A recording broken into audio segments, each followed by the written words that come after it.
Chapter 481, Driving Straight In. Is that what he said? Yes. Returning to his companions, Satella also looked depressed and nodded listlessly. At present, including Satella, she and Hauser were the only two demons left alive in the Hornet faction. It was for this reason that Satella wanted to seek help from Duan Muhuai, but the other party offered them a condition that they could hardly accept. Do you want to make them, who are already demons, become familiars? Has my sister become his familiar? As it stands now, that should be the case. I see. Hauser nodded. I'm going to find my sister. Wait, you're really leaving? Hearing Hauser's words, Satella was shocked and looked at her in surprise. Although she knew that this sister complex was indeed obsessed with her sister, she didn't expect it to be to this extent. I'm worried about my sister being alone with the humans, so I want to go too. Wait, what about Lady Hornet? It's impossible to rescue Lady Hornet with your and my strength alone, but I may be able to make a deal with that man.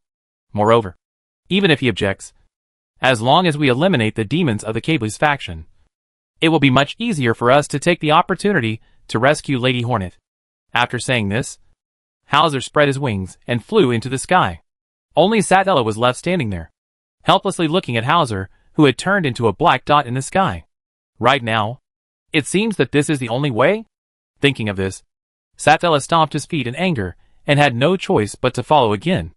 As the human coalition forces advanced, Cableys looked at the map in front of him with a grim face. The disappearance of the invincible barrier was a huge blow to the demons. Although the demons were powerful, 2 fists could not defeat 4 hands. The reason why they could lead millions of demons was because of the existence of the invincible barrier. Once the invincible barrier disappeared, whether those demons, who were born full of violence and rebellion, would still obey the orders of the demons was another matter. Damn it. Cableys clenched his fists and slammed them heavily on the table. He had to admit that the timing of the human coalition's invasion was very clever. Just after he had dealt with the Hornet faction, although Hornet was defeated by him in the end and imprisoned, Cableys also suffered a lot of losses. In fact, he did not expect that humans were so bold that they dared to take the initiative to attack the demon world and even won. At present, there are only 8 demons left beside Kevlis, including him.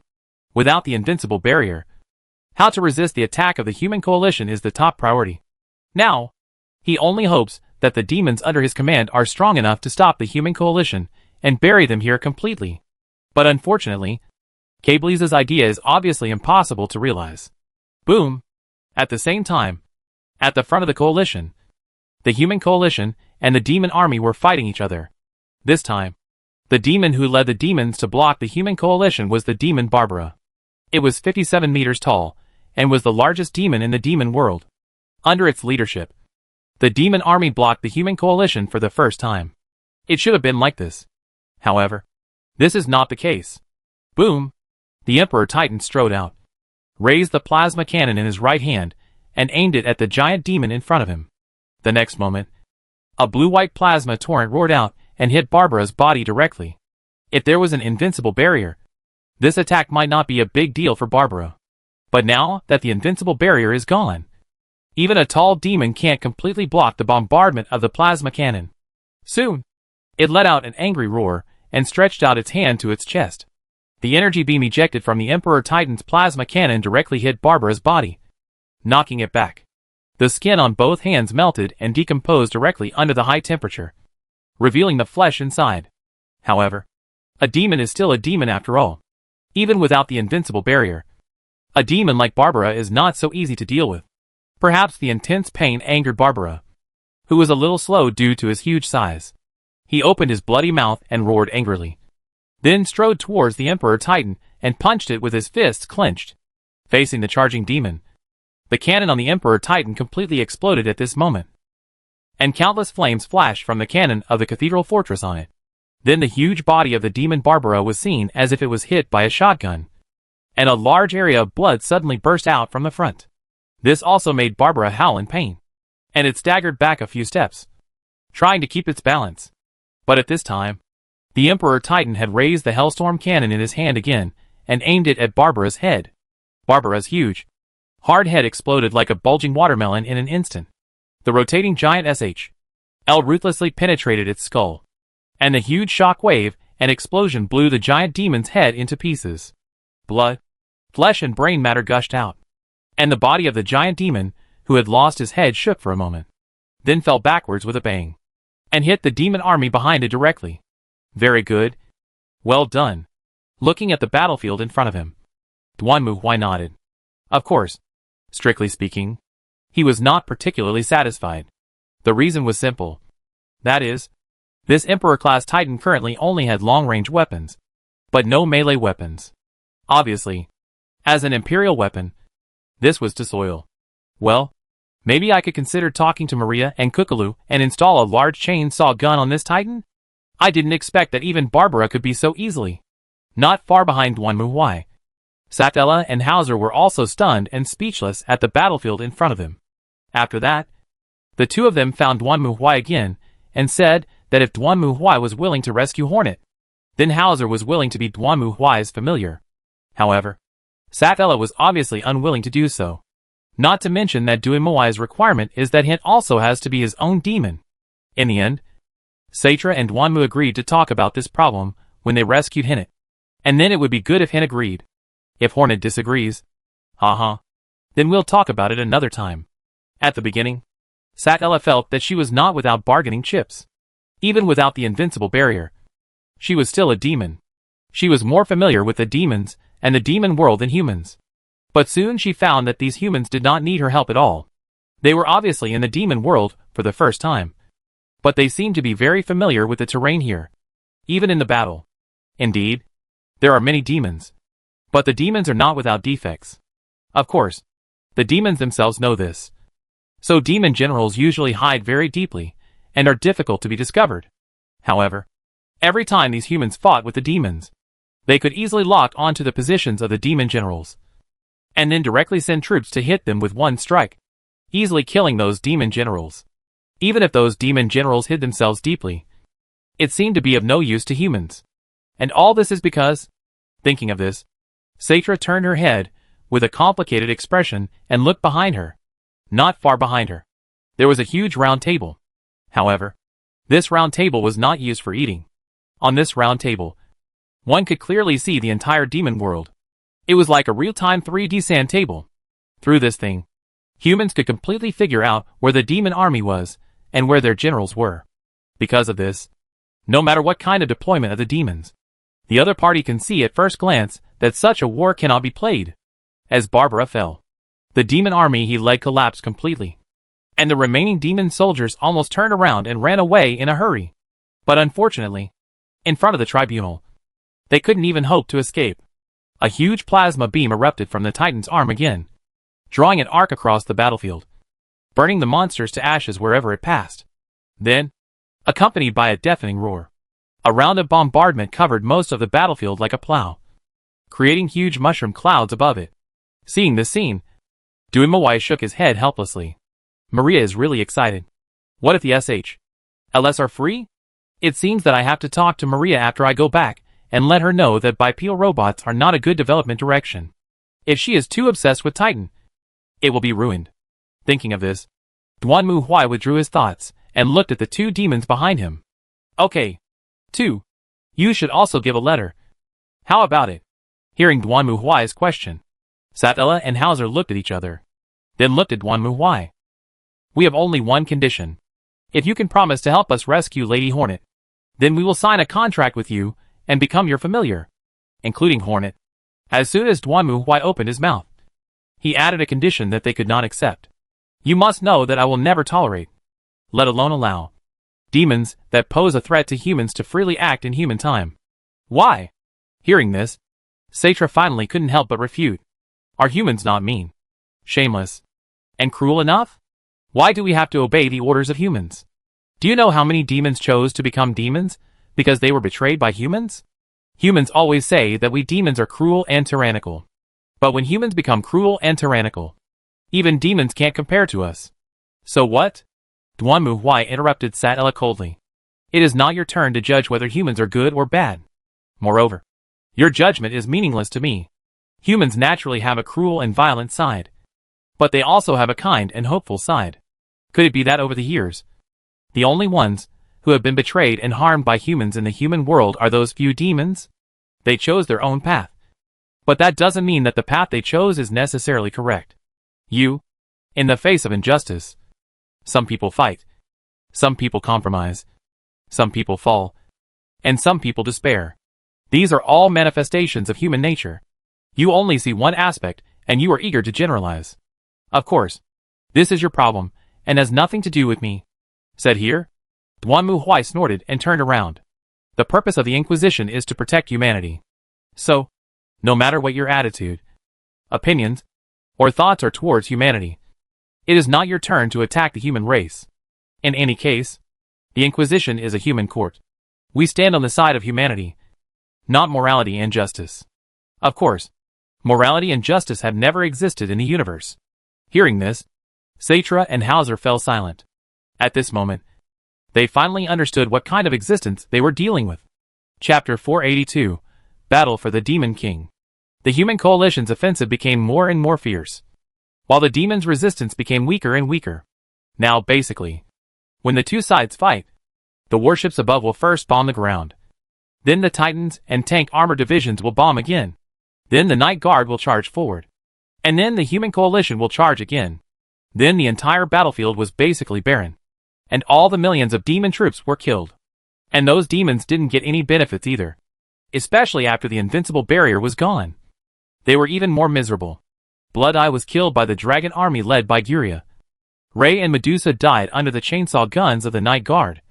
And even Magic, Uruzai and Chizuko Yamada of the four heavenly kings of Seth killed a demon. Pale.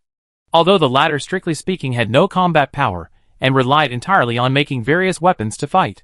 Being able to kill a demon was considered a very outstanding record. At the moment, Kesselrin is the only demon left on the Kevlis faction, who is still struggling to resist. While Hilki and Wagu are nowhere to be found, and have simply escaped.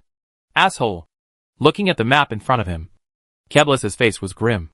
On the current map, the territory that originally belonged to the demon realm was reduced to only a small area centered on the Demon King city. All the demon armies in other places had been annihilated. That's right. Not a defeat, but an annihilation. Damn humans. How dare they do this? At this moment, Cablis was almost mad with anger. As a demon who had survived from the first generation of demon kings to the present, he had seen too many wars between humans and demon kings. At that time, countless demons poured into the human territory, slaughtered humans wantonly, humiliated them, played with them, forced them into a corner, and trembled like rats. This was the scene that demons should have. And now, the demons were forced into a corner by humans? Why? That's right. It must be because of the Demon King. Thinking of this, Keblis clenched his fists, and a cold light flashed in his eyes. The Demon King refused to ascend the throne and ran away. This had never happened before. And now, this thing that shouldn't have happened. And the invincible barrier also disappeared. Is this the punishment from the gods? Because the little girl didn't want to inherit the throne of the Demon King. The gods punished her and cancelled their invincible barrier? That must be it. The more Cablis thought about it, the more he felt that his idea was correct. It was obvious that the power imbalance in the demon world was the biggest problem of the absence of the Demon King. In this case, they had to find the Demon King again. This is all your fault. Thinking of this, Cablis glared fiercely at Hornet, who was locked next to him. The latter was now covered in wounds and restrained in a container. Facing Cablis' roar, her expression did not change at all. If you hadn't foolishly rejected my proposal, this wouldn't have happened. Now, the invincible barrier has disappeared, and humans are about to completely occupy the entire demon world. If I had become the Demon King at that time, none of this would have happened. Hearing what Cablis said, Hornet remained silent and just looked at him calmly.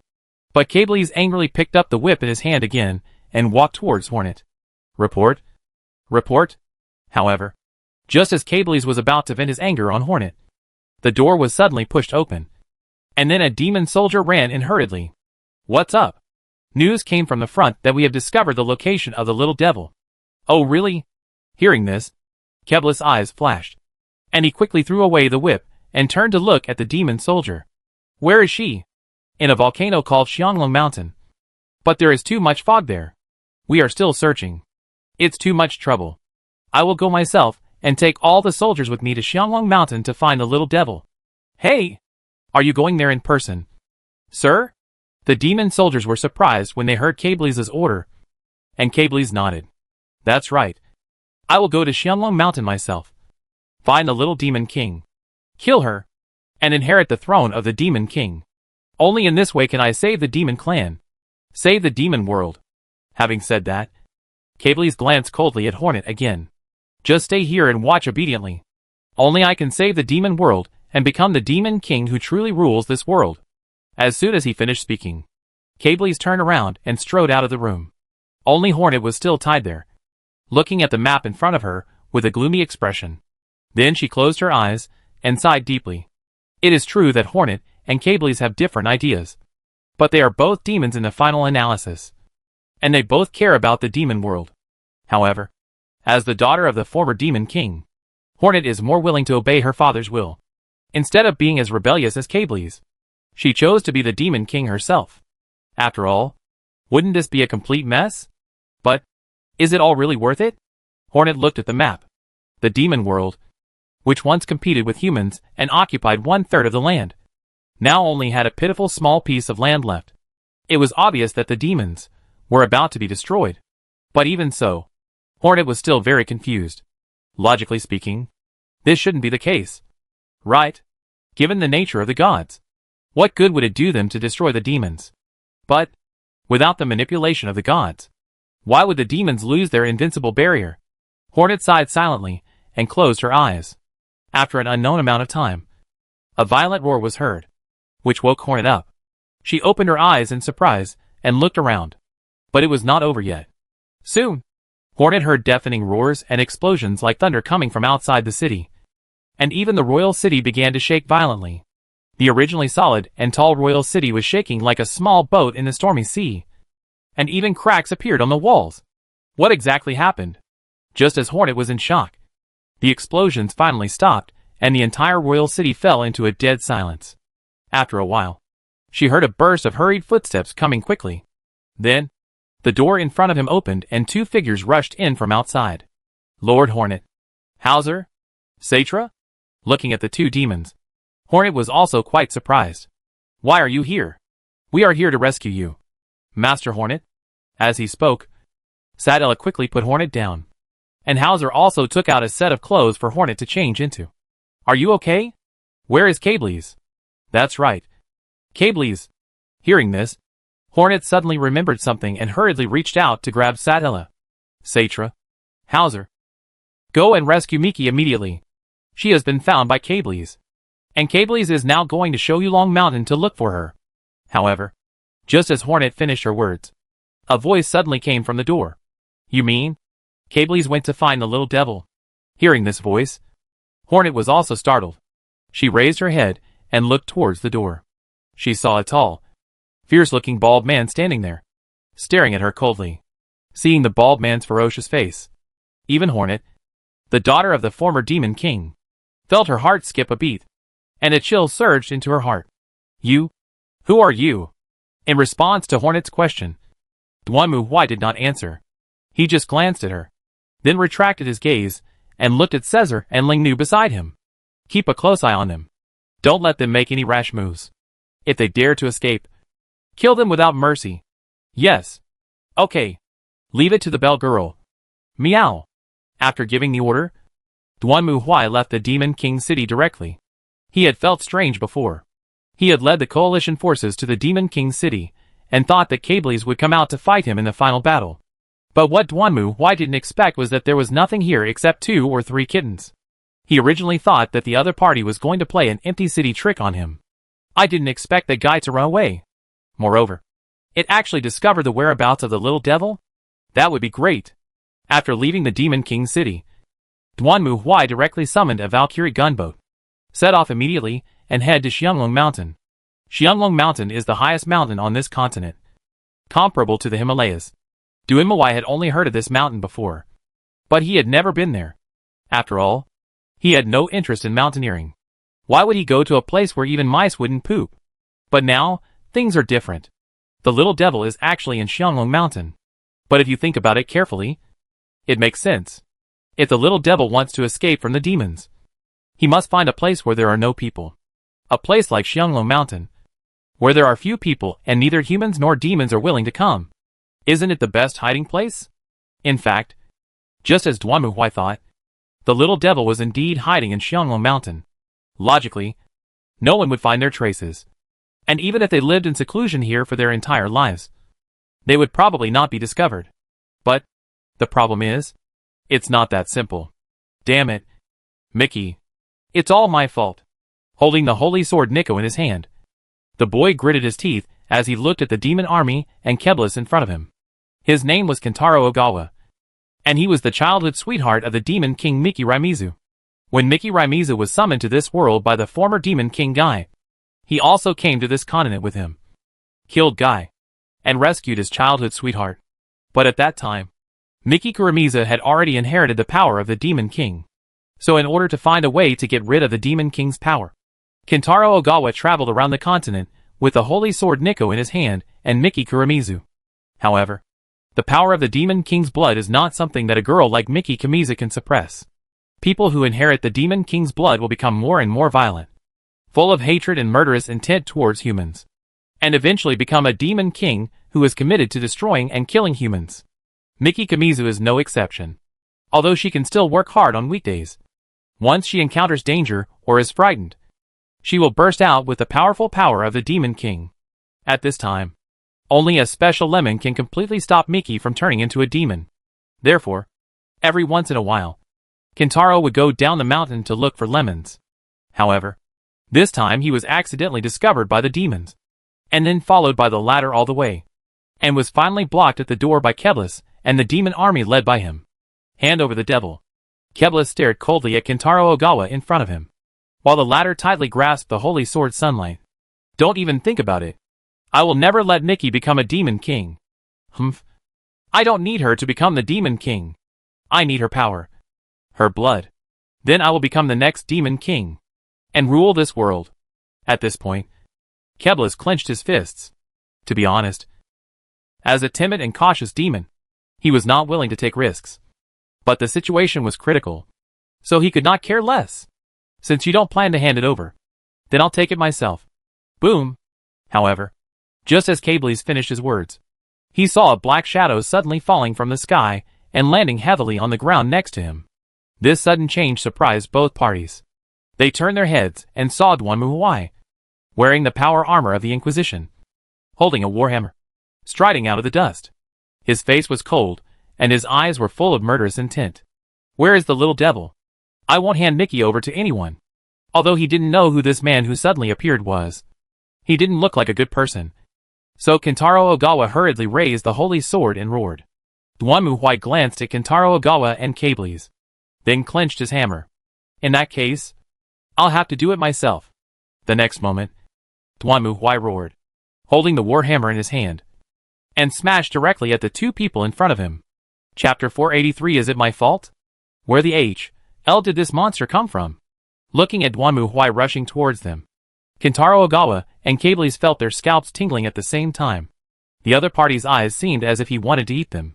Just by staring at them, they could feel a pain as if their souls were being torn into pieces. At this moment, both Keblis and Ogawa Kentaro turned around at the same time and subconsciously turned to Duan Muhui.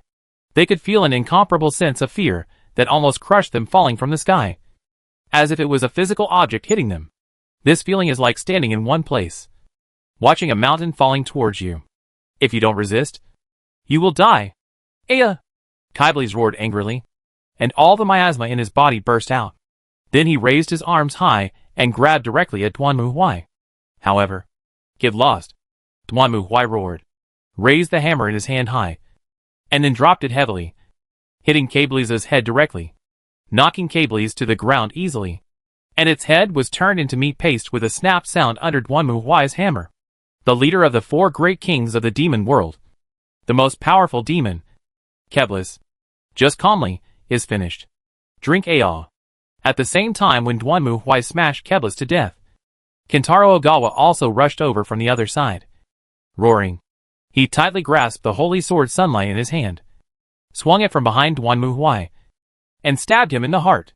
However, The holy sword sunlight, which could even break the invincible barrier of the devil, made a crisp clang sound the moment it hit Duanmu Huai's armor, and then slid away directly. Not good. Seeing that his attack failed, Kentaro Ogawa's heart sank. However, before he could react, Duanmu Huai turned around, grabbed Kentaro Ogawa's body with his backhand, and pressed him against the stone wall next to him. What kind of monster is this? At this moment, Kentaro Ogawa was horrified. He could feel that the aura emanating from this man was even more ferocious than that of the former Demon King guy who summoned him and Miki to this world. Even Keblis couldn't compare to him. Could it be that he is the new Demon King? That's not right. Since he is already the Demon King, why is he still looking for Miki? Just when Kentaro Ogawa was confused, suddenly, he heard a girl's voice coming from a cave not far away. Kentaro! Kentaro! Are you okay? Miki! Hearing this voice, Kentaro trembled all over. Oh! He still has to protect Miki. No matter what. Miki can't be killed by this man. Run! Run! Miki! You are no match for him. Get out of here quickly. However, before Kentaro Ogawa could finish his words, Duanmu Huai exerted a little force with his hand, and immediately made him unable to speak anymore. Then Duanmu Huai grabbed Kentaro Ogawa, raised his head, and looked at the cave in front of him. Come out, or I'll kill him. No, you can't kill him. As expected, after hearing Duanmu Huai's words, there was a scream. And then Duanmu Huai saw a 15 or 16-year-old girl with long pink hair rushing out with tears in her eyes. Seeing Duanmu Huai, the girl screamed in fear. But when she looked at the boy held in Duanmu Huai's hand, the girl's expression suddenly changed. Kentaro! Give Kentaro back to me! Along with the scream. The next moment, Duanmu Huai saw the girl's eyes suddenly turn red. And then a fierce force turned into ice, spreading directly in all directions with the girl as the center. Those demon soldiers, who did not have time to escape, and the body of Keblis on the ground were swallowed up by this powerful force in the blink of an eye, and then collapsed instantly, turning into ice crystals on the ground. Is this the power of the devil? It is indeed quite interesting. Duanmu Huai was not surprised to feel the powerful force erupting from the girl. After all, she was a demon king after all. If she was not strong, she would have been killed long ago. Obviously, at present, the demon king power possessed by this girl was still very strong. Well, at least stronger than Jill. But for Duanmu Huai, this level of cooling is not much better than air conditioning. Miki. No! You can't turn into a demon king. Seeing the girl bursting out with the power of the devil, Kentaro Ogawa's face changed drastically. However, the girl at this moment was obviously completely controlled by the devil's blood. She stared at Duanmu Huai with her scarlet eyes fiercely, and then raised her hand. Snort! If it were someone from this world, they would have already exhausted all their strength just to face this kind of power. But for Duanmu Huai, this level of coldness was nothing. He snorted coldly and suddenly took a step forward. Then, violent fear aura suddenly erupted from Duanmu Huai's body like a tsunami, and blasted directly towards the girl. Under Duanmu Huai's attack, the coldness on the girl's body that was enough to freeze everything was directly broken, and the girl screamed, flew backwards, and fell to the ground. So troublesome. Duanmu Huai threw away Ogawa Kentaro, who was struggling in his hands, strode to the girl, and grabbed her. Soon, the devil's aura emanating from the girl gradually disappeared. And then, everything returned to normal. Okay. Done! After confirming that the girl had the blood of the devil, Duanmu Huai breathed a sigh of relief, and put the stunned girl back to the ground. Miki! As soon as the girl landed on the ground, Kentaro Ogawa rushed over and grabbed her. Are you okay? Miki? Kentaro? Hearing the voice of her childhood sweetheart, the girl was confused. She looked at Kentaro, and then at her own hands. What's wrong with me? What did you do to Miki? Seeing that his childhood sweetheart was fine, Kentaro Ogawa was relieved. Then he turned around and stared at Duanmu Huai, asking angrily. Hearing Kentaro Ogawa's question, Duanmu Huai glanced at him. Nothing. Just purifying the devil's blood in her body. What? How dare you, hey! As the words were spoken, Kentaro Ogawa and Miki Kurumi seemed to finally realize what Duanmu Huai was saying and looked at him in surprise. What did you say? I have purified the devil's blood from this little girl. She is now just an ordinary person. Really? Hearing Duanmu Huai's answer, The two looked incredulous. In order to find a way to get Mickey Lishue out of the blood of the devil, they traveled almost all over the continent, but to no avail. And now, this man who suddenly appeared actually helped Mickey purify the blood of the devil? Not only that, Kentaro Ogawa could also feel that his body, which was originally transformed into a demon by Mickey, seemed to have returned to its human form again. Why did you do that? The existence of the Demon King is a threat to humanity. So of course we have to eliminate it. Either we purify the Demon King's blood in her body, or we kill her. Or is it better to kill her? The two of them shook their heads desperately. On the contrary. You guys. What's the matter with you guys hitting me when you saw me just now? This. Hearing Dwanmu Huai's question, Lishue Miki and Ogawa Kentaro looked at each other awkwardly. And then Ogawa Kentaro spoke somewhat embarrassedly. When I saw you just now, I thought you were a demon king or something. After all, the way he appeared was too terrifying. He looked ferocious, and was going to find the devil as soon as he showed up. It was hard for him not to think too much. I think so too. Miki Lishue also nodded timidly. Is it my fault? With Miki Ruimizu being purified, the threat to this world was finally eliminated. The demon world has been destroyed. The Demon King has been purified. And now there is only one thing left. That is Hornet and her demon. That's what I want. Staring at Hornet in front of him, Dwanmu Huai did not hide his thoughts at all. The reason why he spared Hornet's life was simple. Male monsters must die. But female monsters can be integrated into the human world as subhumans. In fact, Dwanmu Huai was also troubled about how to integrate the girl monster into the human world. At the beginning, he thought from the direction of Monster Master, wanting to turn the girl monster into a Pokemon-like existence. But then Dwanmu Huai thought that this was not reliable. After all, no matter how cute Pikachu is, he can't turn into a beautiful girl, right? If he turns into a beautiful girl, can Xiaoji still control himself? In the end, Dwanmu Huai decided to classify all girl monsters as subhumans, and treat them as subhumans like Kara and dwarves. And Hornet would be the ruler of girl monsters, which was the biggest reason why Dwanmu Huai spared her life. I understand what you mean. Looking at Dwanmu Huai in front of her, Honey's expression was also complicated.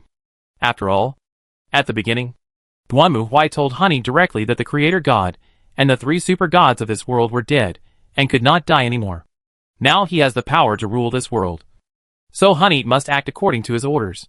Honestly, Hornet wanted to think this was a fantasy. But the facts were there. She couldn't help but believe it. As a result, there are very few decisions that Hornet can make. But you want me to be your familiar? Are you sure I will submit to you? Although she is a demon, because she manages girl demons, Hornet understands the truth.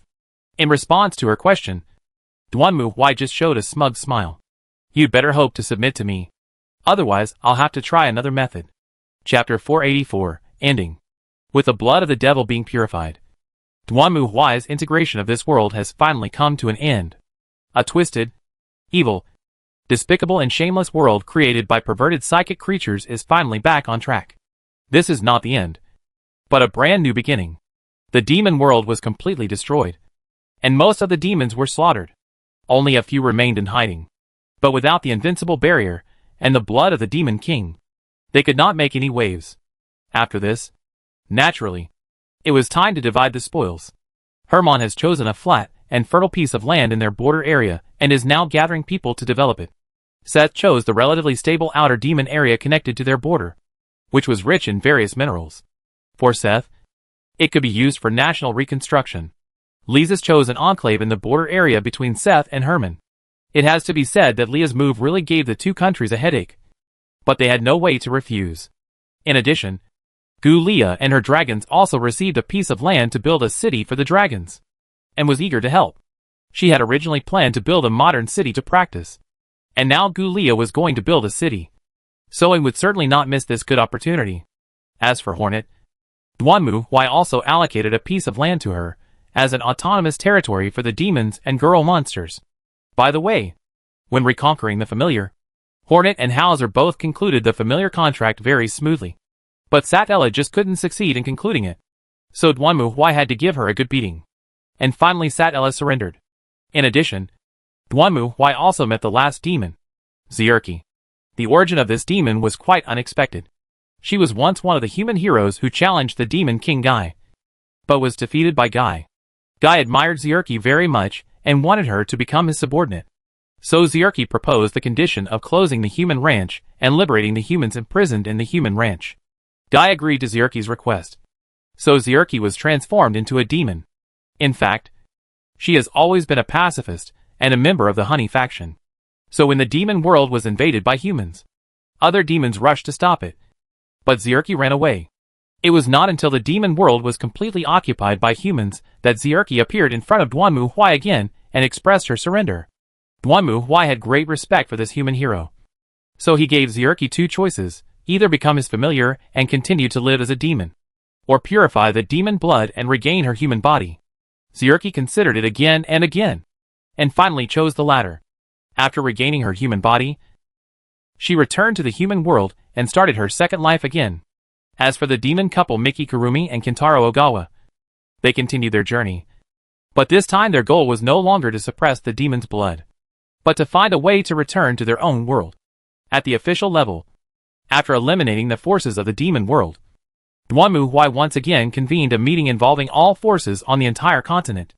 At the meeting, Duanmu Huai proposed to form a large organization that unites the continent with the tribunal as the core. Basically, this is no different from the United Nations. However, unlike the United Nations, once the tribunal discovers a problem, it can interfere in the internal affairs of other countries, and will not just let it go because of issues such as sovereignty and independence. In addition to Lisa's, Seth, Herman, and the Free Cities Alliance, the chief of the Kara tribe and Hornet, the representative of the Demon tribe, also appeared at the meeting. After all, this meeting will determine the order of the continent for hundreds of years. Although the Inquisition is obviously a human supremacist, they have been classified as subraces and have to fight for the interests of their own tribe. Duanmu Huai didn't take these issues to heart. After all, the rules of the court were very clear and did not need to be discussed. The rest were the problems of each country. Even An and Gu Lia joined in. After all, they were also princesses. Although it was not obvious on the surface, they also had their own way of dealing with political issues. Next, Duanmu Huai no longer needed to deal with the problems of this world. So he returned to the mothership and began a rare rest. Oh, it feels so good. Duanmu Huai lay on the bed, scratching his belly, and yawned. It must be said that the dead white whale really wasted a lot of his time. But for Duanmu Huai, it was very important. Especially the purpose of the white whale was to appreciate the suffering and destruction of mankind. Fortunately, the Chaos Evil gods were not strong enough at the moment. Otherwise, they would have been targeted long ago. Now that we have eliminated a trouble in advance, it is not a loss. Of course, it was not without gain. Caesar and Hauser brought all their angel knights to join the tribunal, which finally pulled the style of Duanmu Huai's tribunal back a little. Especially now when you go out and see the angels flapping their wings and flying around in the corridor of the church. Well, I have to say that this appearance is still very reasonable. Of course, this also caused a ridiculous misunderstanding. That is, after Duanmu Huai brought the angel knights, Jin Jilling, who had nothing to do, naturally broadcast it live. However, what Duanmu Huai did not expect was that Jin Jilling's live broadcast immediately detonated the entire Star Alliance network, especially the believers of Western religions, who were stunned and shouted that God had appeared. So for a while, the religious forces in the Star Alliance also followed suit, and even many religious scholars and alien scientists started to study the origin of God. In fact, there had always been doubts about the idea that God was an alien. But at that time everyone just regarded it as nonsense. But now the Inquisition, the Church, and the angels have all come together, making this originally absurd theory suddenly full of reliable truth. After all, during the time when Jin Jilling was broadcasting live, the reputation of the Inquisition gradually emerged in the Star Alliance. In addition, the Star Alliance intended to regain the legitimacy of the human empire, so it also did a lot of publicity about the Inquisition. How should I put it? Duanmu Huai understood Li Longqing's idea. It was just like the time during the Three Kingdoms period when Liu Bei, a straw sandal seller, claimed to be a descendant of King Jing of Zhongshan. Whether it was true or not, let's just raise this banner first.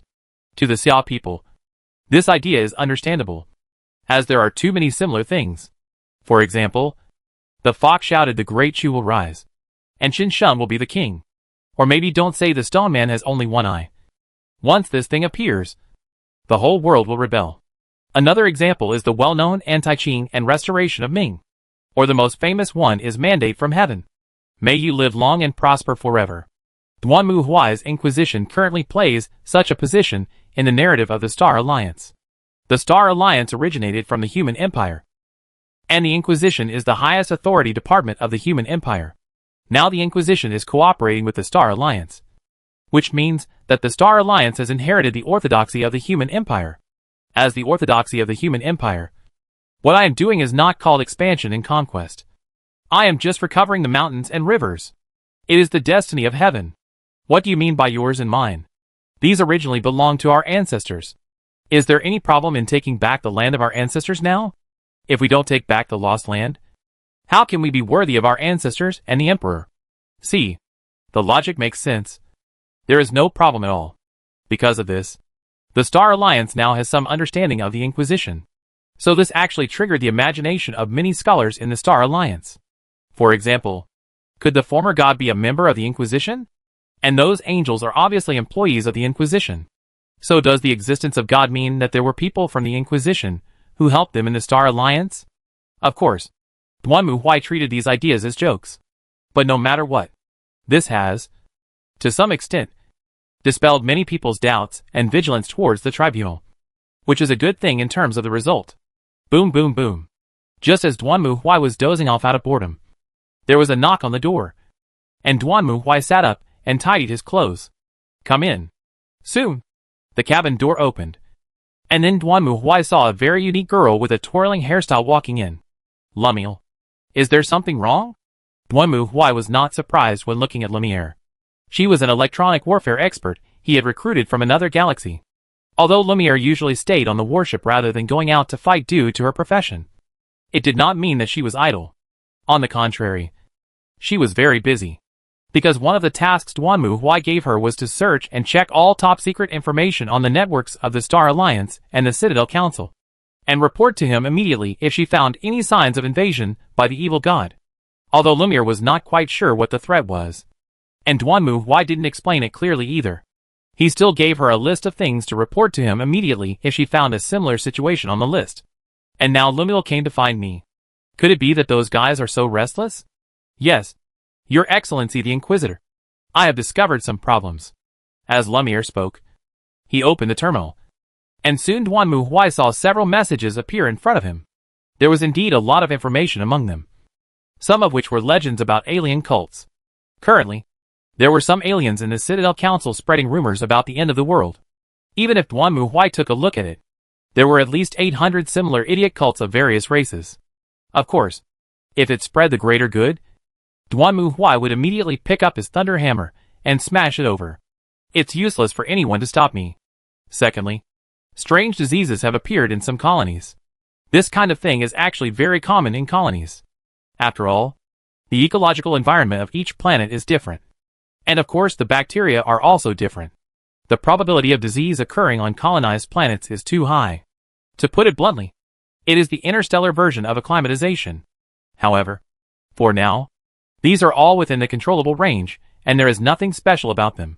However, when he turned to the end, a piece of information caught Duanmu Huai's attention. Simply put, this is a scientific research report that says that scientists from the Citadel Council use some means to measure a certain particle or something, but found that it did not conform to scientific laws. They are currently arguing whether this is a problem with the instrument or an error in their theory. Seeing this, Duanmu Huai frowned. He is not a scientist and does not have common sense in this area. But this report reminded Duanmu Huai of the popular science talk by a big shot in the forum. At that time, everyone was discussing why after the Dark Ages, human technology plummeted and could never return to the peak of the Golden Age. This made many players seem confused. In their opinion, even if the technology was lost, the relics were still there, right? Wouldn't it be enough to just analyze the relics and then copy them? According to them, it was like a problem with only the answer but no process. Wouldn't it be enough to just work out the process? Why are the humans in the Human Empire so stupid? Can't they figure it out? Although it was manipulated by the treacherous How did the treacherous interfere with human scientific research?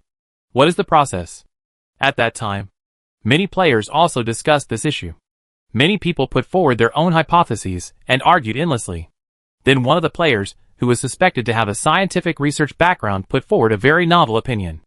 How can a creature living in a two-dimensional space perceive the three-dimensional world? According to that big player, two-dimensional creatures can never directly perceive the existence of the three-dimensional world. But that does not mean they cannot perceive the three-dimensional world. Simply put, if the two-dimensional world is compared to a piece of paper, and then a ball is placed on the paper, then the area where the ball is in contact with the paper is the part of the three-dimensional world that the two-dimensional creature can perceive. But obviously, judging the three-dimensional world by this is basically the same as the blind man touching the elephant. Everyone knows that the area of the ball touching the paper must be smaller than the ball itself. It's just like a person. When you press your finger on the paper, the two-dimensional creature on the paper will definitely not think that there is a huge human behind the fingertip that occupies the space on the paper. So to put it simply, this is the interference of the higher dimensional world with the lower dimensional world. But this presents a problem. Assuming that there is life in the two-dimensional world, and that their research on their own world is conducted as if this world is pressed on paper by a ball, then what if one day someone gets bored and moves the ball away? Or is there another ball placed next to it? Then the entire scientific civilization of the paper world would be doomed. This is like the real world, where everyone knows that 1 + 1 is equal to 2. And all formulas come from this. But one day you suddenly find that 1 + 1 does not equal 2 in the higher dimensional world. And that's it. Many people know that when you calculate a mathematical formula, if one place goes wrong, then all the rest will go wrong. Therefore, in the eyes of that big guy, the treacherous trick used to influence the scientific research of the human empire was this routine. The subspace was obviously a high-dimensional space, and the evil god was a high-dimensional creature. As a high-dimensional creature, it was very simple to influence the creatures in the low-dimensional world and make it impossible for them to obtain data through correct calculations and observations. Under such circumstances, no matter how powerful the scientists of the human empire are, they cannot come up with an accurate observation result. Without accurate data, no matter how you calculate formulas and conduct research and development, isn't it all nonsense? This may also be the reason why those guys in the Mechanicus are so weird. To put it bluntly, they use magic to defeat magic. The treacherous uses its power to influence the world and cast a fog of war on them. Then they use the power of faith in praising the God of all machines to clear the fog, thereby eliminating the misleading and fog of the treacherous, and perceive and observe the real world to obtain data. Well, that seems to make some sense. Of course, Duanmu Huai didn't understand science, but fortunately the big guy didn't explain it too complicatedly, so he understood the basic meaning. To put it simply, once something doesn't conform to the scientific research foundation of mankind, it is very likely that it was done by cunning and deceitful people. Of course, it's just a possibility. After all, he is not an expert in scientific research. In fact, Duanmu Huai couldn't understand anything about particles and atoms mentioned in the report. But fortunately, the reporter also took into account the knowledge and cultural level of most people and gave a simple popular science explanation. In general, this discovery overturned the XX conjecture and OO theorem in the physics community. Once confirmed, it is very likely to cause a certain big explosion in scientific research. This reminded Duanmu Huai of the headlines he read on self-media on his mobile phone before he traveled through time. Shocking. A freshman actually subverted the laws of physics and built his own perpetual motion machine. Is this true or false? Do you understand? Duanmu Huai looked at Lemire, who shook his head. She specializes in electronic networks, but not in this area, at least not a specialist. Just keep an eye on it for now, and wait until we reach a conclusion. Duanmu Huai also couldn't understand it. This kind of basic science was too difficult for the court to understand. He had to put it aside for now and talk about it later. After solving this not-so-small problem, Duanmu Huai opened the system again, subconsciously wanting to see when the next joint event would start. However, when Duanmu Huai saw the name of the linkage activity in the system, he almost spit out the water in his mouth. Hack. Why is it this? Chapter 485. The situation is not good. Nothing is more fascinating than the vast darkness in the boundless sea of stars. And nothing can compare to the secrets hidden in the endless galaxy. Humans live on a small island called ignorance in the dark ocean. This ocean is vast and contains countless secrets. But we should not sail too far or explore too deep. When the day comes when we are able to piece together all the knowledge of each other's styles, the real world that will be revealed to us, and the situation of mankind in it, will drive us either crazy or escape from the terrible light into a peaceful, dark new age. As long as you accept your sins calmly and cross the black abyss, eternal magic and glory will be waiting for you. The special joint mission Indescribable Challenge has been opened, and all players are welcome to participate. I'll join your sister. Looking at the advertising slogan on the joint event column, Duanmu Huai's hair stood on end. If he had a tablet in his hand, he would have thrown it away directly. Of course, Duanmu Huai has done this linkage task in the game. And to be honest, the rewards for this task are very good. And the best reward is the reality stabilization anchor. For players, this is simply a magical weapon to restrain the evil god. After all, when evil gods appear, the whole world will begin to distort and change as the subspace erodes reality. The reality stabilization anchor can prevent the subspace from eroding reality and stabilize it in reality instead of running into the subspace.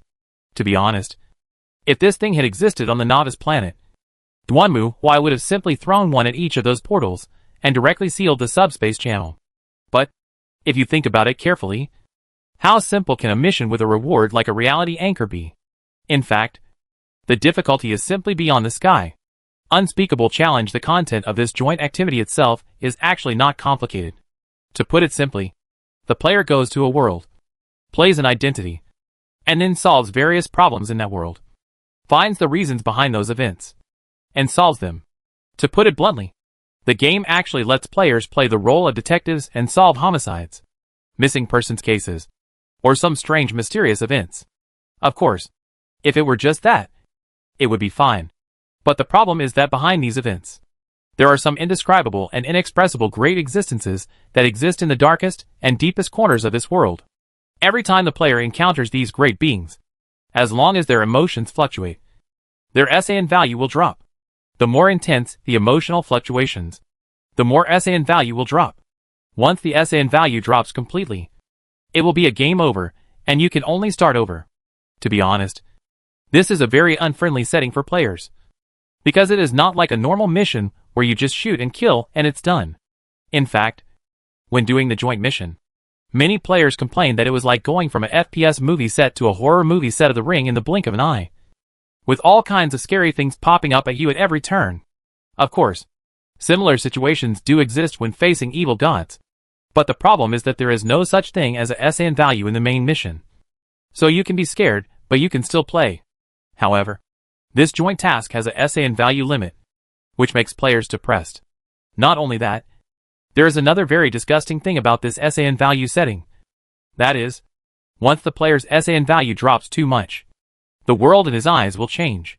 Players with full SAN value can only see the normal world, while players with too much SAN value may see a ground covered with flesh and blood. Street lights turn into white ribs, and the light bulbs inside turn into twisting eyeballs. If it drops more, even the NPCs on the road will no longer remain human in their eyes, but become a collection of wriggling earthworms. It's disgusting to talk about it. Therefore, for many players who are easily frightened, this linkage task is simply a vicious cycle. After being frightened, the SAN value drops. When the SAN value drops too much, the world begins to be distorted. The distorted world makes them more frightened. The SAN value continues to drop, and the world becomes more distorted. Then the SAN value is reset to 0, and game over. Therefore, for many players, this joint task is very difficult. It is not because the monsters themselves are difficult or the decryption steps are difficult, but because the SAN value is set to detect the player's emotions directly without looking at their physical values. The more intense the player's emotions are, the more the SAN value will drop. After all, you can't fake emotions. Therefore, the ones who can finally pass the level are basically the most ruthless or heartless players. Many people cannot pass the level in the end even if they want to. After all, this setting is too disgusting, especially for players whose SAN value drops more. The more they worry that the game will end. As a result, the more cautious they are, the more easily they will be frightened. On the contrary, those heartless players are more likely to pass the level. Of course, looking at their appearance after completing the task, It is hard not to wonder whether they went crazy after completing the task, or whether they were already crazy before completing the task. By the way, at the beginning of the linkage mission, too many players were scared and discouraged by their SAN values. After receiving complaints and protests from the players, the official added a small patch. They updated a potion called Sanity Stabilizer in the mall. Just drink the potion to restore a certain SAN value. However, if you use the potion, the evaluation will be lowered when the mission is settled. The more potions you use, the lower the evaluation will be. Of course, this costs money. This company is really greedy for money. But it is obvious that I will never encounter such a good thing. He silently opened the mall and took a look, confirming that there were no sanity stabilizers in it. And Duanmu Huai sighed silently. Next, we need to consider who to take with us. It's not like there are no players who bring NPCs into the quest world. But to be honest, this is definitely a wrong choice. At the beginning, many players thought that everyone has their own specialties. So I'm responsible for fighting. And the NPC is responsible for collecting and investigating. Isn't this just right? As a result, the NPC's SAN value dropped all the way to 0. After coming out of the mission world, these NPCs were either crazy or useless, which made the players dumbfounded. The NPC followers that I worked so hard to train are just useless. Have they turned into lunatics?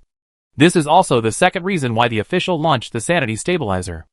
After all, the players' opinions are too great, so they can only use this method to appease the players.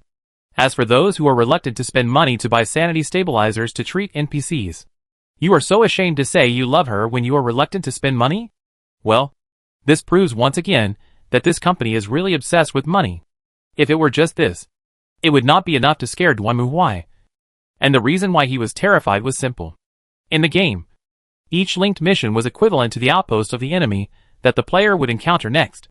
To put it bluntly, it allowed the player to experience a wave of enemies in the linked mission first. So at least they would not be so embarrassed. And this mission appears here, which means that I will encounter some indescribable things in the future, etc. Thinking of this, Duanmu Huai suddenly remembered that when he chopped the Elden Beast at the border, the other party's shape reminded him of a great existence in the infinite starry sky. After all this fuss, did he guess it right? This is really not pleasing. Of course, no matter how unhappy you are, you still have to complete the linkage mission. If you don't take such a good thing as the reality anchor, you'd be really blind. Now the question is, who to take? Thinking of this, Duanmu Huai began to think. Those with high intelligence cannot be brought along. After all, the higher the intelligence, the higher the inspiration, and the easier it is to come into contact with the indescribable reality. Therefore, magicians such as Gulea and Phelan are all excluded. And Lonnie and Ojas can't be brought along either, because according to player records, robots and the like are easily affected in that world. Although Lonnie and Ojas are not robots, they are strictly speaking man-made objects, so they definitely can't be brought along. And if they are affected, it will be troublesome. Therefore, it is best to be optimistic by nature, carefree, and smile no matter what happens. Is there such a person around me? And Gulea, Lumiel, they are too smart to be brought along. Lonnie, Ojas, I don't even dare to bring man-made things. Bambi, Kula, Odile, Sydney, Eclair, Kanami, they are too weak to be brought along. Satella, Cesar, Hauser, Hornet, they are busy rebuilding the demon territory and don't have time. It seems that the only ones who can go with me are Suzu and Lorena? Well, that seems pretty good. As a devout believer, Lorena has a firm faith, and the Bell Girl is indeed heartless and laughs all day long. Moreover, their abilities are also very useful in that world. Lorena's Iron Fist is invincible and can also be responsible for treatment, while the Bell Girl can be responsible for reconnaissance and vigilance. Of course, whether or not to go depends on them. So Duanmu Huai found Lorena and Lingnu and explained the situation to them. The Bell Girl is going. It sounds interesting. Meow equals intersection omega intersection smiley face M. Sure enough, after listening to Duanmu Huai's description, Lingnu was the first to raise her hand excitedly, while Lorena thought for a moment, then made up her mind and nodded to Duanmu Huai. I am willing to do so, Sir Knight. I think this may be a test of my faith. I will not escape. For me, this is also a kind of practice. Oh well, Since Lorena said so, Duanmu Huai did not object but nodded. Get ready. Then we'll go. Chapter 486 Destiny is the Dice. A dazzling white light emerged before his eyes. And the next moment, Duanmu Huai appeared in a pure white space. It looked snow white here. And there was nothing except the table in front of him. Duanmu Huai walked to the table. And then a blank card appeared next to his hand. Then, 3 six-sided dice quietly appeared in front of Duanmu Huai. And a sentence emerged from them, floating in front of Duanmu Huai. Please choose your destiny. Phew. It's finally here. Looking at the dice in front of him, Duanmu Huai took a deep breath. The importance of dice in this mission is undoubted. Especially at the beginning. This dice roll determines the player's identity, status, fame, wealth, and other information in the new world. Don't underestimate this information. If your points are too low, then the player will start as a beggar. Maybe you will have to consider how to live before finding the real mission. On the other hand, if the points are very high, the player will not only be rich and powerful, but will also have a very good social status and reputation. This will make it easier for him to come into contact with mysterious events and also easier to solve them. After all, money is not everything. But without money is absolutely impossible. Of course, Duanmu Huai would not throw this dice. Because he has a better choice. Bunny, throw one. That's right. Your lucky rabbit's foot is right here. Why waste your luck? All right. Leave it to me. Master. Hearing Duanmu Huai's order, Tutu jumped out from behind Duanmu Huai. Then she picked up the dice excitedly, said hey, and threw it out directly. The 3 six-sided dice spun quickly on the table, then stopped, revealing 3 numbers. 5, 5, 6. Good. Seeing this number, Duanmu Huai also clenched his fist and shouted. As expected, it is worthy of being his lucky rabbit. This roll of the dice is enough to make 90% of the players jealous. Although it is not a top-notch 99-point start. But a destiny of 80 points is still a good start. As the dice fell, the blank card in Duanmu Huai's hand suddenly began to emit a dazzling glow, and then turned into a small notebook. Duanmu Huai opened the notebook and saw his information immediately appear on it. Reading player data to generate character card. Reading completed. Character card attributes are determined by the player's own attributes X3. Name, unknown. Occupation, unknown. Age, 21. Sex, male. Residence, Arkham City. Power, 123 exceeding human limits. Extremely powerful power. Physique, 105 steel body that can be bathed in liquid nitrogen. Size, 105 you are like a wall when standing in front of others. Agility, 30 your movements are slightly slower than those of ordinary people. Appearance, 6 your appearance and aura will leave a very deep impression on others in a sense. Intelligence, 90 you are far from being a genius. Education, 70 university graduate. Willpower, 100 heart of steel. Has a strong connection with the psychic realm and the invisible world. SAN value, 99 human limit. Credit rating, 80 you enjoy a luxurious life that is enviable. You were born into a relatively wealthy family and lived a rich life since childhood. After graduation, you joined the army and led several major battles, winning extraordinary victories. Your reputation grew day by day. After you retired, you inherited a rich inheritance and lived in a mansion in Arkham City.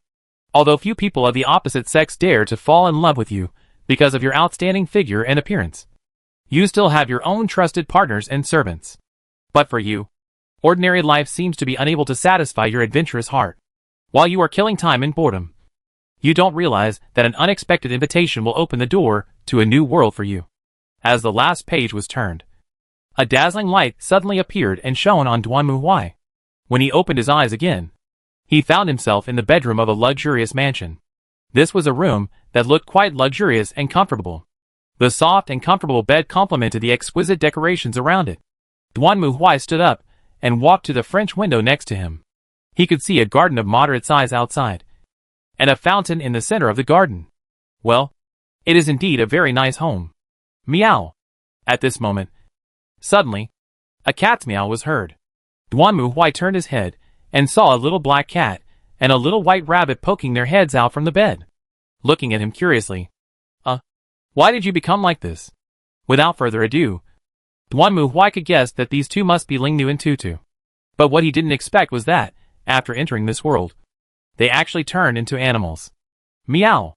The little black cat meowed, then climbed directly onto Duan Muhuai's shoulder, while the little white rabbit on the other side also jumped into Duan Muhuai's hands. At the same time, a line of system prompts appeared in front of Duan Muhuai. These are your favorite pets. They have accompanied you through the most painful moments and saved you from danger many times. To you, they are not just pets, but also your family. Okay. That's it. After hearing the narrator's introduction, Duan Muhuai was speechless. In any case, petting cats and rabbits is quite comfortable. And since these two have no objection, then of course he has no objection either. Boom boom boom. Just then, there was a knock on the door. Duan Muhuai raised his head and looked towards the door. Come in. Excuse me. Ah. It is you. The knight. As he was talking, a young girl walked in. When she saw Duan Muhuai, she immediately smiled with relief. In front of Duan Muhuai's eyes, new information appeared again. The person who appears before you is Lorena, a devout priestess. She lost her family in an accident, and you took her in. I see. This is Lorena's setting. Hearing this, Duan Muhuai nodded and looked at Lorena. How's it going? Is everything okay? Yes. I have no problem. But Miss Belle is gone. Here it is. As he spoke, Duan Muhuai pointed at the black cat lying on his shoulder. Seeing this, Lorena was also stunned. Hey! Miss Belle girl turned into a cat? Who knows how the world judges? Never mind. Since she has no objection, then that's fine. This mission world allows up to 5 people to participate. Duan Muhuai brought Tutu to add luck. Lingnu was responsible for reconnaissance and search. Lorena was responsible for assistance and attack. And for the last person, he chose the maid who was also a familiar. She didn't have to do anything else. Just help with housework and take care of some trivial matters. In fact, Duan Muhuai also thought about whether to bring Jinjiling. After all, Jinjiling's superior charm is really awesome. But after thinking about it, he decided not to do so. After all, this charm not only attracts people, but also attracts evil gods. What if I face those great beings and then use my charm to attract them? Isn't this just asking for trouble? Most people cannot even hide from the attention of such a great being. So who would have the time to get close to him? Therefore, Jinjiling should just stay at home and add experience to his God of Joy. Even though the added experience is little. At least he wins without doing anything. Then, next, this should be my first event. After confirming his situation, Duan Muhuai walked to the desk and picked up an invitation letter. This is the benefit of being rich. If it were those poor players who couldn't even throw 10 points, they would probably be begging for food and performing arts somewhere. They wouldn't be able to start the task as smoothly as he did. Let me see what this is. Duan Muhuai opened the envelope and took a simple look at it.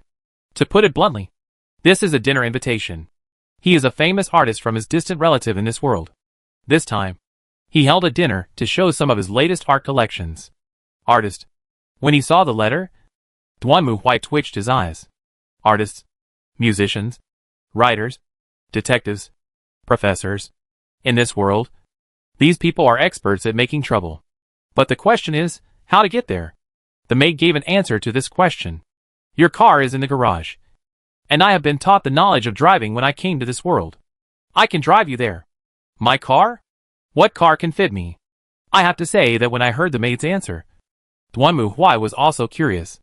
Of course, he knew that his identity was definitely a car and a woman. But the question was, thinking of this, Duan Muhuai excitedly followed the maid to the garage on the first floor. And then, oh, the front of this car is really big. As the lights came on, Duan Muhuai couldn't help but sigh as he looked at the huge square front of the car under the lights. But soon, he was attracted by the back. Huh? Why is there such a big container hanging on the back of this truck? Why does this car have 1, 2, 3, 4 pairs of wheels? What the HL? Duan Muhuai walked around the car in front of him and fell silent. Isn't this just a heavy truck? Oh my god. Are they going to put me in a container? What do you think? Master? Faced with the maid's question, Duan Muhuai was speechless. What else can he say? That's all he can do. Chapter 487 Investigation begins. Sitting in the carriage, Duan Muhuai was really speechless. The maid was in charge of driving. Lorena sat in the passenger seat. And he naturally had to sit in the container. That's right. This is a container. It was empty, and there was no chair. Duanmuai could only sit there with a picker with a blanket. This is also it. There are 2 windows on both sides of this container. But I do know what the original thing is doing. It is actually inlaid with black and thick iron fences on the window. Is this for people to sit on? You are not transporting lions and tigers in a circus. Are you? Apart from anything else. Duanmuai, sitting inside, only felt that this broken system was sending him pure malice.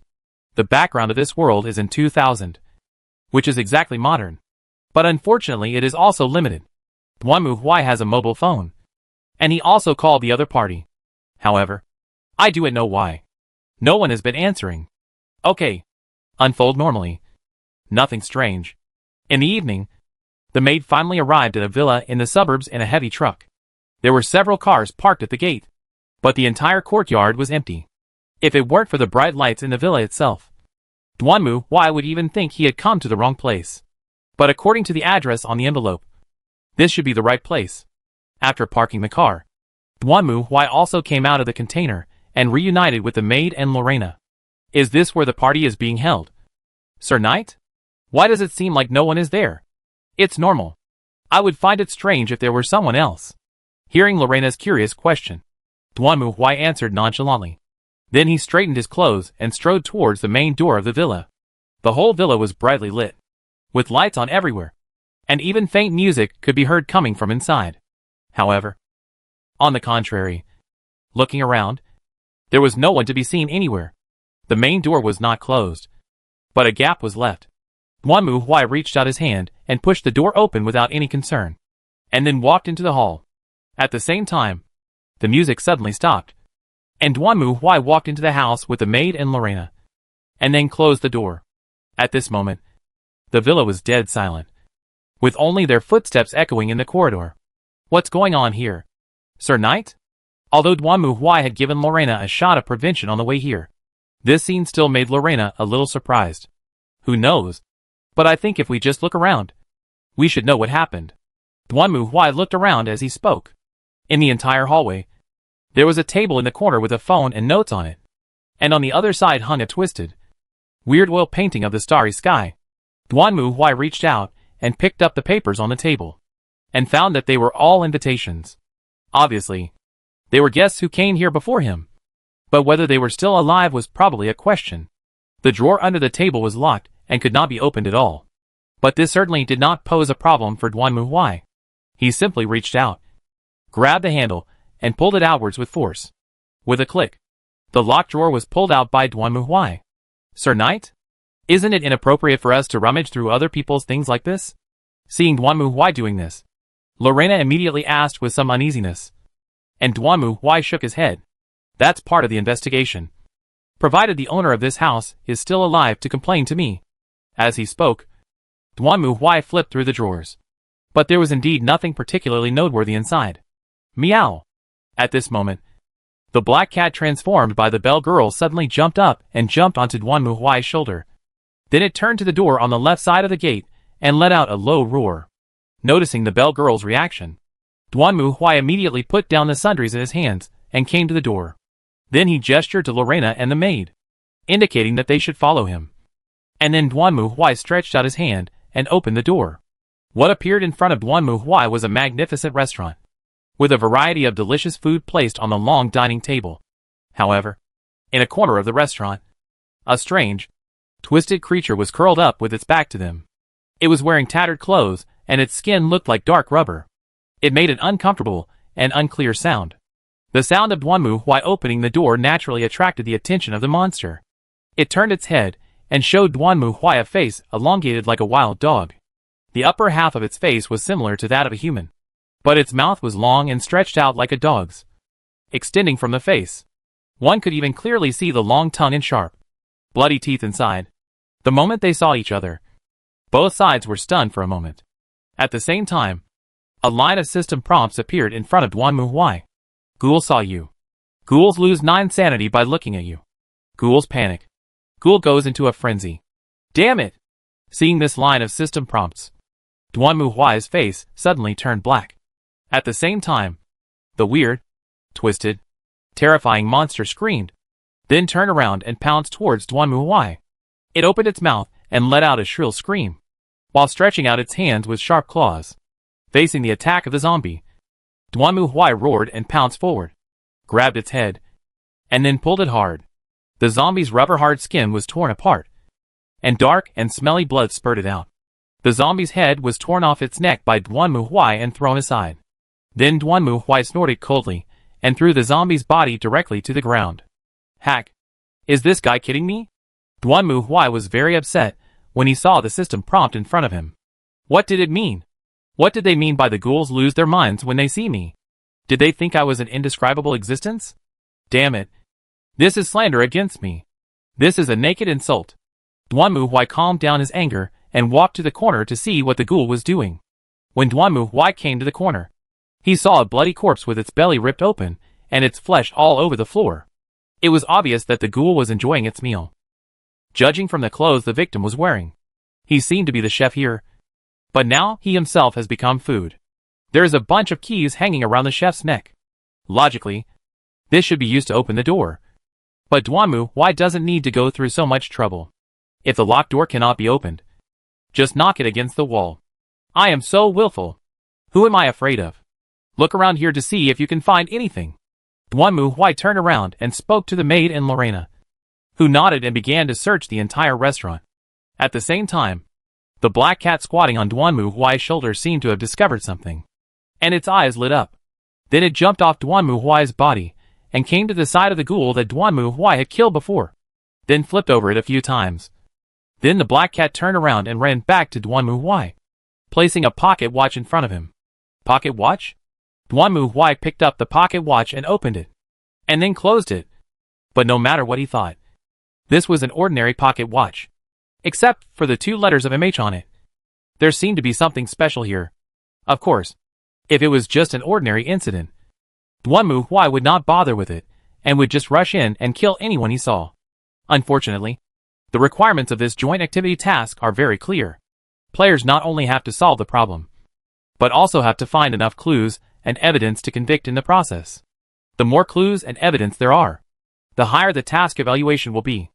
On the contrary, if you have no head or brain, you will rush over to kill the demon, and most of them will not give you one.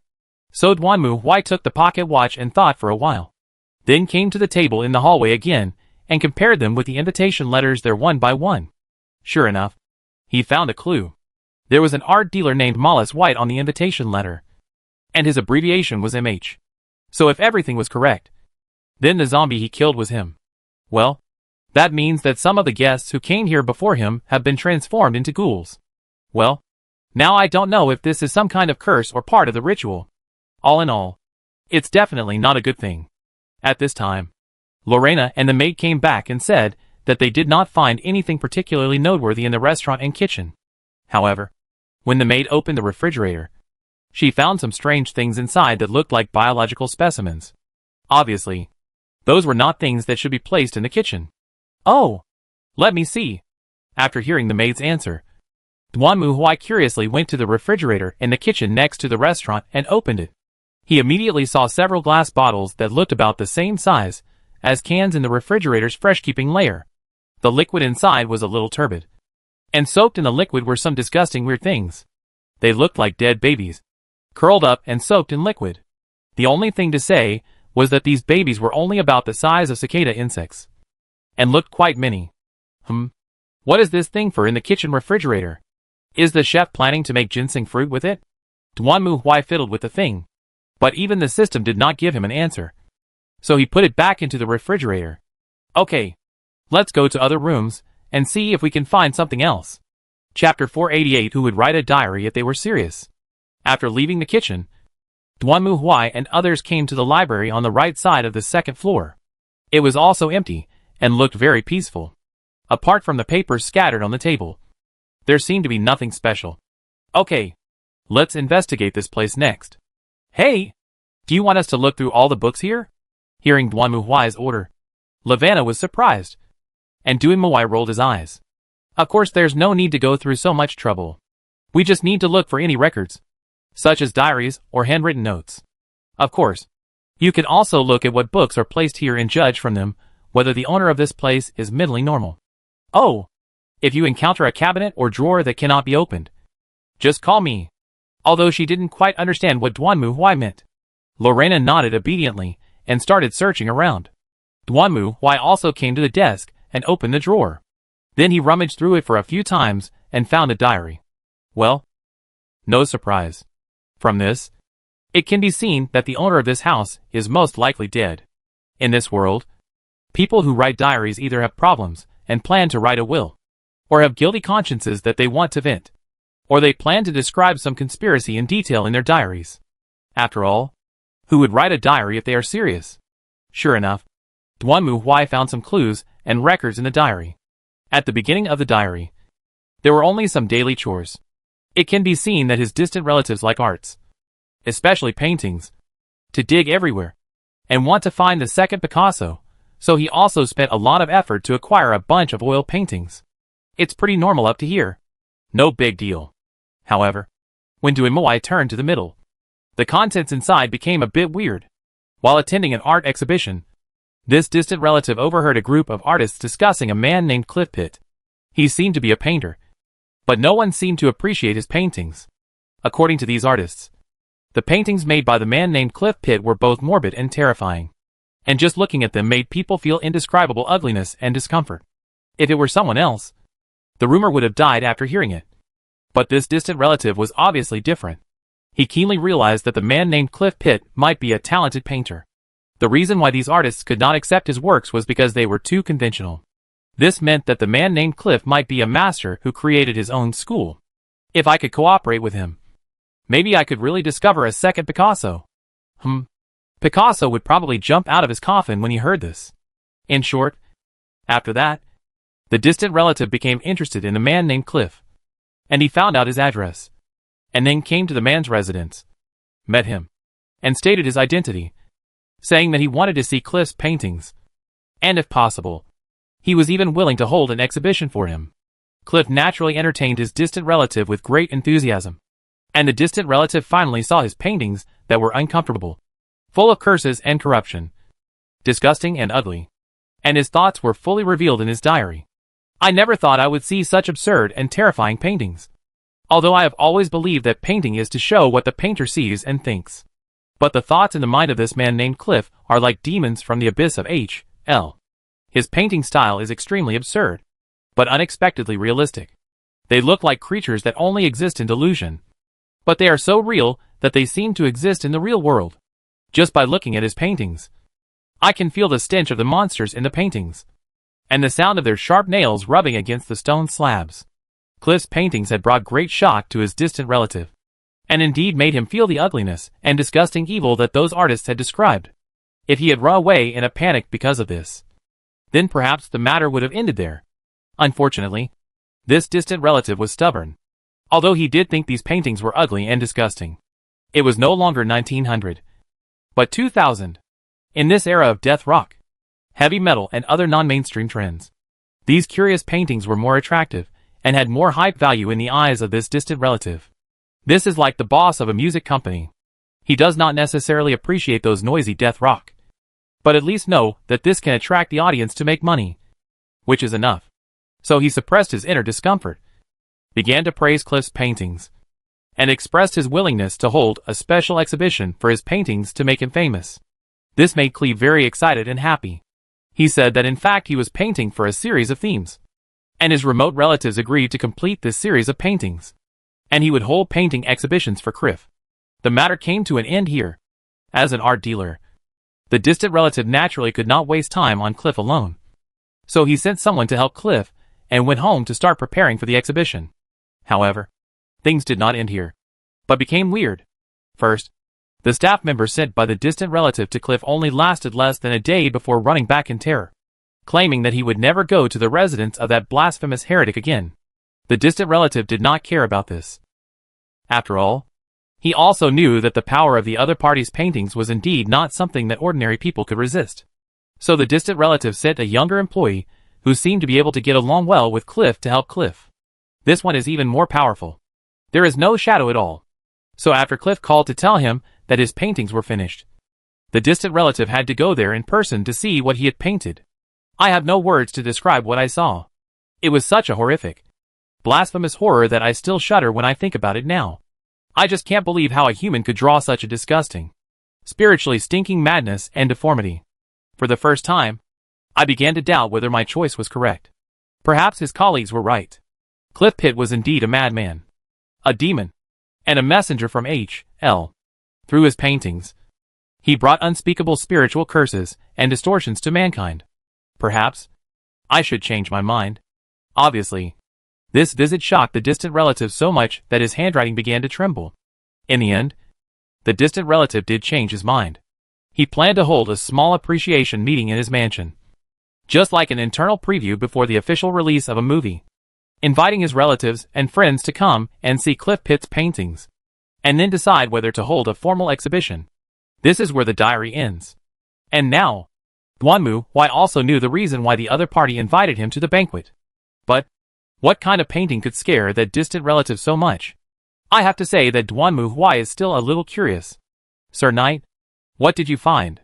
At this moment, Lorena and the maid also finished the search and came to Duanmu Huai again, asking curiously, interesting stuff. Facing the two of them, Duanmu Huai just laughed and then told them the description in the diary. After listening to Duanmu Huai's words, Lorena also frowned. So, the man named Cliff Pitt is the culprit of all this? At the moment, it's basically confirmed. But I want to see what he drew that could scare people like this. Oh, what did you find? In response to Duanmu Huai's question, the maid shook her head, and Lorena spoke. I found some strange books in the bookcase. According to Lorena, most of the books in these bookcases are art books. But in the bookcase closest to them, there are some things about myths and legends and introductions to demons. Well, it seems that after reading what that man said, the distant relative also went to investigate some things. Then let's go and see what the man named Cliff painted. Duanmu Huai closed the diary and handed it to the maid. According to the diary, a distant relative converted the entertainment room into a temporary art exhibition hall. Well, it's right next to it. Walking out of the study, Duanmu Huai looked towards the door on the other side of the corridor. That was the entertainment room. According to the diary, a distant relative had converted it into a small exhibition room. So as long as he went to the entertainment room, he should be able to see what those things were that scared the art dealer relative so much. However, the moment Duanmu Huai walked out of the study, the lights in the entire corridor suddenly dimmed. At the same time, the shadows cast by the furniture in the corridor seemed to come alive. They kept twisting and condensing to form dark tentacles, rushing towards Duanmu Huai and others. At this moment, the entire corridor began to twist and to form. The squirming wooden floor and the low jumping sound made people involuntarily think that this was not an inorganic dead place, but the internal organs of a living giant beast. Snort! Faced with the sudden scene, Lorena was startled and hurriedly stopped. And the maid also took a fighting stance. Only Duanmu Huai glanced at the other party coldly and snorted. Roll! Along with Duanmu Huai's roar. The next moment, the dark tentacles that pounced towards them fled backwards at a speed faster than before, as if hit by some huge waves, and disappeared in the blink of an eye. The twisted and strange corridor also returned to normal with Duanmu Huai's shout. Who? Sir Knight? This is... Yes. Be careful. Duanmu Huai nodded to Lorena.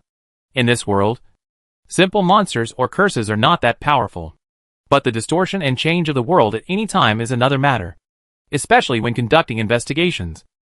Perhaps because of these indescribable existences, the barrier between reality and nightmares becomes weaker and weaker, which leads to players often facing similar situations when conducting on-site investigations. It's as if the whole world begins to turn over into form, shaping another side of this world that you cannot understand. At this time, the reality anchor is very important. This is also Duanmu Huai's biggest motivation for participating in the joint mission. After all, the reaction of subspace erosion is similar to this. A reality stabilization anchor is enough to isolate any conspiracy of those evil gods to influence reality through the subspace. Then, Duanmu Huai walked through the corridor and came to the door of the entertainment room. At the same time, the black cat on his shoulder stared at the door and let out a low roar. Duanmu Huai also raised his eyes when he noticed the movement of the black cat. And then he suddenly pushed the door open and walked in. Boom! Duanmu Huai threw the heavy wooden door open, hitting the wall with a harsh sound, which also alarmed the monsters hiding in the entertainment room. They suddenly jumped up, stared at Duanmu Huai with eyes wide open in surprise. Another ghoul? Duanmu Huai looked at the three monsters in front of him, who were also wearing ragged clothes, had feet like cow hooves and dog heads. Duanmu Huai's eyes widened, and he stared at them. They also looked at Duanmu Huai and others, opened their mouths, and let out sharp and angry roars. The ghouls have seen you. Looking directly at you makes the ghouls feel an incomparable pressure. Their senses are distorted and dominated by an unspeakable pain. Ghoul A failed the fear assessment. It bites its lips tightly, restrains its shaking knees, and feels like an ant in front of you. Ghoul A loses 8 points of sanity. Ghoul A falls into a coma. Ghoul B failed the fear assessment. It can't believe that there is such a terrifying existence in this world. Ghoul B loses 9 sanity points. Ghoul B goes crazy. Ghoul C failed the fear assessment. Ghoul C can feel your breath of fear about to crush its soul. Ghoul C loses 8 points of sanity. Ghoul C is struggling to escape this terrible situation. It cannot attack. MMP. You are itching for this broken system, right? Looking at the system prompt that impatiently popped up in front of him, Duanmu Huai's face turned dark. But now was not the time to complain. He rushed forward and gave orders at the same time. Go together. As soon as he finished speaking, Duanmu Huai broke through the tables, chairs and sofas that were blocking his way, rushed directly to the mad zombie, and grabbed its head. Then Duanmu Huai roared, and his thick fingers pierced into the zombie's head like a hammer. Then Duanmu Huai grabbed Zombie B's head like a bowling ball, and smashed it directly at the other zombie, who was squatting on the floor and trembling. Boom! As Duanmu Huai punched down, the heads of the two ghouls collided with each other, merged into one, and turned into a bloody meat paste. On the other side, Lorena also ran over, with the Holy Scripture tightly in her hand, raised it high towards the unconscious ghoul on the ground, and then slapped it hard. Phew! With a slight sound, the zombie was completely purified by Lorena. Phew! Alright. After dealing with the 3 zombies, Duanmu Huai stood up, shook the blood off his fist, and looked around. Let's see how disgusting the paintings drawn by that man named Cliff are. Chapter 489 Invitation. The 4 walls of the entertainment room were covered with paintings. Of course, Duanmu Huai didn't know the order, but fortunately, these paintings were numbered, which saved him trouble. After a quick scan, Duanmu Huai found that most of these paintings were of ghouls. The first painting was of Arkham City. The upper part was of the citizens of Arkham living on the ground, while in the sewers under their feet, groups of ghouls were scurrying around like rats. In the second painting, several zombies sneaked into a house silently, stole the baby, and then put an ugly and evil little zombie in the cradle. In the third painting, the human baby seems to have grown up into a child, and he is trying to eat the dead under the guidance of the ghouls. At the same time, in the other half of the painting, the little ghoul who is replaced by a cat has also grown up, although he looks no different from a human. His hideous and twisted expression and malicious smile have already explained the problem. In the next scene, the human baby who was captured by the ghoul tribe turned into a ghoul, while the ghoul that sneaked into the human world stood on a high mountain, pointing his hand towards the Arkham City below with great momentum. Behind him were hundreds of ghouls. The scenes after this are basically about how the ghouls attack Arkham City and kill humans. They crawl out from the cracks in the ground and slaughter all the people in the subway station, or they hide in the grass in the park and treat passers-by as prey. The whole Arkham City is filled with smoke and corpses under the attack of the ghouls. How should I put it? Daydreaming is pretty good. Sir Knight? Do these paintings look scary? Duanmu Huai glanced at the painting in front of him and rolled his eyes speechlessly. And Lorena also blinked curiously. Although the picture drawn by this painter is indeed disgusting, especially those human corpses with torn internal organs and devoured flesh and blood, and the army of ghouls crawling on the corpses. Just looking at it seems that everything is alive.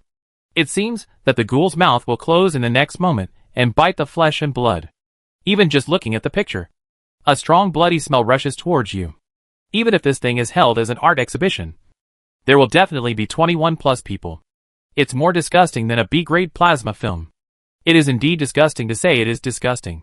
But to say it is horrible, well, Duanmu Huai said that this is also normal. It's scary enough for the people of this world. Can you? Of course. You have to know that people in this world don't usually see any monsters or ghosts. To them, ghosts are just legendary beings. Duanmu Huai spread his hands helplessly. This was actually normal. Lorena was born in the holy city. As a pilgrim priest, she had killed many monsters.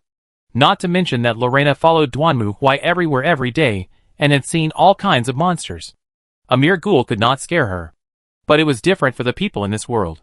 Vampires, ghouls, and ghosts were all considered superstition and fantasy to them.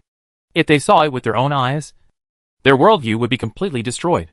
So no matter how heartbreaking the diary was, for Duanmu Huai and Lorena, that was it. Of course, another reason is that this is an entry-level teaching mission after all. At present, their enemies are just lower-level races such as ghouls. The likes of the Byager star-colored Dagon have not yet appeared. And the real threat is still to come. Not to mention the great existence. In an RPG, they are just fighting slimes, and are still a long way from the final boss. Okay. Now we are basically sure what's going on. That Cliff should be a ghoul who came to the human world. And his goal is to lead the ghoul army to destroy Arkham City? These ghouls are really brainless. This is 2000, not 1900. It has to be said that after confirming the other party's ambition, Duanmu Huai was speechless. If this was 1900, you, the ghoul, might have succeeded with your tough body and weird appearance. But now it's 2000. You dare to go out and fight tanks? What if you are tired of living? Meow. Just as Duanmu Huai was thinking, Ling Nu seemed to have discovered something. She stretched out her front paws and patted Duanmu Huai's face, pointing to the depths of the entertainment room. Duanmu Huai turned his head and saw another door there. He opened the door, walked through the corridor, and came to the end. Judging from the location, this should be the study. At this moment, through the heavy door, Duanmu Huai could hear intermittent sounds coming from inside, as if someone was growling. So Duanmu Huai turned around without hesitation and kicked the door open. Boom! As Duanmu Huai kicked the door open, he saw a magic circle formed by blood in the middle of the room, with blood flying all over the floor. Inside the magic circle was a tied-up middle-aged man in a well-dressed suit. His eyes were round and his face was full of pain and fear. Outside the magic circle stood a guy wrapped in a black robe, who looked like a cultist. At his feet, several ghouls were kneeling, and it looked like they were performing some kind of ritual. They were so focused that when Duanmu Huai suddenly kicked open the door, everyone was startled. Even the middle-aged man, who was tied to a chair in the center of the magic circle, temporarily gave up struggling. He stared at Duanmu Huai with wide eyes. Then his eyes rolled back, and he fainted. Duanmu Huai knew what the result would be without even looking at the system prompts. Who are you? Seeing Duanmu Huai, the black-robed man presiding over the ceremony was also startled. He widened his eyes in horror at the fierce and ferocious man who broke into the room.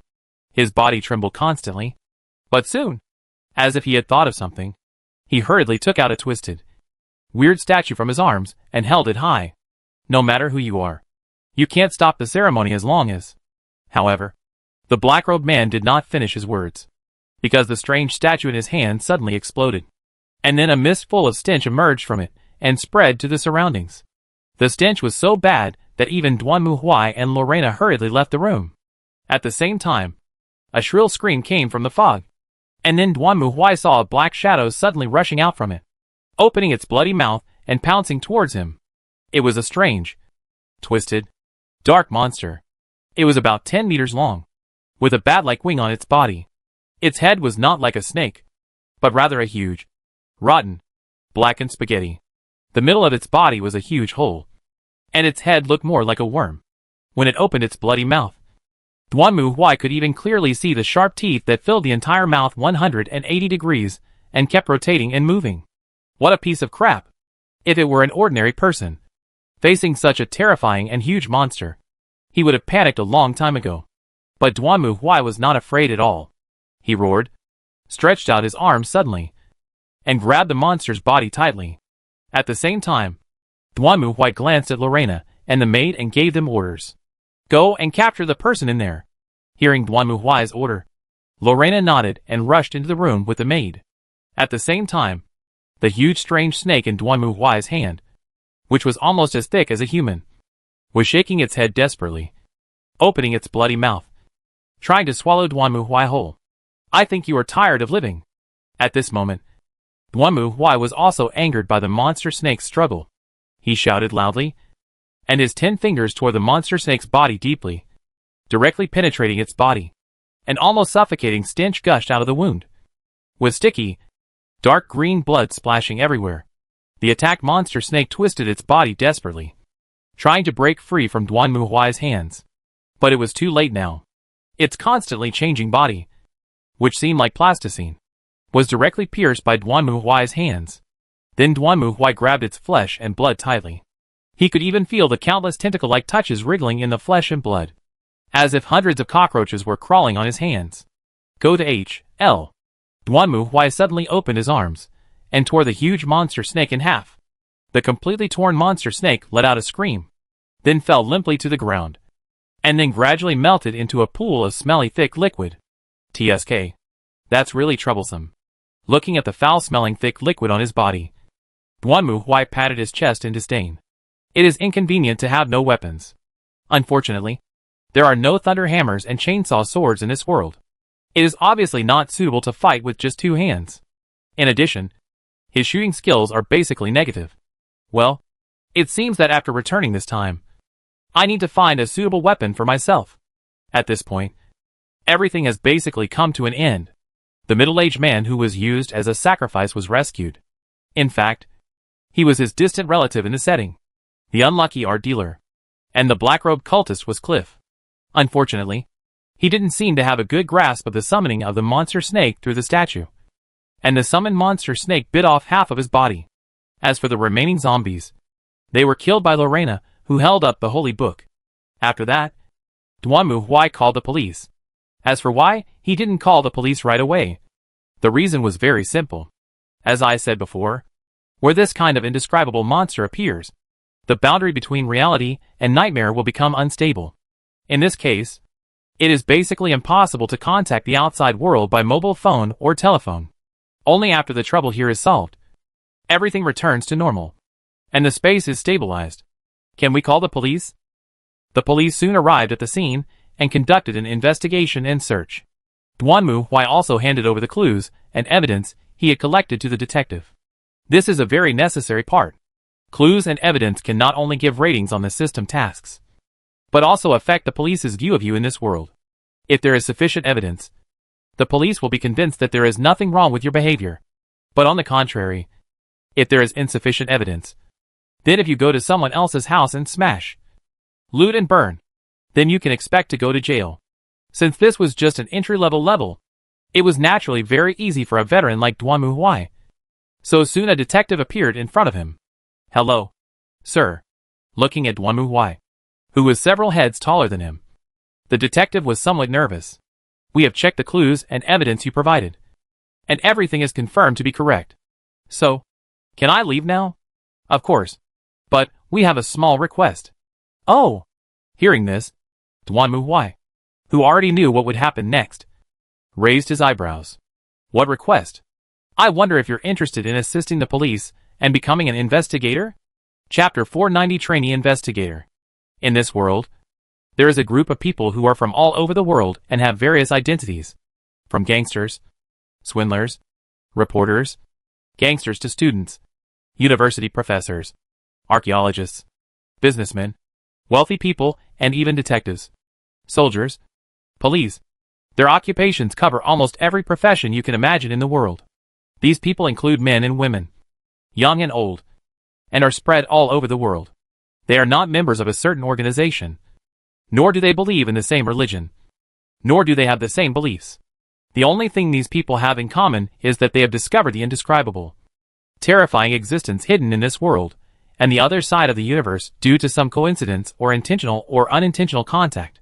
Faced with the terrifying threats that are enough to make mortals collapse, beg for destruction and face them, they mustered up their courage, faced the indescribable threats and fears, and defeated the plots that tried to plunge humanity and the world into chaos and destruction again and again. They are the world's greatest unsung hero investigators. This is how the world is set up. The government departments of this world know something about this situation. And in fact, they are also secretly studying this unspeakable threat. Of course, they do not admit its existence to the outside world. After all, once this kind of thing really breaks out, It will only cause social panic. Logically, it should be like in movies or comics, setting up a special organization to deal with them, such as the Men in Black. However, this is not the case.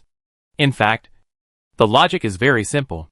If the government does not acknowledge their existence, then of course it is impossible to set up an organization to study or fight these monsters. Otherwise, wouldn't it be tantamount to acknowledging their existence? Similarly, it is impossible to let public officials deal with these problems. It is just like everyone knows that shaman dance is feudal superstition, so you can't let government employees do it. However, this threat does exist. So how should we deal with it? At this time, the investigator appeared. Basically, according to the setting of this world, as long as someone is lucky or unlucky to encounter similar things and finally escape from it, they will most likely call the police. If the police arrive at the scene and find that it is true, they will invite these survivors to become investigators. If I have to say it, from the government's perspective, the so-called investigators are more like external staff/temporary workers in the police department. This is actually the only solution. After all, look at what investigators do. You go to a small town to investigate a case of mysterious disappearances, and then you find a house that looks suspicious. So you pick the lock and break in. Then they found traces inside. And then they pried open the safe and found the documents inside. Then they found a secret room in the wall and simply broke down the wall. This alarmed an unspeakable monster. And in order to avoid any accidents, the house was burned down. My goodness. A whole series of looting, smashing and burning. Right? If this involves human sacrifice or kidnapping, when the police come out to arrest someone, he will be furious in court. You dare to break into my house without a search warrant, pick the lock, and even smash, loot, and burn my house. Is this how you handle cases? Is this evidence legal? This is of course illegal. But what about the other way around? If a thief goes to steal someone else's things, breaks into someone's house, and finds drugs hidden inside, and then feels guilty and takes the drugs to the police station to report that someone is trafficking and hiding drugs, then that is none of my business. Right? After all, it wasn't the police who stole it. Well, since someone has reported the case, don't the police have reason to come and search? As for the thief, wouldn't his crime be atonement for his crime? Here, the investigator plays the role of thief. This is why investigators must collect all clues for every mission. After all, this is part of the legal evidence. As long as there is sufficient evidence, the investigator can be let off regardless of whether he has committed burglary or murder, which can be considered as atonement. But if there is insufficient evidence, well, I'm sorry, I can only arrest you as a criminal. This is another reason why investigators will not become personnel of government functional departments. As long as you are an outsider, what you do and how you do it has nothing to do with the government. It is not the government that instructs you, nor is it the government that permits you to do so. You do everything by yourself. Because of this, investigators are often just a title. Since you have nothing to do with the government, you certainly cannot receive any special allowances, nor can you ask the government to pay for your 5 insurances and 1 housing fund. And you don't have a staffing plan. Not only that, if you encounter something weird, the first thing the police will think of is probably to find you to handle it. Well, it is most likely an operation that will lead you into danger. Of course, investigators are not just temporary workers who take the blame. On the one hand, becoming an investigator is equivalent to giving you a green channel to conduct PY transactions with the police, as long as there is sufficient evidence and physical evidence. No matter you are breaking into a house, or picking a lock, or committing murder or arson, you will most likely be released on bail and go home to sleep on the same day. On the other hand, after becoming an investigator, you will be sponsored by an organization called Foundation. After all, it is a non-governmental organization on the surface. Doesn't this mean it has nothing to do with the government? In fact, the very next day after Duanmu Huai returned home, a blank letter appeared in the mailbox, with only 2 sheets of paper in it. One of them was a card with Duanmu Huai's name and a big D logo on it. The other one had a website address on it. Duanmu Huai silently turned on the computer, entered the URL, and then entered the Foundation's website. Well, on the surface, this seems to be just a simple Public Welfare Foundation website, and most of the content inside is about public welfare assistance. Only when you enter your name and number to log in, the entire Foundation will show its truest side in front of you. But it's no use.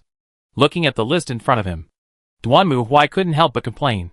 This interface is a welfare for internal personnel of the Foundation. Simply put, according to the points obtained by the evidence and exhibits brought back by the investigators after each settlement, they can be exchanged for corresponding items on this website. Of course, there are all kinds of things on it, including houses, transportation, weapons, vehicles, etc. However, Duanmu Huai is still a D-level personnel, so his exchange list is just some ordinary things. As for reality anchors, caught counters and the like, he doesn't need to even think about them at his level. After all, he is a D-class personnel, spreading hands. For Duanmu Huai, the most important thing at the moment is naturally weapons. For most investigators, the basic standard weapons are daggers, revolvers, or knives. After all, these things are easy to carry and use. But for Duanmu Huai, it is not the case. Firearms are basically useless to him. His shooting skills are too poor. Moreover, with Duanmu Huai's palm, ordinary guns in his hands are just like children's toy guns. As for weapons, you can choose them. But the problem is, no matter what weapons Duanmu Huai takes out, aren't they all very ostentatious? A big sword? A hammer? Can you carry this thing on the street? This is not a fantasy world. Fortunately, Duanmu Huai finally found a weapon. That's the cane. In fact, there is a similar weapon in the game, called a sword cane, which is a sword in the shape of a cane. On weekdays, it is just an ordinary gentleman's cane. But as long as I pull the handle upwards, I can pull out the sharp blade hidden inside. This thing is very popular in the game. Many players like to wear a suit and tie and hold a cane and sword to show off. After all, this thing looks good for showing off. And it can also be used for fighting. Right? However, if Duanmu Huai wanted to do it, he naturally could not use this ordinary cane sword. This thing was almost like a toothpick in his hand, and it would be a joke to take it out. But he can customize one himself. There is no need to put any sword blade or mechanism in it. Just let someone use steel to forge a solid black steel cane. Wouldn't that solve the problem? With Duanmu Huai's height, a walking stick would have to be more than 2 meters long, and would weigh at least several hundred kilograms. The head of the stick would be carved into the shape of an eagle's beak, which would not only look beautiful, but also be used for prying open boxes or hitting people. He wanted to see who could withstand 100 kilograms of blow. Big shots drive big cars, and use big sticks to shoot big snipers. What's wrong with that? Oh, yes, there is also a car. After returning home, Duanmu Huai asked the maid to send the heavy truck for modification. MMP. That thing is simply a container for transporting lions and tigers. How can people sit in it? At least let it be modified so that people can sit. Right? Even if it is a little bigger. You can't just give me an empty container. Are you kidding me? This job also came as a surprise to the modification company, especially after meeting Duanmu Huai. They suddenly felt that this might be the most difficult job since they opened their business. However, for the sake of money, they gritted their teeth and agreed to Duanmu Huai's request and began to modify the heavy truck and container. Of course, this all takes time, and Duanmu Huai doesn't plan to be idle during this time. As the saying goes, now that he is here, if trouble doesn't come to him, he can find trouble. So Duanmu Huai quickly turned his attention to a pilgrimage site that all players visit after coming to this world. It is located in the same area as Arkham City, a well-known, popular, and sought-after treasure land by players. Innsmouth. Chapter 491: The Shadow of Innsmouth. Innsmouth. This is a small town that is not even recorded on the map, and it is filled with all kinds of bad legends and stories. However, for Duanmu Huai, he just felt that this place was quite pitiful. Well, that's quite pitiful. As we all know, this is a linked mission world, and when the game first launched this mission, a large number of players naturally poured in. When they figured out the rules of the mission world and successfully started to enjoy the fun, a group of fun players naturally appeared. This group of players was not small in number, and they soon began a massive pilgrimage to the Holy Land throughout the world. According to the posts made by this group of players on the forum, they even have several achievement actions within the group. For example, go fishing in Innsmouth, feed dogs at Miskoto University, watch the moon in Dunwich, etc. The latter two are easy to deal with. As a university, Miskoto University certainly cannot allow people to come and go at will. The residents of Dunwich are also quite simple, although they sometimes seem weird. Players prefer to climb mountains and watch the stars and the moon in Dunwich rather than go to the town to cause trouble. So it's not a big deal. Only Innsmouth was unlucky. After all, as a representative place of Cthulhu mythology, this place has been turned upside down by players. Everyone knows that the residents of Innsmouth are a group of Deep One cultists who believe in Cthulhu. So here, the players' actions are quite bold, and they dare to do anything. Anyway, deep divers have no human rights. Some people dared to go fishing on the cliff. Some dared to set fire to Dagon's church. And some even sneaked into doors, and picked locks, and got into any place. Of course, there are also players who will pat the people of Innsmouth on the shoulders, very kindly invite them to the side, and speak to them with a smile. I heard that Cthulhu is quite interesting. Can you summon one out for us to see? God has mercy on me. The people of Innsmouth are just a group of isolated, self-contained Deep One cultists. They have never seen such a player who is crazier than their own master. Moreover, the players are still competing to see who can dig out the deepest secrets. It is not a big deal for you to investigate a mere Deep One. If you don't summon Dagon or Cthulhu to the shore, you will be unworthy of your reputation as a player. There are even players who directly approached the Deep One family to express their willingness to help, but ended up kicking them away, saying, "Why are you being so fussy? Let me do it," and then started the summoning of Cthulhu ceremony themselves. In the end, the whole Innsmouth was in chaos. The players who wanted to summon Cthulhu, and the players who wanted to stop them fought each other directly. On the contrary, the native residents of Innsmouth hid in their houses trembling, and did not dare to wander the streets. So much so that players who went there later complained that the previous players had ruined Innsmouth, and that there was no local customs or culture at all. It was just like those tourist attractions on Singles Day, with investigators everywhere on the streets, and not a single native NPC to be seen. But everyone still likes to go to Innsmouth. After all, anything in this place can trigger an event, and then be used to increase points. Unless everyone in Innsmouth is dead. So Duanmu Hui also planned to follow in the footsteps of his predecessors, and try his luck in Innsmouth. He did not go there in the game. On the one hand, Duanmu Hui had more important tasks at the time. On the other hand, there were too many investigators in Innsmouth at that time. You couldn't even meet a deep diver when you went out to buy a pack of cigarettes. In this case, Innsmouth was really sick. Fortunately, these players have turned Innsmouth upside down. So much so that Duanmu Hui might know Innsmouth better than the locals. For example, there are 4 major families in Innsmouth. These include the Flink family, which was the first to build Innsmouth, the Fulson family, which controls the town's manufacturing and alchemy industries, the fanatical and radical Spock Society, and the Telamanai family, which controls the town's only hospital. These 4 families cooperate with each other, but also compete with each other. After all, they all hope to take the glory of pleasing the evil god they believe in. This shows that human greed is common even to cultists. In the game, the fate of these 4 forces is quite tragic.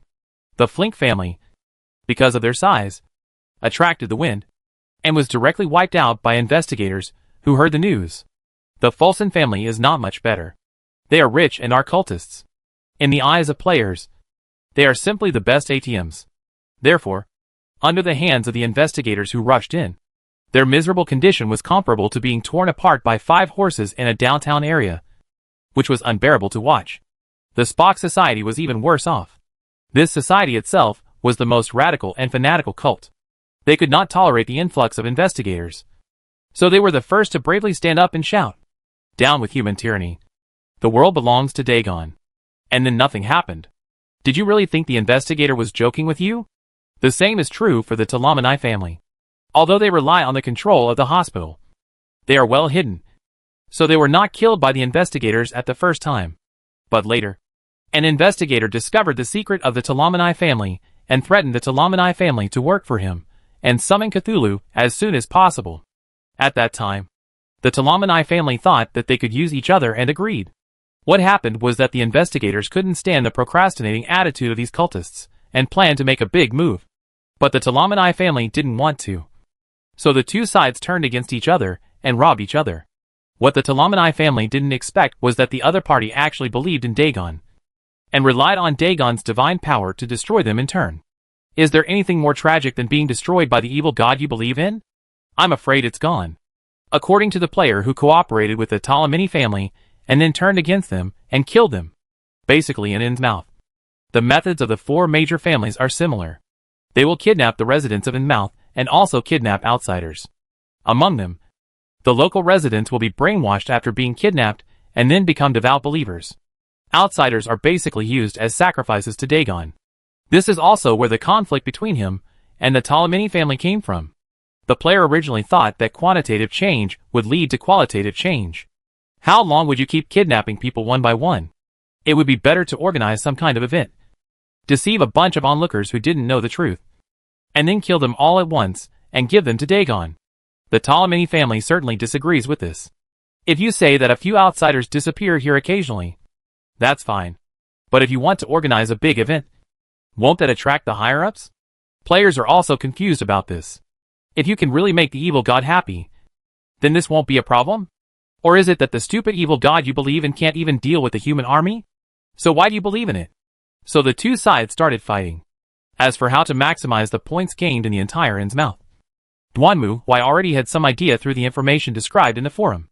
The biggest reason why Innsmouth was not destroyed, apart from their cautious actions, was that there was a secret collusion between the people in power in Innsmouth and senior government officials.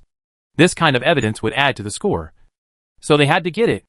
Secondly, there are no good people in Innsmouth. All the people in Innsmouth are hybrids of deep divers and humans. Definitely alien creatures. If you were in the Inquisition, Duanmu would have massacred the whole city long ago, killing everyone, young or old. You believe in evil gods and have chaos mutations. Who else should I kill? In fact, in the game, the more hybrid mutants in Innsmouth die, the higher the player's score will be. This actually has an internal logic. The investigator in the novel The Shadow over Innsmouth that made Innsmouth famous escaped from Innsmouth and reported to the government, which sent a large army to suppress Innsmouth. But the problem was that it was 1920, a time when everyone was obedient and information was easy to control. In 2000, which government would dare to send a large army into a village to suppress it? Wouldn't that make it to the national hot search list and broadcast it live every day? So Duanmu came up with a good idea. He could guarantee that this would definitely turn the entire Innsmouth into a real nightmare. So this time, Duanmu left Lorena at home. And then he took Tutu and Black Cat on the road. He didn't even take a car, but walked. And thus, he crossed the salt marsh surrounding Innsmouth and came to the city. It was already evening 3 days later when the lights of thousands of homes in Innsmouth appeared before Duanmu's eyes. The whole of Innsmouth was dead silent, with only a few lights indicating that there were still people living inside. Pitch-black clouds howled and covered the entire sky, with the look of an impending storm. On the hillside, Duanmu was standing there, looking coldly at the fishing village in front of him. He was wearing a black vest and suit, a black windbreaker on the outside, a wide-brimmed hat, and a black cane in his hand. Of course, if you just look at it this way, it seems that he is just an ordinary gentleman looking at the scenery in the distance. The premise is that the shabby and scrapped vehicle next to Duanmu, which looks like a toy car, should not be counted. We are finally here. That is Innsmouth. Duanmu held his cane and squinted his eyes at the reserve below. He could see the dark Dagon church on the edge of the coastline, and the fishermen on the dock carrying fish from the fishing boats. There seemed to be no one on the street. Only some people who obviously looked like tourists from other places walking around there. The howling wind swept past Duanmu, and Duanmu reached out and grabbed the waste paper flying in the wind, then unfolded it and found that it was a travel poster depicting Innsmouth. On the poster, Innsmouth is called a holiday paradise and the best place for leisure travel. And it is said that the sea here is enough to make people forget all their worries. Well, that's right. When you die, you have no worries. Meow. The black cat crawled out from Duanmu's collar and licked his face with its tongue. And Duanmu also reached out and touched the black cat's little head. Okay, don't be impatient. The fun is just beginning. After saying this, Duanmu tightly grasped his cane, turned around with big strides, and disappeared into the darkness. At the same time, heavy rain poured down. Chapter 492, Shock at the Fishing Port. Boom, boom, boom. Amidst the rumble of thunder, heavy rain poured down. covering the entire Innsmouth in heavy rain. In this heavy rain, several figures wrapped in tattered raincoats and cloaks were holding flashlights, long forks and fishing nets, walking slowly on the streets of Innsmouth. Through the flashes of lightning and the dim light of the flashlight, one can see that the skin covered by the cloak appears very wet and slippery. Their necks are swollen and bulging, and organs like fish gills can be seen expanding and closing inside. These were the Innsmouth cultists, and they were roaming the streets for no other reason than to hunt down any foolish out-of-towner who wandered out on his own, and to offer them as sacrifices to Dagon. However, it seemed impossible to gain anything today. The leading cultist sighed. It was unlikely that anyone would be stupid enough to come out and die at such a night. In fact, he already felt a little tired. Thinking of this, the cultist turned around and looked behind him, wanting to ask if they should stop here today. However, where are the people?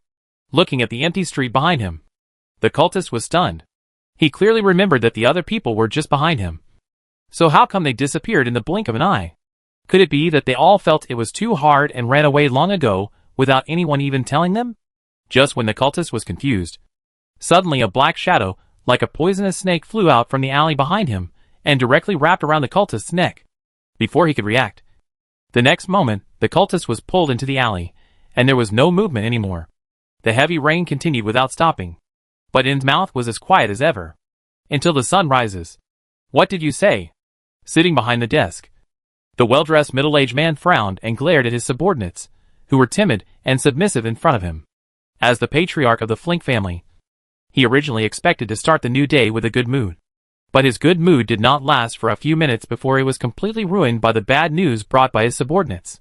According to the subordinates, several bodies of townspeople were found on the streets of Innsmouth this morning, and they were members of the Frink family slave hunting team. Dead? All dead? Are you sure? Yes. Yes. Their bodies were found on the street this morning. Damn it. What's going on? Block the news immediately. I want to go there myself. Damn it. Where are their bodies? Yes. It has been sent to the police station. Without waiting for his subordinate to finish speaking, Chief Flink stood up angrily, strode out of the study, and immediately ordered someone to drive him to the police station. Along the way, Chief Flink himself also looked solemn. He couldn't figure out who would do such a thing. His first reaction was that the other three families were trying to prevent him from sacrificing Dagon. But that didn't make sense. There hadn't been any particularly important sacrificial ceremonies recently. But who else would do such a thing? This question was not resolved until Chief Flink arrived at the police station. But he put the matter behind him for the time being. The police chief naturally knew Chief Flink. In fact, the entire police station was staffed by their people, which was why every time a foreigner disappeared here, the investigation would ultimately come to nothing. The police chief took Chief Flink to the morgue and showed him the bodies. They were found this morning by an old man named Pete. As you know, they always go out to sea early to fish. But when he opened the door, he saw these bodies lying in the street in front of his house. You can't imagine that the old guy would scream louder than a woman one day and almost wake up all the neighbors. As he spoke, the police chief lifted the white cloth covering the body. Seeing the body, even Chief Flink couldn't help but shudder. Under the white cloth, there was a member of the slave-catching team. He had round eyes and a wide mouth.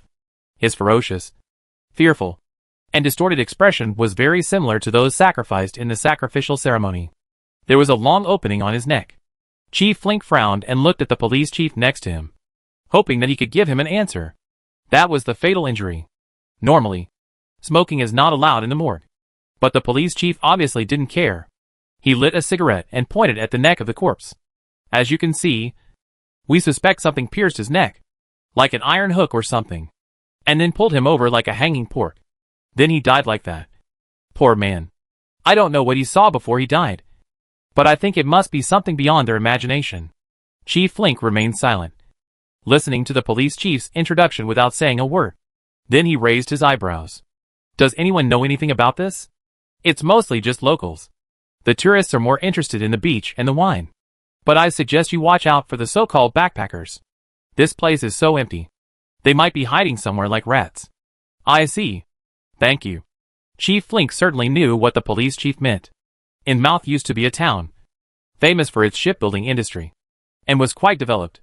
But later, with the decline of Innsmouth's manufacturing industry, It is now more like a village, with people mostly gathered in the east of the town, and many other places are ruins and house wreckage that have long been deserted. In the past, few people would come to Innsmouth, although the rumors and gossip surrounding them sounded superstitious and stupid. They did a good job of dissuading those outsiders from trying to find out. But now it is different. More and more people are going to Innsmouth. Some of them come here to travel, and some of them confuse the people of Innsmouth, such as backpackers.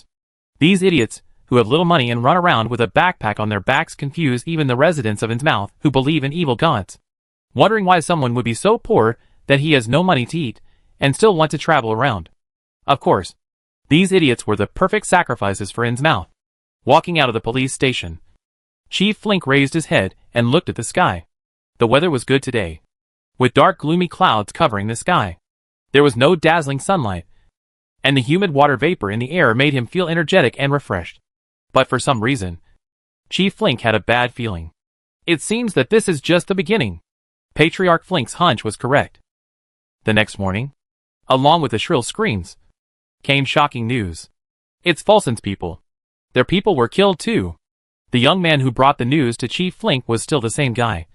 But this time, he was not beaten down by the chief for bringing bad news. However, this news was also disturbing. Hearing his subordinate's answer, Chief Flink frowned again. He had suspected that something was wrong, and now it seemed to be true. He just planned to wait and see what happened. However, the situation was becoming increasingly disturbing. After the Folson family's slave hunting team failed, it was the turn of the Spock Society. Those hot-blooded, excited and fanatical believers who worship the great gods in the deep sea finally hit a wall. After learning about the experiences of the Flink and Folson family slave hunting teams, the Spock Society angrily organized several patrols. They were no longer slave hunters holding fishing nets and pitchforks, but fully armed militia groups with sophisticated guns and weapons. They vowed to find the murderer who killed the residents of Innsmouth and make him die in despair in the most painful and crazy sacrifice. So when night fell, this patrol team consisting of dozens of capable, strong, young and brave guys set out. They were holding bright flashlights and various firearms. There were even rumors that they had received help from the residents, who were hidden in the deep sea and did not belong to this land. But it still doesn't help. The next morning, their bodies were found at the fountain in the town square. Each of them died miserably. The guns in their hands had not even been fired, and there were no signs of struggle on their bodies. But they were all dead. Each of them had round eyes with twisted, hideous, and terrified expressions, as if they had seen some terrible and indescribable monster. Something seems wrong? Over the past few days, Innsmouth has fallen into extreme panic. The residents of the town locked themselves in their houses as soon as it got dark and dared not go out. Chief Flink and others were also not idle. They sent people to arrest all the outsiders who knew about the murders or those who tried to find out the inside story. They arrested them all in the dungeon and prepared them as gifts for sacrifice. At the same time, they also began to make great efforts to check the houses in Innsmouth one by one, trying to find clues. However, it would have been better if they hadn't checked, because once they checked, everyone was shocked. As we all know, after the decline of Innsmouth, only a small area was inhabited, and most of the buildings in other areas were uninhabited. Their doors and windows were nailed shut with boards, and no one lived in them. They looked like abandoned empty houses. Of course, this was just the opinion of outsiders. But that's not the case. All the people of Innsmouth have the blood of deep divers. So the older they get, the less human they look. In this case, it is impossible for outsiders to see them. Therefore, when their appearance changes to a certain extent, they will hide in these empty houses that appear to be sealed, and enter the sea after they are completely transformed into deep divers. However, when the 4 major families investigated, they found that those who were waiting in the house to return to the sea after complete transformation were all dead. All were killed. What's even more terrifying is that they can't even be sure whether these people had been killed a long time ago or had just died. What is going on? Who is it? Who did it? Now, all 4 major families were in a panic. At the beginning, they thought it was normal for each other to hold each other back. Even if everyone believed in evil gods, it did not mean there would be no conflicts. For example, there was even a doctrinal dispute between the Flink family and the Folson family. The Flink family had always claimed that the bloodline of Innsmouth was inherited by a saint in their family, who became pregnant after sleeping with a great being from the deep sea. However, the Fulson family believed that this statement was an insult to the divine nature. They claimed that the saint did not sleep with the great being, but received the blessing of the great being in a dream, and then gave birth to the offspring of the deep one as a virgin. So the two sides started arguing over the doctrine of the saint giving birth to a child. The former believed that the latter did not respect historical facts, while the latter believed that the former was blasphemous and trying to flatter himself. In this situation, holding the other party back is a basic operation. In fact, at the beginning, the four major families also suspected that there was something wrong with each other, so they restrained each other during the investigation. But when they found that all the residents who were about to be transformed into deep divers were killed, they immediately realized that something was wrong. You have to know that these deep divers will throw themselves into the sea and run towards the embrace of the great existence after their transformation. It is their business to pull each other's legs. And whoever can do such a thing is blaspheming God. Who did this? At this moment, the rulers of the four major families all felt cold in their hearts. You know, they have always believed that Innsmouth is a place without any secrets under their control. Their ancestors have lived here for generations, and everything here is under their control. There can't be any problems, even if it is a foreigner. As long as he comes here, the four major families will know it at the first time. However, someone killed people under their noses, but they didn't know anything? We must sit down and discuss this issue carefully. At this time, Chief Flink finally made a decision. Chapter 493, The Judge's Practice. Innsmouth was dead silent under the night. The continuous murders during this period of time made this already gloomy town even colder and more gloomy. Now, as soon as the sun sets, everyone rushes home.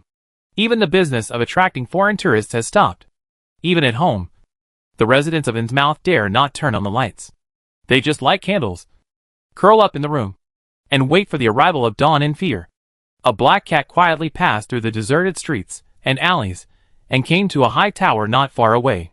She leaped up nimbly and came to the top of the tower. Then she leaped onto the shoulder of Duanmu Huai, who was standing in the shadow, leaned against his mouth, and meowed a few times. Duanmu Huai also reached out, touched the black cat's little head, and put her in his arms. Very good. It looks like everything is going well. Looking at the dead silence of Innsmouth, Duanmu Huai nodded with satisfaction. He closed his eyes and took a deep breath.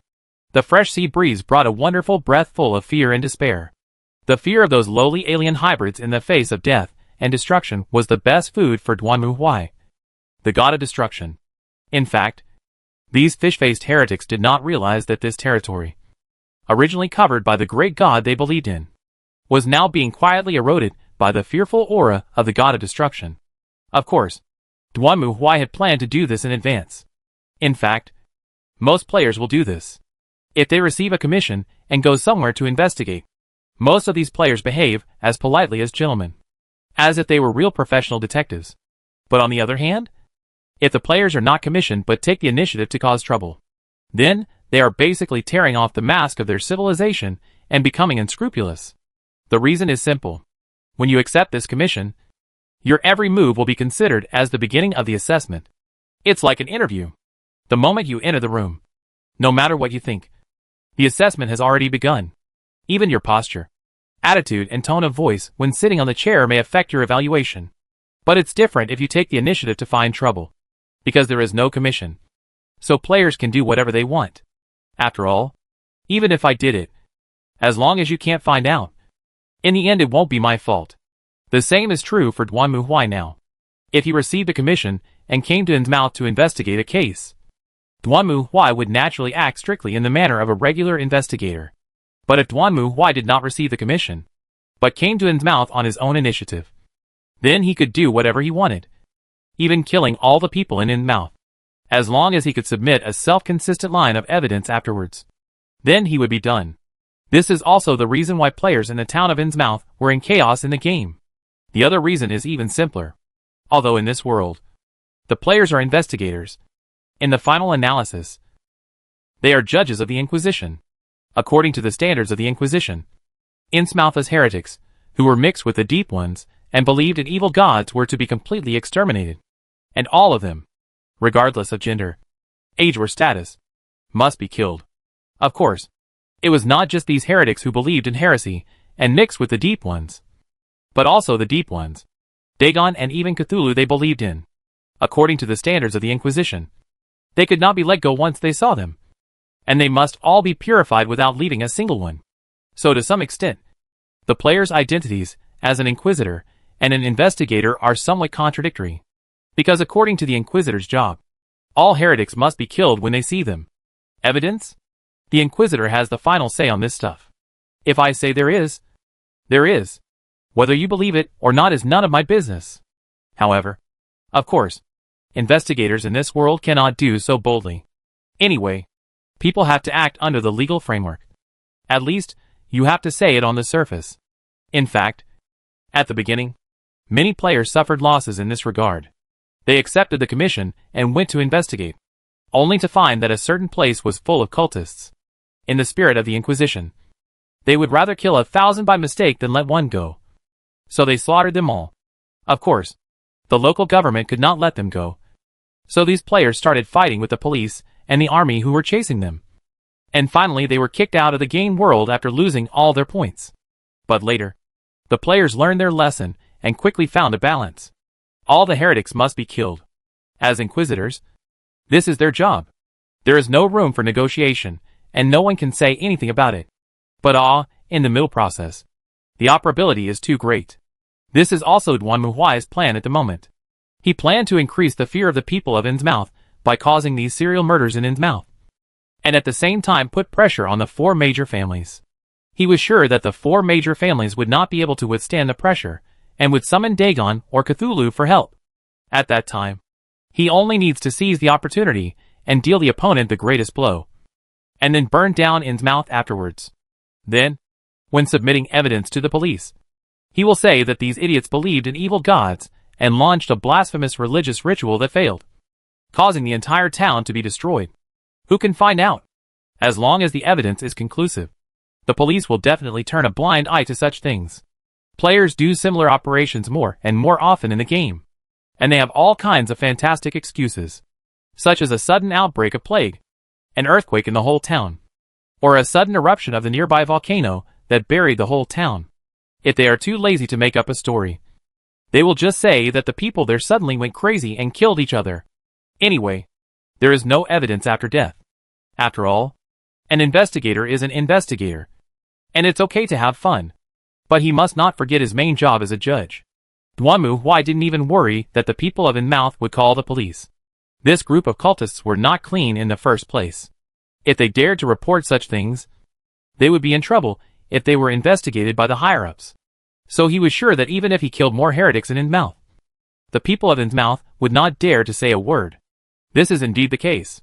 According to the results of Lingnu's investigation, people from the 4 major families have gathered together to discuss countermeasures. As for the police station, they demanded that the matter be completely suppressed and no one be allowed to mention it. This means that if Duanmu Huai continues to kill here, even if the higher-ups come to investigate, they won't be able to get any intelligence or information about the murders because in the police station, these cases simply don't exist. He killed their people, and they wanted to help him clean up the aftermath. Duanmu Huai felt that this group of cultists were so kind. Of course, in return, Duanmu Huai promised to give them an unforgettable ending.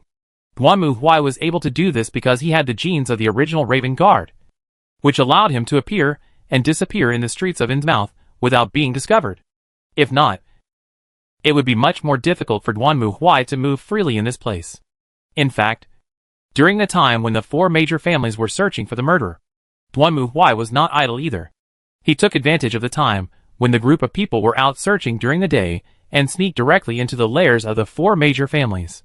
He collected a lot of evidence, including heavy materials such as the Fulson family bribing a congressman, and the records and imaging data of the Ptolemy Hospital injecting mysterious drugs into patients in the name of medical treatment and using them to conduct various human experiments.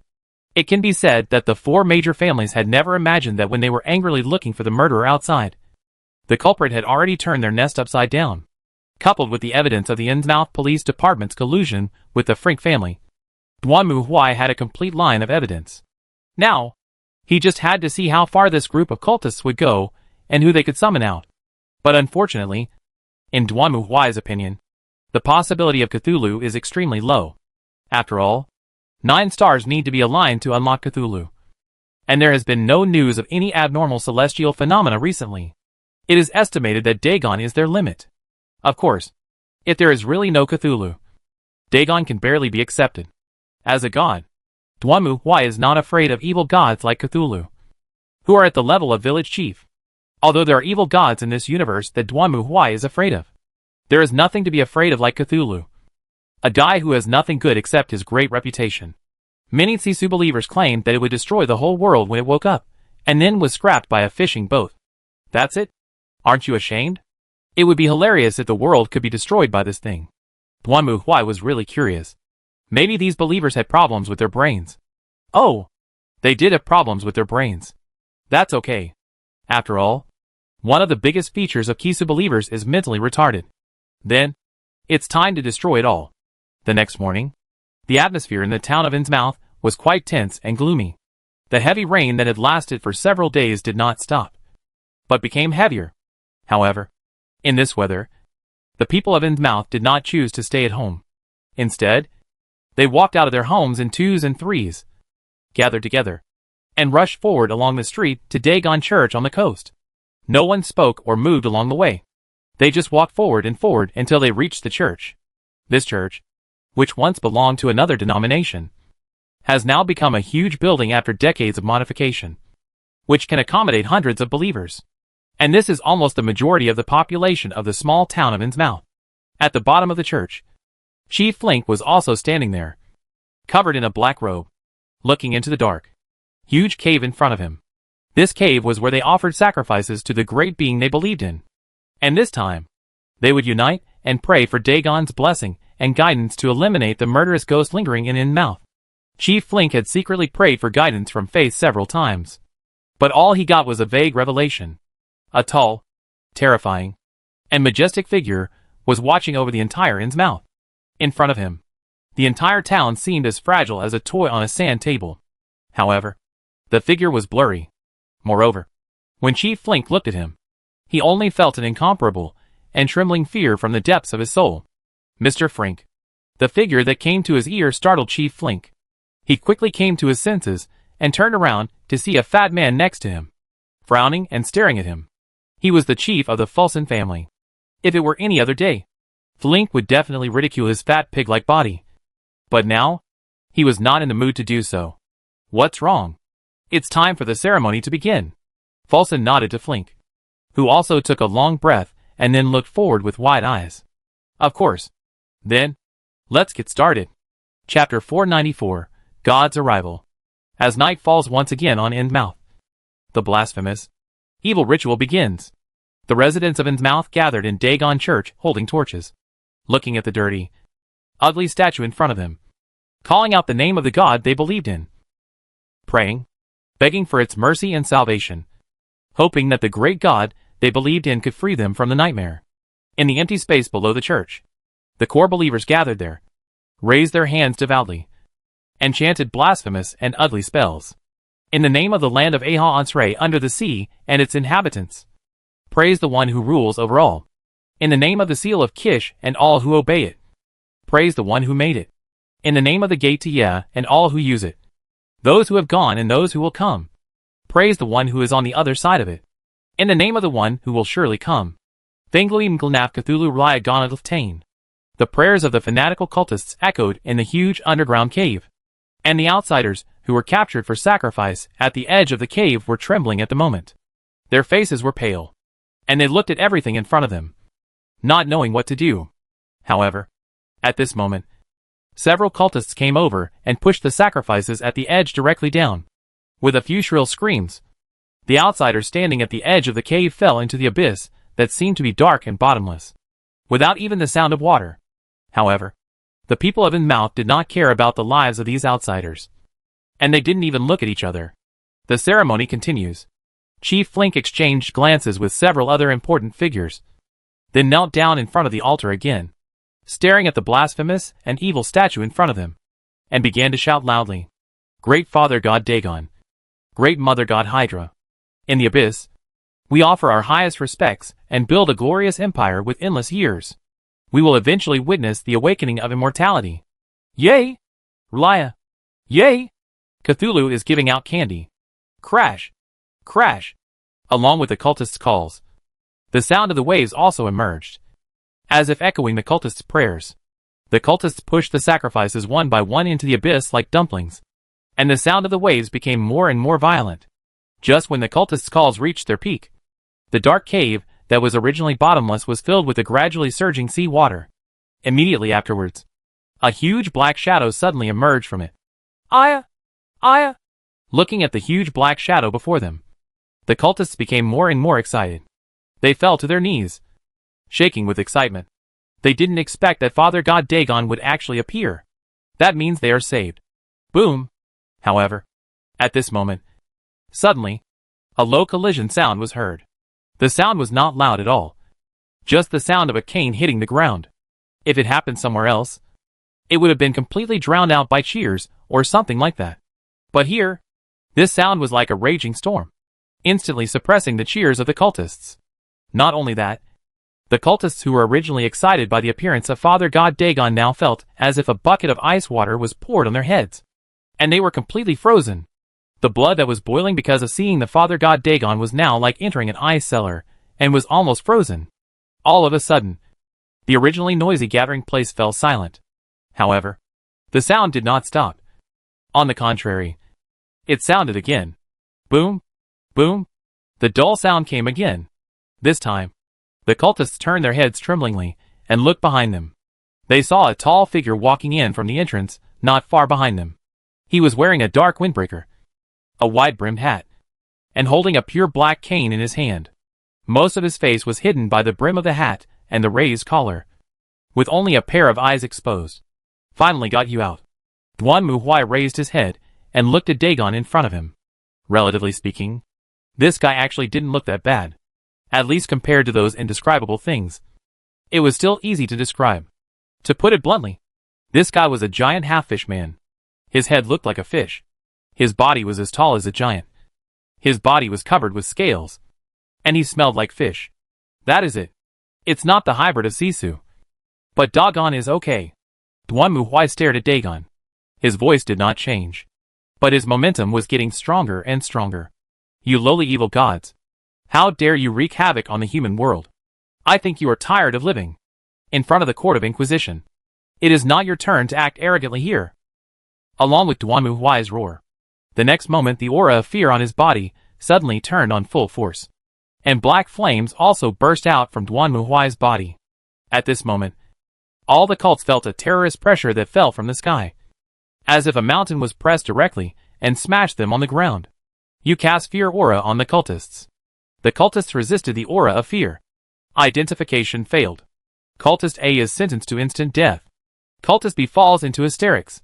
Cultist C. The system's prompts were rising in excitement like firecrackers during the Chinese New Year. And at the same time, the cultists naturally could no longer bear Duan Muhui's aura of fear. They opened their mouths wide and struggled desperately like fish on the shore. Unlike the chaotic knowledge brought by the indescribable outer gods, Duan Muhui's aura of fear gave these cultists a very simple feeling. That's horror. Extremely frightened. At this moment, these cultists only felt their hearts beating wildly, almost jumping out of their throats. Even the blood in their bodies seemed unable to bear this kind of panic, and began to flow back wildly. Even the air they breathed seemed unwilling to enter their bodies at this moment. Even if they opened their mouths and took a deep breath, there was still no sign of air entering their lungs. Bang! Bang! Bang! In the blink of an eye, the cultists were lying on the ground. Their eyes rolled back, their mouths wide open, their eyes bulging, blood spurting out of their bodies, turning their entire bodies into a pool of blood. However, at this moment Duan Muhui didn't care about these cults. He stared at Dagon coldly, and the black flame on his body gradually rose, forming a giant form with a giant. And Dagon was far a confrontation in front of him. But why does this scene feel so familiar? Duan Muhui frowned as he looked at Dagon in front of him. Because Dagon was summoned from the cave. Only his upper body was shown here. In addition, the seawater kept coming out from under Dagon's body. Okay, everyone, get ready. Stand at 10 yards. And pay attention to the orb. No. I got off track. Duanmuhui gathered his scattered thoughts, then looked at Dagon in front of him and clenched his cane. Prepare to die? Heretic God. As soon as he finished speaking, Duanmuhui rushed towards Dagon, who was several times taller than him. Facing Duanmuhui rushing towards him, Dagon also roared, clenched his scaly iron fist, and smashed it head-on at Duanmuhui. Boom! In terms of body size, Duanmuhui is not at an advantage. He is only 2.5 meters tall, while Dagon is 6 meters tall. Even if he is only showing his upper body like the one plugging the toilet, he is still much taller than Duanmuhui. But Duanmuhui is not without a solution. Although he cannot use the equipment of the Inquisitor in this world, as a god, he also has his own solution. That's the black flame. Drink Aw.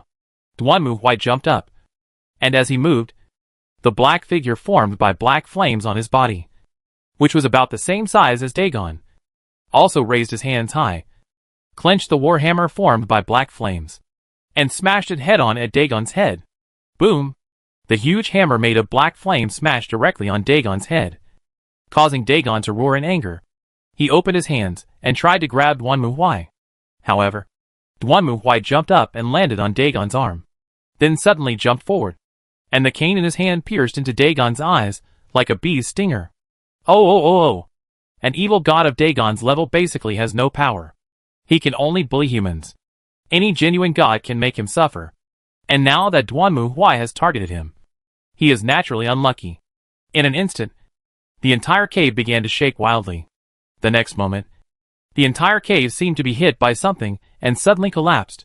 Boom, boom, boom. The pouring rubble splashed down, while Duanmuhui, whose body was protected by black flames, jumped up and avoided the collapsed hole. When he looked forward again, he found that in another place on the beach, a half-merman giant, whose body was almost as big as Dagon, also strode out of the sea, and a pair of fish eyes was staring at Duanmuhui fiercely. Seeing Duanmuhui looking at himself, the huge half-fish man also opened his mouth and made a sharp and horrible roar. With her roar, the dark sea also began to shake. It is impossible to scare him. Oh! So the wife feels distressed because her husband was beaten? In that case, thinking of this, Duanmuhui clenched his hands and stared at them with a cold face. You two should all die together. Chapter 495 Reporting a Crime. For Anthony Howard, it was just another morning like any other. When he woke up from the usual nightmare, Anthony was still sweating profusely. He took a shower, bought some sandwiches for breakfast, and then went straight to the police station to start his new day. But for Anthony, this day was completely unchanged from his more than 10 years as a police officer. In other words, starting 10 years ago, his police career took a completely different turn. Hey, Sheriff. When Anthony put the last bite of sandwich into his mouth and walked into the office, he saw a young man with freckles all over his face running towards him with a smile on his face. This young man was called Dominic. A good man. Young, energetic, and passionate about his work. To be honest, Anthony felt that he was full of enthusiasm for his work at this age. What's the matter? There is a grade case that needs you to confirm the signing. You level? Looking at the thick dumplings handed over by Dominic, Anthony frowned. Where did the accident happen this time? In mouth. In mouth? Oh, I know it. I hear it's a queer place. Anthony took the case file and walked forward carelessly. On the surface, he seemed calm and steady. But in fact, Anthony just wanted to delay as much time as possible to avoid opening the damn case file. It was like the teacher collecting homework in the morning, and you were dragging your feet, as if delaying for one more second was a victory. For Anthony, he didn't want to do this job. At that time, Anthony was just a rookie. One day, he received a call from the public, claiming that there seemed to be some ferocious animals in the nearby sewer pipes. Anthony at that time took his partner to the local area without any care. And then, he experienced the most unforgettable night of his life. After that, Anthony's world completely collapsed, and his once unshakable beliefs also turned 180 degrees. He didn't even know what he should believe in. But as a police officer, Anthony survived and eventually joined the police's special team. On the surface, this team will also handle some normal cases. But in fact, their real job is to be responsible for the investigators to go through the process. As Anthony has had personal experience, he is naturally qualified to join this team. And Anthony has been working here for 10 years. It's just, to be honest, now he would rather deal with trivial matters such as traffic accidents. And he was unwilling to do his own job. Unfortunately, he had no choice. Soon, Anthony's desk was right in front of him. But why has this come to us? Shouldn't the authorities be responsible? Anthony is a federal police station. And this kind of local cases generally only need to confirm the local municipal police station or state police station. There is no need to send it to themselves at all. Ah, I heard that something happened. And the entire Mouth seems to have been destroyed. A small town? All destroyed?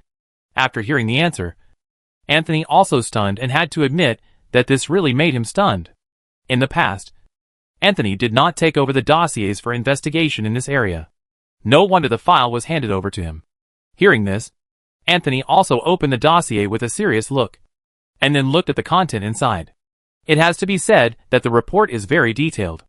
In short, an investigator named Duanmu Huai went to Mouth for vacation after seeing an advertisement.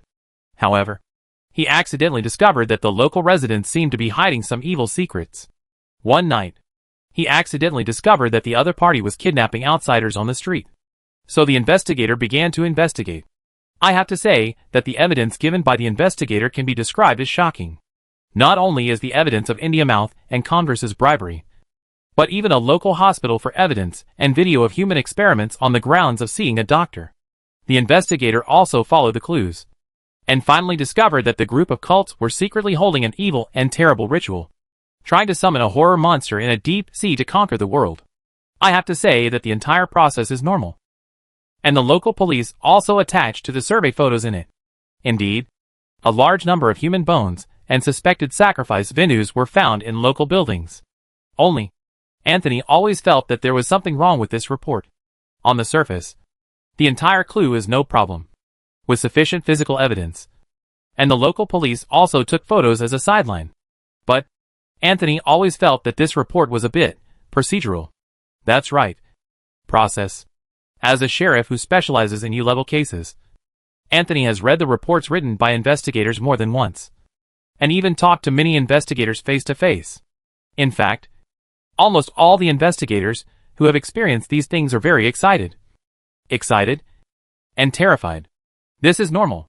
As a person who has experienced it, Anthony himself understands it very well. On that night 10 years ago, although he escaped, his partner disappeared forever.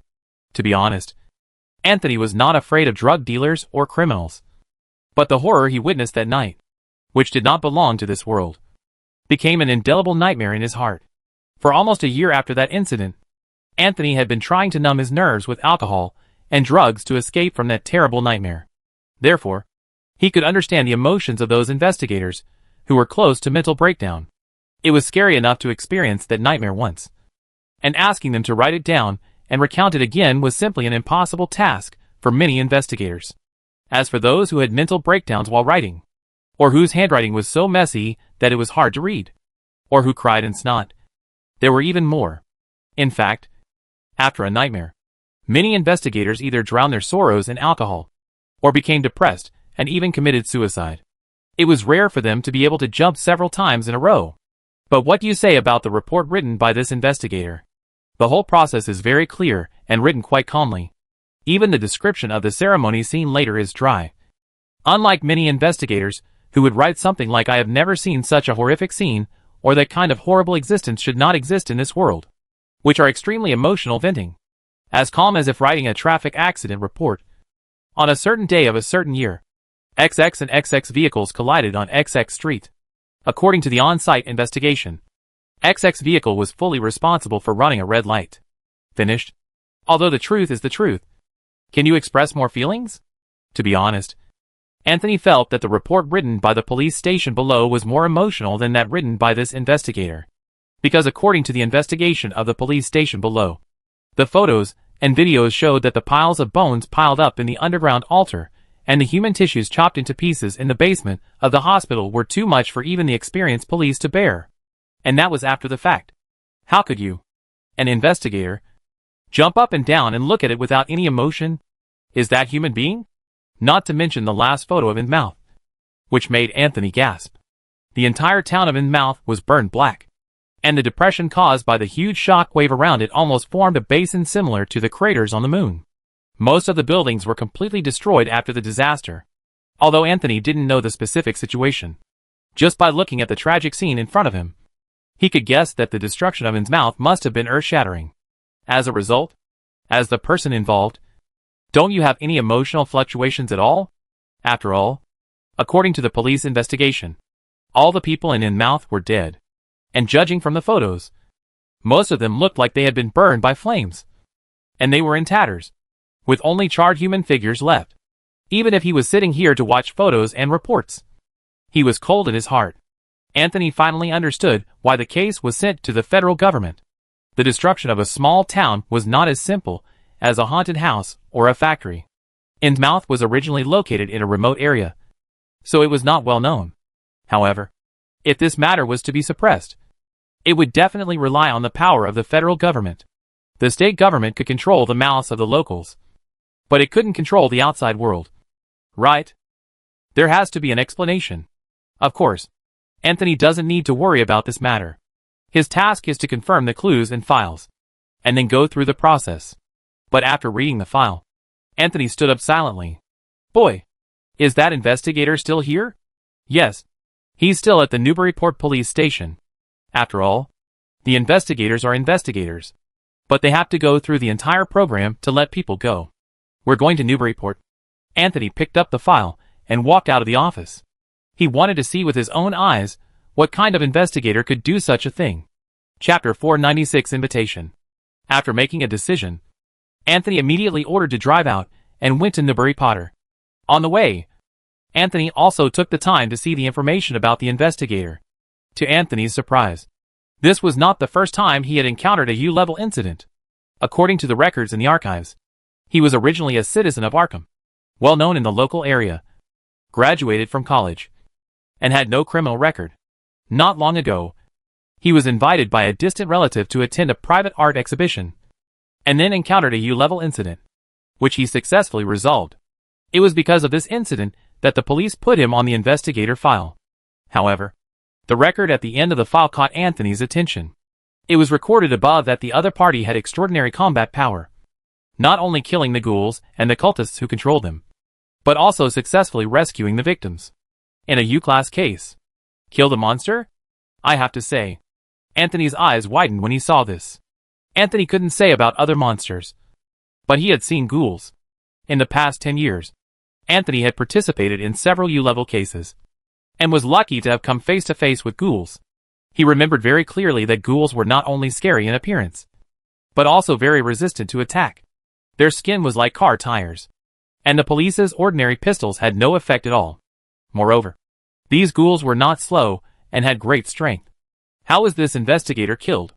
And looking at the records, this is not just one, but a group. Not only that, according to the last statement in the file, the investigator called the police only after he had killed the monster and the cultists and rescued the victims. In other words, the police were simply helping him clean up the mess. Wow, this is possible? Seeing this, Anthony was stunned. He has been in this line of work for 10 years and has seen quite a few files. In Anthony's memory, in most cases like this, the investigators would flee first and then call the police. Some who were cornered would fight back and then flee. Of course, from the perspective of the parties involved, Anthony could understand the feelings of these investigators. Facing such a monster, being able to escape was considered lucky, and being able to successfully kill it was even more fortunate. However, this naturally made it more difficult for the police, because these cultists were like rats, and they would run faster than anyone else at the slightest sign of trouble. In the past 10 years, Anthony had encountered hundreds of similar cases, but only a handful of them were actually caught. Well, there are so many that you can count them on one finger. The rest was basically waiting for the police to rush, and the other party had no shadow. This is also normal.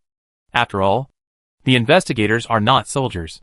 There is no need to order to rush into the sea of Down Mountain. So things like this, where someone is caught red-handed, are really rare. After reading the files, Anthony was naturally more curious about Duanmu Huai in his heart, and wanted to see what this investigator was capable of.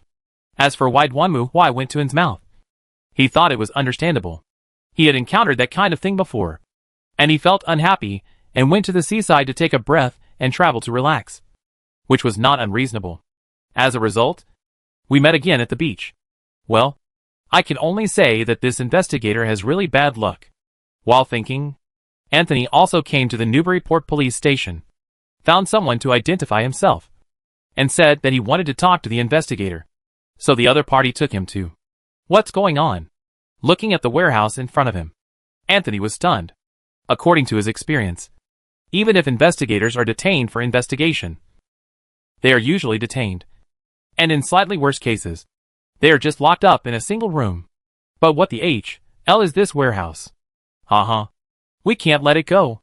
Hearing Anthony's complaints, the local police officer laughed and answered. After hearing his answer, Anthony looked at him speechlessly. Is Newburyport such a bad place? The prison is full? There is no place to put people, so they have to stuff them into warehouses? Is there such an operation? Open the door. Anthony was too lazy to talk to him, and just gestured to the other party to open the door. The police officer hurried forward and opened the door. And then Anthony walked in. Generally speaking, police warehouses are not allowed to have people inside. After all, there are too many things in the warehouse. Fortunately, this warehouse is an old one, and there is nothing inside, except that the lights are a little dim. Anthony walked into the warehouse and saw that the entire warehouse was empty, with only a few empty shelves placed against the wall. Mr. Dwanmu, Anthony coughed and started shouting. I'm Sergeant Anthony Polk of the Federal Police. I'm in charge of the investigation of the Innsmouth case. Could you please talk to me? As he spoke, Anthony walked into the warehouse. Looking around cautiously, Anthony had done this kind of thing many times, and he had experience. Even if the average investigator survived, he would definitely be mentally traumatized, either having nightmares or staying in a corner. Some even talked nonsense or even drank and took drugs. So he spoke in a low voice and was very careful, for fear of irritating the other person. At the same time, Anthony was muttering in his heart that the people in this police station were just there to do nothing. They locked people up in such a large warehouse. If they wanted to play hide and seek with him, where could he find them? However, as he was walking, Anthony suddenly found that his vision went dark. The light is off? No. Anthony looked around in confusion. But at this moment, a voice sounded from above his head. You looking for me? Yes, I am. Hearing the other party's answer, Anthony nodded. And then he raised his head subconsciously to look up. And then, when Anthony looked at that face, he was so frightened that he almost jumped up. Almost instinctively, he rolled on the spot, put some distance between himself and the other party, then reached out for his gun and aimed in one go, fully demonstrating his skills as a federal agent. No, don't move, or I'll shoot. Dwanmu folded his arms and looked at Anthony in front of him speechlessly. The latter was also stunned for a moment before he reacted. You are Mr. Dwanmu? Yes, that's me. Dwanmu took out his investigator's certificate from his pocket and handed it over.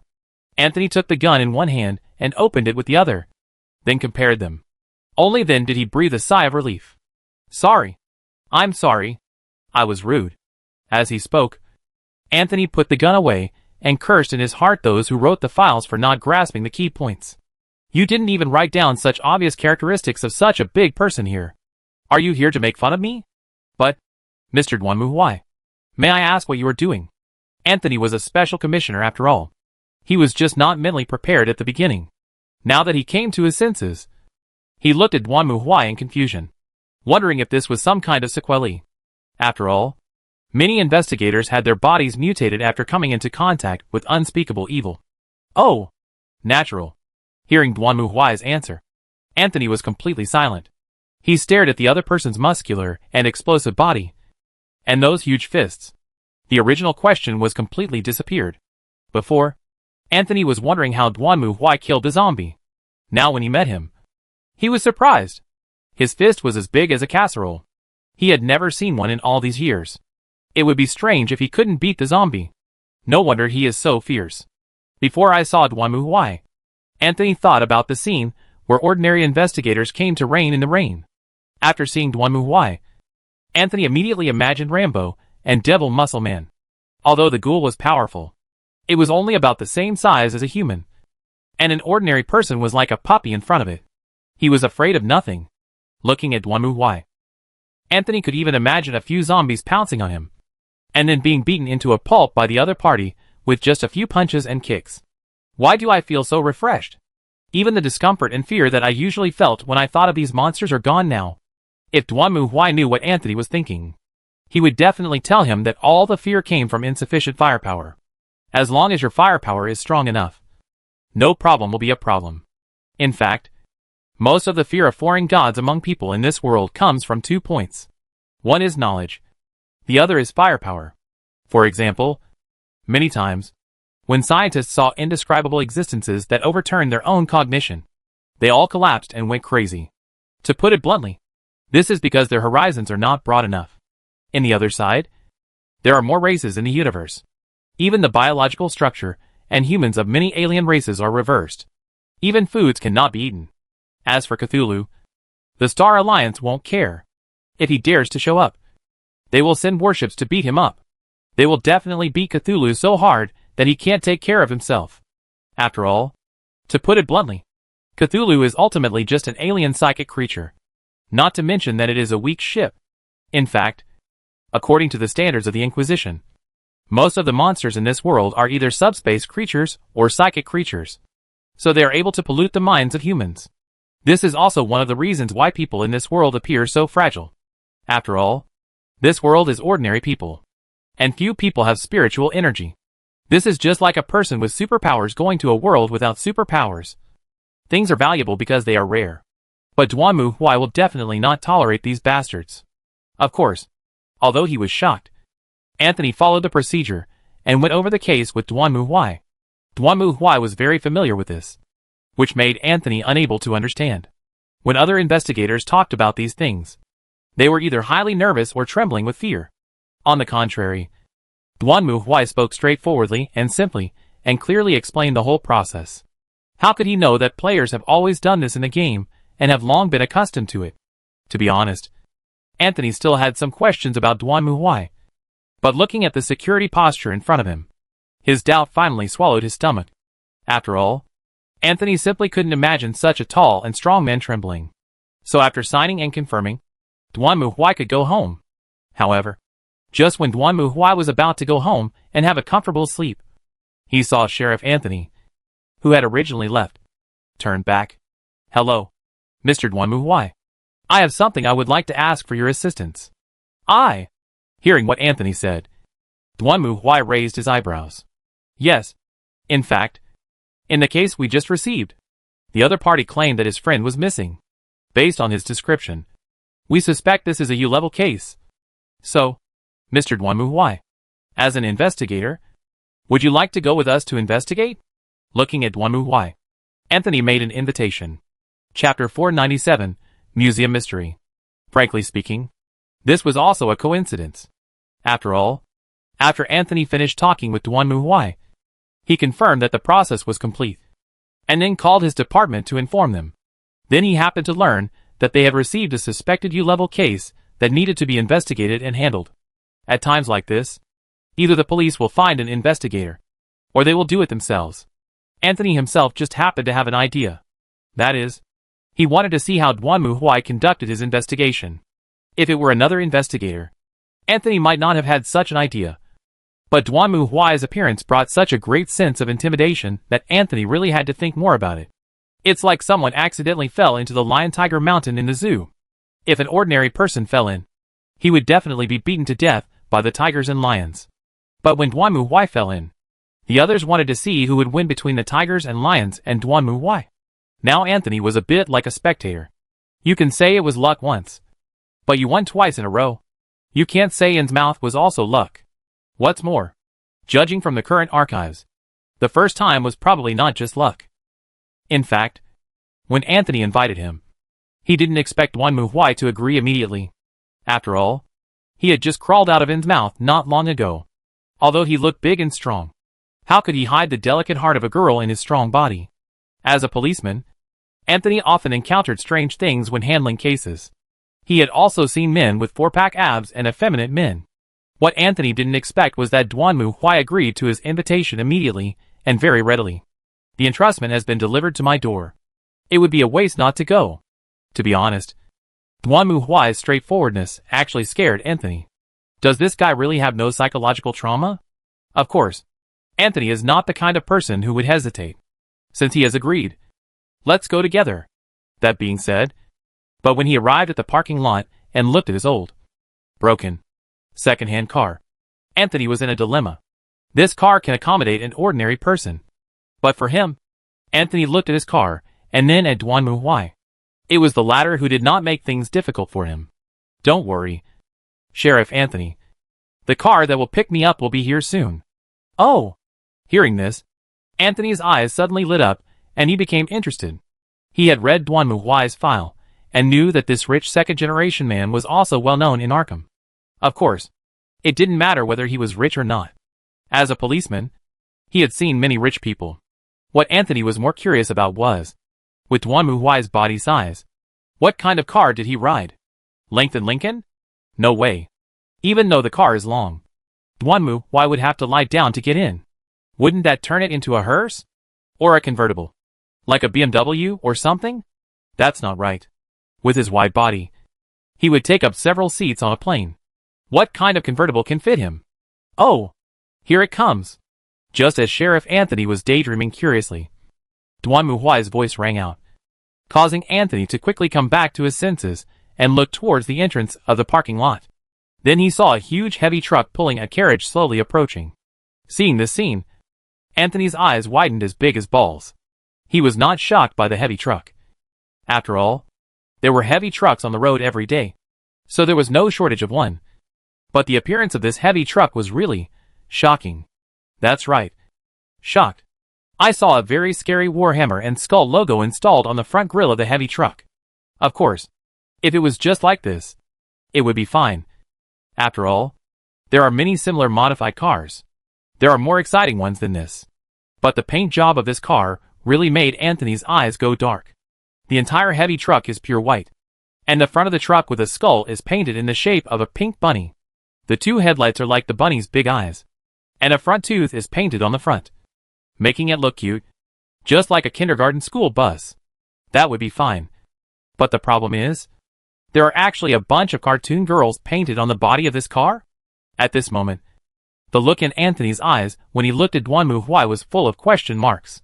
You are a strong man who is 2 meters and 5 meters tall. And you like this? Of course. It's not that I can't like you. But with your appearance, status, and wealth, don't you have any self-respect? How can you be so unruly?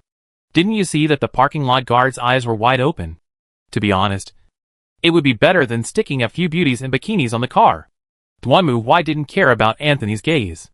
What people want when driving is to attract everyone's attention. No matter good or bad. As long as it can attract a lot of attention.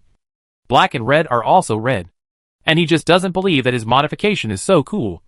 Wouldn't he attract 100% attention on the street? Even Maserati can't compare to it. Let me tell you. Even Cadillac has to call me brother in front of me. Anyway, the purpose of driving a car is to show off and attract attention. So the more people look at it, doesn't it mean that you are winning more? As for what others think when they see it, they must think that the paint on their car is extraordinary, high-end, classy, and different from ordinary mortals. What else can you think? If you don't believe me, just look at the streets. There are Mercedes-Benz, Maserati, Rolls-Royce, Cadillac. Every one of them. Can any of them have a paint job as cool as mine? No. Doesn't that explain the problem? I am ashamed to associate with these vulgar people. Besides, even if it is a painting, how much space can a mere sports car have? How can you draw a few 2D images? It is nothing like this heavy truck. With one on the top, one on the left, one on the right, and one on the back. And you can directly paste posters on them. Isn't it much better than the stingy little car with so many pictures? At this time, Duanmu Huai had already opened the door of the rear carriage and made a gesture to Anthony. Sheriff Anthony, let's get in the car and talk. I swear to God, Anthony really doesn't want to get in this car. But there was no other way. He still had to explain the case. And he couldn't wait until he got there. So Anthony had to order his subordinates to drive and lead the way. and he got into Duanmu Huai's car. Fortunately, the interior of Duanmu Huai's car is not as weird as the outside. In fact, Duanmu Huai did not really intend to transform his car into an RV. After all, RVs generally require a complete kitchen and bathroom, and a bed, which would fill up the originally small space. At the beginning, the modification company also had this intention, but Duanmu Huai refused. Are you kidding? With his size, he can just turn around in a container. Why do you cram so many things into me? Do you think I have too much space? Therefore, the interior of Duanmu Huai's carriage is more like a large reception room, mainly with sofas, cabinets, a TV, and a small refrigerator. The decoration is also grand and stable. At least it feels very comfortable to sit in it. And there is nothing particularly weird. The premise is not to think about the exterior paint. So Anthony also sat on the sofa and talked to Duanmu Huai. This case was at a museum in Newburyport. It mainly collects some artworks. Of course, the value itself is not too high, just average. Recently, the museum in Newburyport was holding an exhibition. And then, a guest disappeared. Well, yes, on the surface, this is just a missing person case of a museum visitor. And at first glance, it doesn't seem to be anything special. So at first, the police investigated the case as an ordinary missing persons case. But of course, there were no clues. However, they did get some information. It seemed that people disappeared every now and then in this museum, including not only guests but also museum staff. At this time, the police felt that something was wrong and were thinking about whether to report the matter to the higher authorities. But then something happened.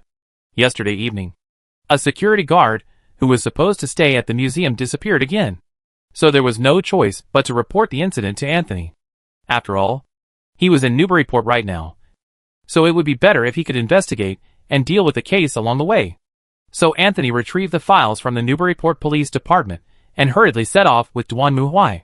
As of now, the number of missing persons recorded by the Newburyport Police Station alone is as high as 15.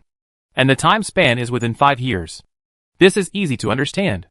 After all, a museum is not a strange place. How could people disappear all day long? According to the case file, the first person to go missing from the museum was a night shift security guard. When he came to take over the next day, he found that he was missing. So he reported the case. Later, the police investigation yielded no results. So the case was dropped. The second disappearance occurred 2 months later. But this time the person missing was a painter. The museum was being renovated at the time, and the workers were working overtime. One of them was responsible for maintaining the walls of an exhibition hall. But within a few minutes, when his coworkers came to look for him, he had disappeared. At that time, everyone thought he was lazy and went back to rest. Later, he did not come to work for several days. The company reported the case. The police investigated and finally found out that the last time everyone saw him was in the exhibition hall of the museum. And they had never seen him again after that. Of course, the police also applied for a search warrant and searched the entire museum inside and out, but found nothing. After that, the museum experienced several disappearances in succession, including museum guests and even a child. According to the file, his mother took him to the museum, and the child went to an exhibition hall out of curiosity and play, and then did not come back. When his mother went to look for him, he was gone. The mother naturally made a scene at the museum, and the museum knew it was in the wrong. So it compensated the mother and settled the matter. As for the child, he was also nowhere to be found, alive or dead.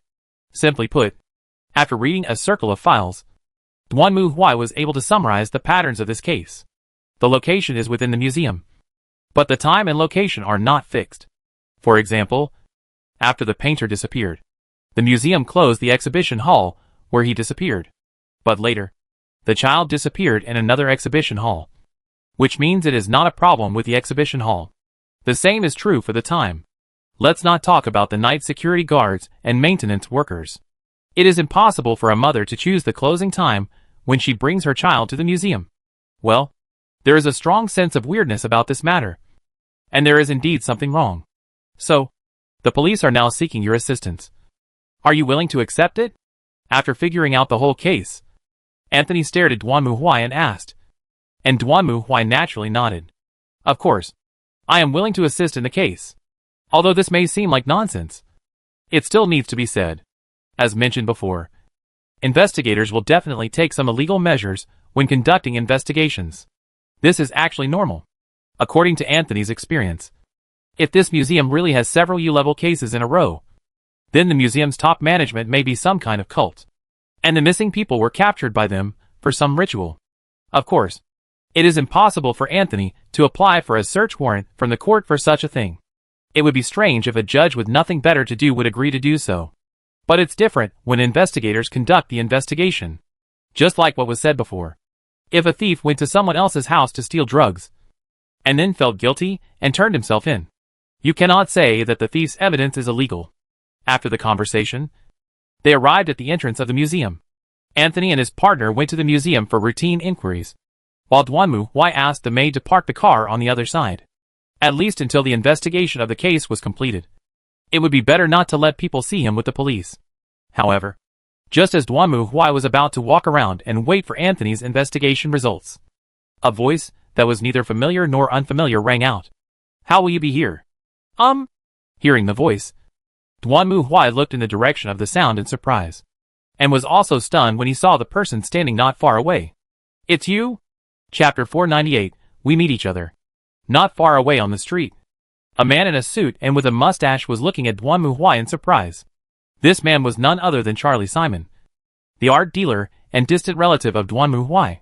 He was almost sacrificed by the ghouls before, and after that incident, Charlie's spirit was greatly stimulated. He went to Duanmu Huai to thank him, and then sold all his paintings and the villa in one go. According to Charlie, he didn't plan to go home again. He wanted to go somewhere else and find a place to live in peace. When Duanmu Huai saw him a month ago, he looked haggard and had dark circles under his eyes. But now he looks fat and smiling. "I didn't expect to see you here." Duanmu Huai looked at the distant relative in his setting and asked curiously, while Charlie laughed. "Haha. I didn't expect that. To be honest, I just came here to relax and see the exhibition at the invitation of a friend." "Oh, I didn't expect that something like that would happen." "That kind?" "Yeah, that's right."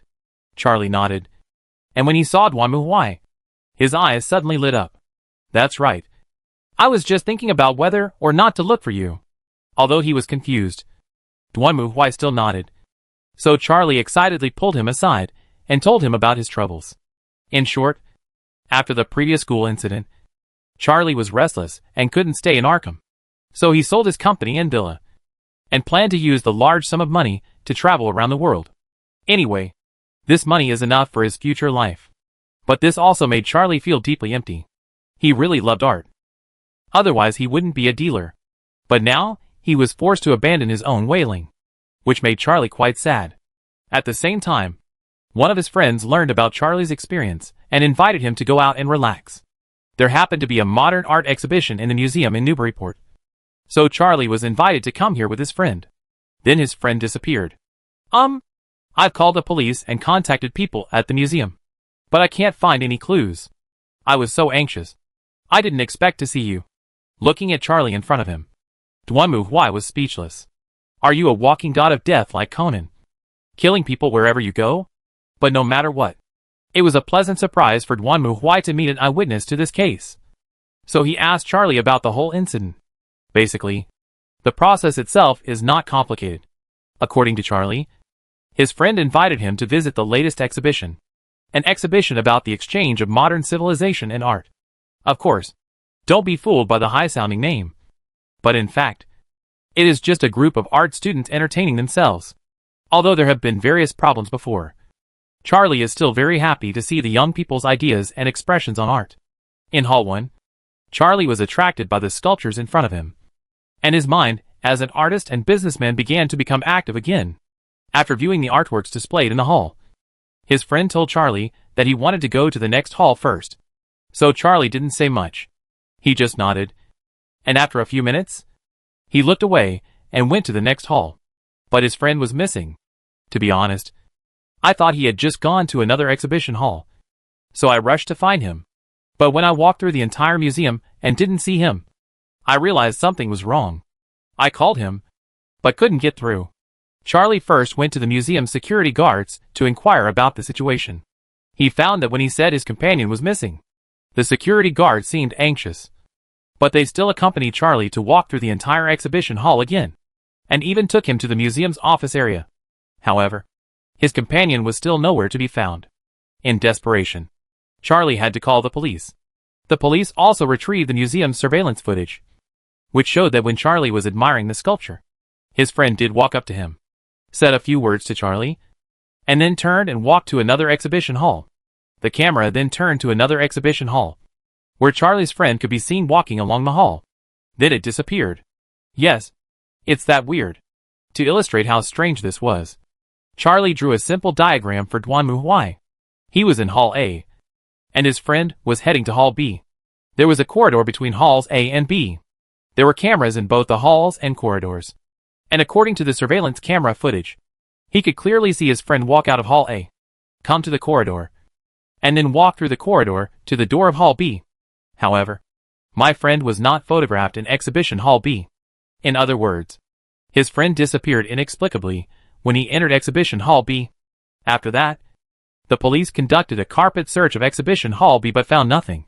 Moreover, according to surveillance footage, the friend did not come out of Exhibition Hall B. That's very strange. So, I hope you can help me investigate what's going on. I know you're very good at this. Of course, I'll pay you the commission. No problem. Duanmu would naturally not refuse such a good thing. Wouldn't it be great to earn 2 profits from 1 commission? Killing 2 birds with 1 stone is the best way. Duanmu originally planned to invite Charlie to go with him, but this guy really left a psychological trauma. He said that he would wait for his good news at the hotel, and then he just left. So Duanmu had no choice but to contact Anthony again and invite him to his RV to discuss the situation. There's nothing you can do about it. Normally, at times like this, you have to find a cafe or bar to chat or discuss things. But the problem is that there's nowhere for Duanmu to sit when he goes in. Let's talk in the car. After all, there is air conditioning in the car. Anthony soon reunited with Duanmu, and the 2 sides exchanged information. Anthony was quite surprised to learn that the person who reported the case this time was actually the victim of Duanmu's last case. Fortunately, Duanmu had already heard the story from Charlie, and Anthony also learned about the story from the museum's security guards and other staff in his capacity as a policeman. The 2 sides verified with each other and found that there was basically no problem. So, where do you plan to start your investigation? After checking the intelligence, Anthony looked at Duanmu curiously. Although the police generally did not intervene in the action of investigators, Anthony was really curious about what Duanmu intends to do. After all, with his condition, it would be extremely difficult for him to control the situation in this kind of job. On the contrary, Duanmu's answer was very straightforward. I'm not afraid of anything. I'm going to go to the museum tonight and spend the whole night there to see what's causing the trouble. Then catch it and kill it. Very direct indeed. Then I can ask the curator to close the museum for a search at night. Is that okay? Yes. It would be better if you could come forward. Duanmu didn't care. After all, he had the genes of the Raven Guard. Even if the museum didn't agree, he could sneak in. But since Anthony wanted to work with him, Duanmu didn't mind. The advantage of having the police around was that you didn't need to explain yourself in many cases. You could just throw the blame on them. It turns out that the federal police are quite intimidating. After Anthony found the curator and briefly explained the situation, the latter agreed to allow the 2 to stay in the museum after closing. Of course, the reason why the curator was so generous was that there were really no valuable treasures in the museum. After all, it was a local museum. A hoe that had been passed down in the local area for 200 or 300 years was the treasure of the museum. What else could you expect? Soon, as night fell, the museum staff left the museum one after another, and then Duanmu and Anthony strode in. Click. The crisp footsteps echoed in the empty, silent space. Anthony looked around and took a breath. Duanmu narrowed his eyes and stared coldly at everything around him. After a moment, he spoke. Well, let's start investigating. First, the 2 of them went to Exhibition Hall B, where the missing persons were. This was just an ordinary exhibition hall, with all kinds of oil paintings hanging on the walls, and some very ordinary daily necessities from 100 or 200 years ago placed next to them. Well, it can be seen that this museum really has nothing to display. This is not surprising. After all, History is shallow compared to the disgusting things that the ghouls had drawn before. The paintings hanging here were much more normal. Duan Mu Huai took a quick glance and then looked around. Anthony, on the other hand, was holding a flashlight in one hand and flipping through his notebook with the other. Well, according to the surveillance footage, the missing person walked into the door and then leaned against the wall here. It's very likely that he was admiring the paintings like us. As he spoke, Anthony raised his flashlight and waved it towards the painting hanging on the wall, as if he was imitating the missing person's sight and wanted to see what he saw. However, at this moment, he suddenly saw the content of one of the paintings. At this moment, Anthony almost screamed. Chapter 499: A Night at the Museum. When Anthony turned his head and looked at the wall behind him, he saw a painting hanging on the wall. It was a monster that looked extremely terrifying, ferocious, and indescribable. At this moment, it opened its mouth wide, posing a roaring posture, trying to pounce on Anthony. This immediately startled Anthony, and he quickly took a step back. At this moment, Duan Mu Huai noticed his abnormality and quickly withdrew his gaze. What's wrong? I just saw a painting. It was quite scary. It almost frightened me. Anthony breathed a sigh of relief and then looked at the painting again. Then, he was stunned for a moment. Under the light of the flashlight, all he saw hanging on the wall was an oil painting of sunflowers. And the monster he had just seen had completely disappeared. Seeing this scene, Anthony was stunned. What about the painting? What's wrong? The painting is gone. I just saw a painting of a monster pouncing on me. Anthony frowned and picked up the flashlight to scan the surroundings. However, the paintings around him were normal. There were paintings of apples, tulips, and roses. They were basically paintings of plants. There was no monster like the one Anthony described. Am I seeing this wrong? It's impossible. Compared to Anthony's doubts, Duan Mu Huai just glanced at 4 weeks, and then said, if you're not mistaken, then I do have an idea. What idea? Perhaps the monster that attacked humans is hidden in the painting. In the painting? That's right. Duan Mu Huai nodded. We have checked the files before, and it clearly states that the time and location of the disappearances are different. The only thing they have in common is that they disappeared when no one saw them. This means that it is definitely not a problem with the exhibits in a certain exhibition hall. It is very likely that a monster used some means to hide itself, and then attacked its prey when it was alone. As he spoke, Duan Mu Huai slowly looked around at the decorations. So, how does the monster hide without being discovered? If it is possessed in an antique or decoration, it will be easy to detect. However, if it is a painting, then it is different. After all, there are paintings hanging everywhere in this museum. Assuming that Sheriff Anthony is not mistaken, then this guy is obviously trying to attack you by hiding in the painting. I didn't expect you to think so much. Anthony turned his head in surprise and looked at Duan Mu Huai. To be honest, after being shocked by Duan Mu Huai's size, he had no doubts about Duan Mu Huai's fighting ability. But on the contrary, Anthony doubted Duan Mu Huai's abilities in other aspects. After all, generally speaking, strong people have straight heads. However, Anthony did not expect that Duan Mu Huai could deduce all these just by talking, and even express his own guesses. To be honest, this reasoning in other places will be reprimanded as the knight. But as the person in charge of the U-Class case, Anthony has experienced a lot of things. Moving back and forth in a painting was nothing. He had seen even weirder things. So what do we do now? Should we go find the painting? No. It's too much trouble. Faced with Anthony's proposal, Duan Mu Huai shook his head to express his rejection. There are so many paintings in this museum, and we don't know when we'll find them. And since the other party has this ability, it might set a trap for us and deliberately deceive us. So, we might as well lure the snake out of its hole and kill it directly, and then go see which painting has the problem. The preface is withdrawn. This solution is indeed simple and crude. So, you mean we have to act separately? Anthony was no longer calm. God knows. Even if he is the sheriff in charge of this matter, it doesn't mean he has any special superpowers. If he is asked to face the elusive monster alone, he must be calm. Hearing Anthony's words, Duan Mu Huai rolled his eyes, then reached out and took something out of his arms and handed it to Anthony. After Anthony took it, he realized that it was a strange ornament with a Warhammer logo on it and a skull mark in the middle. This is amulet. Keep you safe. Hearing Duanmu Huai's explanation, Anthony twitched the corner of his mouth and lowered his head to look at the amulet in front of him, as well as the lifelike skull on it. Is this an amulet?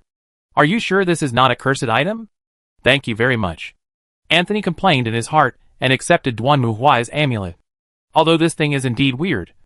Anthony has experienced many events and has seen many similar strange things, such as lizard mummies, monkey claws, and shrunken children's skulls. Folk religions like voodoo always make some strange amulets. In comparison, this is still normal. Logically speaking, it would be a waste of time for two people to search the entire museum. Fortunately, the museum itself is not very big, with only 4 exhibition halls in total. So the two agreed to start from the lobby, walk to the left and right, and then search the A, B, and C, D exhibition halls respectively, and then meet up in the lobby. To be on the safe side, all the lights in the museum were turned on, and the museum was brightly lit. This somewhat relieved Anthony. He held the flashlight in one hand and the gun on his waist with the other, while watching the wall in front of him vigilantly. The paintings hanging on the walls were of course not worth much, and many were even donated from local or nearby universities. Of course, no matter how much they were worth. At least hanging these paintings was not embarrassing, and it could add some humanistic atmosphere to the museum. Of course, because of this, the paintings on the wall are also varied, with everything. Some are landscapes, some are flowers and plants, and there are even some abstract paintings that look crazy. In short, they are crazy paintings. What's so good about this thing? Looking at the painting titled Dawn in front of him, Anthony couldn't help but secretly complain. Although the title is Dawn, this painting has nothing to do with light. It looks like someone painted white paper black, and then scribbled a few strokes of blue, yellow, and green on it like a drunk. Well, if the person who painted this painting is not in the museum, then Anthony is more inclined to think that he may be in prison for alcoholism. There was no exception in the C exhibition hall. Anthony turned around, then walked out of the exhibition hall, stood in the corridor, and looked at the empty floor on both sides. He had an indescribable nervousness and fear. While thinking about it, Anthony entered the exhibition hall. However, just as he walked into the exhibition hall and took a step forward, suddenly, the situation changed. The original open exhibition hall's door was banged, and the wind was automatically closed. This was suddenly closed. Outside, just in the blink of an eye, the entire exhibition hall became a box that was completely swallowed by the darkness and wrapped. Damn it! Seeing this scene, Anthony was shocked. Although he had been mentally prepared for this, he still felt uncontrollable fear and tension when everything really happened. He raised his hands, leaned against the wall, held the flashlight in reverse, raised his pistol, and aimed forward. Under the dim light, Anthony couldn't see what was around at all. At present, the entire exhibition hall seemed to be shrouded in a dark fog, and everything seemed to be blurred in it. Must get out of here.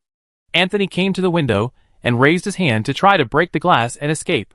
However, his hand did not hit the glass. A layer of solid and soft barrier blocked him.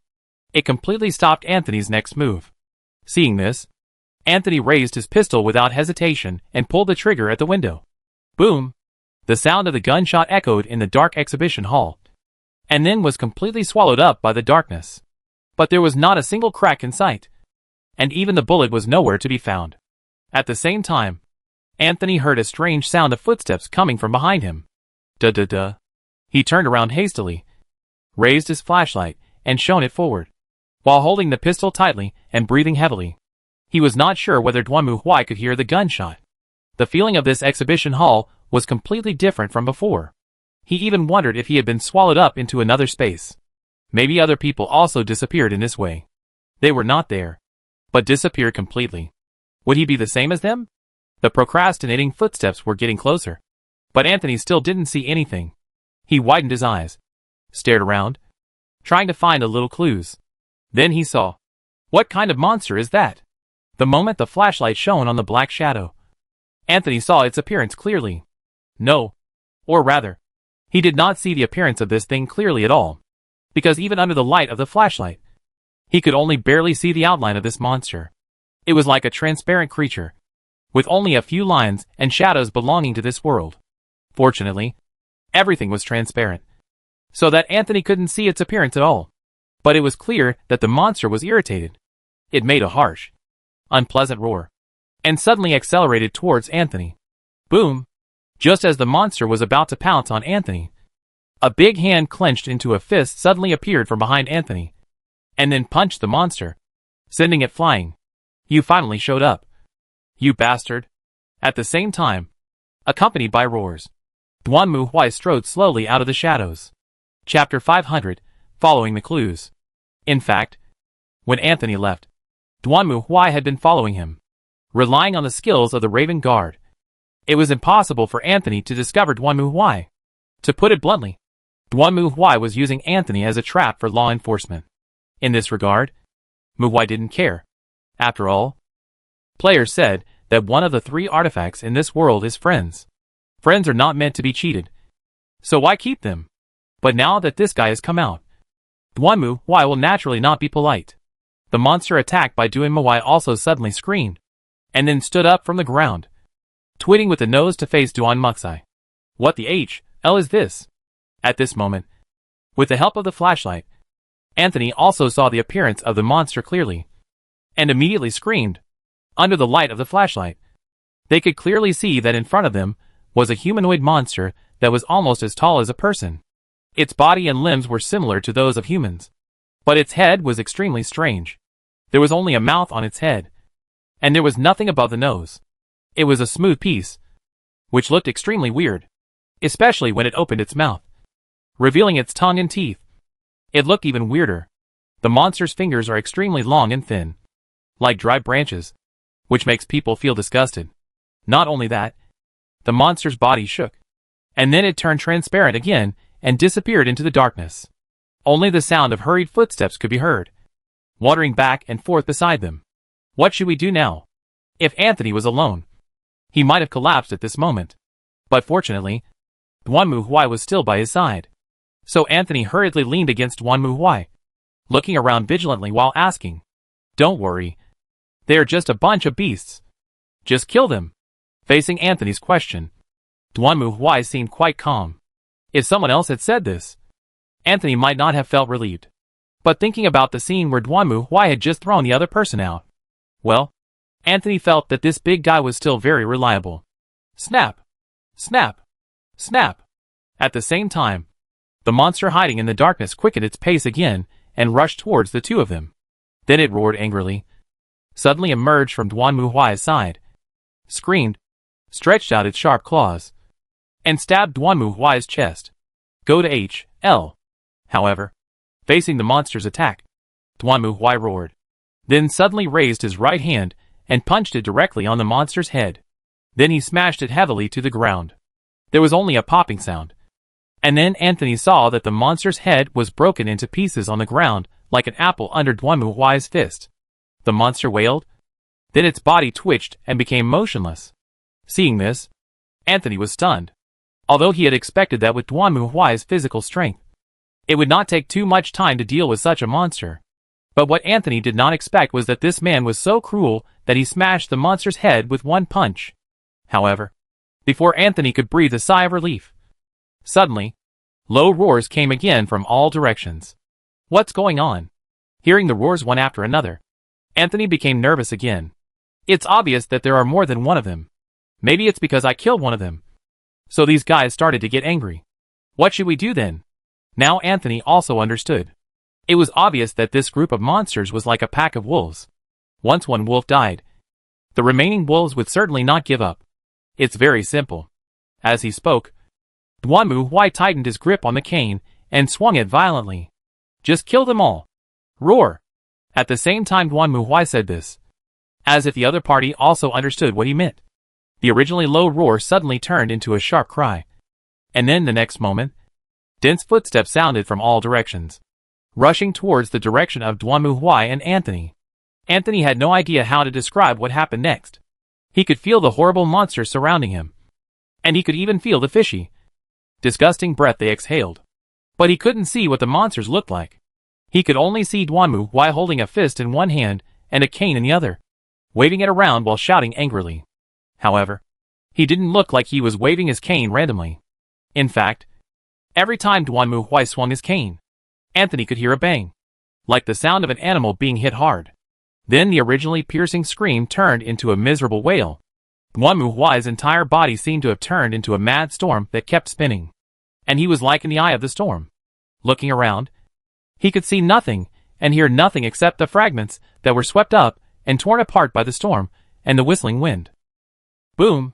Duanmu Huai swung the cane in his hand down again and hit the monster's head. The thick, sturdy cane was like a hammer, smashing the monster's head in the middle like a walnut. Then it wailed and fell to the ground without movement. Huh? Waste. Duanmu Huai stepped on the corpse of the monster and looked around. With the last monster being killed, the entire exhibition hall once again returned to silence. Perhaps because all the monsters were dead. The space that seemed to be closed was restored to its original state, and the lights that had been extinguished were lit again. Is it over? Feeling the sudden light, Anthony opened his eyes and looked around. After seeing the scene around him, he couldn't help but gasp. I saw that on the ground not far from the two of them, there were corpses of these horrifically shaped monsters everywhere. Some of them had their heads smashed in, and some were directly torn into pieces. A rough count showed that there were dozens of them. Is this something that can be done by one person? Anthony looked at the corpses of the monsters on the ground in surprise, and then looked at Duanmu Huai beside him. Although Anthony wanted to help when he was attacked, due to the darkness all around and the fact that the monsters were translucent, Anthony had no chance to shoot. So Duanmu Huai basically killed them all by himself. I didn't expect that he was so good at fighting. Although he had expected this, Anthony still found it hard to believe the corpses in front of him. You know, even if dozens of people were fighting in a group, it would probably not be so easy to kill them, let alone those translucent monsters.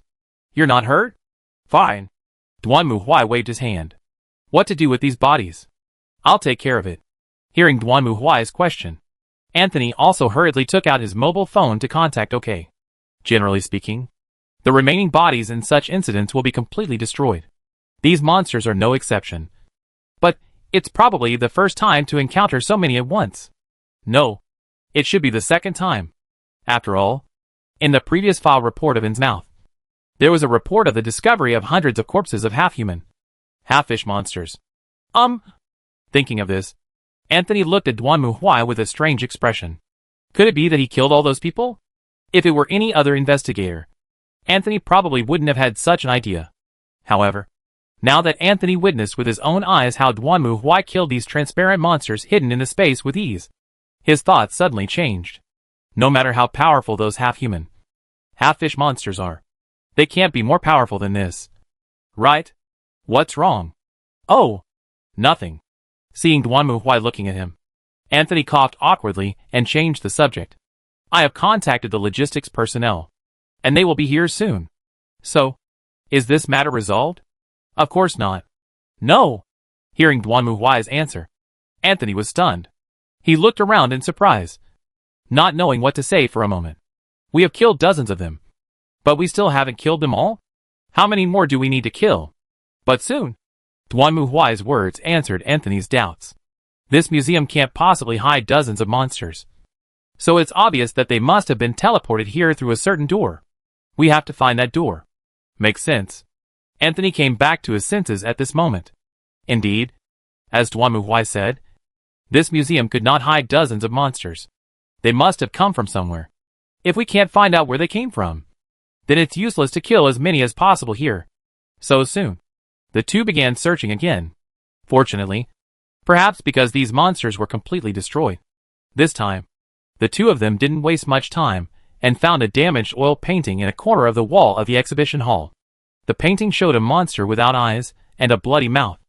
Obviously, this is the monster, and below this painting is written its origin. Empty Ghost Gift of Kristen Sellers, Department of Art, Miskatonic University. Obviously, we have found a clue. Looking at the title under the painting in front of him, Duanmu Huai spoke lightly. Chapter 501 Miskatonic University. Miskatonic University. In this world, this is a university that is renowned among players. It has world-class majors in archaeology, mysticism, history, and psychology. Not only that, the library of the University of Michigan also keeps the most famous magic books, including the original version of the Book of the Dead that players envy. In addition, The Museum of the University of Michigan also has priceless treasures, including jewelry from Maya, treasures from Dreamland, and even Nayat artifacts from Egypt. For players, UM is more than just a university. It is also a treasure house and a bank. So many treasures are hidden inside, waiting for them to explore. That's right. For players, a university like the University of Michigan, which is like a bank treasury, is simply the most coveted treasure in their eyes. Apart from anything else, the library of the University of Michigan alone makes a group of players drool. Do you want the Book of the Dead? Do you want the King in Yellow? Do you want Secret of the Worm? Do you want the Phaotic Manuscript? Do you want the Riot text? No. I can't say any more. I'm drooling just by looking at the title of this book. The kind that can't be stopped. Logically speaking, a place like this would be a place where players would flock to and cause chaos, causing more trouble than in-mouth. However, this was not the case for two reasons. First, the security force of the University of Michigan is extremely strong, and most people cannot get out once they enter. Second, you may have the life to get these books, but you may not have the life to use them. Of course, these are not a big problem for Duan. After all, he not only has the genes of the Raven Guard, but also the heart of the Blood Raven. How does that sentence go? Knowledge is power. Let us guard it.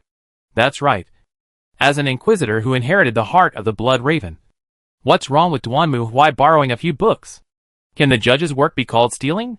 But Duan didn't intend to take action. The reason is very simple. You may have the life to get these books, but you may not have the life to use them. You know, the Inquisitor has enough headaches just dealing with the evil gods of the warp in the Milky Way. And now, he is using the cult to provoke the outer gods in the universe. He is simply tired of living.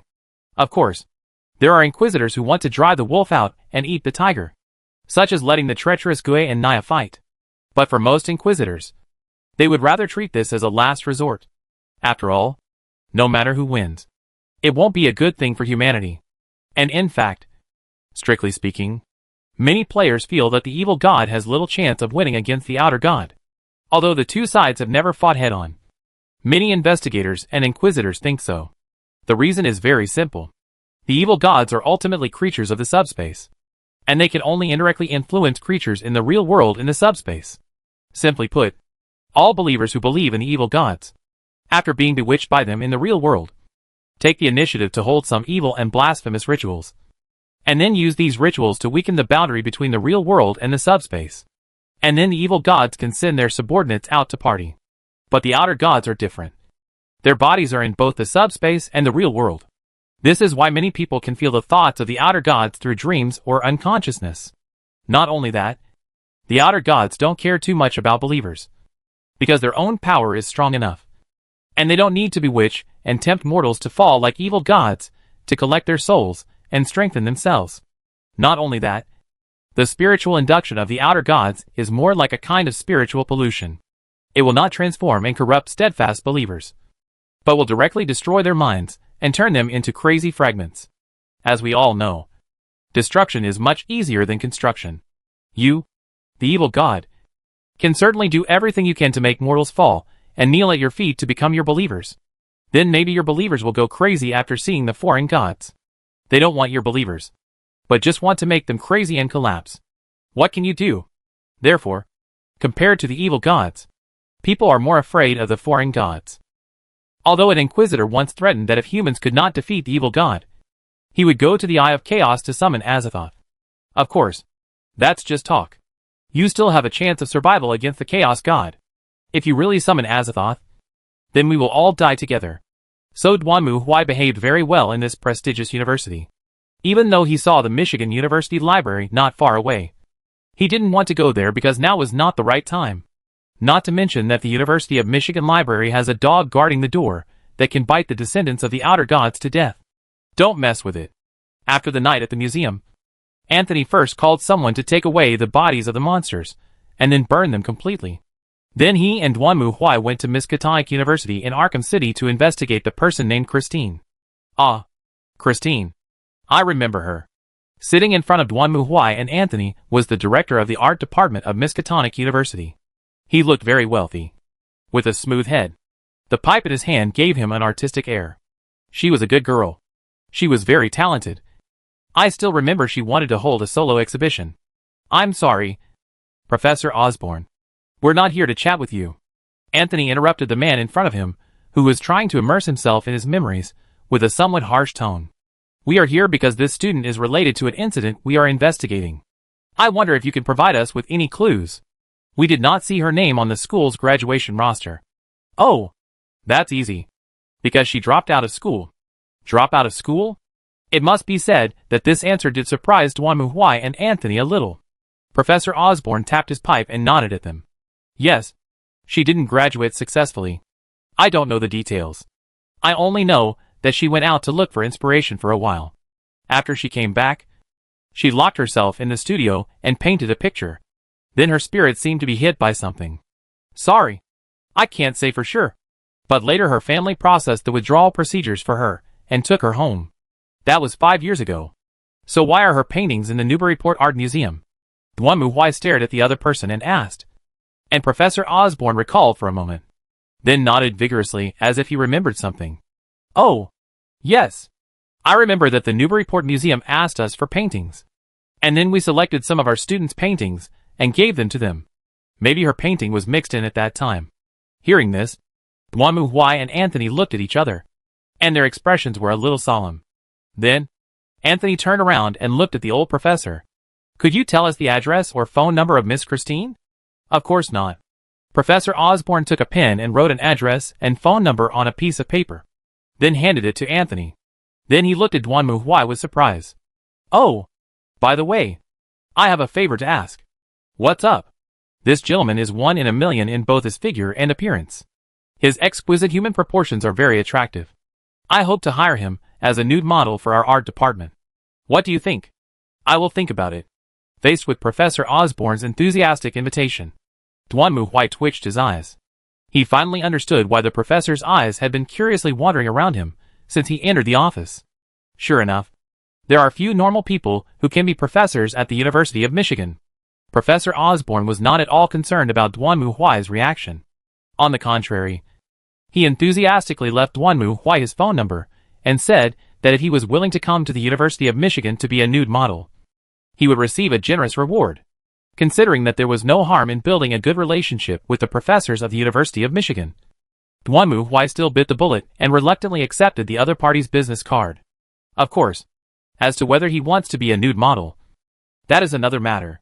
By the time the two left Miskatonic University, they had sorted out the situation pretty much. According to the information provided by Professor Osborne, the female student named Christine was a talented painter 5 years ago. At that time, she went out to find inspiration. And after returning, she painted this empty ghost. After the painting was completed, Christine suffered a mental breakdown, was taken away by her family, and applied for withdrawal from school. Whether it was a coincidence or some other reason, Christine did not take the painting she had drawn with her, so that shortly afterwards, when the Newburyport Art Museum made a request to Miskatonic University, the other party packaged the painting together and gave it to the Newburyport Art Museum as a student work. It was this painting that summoned the evil creatures living in the subspace, hiding in the museum to attack humans, which eventually led to a series of tragedies. Well, now the outline of the matter is basically clear, and there are only 2 problems left. 1. Whether Christine is still alive. 2. What on earth did she encounter that caused her to draw a painting that could summon monsters from another world? These 2 questions are very important. If Christine were still alive, would she paint a second empty ghost or similar paintings? At that time, the situation would only get worse. Similarly, the inspiration that allowed her to paint such a terrible monster is also a problem. But no matter what, they can be sure that the focus of all this is on the woman named Christine. Sheriff Anthony called the above call according to the information provided by Professor Osborne. To be honest, for a moment, he was a little worried about whether the other party had left, or the phone had been abandoned. But in the end, they agreed to Anthony's request. Then the 2 of them rushed to the home of the woman named Christine again and met Christine in the living room. It has to be said that after seeing this woman in person, Duanmuhui and Anthony were both shocked. They had seen a photo of Christine in the student file given by Professor Osborne. It was a girl with brown curly hair and a sweet smile. However, what appeared before them was a skinny person with completely lost hair, who looked like a cancer patient who could only linger on and wait for death after several rounds of chemotherapy. According to her parents, she has been like this since she dropped out of school. She can't even hold a brush, let alone paint. In fact, she now doesn't even dare to see anything related to painting, whether it's a brush, paint or canvas. As long as she sees it, she will fall into a state of hysterical panic. Even her parents didn't know what this girl had been through. Duan Muhui stood in front of the woman, staring at her. Her eyes were as lifeless as those of a dead fish. And even when she saw Duan Muhui, her expression did not change at all. Her lifeless eyes seemed to have completely passed through Duan Muhui and were looking at a certain position in the void. "Hello, Miss Christine." Duan Muhui coughed, squatted down and stared at Christine, who was just sitting in a wheelchair, swaying like a patient in a mental hospital, mumbling incoherent words that no one could understand. "We are here for your paintings. You should remember." As he spoke, Duan Muhui stared into Christine's eyes. "It's the one you drew. The one of empty ghost." When Christine heard Duan Muhui say the word empty ghost, she trembled suddenly, and her eyes seemed to regain some light at this moment, just like a piece of charcoal that had been extinguished, and a few rays of fire appeared again. "Ah, ah!" She opened her mouth and uttered an incoherent cry, while Duan Muhui stared into her eyes and slowly released a trace of fearful aura. "Tell me, where did you get your inspiration? How did you draw that picture?" "No, it's not me. That's not me." At this moment, in the living room, not only Kristen was trembling, but even Anthony and Kristen's parents could feel the fear coming from Duan Muhui. They wanted to step forward and stop him from asking about their daughter. However, the fear held their bodies in place, making them dare not move at all. "Tell me what's going on." "Ah, ah." Facing Duan Muhui's questioning and gaze. At this moment, Christine seemed to have finally regained consciousness.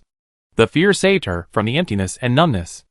At this moment, she seemed to have completely regained her original rationality. She reached out her hand tremblingly, took out a diary from under the blanket covering her knees, and handed it to Duan Muhui tremblingly. At the same time, she stared at Duan Muhui with wide eyes, opened her mouth, and said a place name.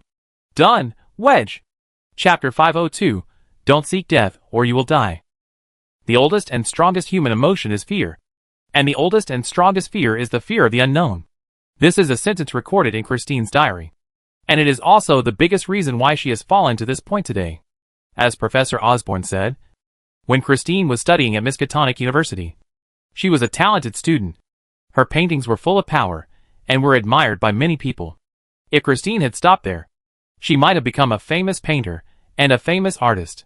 But as an excellent student, Christine obviously does not intend to stop there. She aspires to become a master. Well, I have to say, the idea is very good. Of course, Duan Muhui couldn't understand Christine's obsession. In his opinion, all paintings were basically the same.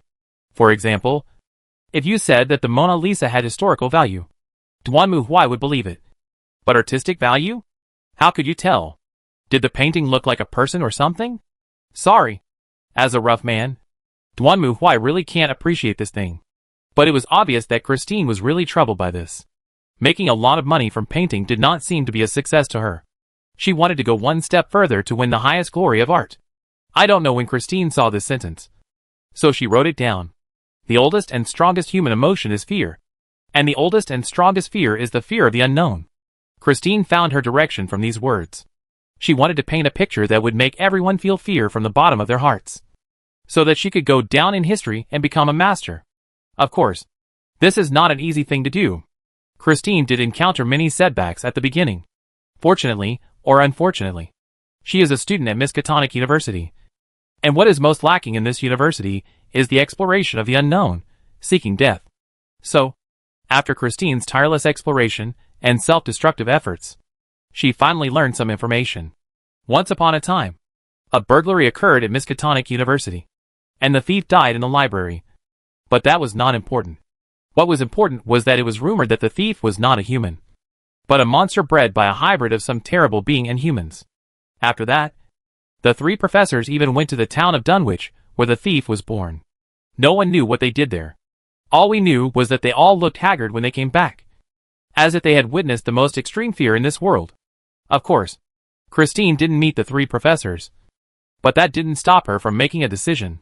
That is, she also wants to go to Dunwich, Sentinel Hill, to see what is there.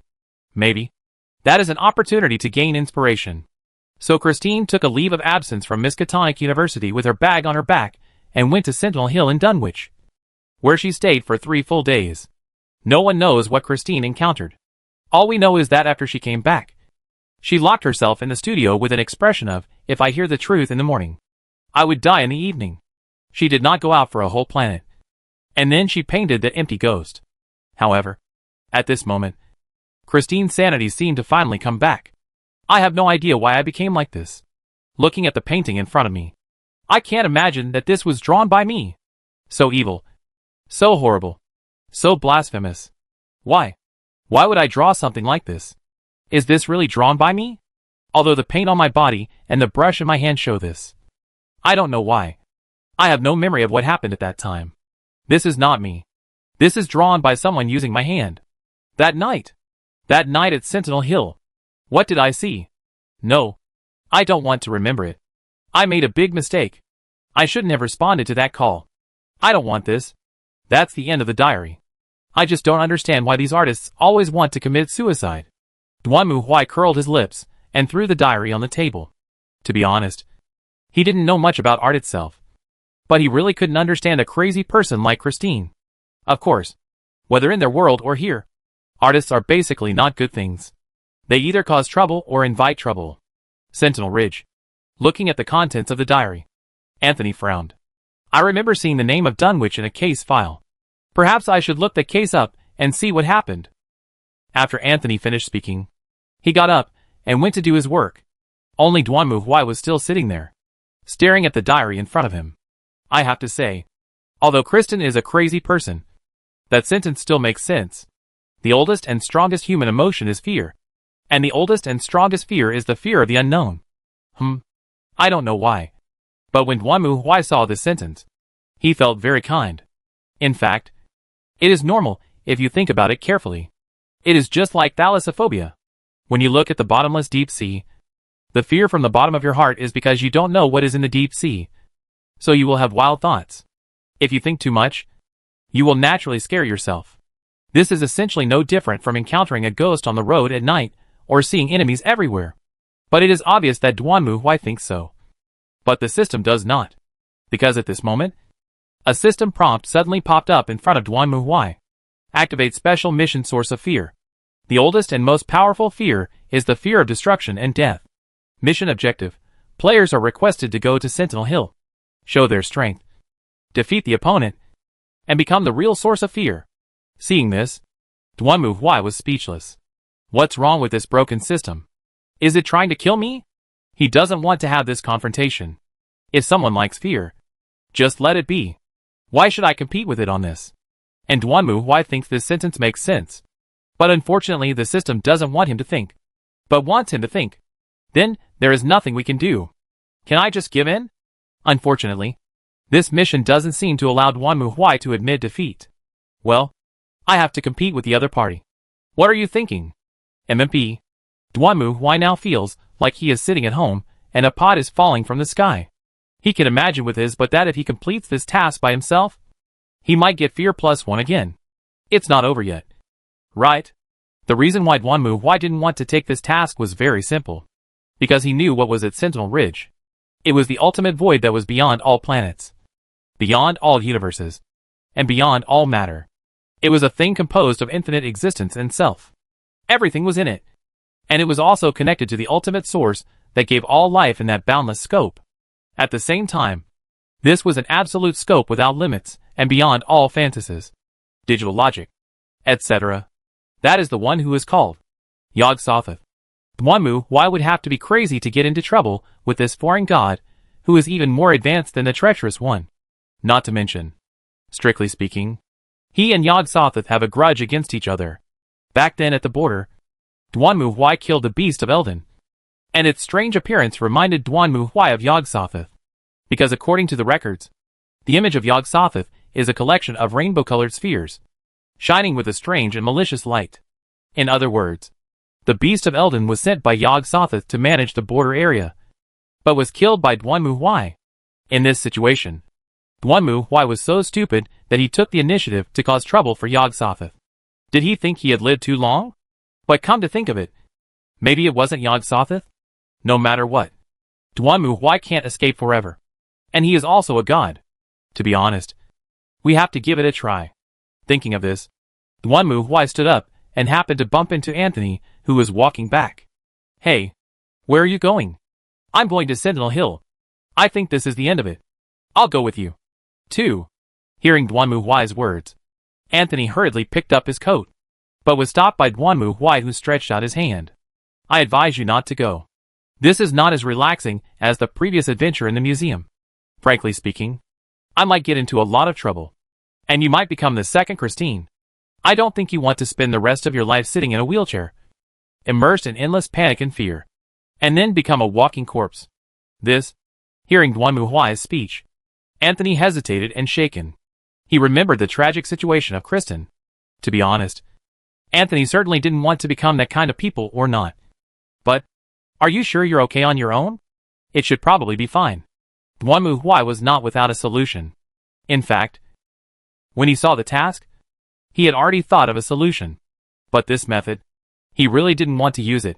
In the end, Anthony listened to Dwonmu Huai and said that he would not go to Sentinel Ridge. But he asked Dwonmu Huai to write him a report after he finished the matter. Dwonmu Huai nodded in agreement, and then asked the maid to drive him to Sentinel Ridge in the small town of Dunwich. This is a very ordinary-looking mountain, but it also has an unusual side. Looking along the ridge, you can see a path that stretches from the mountainside to the top of the mountain. It is not dug by human hands, but more like some kind of extremely huge body overturned the trees in the forest, and then used its body to forcibly open a path to the top of the mountain in the forest. Not only that, the road was extremely desolate, with not even any green grass to be seen, and the trees on both sides had already died. After instructing the maid to drive the car away, Dwonmu Huai followed the road and walked towards the top of Sentinel Ridge. At this moment, dark clouds appeared from nowhere and gradually covered the entire sky. The calls of nightjars echoed through the forest, as if they were performing some kind of ritual. Dwonmu Huai clenched his walking stick and stared coldly at the top of the mountain in front of him. Then he took the first step. Chapter 503 Invisible Things. There was no light at all in the dark valley. The cry of the nighthawk echoed throughout the valley, as if filled with angry wails. However, Dwonmu Huai was not moved at all. Just holding his walking stick, he walked step by step along the road towards the top of Sentinel Ridge. At the same time, he was thinking secretly in his heart.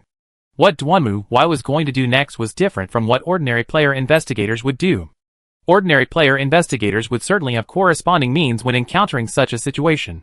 But they also relied on external forces, such as the 3 professors from the University of Michigan, who had exiled the descendants of the outer gods here. And they used the spells in the Book of the Dead.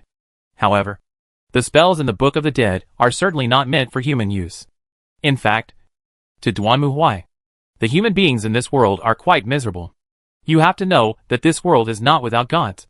There are many outer gods, old rulers, star clans, etc. But there are only humans, without any gods to protect them. You see, even the deep ones can find Dagon and Cthulhu as their backers. But humans have nothing. This is really speechless. So Dwonmu Huai plans to change this situation. Starting from tonight, he wants to tell other gods that this world, and the human beings in this world are protected by Laozi. You Nyaxshab, Nicholas, Tugahaster, all of you, get out of my way. From this point of view, Dwonmu Huai completely overturned the Emperor's teachings and embarked on a path that was completely different from what the Emperor wanted. The Emperor requires humans not to believe in gods, but to rely on themselves and not to believe in the existence of gods in the world. But it's no use. Objective reality will not change because of subjective will. Just like in this world, most people still adhere to scientific values. But what is the result? Seeing the evil god, their 3 views are completely shattered, and they completely collapse and turn to the enemy. What is the reason? Isn't it because there is no big tree behind human beings? Look at this world. Cultists can worship the king in yellow and the mother of black goat. Deep ones can worship Dagon and Cthulhu. There are people behind these bloodthirsty, twisted, dirty, depraved bastards. But there is no one behind the decent, Strong-minded investigators who risk their lives for humanity. Does this make sense? Is it true that good people don't live long, while evil people leave their mark for thousands of years?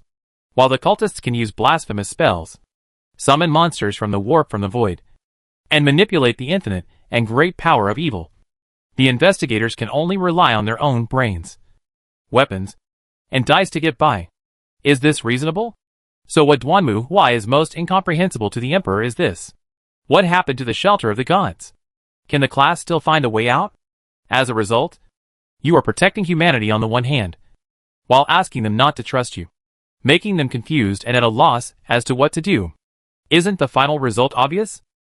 If it weren't for the creation of an imperial state religion, the human empire would have collapsed completely 800 years ago. The most important thing is to stick to your principles and positions.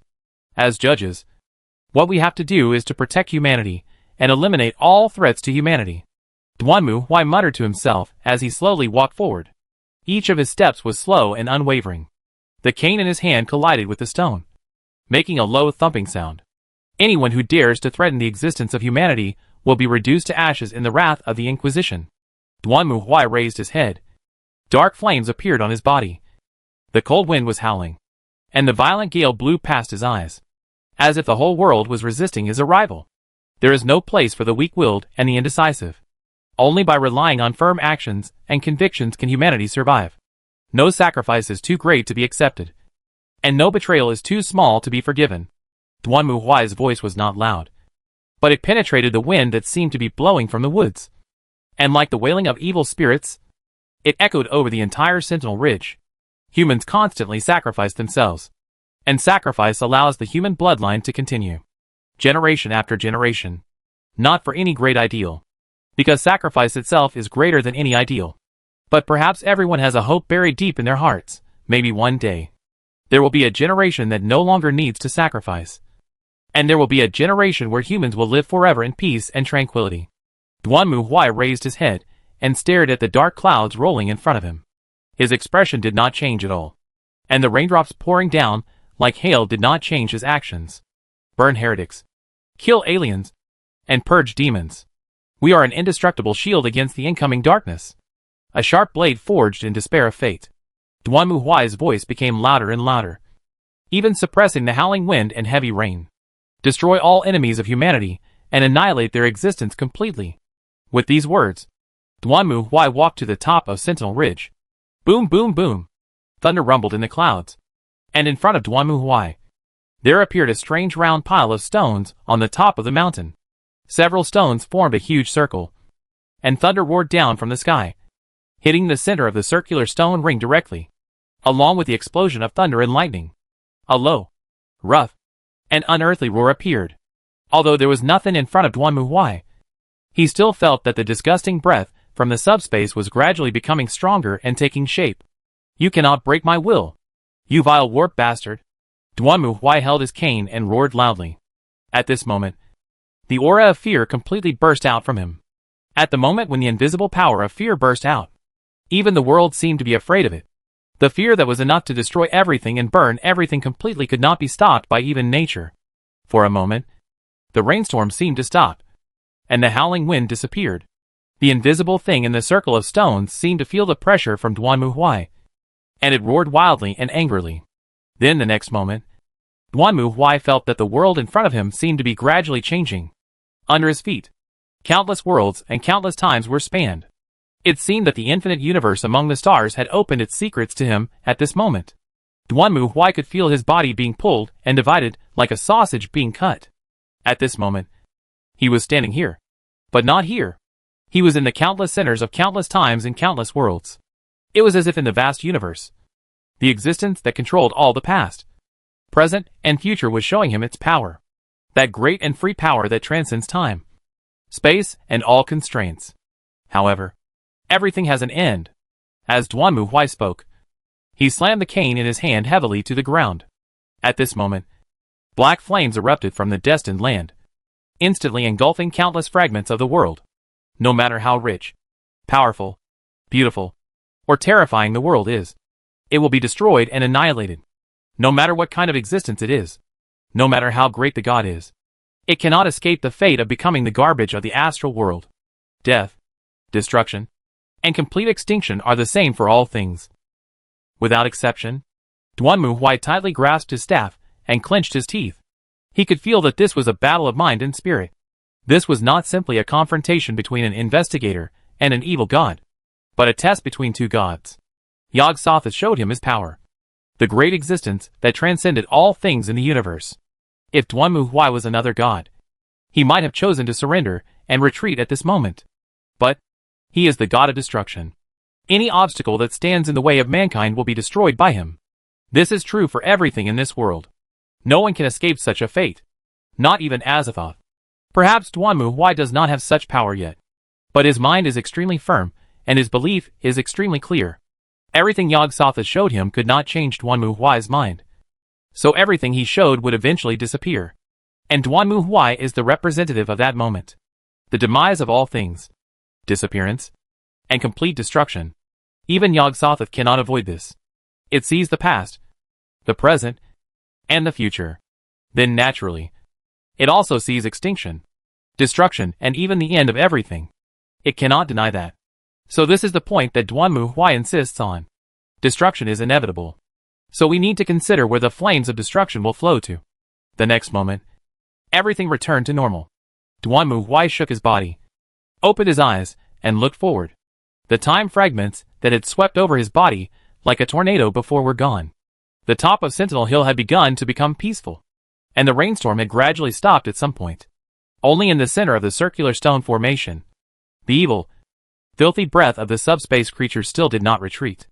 Under the pressure of the fearful aura, Duanmu Huai could feel it struggling, trying to break free from this terrible bondage.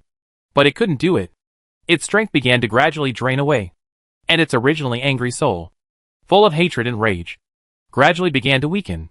Anyone who is hostile to humanity will be destroyed. Duanmu Huai slowly walked to the center of the stone formation, looking at the empty ground in front of him. Then he raised the cane in his hand high, and at this moment, dark flames erupted from it, condensing into a flaming blade. Then, Duanmu Huai swung his sword forward with all his strength. Ouch! A shrill and strange scream suddenly rang out, and the originally empty air suddenly cracked into a huge hole along with Duanmu Huai's sword, as if the world in front of Duanmu Huai was a painting, and he roughly tore a crack in the painting. Afterwards, the crack twisted and struggled in front of Duanmu Huai, and then gradually disappeared. At the same time, a system prompt popped up again in front of Duanmu Huai. Special mission source of fear completed. Task evaluation, excellent. Even in the face of a being that spans the universe, you still stick to your original intention and successfully complete the trial. Once again, making the world realize that the fear of destruction is the most primitive fear from the depths of all living beings. Fear aura gains a new trait, fierce momentum. Fierce momentum. When a player performs a charge or attack action, all hostile creatures within a 50-meter radius of the player that look directly at the player will lose 1d8 sanity points. Looking at the system prompt in front of him, Duanmu Huai was completely speechless. Chapter 504 Mysterious Investigation Agency. How to say it. Although he had expected this result, when he saw the system reward in front of him, Duanmu Huai was still speechless. Although it is true that he had the fear aura in the past, the problem is that there is at least one condition for the fear aura, which is that as long as it is identified, he can be immune to it. Now, just seeing it directly will make me lose my mind. System. What do you mean? My face is so ugly. So what? I think I have a pretty face. I was forced into a corner, so I found some green skins and brainwashed them every day, thinking that my face was good looking and might even add some charm to it. Perhaps? After dealing with the trouble at Sentinel Hill, Duanmu Huai returned to Arkham and met with Sheriff Anthony, thus completely putting an end to the matter. Sheriff Anthony also told Duanmu Huai that on the night he went to Sentinel Ridge, Christine, who painted Empty Ghost, suddenly died. According to the forensic examination, she died of excessive fright. Duanmu Huai had nothing to say about Christine's death. It was fine if she had committed suicide, but she couldn't get away with the blame for ruining a bunch of people. Although it wasn't intentional, her paintings had been hanging in the museum for 5 years, and more than a dozen people had died, so there had to be some punishment. As for those who were hunted by the air ghosts in the museum, well, they are definitely gone. So the only way to close the case is to label them missing. That's right. Case closed. Although I feel very sorry for the relatives of the victims. This is the only thing we can do. It's impossible to go to another space and retrieve the body. It is even more impossible to tell them that your family members were captured by space ghosts and eaten in another dimension. This is so outrageous. So what else can I do? This is the only way.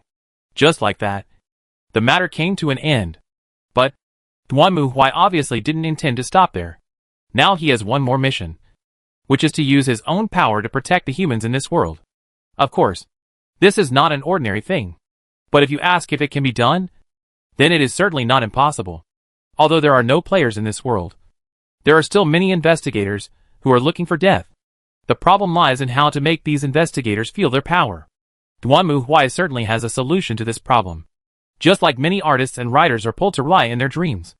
As the god of destruction, he can also use his dreams to pull those investigators who are targeted by evil gods or are investigating an incident into his dreams and give them guidance. Of course, just giving instructions is just verbal encouragement, which is not very useful. Since we are dealing with evil gods and pagans, we definitely need weapons and ammunition. That's right. Cultists can use any token or evil book to cause trouble. So why should investigators go up and do it with bare hands? When the police arrest criminals, they are not told not to bring weapons. So, after discussing with Lorena, Duanmu Huai made a decision. First, he sold the manor that the system gave him, and then bought a 3-story office building in Arkham City. The second floor was converted into a detective agency by Duanmu Huai. The third floor was an apartment, and the first floor was an antique shop. That's right, an antique shop. Of course, this antique shop is just a cover, and all the so-called antiques displayed inside are actually sacred objects from Duanmu Huai. Look, this is a store opened by the official god of destruction. How can it cheat you? All the products they sell are genuine. In addition, the antique shop has another function, which is to recycle those creations that are full of curses or evil spirits. This is also Duanmu Huai's idea. After all, if you go to find these things by yourself, you don't know when you will find them. It's better for others to send them to you. If you are a normal person, you will definitely not want to keep those items with evil curses. As long as they are sent to the antique shop, Duanmu Huai can destroy them directly. Duanmu Huai's current plan is this. First, he will advertise in newspapers all over the country and even around the world, telling them that there is a detective agency in Arkham City that specializes in investigating various strange events. At the same time, he will also inform them that there is also a store that buys strange items, and try to make his reputation known as much as possible. On the other hand, when he sleeps at night, he will also use dreams to find those investigators who are currently in trouble, guide them, and ask them to come to the antique shop in Arkham City. As long as they come, they can get the artifacts blessed by the god of destruction himself from the antique shop. Apart from anything else, if you use this thing to deal with ordinary evil gods and cultists, there is absolutely no problem. Of course, although these things are good, they are all consumables. Well, this is also normal. After all, the god of destruction is not doing charity, so he can't be free of charge. Besides, if you dare to give me something for free, I dare not take it. After the business opened, Duanmu Huai was in charge of the detective agency, while Lorena was in charge of the antique shop. Although Lorena, as a missionary pastor, did not know much about antiques, she was very sensitive to what items had an evil aura. Of course, in order to take care of Lorena, Duanmu Huai also specially opened a training area in the antique shop. That is to say, if a customer comes to the store, the first thing they see may not be the smiling clerk behind the counter serving customers, but a girl sweating profusely and waving her fists at a sandbag in the exercise area. Well, it's all the same. Just let her be.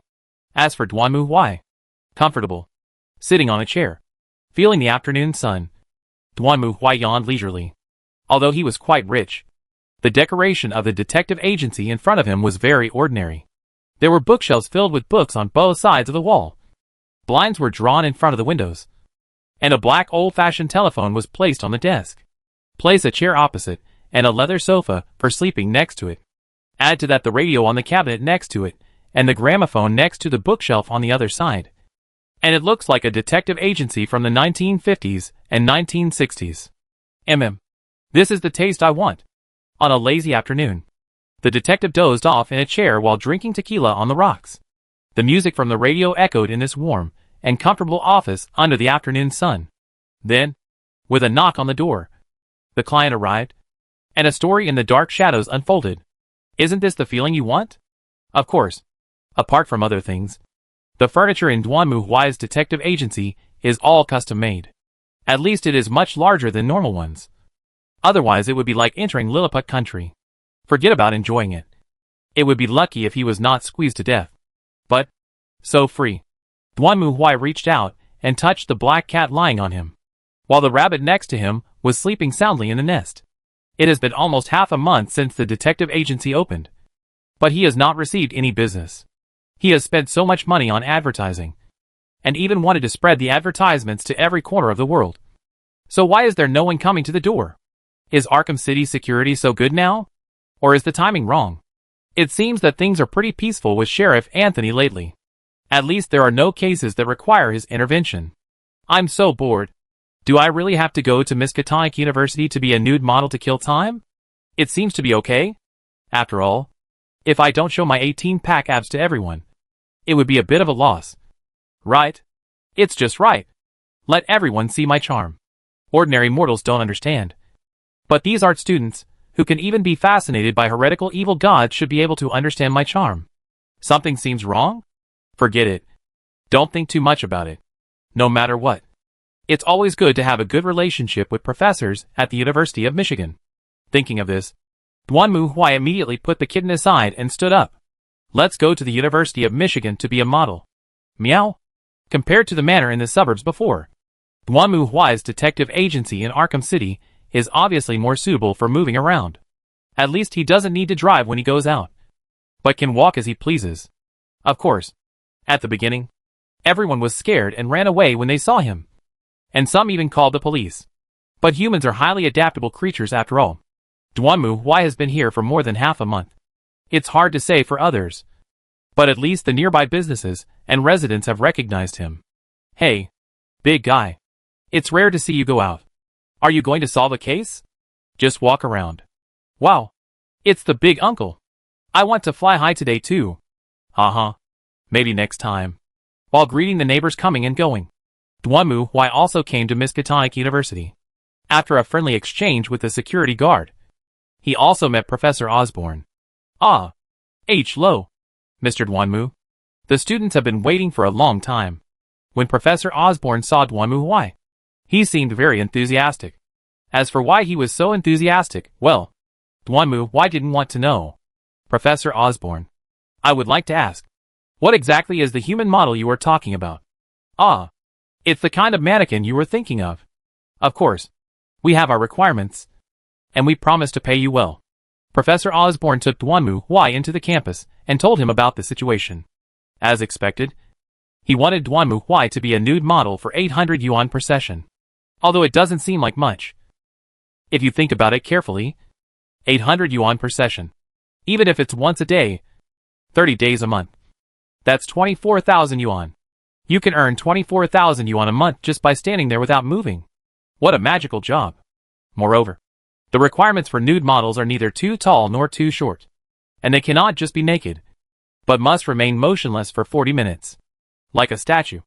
Not only that, the requirements for nude models are also very strict. Except for those with extraordinary talents like Duanmu Huai. Ordinary nude models have strict requirements on their appearance, measurements and height. So those who have beer bellies or swimming rings can stop dreaming. It didn't take much effort for Duanmu Huai to be brought to the art room. What made him happy was that although the students from Michigan University showed expressions of fear after seeing Duanmu Huai, none of them fainted or collapsed and ran away. Well, it is worthy of being the University of Michigan. A place with many talented people who are good at committing suicide. The students it cultivates are extraordinary. Okay. This is your model for today, Mr. Duanmu Huai. Professor Osborne stood beside Duanmu Huai and spoke to his students. You have seen that Mr. Duanmu Huai is gifted and a rare talent. I had to spend a lot of time to convince him to be a nude model for you. The purpose is to broaden your horizons. Let your imagination fly. Recognize your own shortcomings. Break free from the shackles of the world. And feel your true self. You have to realize that there are things in this world that are far beyond your cognition.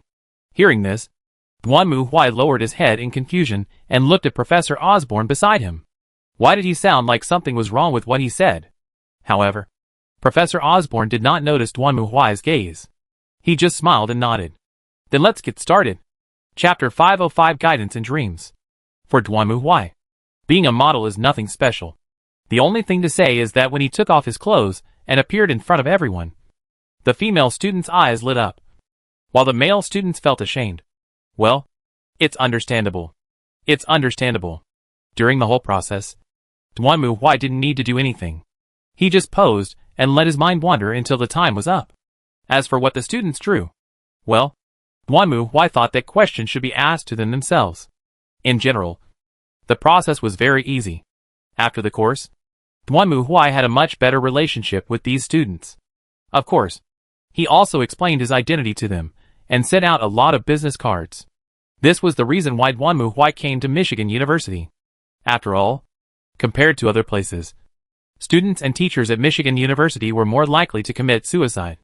So it was easier to receive commissions. Right? Professor Osborne was also very satisfied with the lecture and hoped that Duanmu Huai would come more often in the future. Well, Duanmu Huai said that he would consider it and that coming once a week would be enough. After all, he still had his job to do, and it was impossible for him to come here every day. Professor Osborne was somewhat disappointed with Duanmu Huai's answer, but he also expressed his understanding. After spending an afternoon at the University of Michigan, Duanmu Huai returned to his office, had dinner, watched TV for a while, and then went to bed. After all, there is everything in dreams. Duanmu Huai's efforts have gradually begun to produce results in some places. It was a tough night for Mark Ryan. Just like now, in the pouring rain, he huddled in a shabby hut, holding a gun tightly in his hand. His accurate shooting skills were enough for him to accurately hit the eyes of any enemy who dared to rush into the room in such a harsh environment. But the fear that penetrated deep into his bones still made him tremble. Mark Ryan is a veteran who has fought in the battlefield and experienced several life-and-death battles. But none of this could knock him down.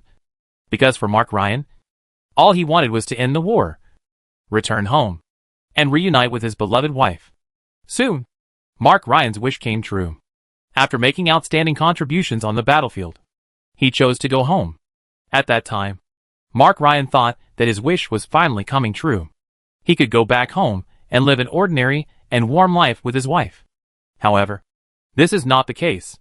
Mark Ryan will never forget that afternoon when he went back home secretly to give his wife a surprise, but heard his wife's screams. When he rushed into the bedroom, the scene in front of him made Mark Ryan never forget that his wife, who was lying on the bed, had her body torn apart from the inside. Then, a strange and terrifying monster came out of his wife's body, looked at him with a strange and evil smile, then broke through the window and disappeared. After that, Mark called the police. But the police did not find any results. They believed that Mark's wife was probably murdered. And as for the monster that Mark described to them, which came out of his wife's body, the police naturally did not believe it. They believed that it was just a hallucination caused by battlefield stress symptoms produced by Mark as a veteran. But Mark obviously did not want to believe the police's conclusion. He was sure that he did not have hallucinations at the time, since the police were unwilling to help. Mark took action on his own and began to investigate. As an excellent veteran, Mark was naturally good at investigation and search. Soon, he found that his wife seemed to be connected with a mysterious underground church. Although he could not understand the confusing contents in his wife's diary, apart from the description of his wife's panic, Mark could still see that his wife was entangled by the people of this mysterious church a year ago. After that, she seemed to find herself being followed every day, which made his wife extremely nervous. She called the police several times, but to no avail. At that time, his wife also thought that maybe everything would be fine once Mark came back. Result? Of course, Mark would not let these people go. After finding out the address of the mysterious church, he went straight in with a gun and killed everyone. For Mark, there was only one thing he had to do now, and that was to avenge his wife. But what Mark didn't expect was that this underground church was not just an illegal church. They even summoned horrible and terrible monsters that he had never imagined. When faced with an enemy that even bullets could not destroy. Mark decisively chose to retreat. Of course, after this, he finally realized that this mysterious church was not as simple as he imagined. But Mark did not choose to retreat because of this. On the contrary, he became more and more convinced that his wife was indeed killed by this group of damned cultists. Well, if that was the case, he would never let these damned murderers go. And the deformed bastards they believed in. Mark didn't intend to let the mysterious church go. And the other party didn't intend to let him go. In fact, after that, Mark had been attacked and assassinated by the other party several times in a row. But in this regard, Mark was still professional. So far, those guys from the mysterious church have not succeeded. But even Mark himself didn't know how long he could hold on. He was not afraid of those people. But those monsters. Of course, he didn't know what those disgusting monsters were. But it was obvious that they were not something he could deal with bullets and explosives. Not only that, after that, Mark had nightmares every day. And he could feel that his spirit was gradually declining. Every time he closed his eyes, he could feel a terrible breath. As if some indescribable monster was lurking in the darkness, ready to kill him at any time. Leaning against the wall, Mark held the pistol tightly and breathed a sigh of relief. He was in a motel in the wilderness. And at least Mark was sure that the cultists had not followed him. But he did not relax his vigilance because after all, the cultists would use strange spells, which he had not only witnessed but also endured personally. In short, it is better to be cautious when dealing with these things. Thinking of this, Mark picked up a newspaper on the table and opened it, intending to kill time. Of course, his mind was not on the newspaper at all. But while flipping through the newspaper, he carefully listened to the sounds in the corridor and outside the window. However, at this time, Mark turned to the second edition of the newspaper. And as a result, he saw a strange logo. It was a hammer and skull symbol with a line of large characters written on it. Mysterious Detective Agency. Here to help you solve your problems. What a mess. Mark frowned as he looked at the advertisement. In fact, after discovering that the cultists really possess some kind of magic-like abilities, Mark also looked for many channels to try to restrain their power. However, those churches were simply liars. They had no power to fight back against the cultists' magic. And the gods they believed in couldn't even fart. So when Mark saw this advertisement, he immediately thought it was a charlatan's propaganda and threw it aside. Then, he drifted into a sleep. For Mark, dreaming has become a torment. Every night, when he closed his eyes and fell asleep, he would go back to that day when he returned home and planned to give his wife a surprise. However, just as he opened the door, his wife's screams came from upstairs. Hearing the screams, Mark threw down his gifts and rushed to the second floor. Then he saw how his wife struggled in pain and died. And the monster came out of his wife's body, showing him an evil and weird smile, and then disappeared. Then, he looked at his wife's miserable and distorted face and woke up from the nightmare. What made Mark most desperate was that he had no way to change all this. In his dream, he was like a third person living in his body, unable to struggle or refuse. And his body was like a robot that could act on its own, following the established steps and repeating the same actions over and over again. Tonight is no exception. No! Watching his wife dying in agony again, Mark screamed, and he watched the monster come out of his wife's body again, showing him a smug, twisted, hideous and evil smile, as if mocking his powerlessness, and teasing his fear. At this moment, the anger in Mark's heart could no longer be contained. At the same time, he suddenly felt a sudden pain on the back of his hand. The next moment, his body, which had lost control, was suddenly back under control again. "I am going to kill you!" Mark roared and stretched out his hand, grabbing the monster tightly and strangling its neck. The monster seemed to have never expected that Mark could fight back. At this moment, it also widened its eyes and desperately waved its claws to struggle to escape. However, Mark did not let go no matter how it struggled. In his dream, he repeated it hundreds and thousands of times. This time, he was finally able to take revenge. Gaw! Finally, with a low cry, the monster's neck was strangled by Mark. And then it collapsed limply. Then Mark saw the body of the little monster in his hand began to decompose, as if it was burned and turned into pieces of flying ashes and disappeared into the air. At the same time, the room he was in gradually dissipated. At this moment, Mark finally couldn't help it. And he hugged his wife's body on the bed and burst into tears. When Mark opened his eyes again, it was already early morning. His eyes were red and swollen, and tears were streaming down his face. However, what Mark felt at this moment was incomparable comfort. He stretched out his hand and tried to wipe away the tears from his eyes. But at this moment, Mark suddenly saw a pattern on the back of his hand and stopped immediately. On the back of his hand, a pattern of a war hammer and a skull appeared there like a tattoo. This is... Mark stared at the back of his hand. He remembered clearly that last night, he felt a burning pain on the back of his hand. It was only after that he broke free from the invisible restraints and got rid of the nightmare. And this pattern. That's right. Thinking of this, Mark hurriedly picked up the newspaper and compared it. Yes, it is exactly the same as the pattern in the newspaper advertisement. What on earth is it? Staring at the pattern on the newspaper, Mark thought for a moment, then stood up. In any case, it looks like I have to go to Arkham City. Chapter 506. Isn't this style wrong? Arkham City. Mark was not familiar with this city, but relying on the advertisement address in the newspaper, he successfully found his target. Number 666 Fool Street. Holding the newspaper in his hand, Mark frowned as he looked at the store in front of him. From the outside, the store was very simple. Even quite simple. On the store sign was only the words Tribunal, followed by a hammer and a skull logo, just like the mark on the back of my hand. Thinking of this, Mark lowered his head again, looked at the mark on the back of his hand, and then looked at the pattern on the shop in front of him. Exactly the same. What is happening?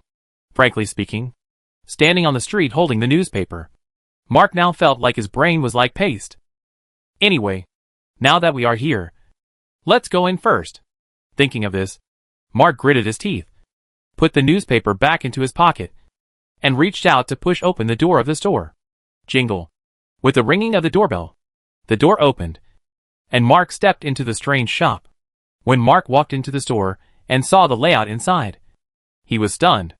After making up his mind to avenge his wife and eliminate the cultists, Mark also looked for many wizards and the like. In his impression, those guys were always hiding in dark alleys, making the whole room dim and mysterious, full of moldy old books and disgusting weird props. However, the first impression Mark got from this place was completely different from those voodoo shops before. Not only was it clean and tidy, it even looked like... What brand store? That's right. I saw a very neat store in front of Mark. There was a glass cabinet in the center of the store, with a variety of jewelry inside, with necklaces, rings, and bracelets. On the other side, there are things that look like decorations. In this way, the entire store is divided into 3 parts. And of course, there are special category labels. On the wall filled with weapons hangs a sign that says Exorcism. On the outside of the glass cabinet in the middle that holds decorative items hangs a sign that says Exorcism. And on the cabinets next to it that hold decorative items, there are signs that say Guardian of the House. What the hell is this? Looking at the store in front of him, Mark was confused. For a moment, he felt like he had come to the wrong place. Just as Mark was hesitating whether to go out, a voice rang out. Ah, welcome to the court. Sir, what may I do for you? Hearing this clear and pleasant voice, Mark raised his head and looked towards the counter. However, there was not a mysterious old witch, nor a voodoo wizard who had tortured himself to a point where he looked like a nobody, but a very beautiful and lovely girl. She was smiling and looking at Mark curiously. Excuse me, are you here in the tribunal to buy or sell something? Sell? Hearing the girl's words, Mark frowned and walked to the counter, while the girl nodded. Yes, if you have something that bothers you, you can sell it to our Inquisition. Of course, if you need anything, you can also buy items from our Inquisition to relieve your troubles. You mean those? Mark reached out his hand in confusion and pointed at the cabinets behind him. And the girl nodded. That's right. If there are evil spirits or demons haunting your home, I recommend that you buy decorations that protect your home.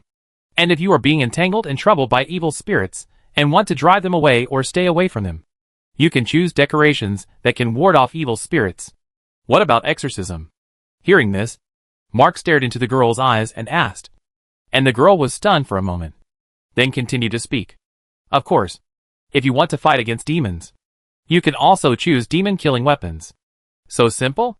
Mark frowned when he heard the girl's answer. He had sought similar help from other wizards before, but they either said they didn't have such means or told Mark that it was not something that ordinary people could handle.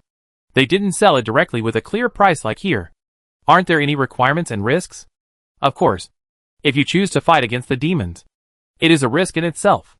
We can only provide you with a certain degree of assistance to help you not be affected by evil and filth. But other than that, you still have to rely on your own strength. Mark was not surprised by the girl's words. This was normal.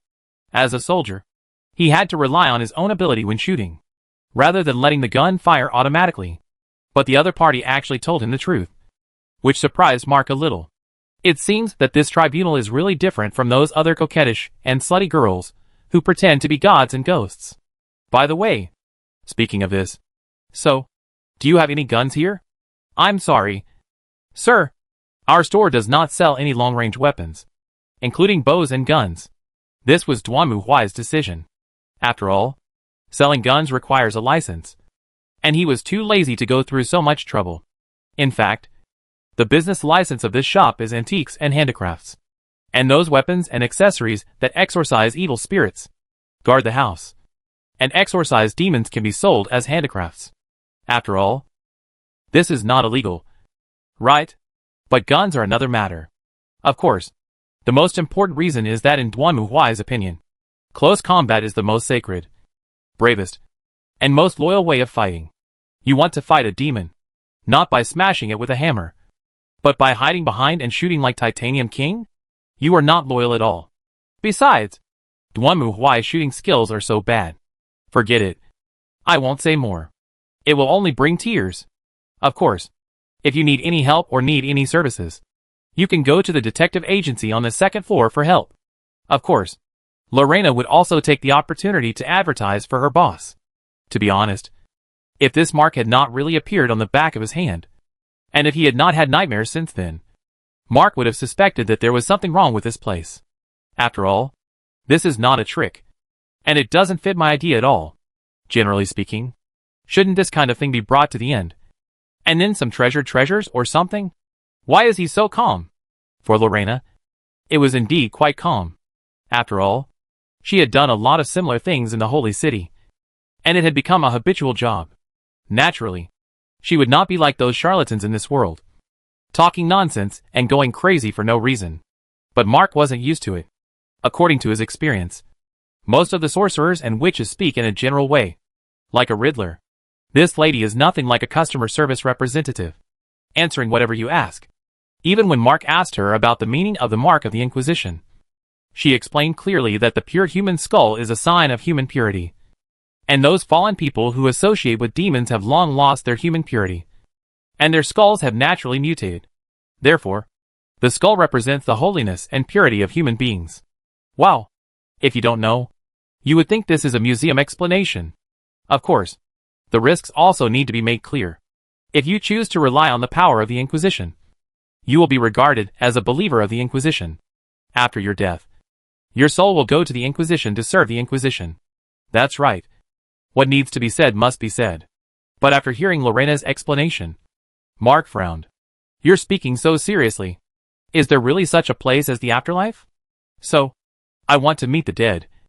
Is that okay? This, facing Mark's request. Lorena frowned. Sorry, we don't provide this service. Okay, I get it. Hearing Lorena's answer, Mark nodded, and then he began to choose his own products. After dealing with occultists so many times, Mark has also gained some understanding of their methods. He knows that the most terrifying thing about this group of cultists is that they can summon monsters from other worlds through some cult rituals. These monsters cannot be defeated by guns alone. Therefore, choosing weapons became his top priority. So after thinking for a long time, Mark chose a dagger and then a shovel. That's right, a shovel. In addition to commonly used melee weapons such as long swords, daggers, war hammers, and shields, the weapons hung here include a number of folk hardware items, including woodcutting axes, shovels, mattocks, etc., which are densely hung on the wall. People who don't know the place would think it is a hardware store. This was Duanmu Huai's warm service. After all, He knew that those investigators were running around everywhere, and they would definitely need to dig holes and climb trees. What's wrong with the shovel? Can't the shovel kill people? As for why Dwanmu, why didn't make a multifunctional one like the military one? Are you kidding? Doesn't he want to make money? Why earn one when you can earn two? Mark was selecting products and was in an equally weird mood. Are you kidding me? He was going there to slay demons and monsters. How could this be the same process as selecting products in a supermarket? Do these things really work? Fortunately, these things themselves were not expensive. In the end, Mark picked out a shovel, a dagger, a ring and a bracelet, and then checked out and paid. Of course, Lorena still has to work hard to advertise for her boss. If you have any needs, you are welcome to come to the office and contact our boss. I will think about it. Mark hesitated for a moment when he saw the business card Lorena handed over, and then took it. But in fact, he didn't plan to ask others for help. After all, Mark knew that although those cultists were indeed hateful, in a society ruled by law, his revenge was murder. So the fewer people who knew about it, the better. So after packing up a bunch of things, Mark turned around and left the store. Why? Seeing this scene, Lorena sighed helplessly. She has tried her best to attract customers for Dwanmu. Why? Such a pity. Chapter 507, The Other Side of the Ocean. Dwanmu Huai now finally understood why the detectives in movies, TV shows, games and animations all looked like useless people. The reason is very simple. That is, really so free. At this moment, Dwanmu Huai was leaning on a chair, watching the horse racing on TV and drinking Coke. Well, he felt that he had more and more potential to evolve into a confused detective who liked to make random accusations. Why is this so? Dwanmu Huai couldn't understand why he turned the first floor into an antique shop in order to attract customers. After all, if someone really needed to buy something to ward off evil spirits, they would definitely have similar troubles. At that time, as long as Lorena introduced it, wouldn't the customer come to the store? Killing two birds with one stone. Isn't that wonderful? The result? According to Lorena's report, the antique shop down there is not doing very well. But it is acceptable. Most of the customers who come here buy some items to exorcise evil spirits or protect the house. And a few even buy weapons to exorcise demons. But why doesn't anyone come to see me? We obviously spent a lot of money on advertising on TV and in newspapers. Is it all wasted? So that's it. Do you have anything that can help me pass the time? So there was no choice but for Dwanmu Huai to call Anthony to see if there were any official cases. After listening to Dwanmu Huai's complaints, Anthony was speechless. So what you're saying is that you feel like you're idle and want to find something to do. That's right. I was thinking of opening a detective agency. So I'm sure I'll have a lot of cases. But I'm so bored. If there's anything you can't handle, why don't you just introduce it to me? While stroking the black cat and white rabbit in his arms, Dwanmu Huai started to complain. That's true. But I don't have that many cases here. Hearing Dwanmu Huai's request, Anthony rolled his eyes speechlessly. If this were an ordinary police job, there would definitely be various criminal cases every day. But how could such U-level cases be so frequent?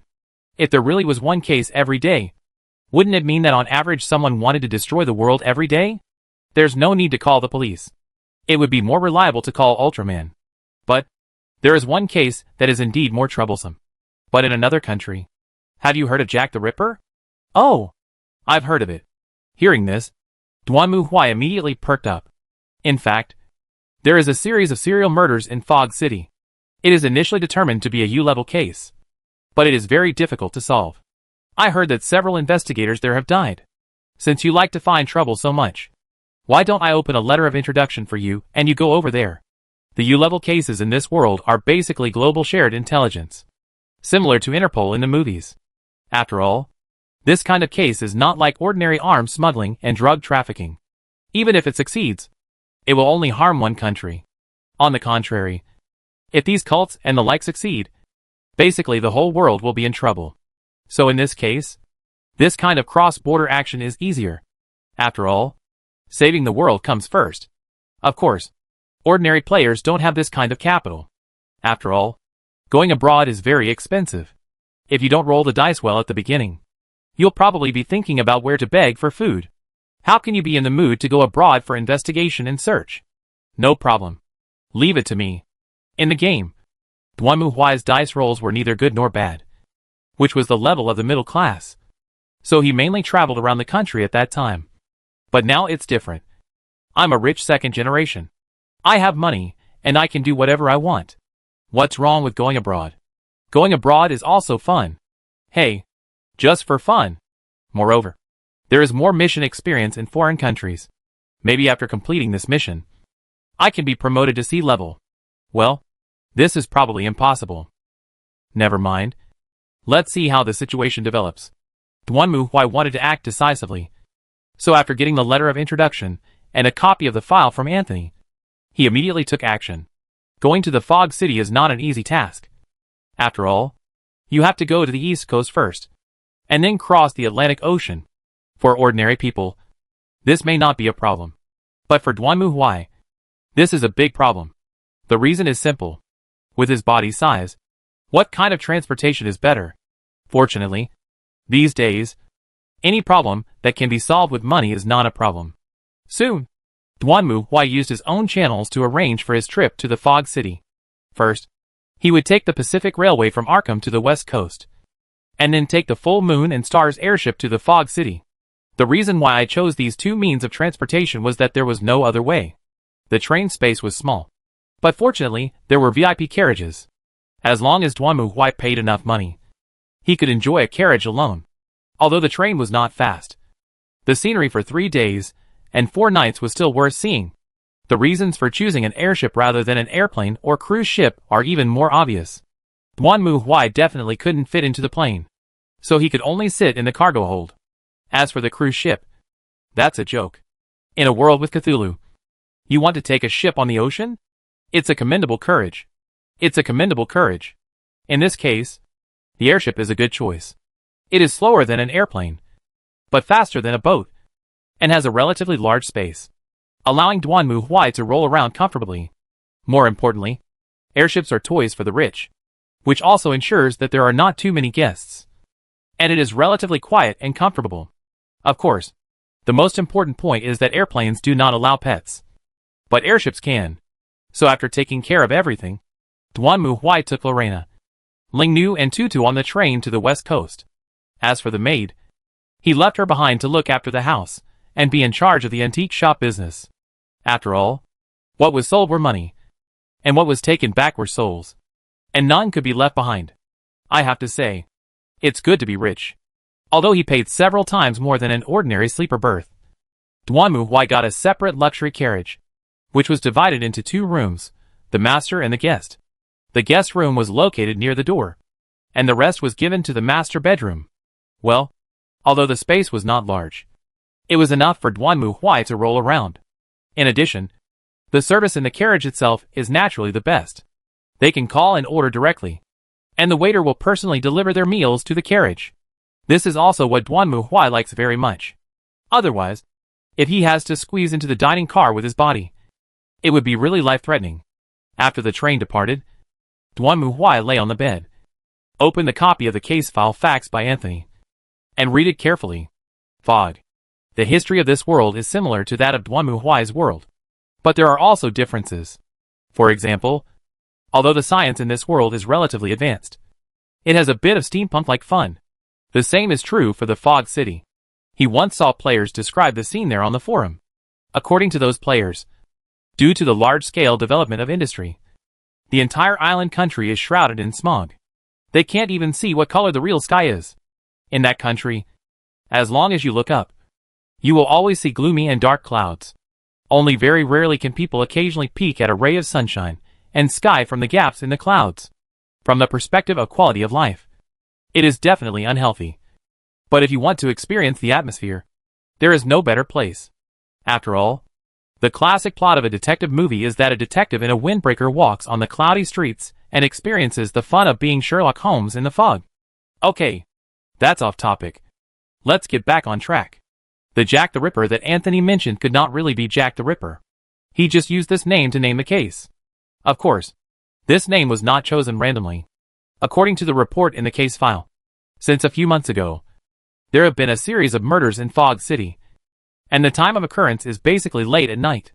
The victims are all girls, according to forensic identification. These people were killed on the spot by some kind of steel weapon that ripped open their chests and abdomens. Initially, the police dispatched a large number of police forces to search, but there were no clues. Then several investigators and detectives volunteered to investigate, but the results were basically no trace of the person or the body. Obviously, this case is beyond the scope of the Fog City Police. So they also sent messages to brother agencies in other countries, asking them to lend a hand. After all, this is not an ordinary criminal case, and it is not shameful to lose. Or if we really lose, then we all die together. Generally speaking, such cross-border cases are difficult to handle. If Duanmu Huai hadn't called Anthony to say that he was bored, Anthony would not have thought of this. Duanmu Huai opened the file and looked at the photos and information on it. Indeed, it was no wonder that he was called Jack the Ripper, because all the victims were women, and they were all disemboweled. However, unlike the historical Jack the Ripper, the victims this time were mostly ordinary girls, not streetwalkers, and according to forensic identification, they were not harmed during their lifetime. But why is this? Looking at the photos of the crime scene, Duanmu Huai was also confused. If it was done by a cult, then there should be some evil magic circle or spell nearby. But there is nothing here, which does not look like a cult. Or, did this group of people kill the girls in order to obtain some kind of spell-casting material from their bodies? Could it be the evil cultivator who stole the young girls in essence? This style of painting is not right. Never mind. We'll know the situation when the time comes. Thinking of this, Duanmu Huai yawned, packed up the documents, and then slowly fell asleep on the soft big bed, listening to the clang-clang rhythm of the train. Soon, a night passed. Boom boom, boom boom. After an unknown amount of time, there was a knock on the door, interrupting Duanmu Huai's sweet dream. He frowned and turned on the desk lamp next to him. Come in. I'm sorry to bother you, Mr. Knight. Hearing Duanmu Huai's words, Lorena also walked in. What's wrong? What happened? It's only 3 o'clock. Duanmu Huai glanced at his watch. It was still early. It's like this. The train police came over just now and wanted to ask us something. Inquiry? Inquiry about what? What's wrong? It seems I heard someone was killed on the train. Hearing this, Duanmu Huai was confused. Isn't this the Orient Express I'm on? How come someone died? Chapter 508 Mysterious Disappearance. Anyway, since the police were here, Duanmu Huai had no objection to inviting them in. When they entered the carriage and saw Duanmu Huai, the two conductors were shocked. But fortunately they knew their limits and did not overreact to Duanmu Huai. Duanmu Huai finally learned the situation from the flight attendant. It turned out that no one was killed, but someone was missing. Missing? On this train that is traveling at 180 kilometers per hour. Duanmu Huai couldn't help but glance out the window subconsciously. Although he couldn't see anything, he could still hear the rhythmic clanging sound of the train. Will the other party fly? But they just checked it. A carriage was so small. So Duanmu Huai didn't care. After all, he didn't think that these people could dig out a corpse from his closet, under his bed or something like that. You know, Lingnu was lying next to him, and Lorena was guarding outside. It would be a miracle if the people in this world had such ability. As expected, the group of trained police searched the carriage and found nothing special. So they apologized to Duanmu Huai and left the carriage. And Duanmu Huai continued to sleep. Although it was indeed strange that someone disappeared on a moving train. He was not Conan, who would want to investigate such a thing. He did not want to cause any more trouble. However, just because Duanmu Huai thinks so doesn't mean others think so too. The next morning, just after enjoying a steaming hot breakfast, Duanmu Huai's carriage welcomed an uninvited guest. I heard you're a detective. Please help me. Looking at the woman crying to him in front of him, Duanmu Huai was speechless. My goodness. When I was in Arkham City, I was so idle that I couldn't get any cases. How come the cases came to me now that I'm out of the city? Could it be that Arkham City is bad feng shui? Forget it. Just tell me what the situation is. The woman introduced herself, saying that she was a junior employee of a financial magazine and was on a business trip with her teacher, a financial journalist. The reason they were taking this train was because their target, the entrepreneur Mr. Philip, had agreed to give them an exclusive interview opportunity and had even prepared tickets for both of them. As a reporter, exclusive interviews are a rare opportunity. So she boarded the train with her teacher. After dinner yesterday, her teacher was invited to interview Philip in the first-class carriage. And she, the little follower, was responsible for waiting for her teacher to come back at her seat. An hour and a half later, her teacher came back from the interview. But his face was livid, as if he had encountered something terrible. The woman naturally asked curiously, but her teacher just glared at her, signaling her not to talk too much, and asked the woman to pack all her gifts and get off the bus as soon as they arrived at the transfer station tomorrow. However, before going to bed, her teacher also specifically warned the girl that if anything happened to her, she must be careful of Philip. The woman was also frightened by her teacher's serious look. She nodded and said nothing more. But she was also curious and uneasy. She didn't sleep well for half the night. Then, in the middle of the night, the woman wanted to get up to go to the bathroom. But she found that the teacher who was originally lying on the bed was gone. At first, the woman thought the teacher had gone to the toilet. But after looking around, she could not find her teacher, who was not in the toilet, dining car, or anywhere else. Then the woman remembered what the teacher had said to her before lights out. So she hurried to find the train police for help. So there was the scene where Duanmu Huai was woken up in the middle of the night yesterday. And now she comes to me. Which means, you haven't found your teacher yet? Yes. The woman nodded with red eyes. They searched everywhere but found nothing. But I know it must have been Philip who did it. Hearing this, Duanmu Huai also started to think. Obviously, there was a suspect, since her teacher said this to her before going to bed. It meant that he must know something that should not be known. As for the disappearance, it was probably killed by Philip. Then the next question was, how did that guy do it on such a big train? Here, we need to explain the structure of this train. First of all, the front is naturally the front of the train, which goes without saying. Behind the front of the train is the cabin where the crew members are, followed by a second-class cabin, a first-class cabin, a dining car, and then the first-class cabin where Duanmu Huai is. There is no other way. After all, he occupies an entire carriage by himself, so he can only be placed at the end. Otherwise, if he is placed in the middle, it will be stuck. In addition, this is a tourist train, so there are not too many people. There are about 10 passengers in the second-class cabin, and 6 passengers in the first-class cabin occupy 3 rooms. Philip lives alone in 1 room, followed by a couple, and then a family of 3. The 6 of them occupy 3 of the 4 rooms in the first-class cabin. Then, there are Duanmu Huai and Lorena. The second-class cabin is an ordinary sleeper car, and the first-class cabin is a soft sleeper. Only rich people can afford a single room like Duanmu Huai. But no matter what, the train compartment is so small. And the 2 police officers walked from beginning to end without finding any clues about the female teacher, which made her feel at a loss. Later, one of the police officers was panicked when she saw the woman. So she told her that a detective living in the first class. You can go to him to try. Simply put, it's a headache and you don't want to bother with this matter. So just push it onto yourself? Forget it. I'll go take a look first. Anyway, I was on the train, so I was just sitting there doing nothing. It was not his time anymore. I could use my tablet to surf the internet when I was bored. Mobile phones were still new these days, and it was really boring to stay in the room. I had nothing to do, so I followed the woman to see what was going on. However, for Duanmu Huai, walking in the carriage was not very friendly. As we all know, the doors of trains are small and narrow, and the aisles in the carriages are also small and narrow. Duanmu Huai also turned sideways and showed the spirit of the protagonist in an adventure movie who passed through the cracks in the ruins and relics. He finally got from the first-class cabin to the second-class cabin where the woman was. The second-class cabin was similar to the hard sleeper compartment, with 2 upper and lower bunks. But because there were not many people, the space was slightly smaller, but it was still acceptable. The woman and her teacher lived in the 2 lower bunks, and luggage bags and suitcases were placed around them.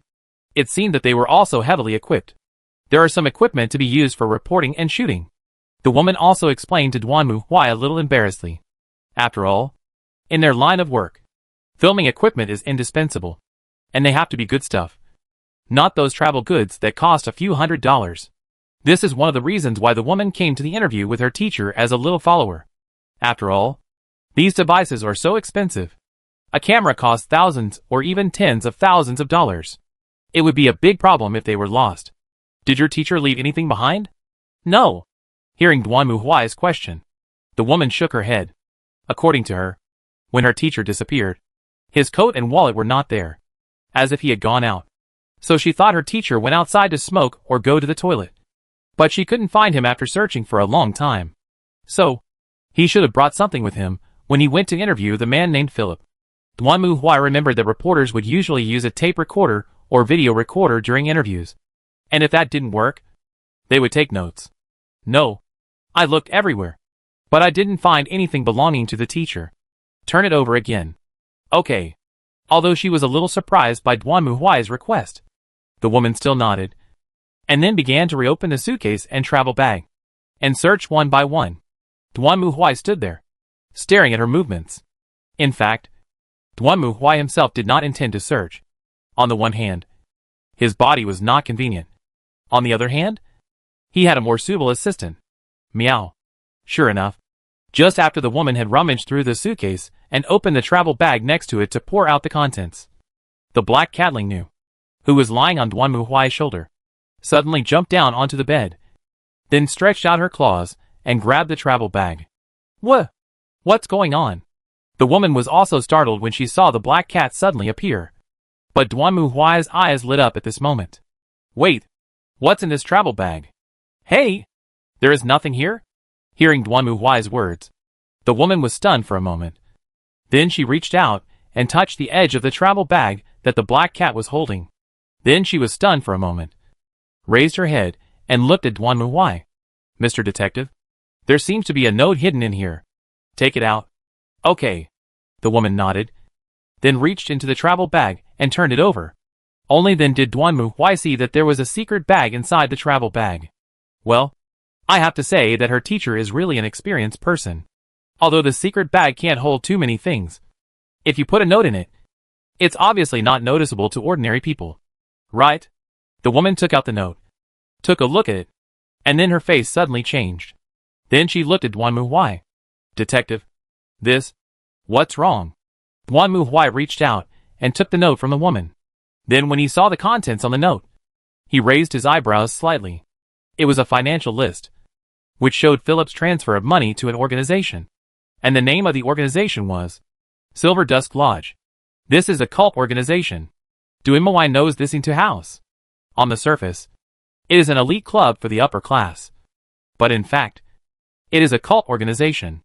And unlike other cult organizations, the Silver Dusk Lodge does not believe in or serve a specific evil god. This group of people is completely focused on quantity rather than quality. From Yar Yog Abhoth to Migois, all kinds of demons, ghosts, and aliens are not spared. It can be said that most of the troubles in this world, if not all, are caused by this broken organization. And at the moment, it seems that her teacher has obviously discovered that the entrepreneur named Philip is related to this organization. So he is being targeted? In short, go arrest people first. Although Duanmu Huai had no evidence. Just kidding. What evidence does the judge need to arrest someone? He came directly to the first-class cabin with a menacing look, and kicked open Philip's cabin door. And then? Where are the people? Looking at the empty guest room, Duanmu Huai was also dumbfounded. Chapter 509 Abandoned Station. Philip was gone. According to the woman, after she found out her teacher was missing last night, she immediately took the flight attendant to look for Philip. He was still in the room at the time, and he acted innocent when she questioned him. But she hadn't seen him since this morning. And after asking the flight attendants, she learned that Philip hadn't appeared since this morning. Oh, this is interesting. 2 people disappeared on a speeding train. This is more interesting than Conan's case. Of course, Duanmu Huai didn't need to consider any tricks. When he learned that Philip was related to the Silver Twilight Lodge, he guessed that the other party was probably a cultist. If he guessed correctly, then the woman's teacher, the reporter, must have been threatened by Philip when he was doing an exclusive interview with Philip. So he left a message for the woman after returning. As for why the reporter disappeared, it is not complicated. If Philip is really a cultist, he would definitely use sorcery and magic. As for why he disappeared, I have to say that after learning that the 2 people disappeared in a row, the flight attendants on the train also began to become uneasy. But fortunately, according to the flight attendant, today they will stop at a temporary station. After Duanmu Huai also decided to call Anthony, Let him investigate Philip. Only in the city can there be a signal. Once you enter the old forest or in the Gobi Desert like this, there is no way to use it. Ultimately, you still have to make a landline call. To be on the safe side, Duan Mu Huai also checked Philip's room. But it was empty, with no gifts or clothes, as if no one had lived in the room from the beginning. It's the same old trick of the cultists again. Duan Mu Huai is tired of it. But obviously, the trouble doesn't end there. Trouble arose again when the train arrived at the temporary station. Detective, something seems to be wrong here. Wrong? Duan Mu Huai was a little surprised to hear the conductor's words. But when he walked out of the carriage and arrived at the station, he understood what the conductor meant.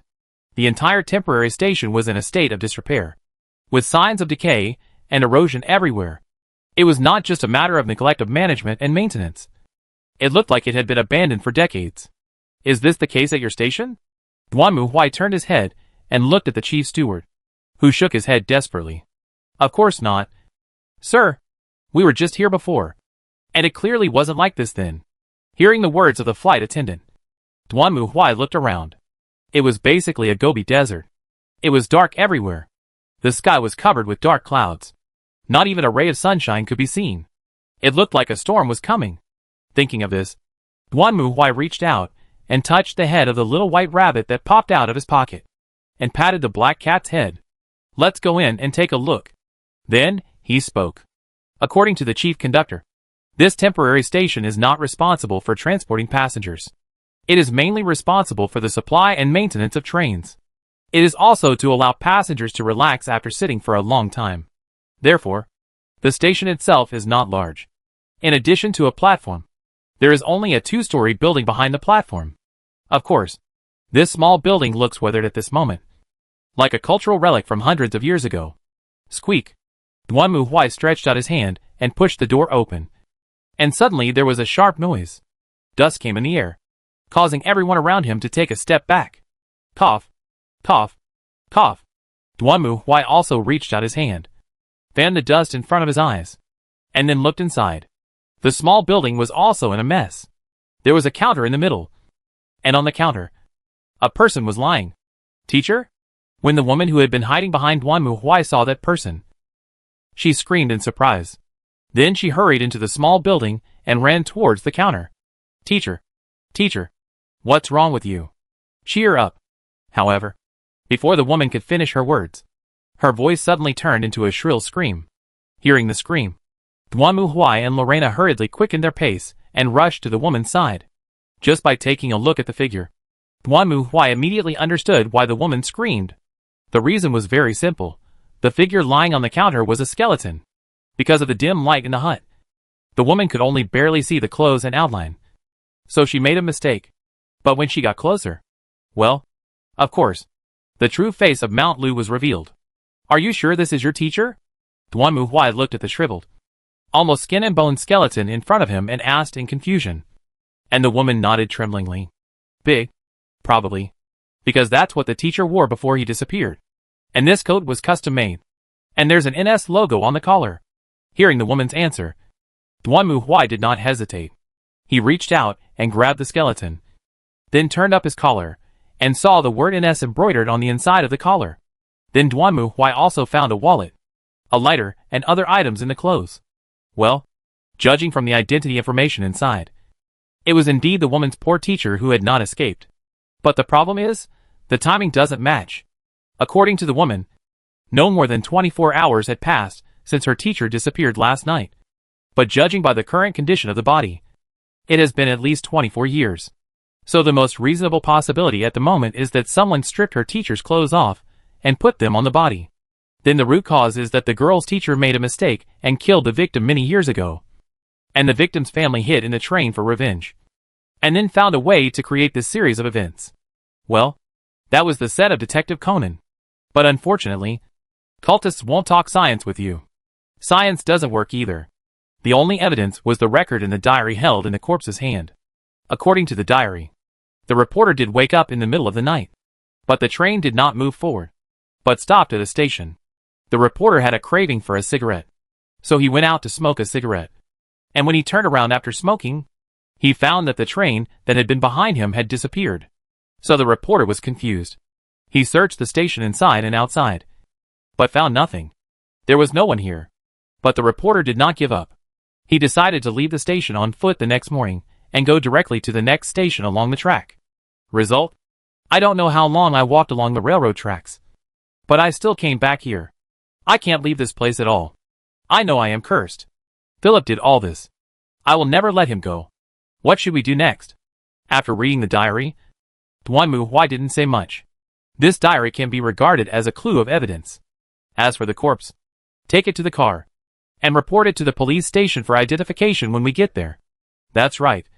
We can ask the police to do a DNA test to see if it's him. On the bright side, this person is at least much better than the dozen unlucky guys in the museum. At least they can collect the bodies and find a cemetery to bury them in the future. The dozen unlucky guys who were eaten by the air ghosts are really gone.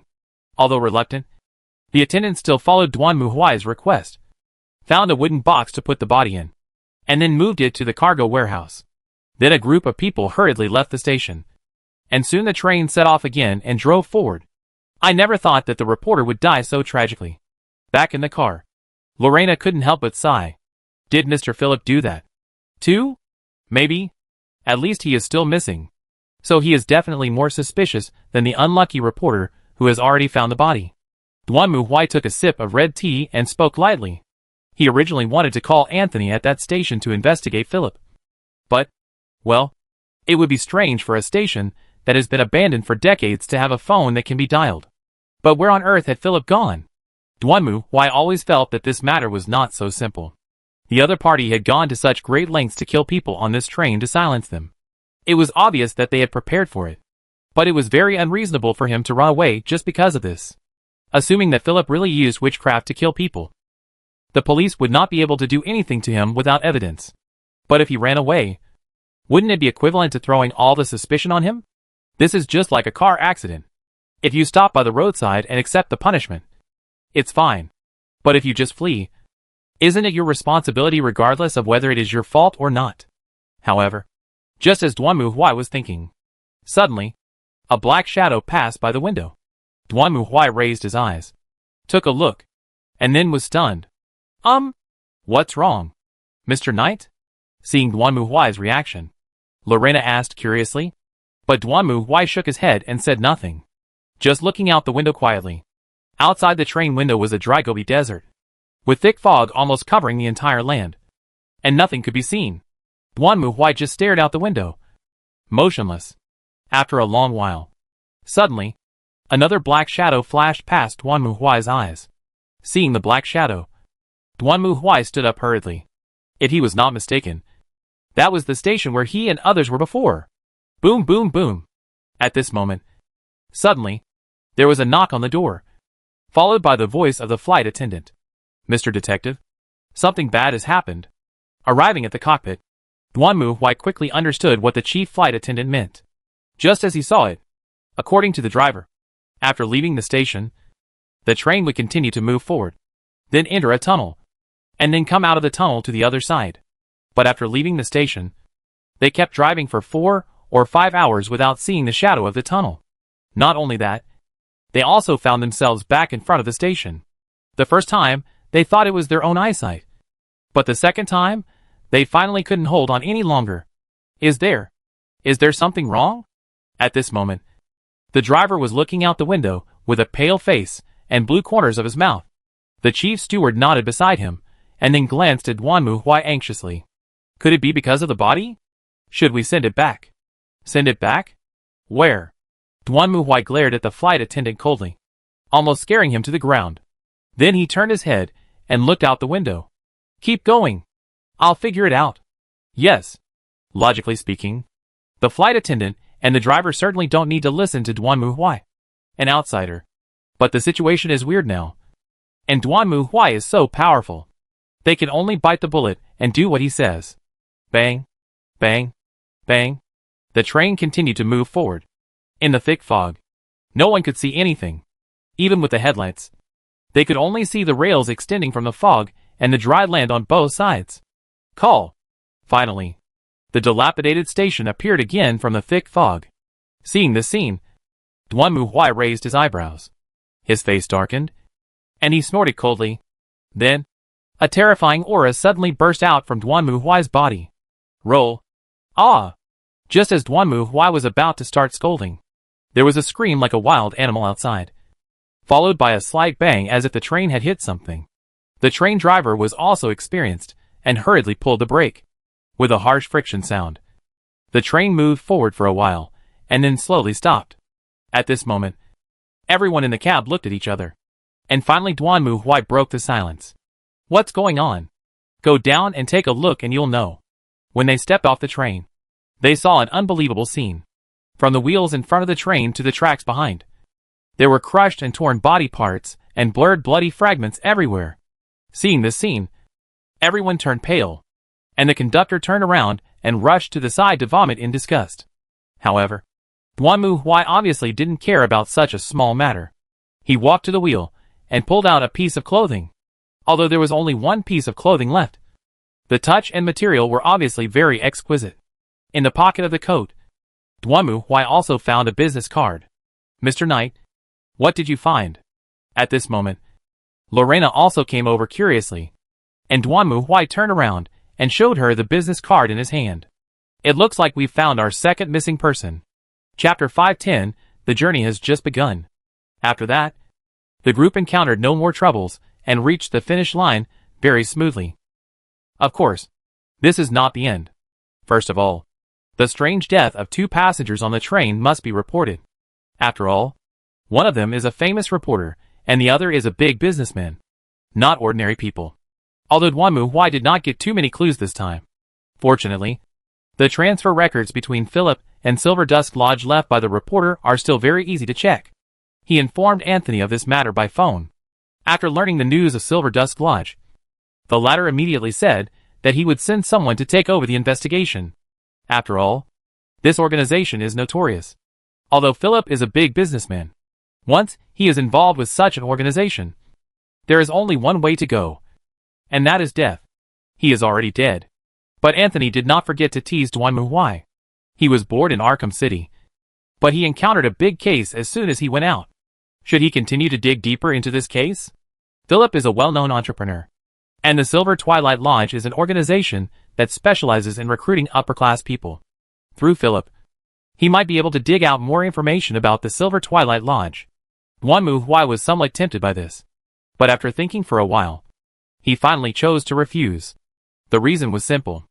After all, the plan on his side had been made, and the money had been spent. It couldn't be wasted. Right? And from what Anthony said, he wanted to let him go undercover in the Silver Dusk Cottage. Are you kidding? Going undercover with your size? You got the wrong person. So in the end, Duanmu Huai rejected Anthony's invitation and boarded the airship Full Moon and Stars bound for the Fog City. It has to be said that is a toy for the rich. The Full Moon and Stars is indeed a very luxurious airship. The entire airship has only 10 cabins, which are specially used to receive distinguished guests. In addition, there are restaurants, playrooms, and even spas. Well, just imagine soaking in a heated swimming pool at an altitude of 10,000 meters, looking at the blue sky and white clouds outside. That is naturally a unique experience. The appearance of Duanmu Huai and Lorena certainly attracted the attention of other guests. But fortunately everyone was civilized, and even if they were curious, they only watched secretly from a distance, and had no intention of coming closer. Duanmu Huai didn't care about other people's eyes, just looking at the scenery outside the window, while leisurely drinking black tea. The speed of the airship is slower than that of the plane, but still faster than the boat. It only takes 5 days, at most, to reach the Foggy City. I hope nothing will happen again. Hello, sir. Just as Duanmu Huai was admiring the scenery, a voice came from beside him. Duanmu Huai turned around and saw a young man dressed as a gentleman standing beside him, looking at him with a smile. Excuse me, are you also going to the Fog City? Isn't this nonsense? Could this airship actually drop me somewhere else midway? Ha ha ha. Hearing Duanmu Huai's answer, the young man smiled bitterly. Then he turned around and looked at Duanmu Huai. Duanmu Huai followed his gaze and saw that at the game table not far behind, several young men who were not much different in age from the young man were sitting there, looking at this side with nervous and curious expressions. Could it be that he lost the game of truth or dare and came to find me? So? What's going on? Nothing. Just. The young man's expression was obviously a little stiff. It was obvious that standing so close to Duanmu Huai must have been very stressful for him. This was also normal. Any normal person would be so scared that his legs would go weak if he came face to face with a tiger without a cage between them. He took out a handkerchief, wiped the cold sweat from his forehead, and tried hard to think about how to speak. It's just that. From your looks? Is this your first time in the Fog City? Of course. Judging from the way you guys look, it doesn't seem like it's the first time. As Duanmu Huai spoke, he looked at the men's clothes, including the young man. They were all dressed like traditional aristocratic clothing. This kind of clothing is rarely seen in the outside world. Only in conservative places like Fog City would people dress like this. Modern people usually wear suits when going out. Of course, we are students of the Royal Masters College, and we are going back to study this time. Oh, I got it. May I ask you are? I'm a detective. Detective? When the young man heard Duanmu Huai's self-introduction, his eyes suddenly lit up. I never thought I would meet a real detective here. Are you here for the Chain Jack case as well? Jack the Chain? Hearing this, Duanmu Huai frowned. Isn't it Jack the Ripper? But according to the rumors we heard, it seems that everyone on the street is called Chain Jack. This is already a very famous rumor in the Fog City. Even our parents told us several times to be careful about our safety when we returned to school. Oh! Hearing this, Duanmu Huai became somewhat interested in them. It was obvious that these students were locals and should know more about the rumor than he did. Well, why don't you tell me what the rumor is about? Well, actually we don't know much. Next, the young man told Duanmu Huai what he knew about the rumors about Chain Jack that were currently raging in the Foggy City. The general situation was not far off. But according to the young man, the bodies were not found on the street, but in the river. In addition, why is he called Jack the Chain? Jack the Ripper is a more traditional name. If there is anything suspicious Duanmu Huai found, it is the title of the murderer. At the beginning, the file he got from Fog City said Jack the Ripper. Duanmu Huai was not surprised by this. After all, Jack the Ripper is a famous rumor in Fog City. It is normal to use it in similar cases. After all, it is well known. But Chain Jack is different. Especially the description of the chain. At least if this rumor is true, it means that there is a high probability that there are witnesses who have seen the murderer. Otherwise, how would they know that the other party has a chain? Unfortunately, these students stayed in other places for the entire holiday and had just returned to China to prepare for school. They learned about the rumors through phone calls to local relatives and friends. Naturally, there was nothing to investigate about such second-hand rumors. Duanmu Huai and the young man chatted a lot, and the latter gradually relaxed from the restraint and nervousness he had shown at the beginning. Thank you very much. You're welcome. When we get to the Fog City, I might need your help.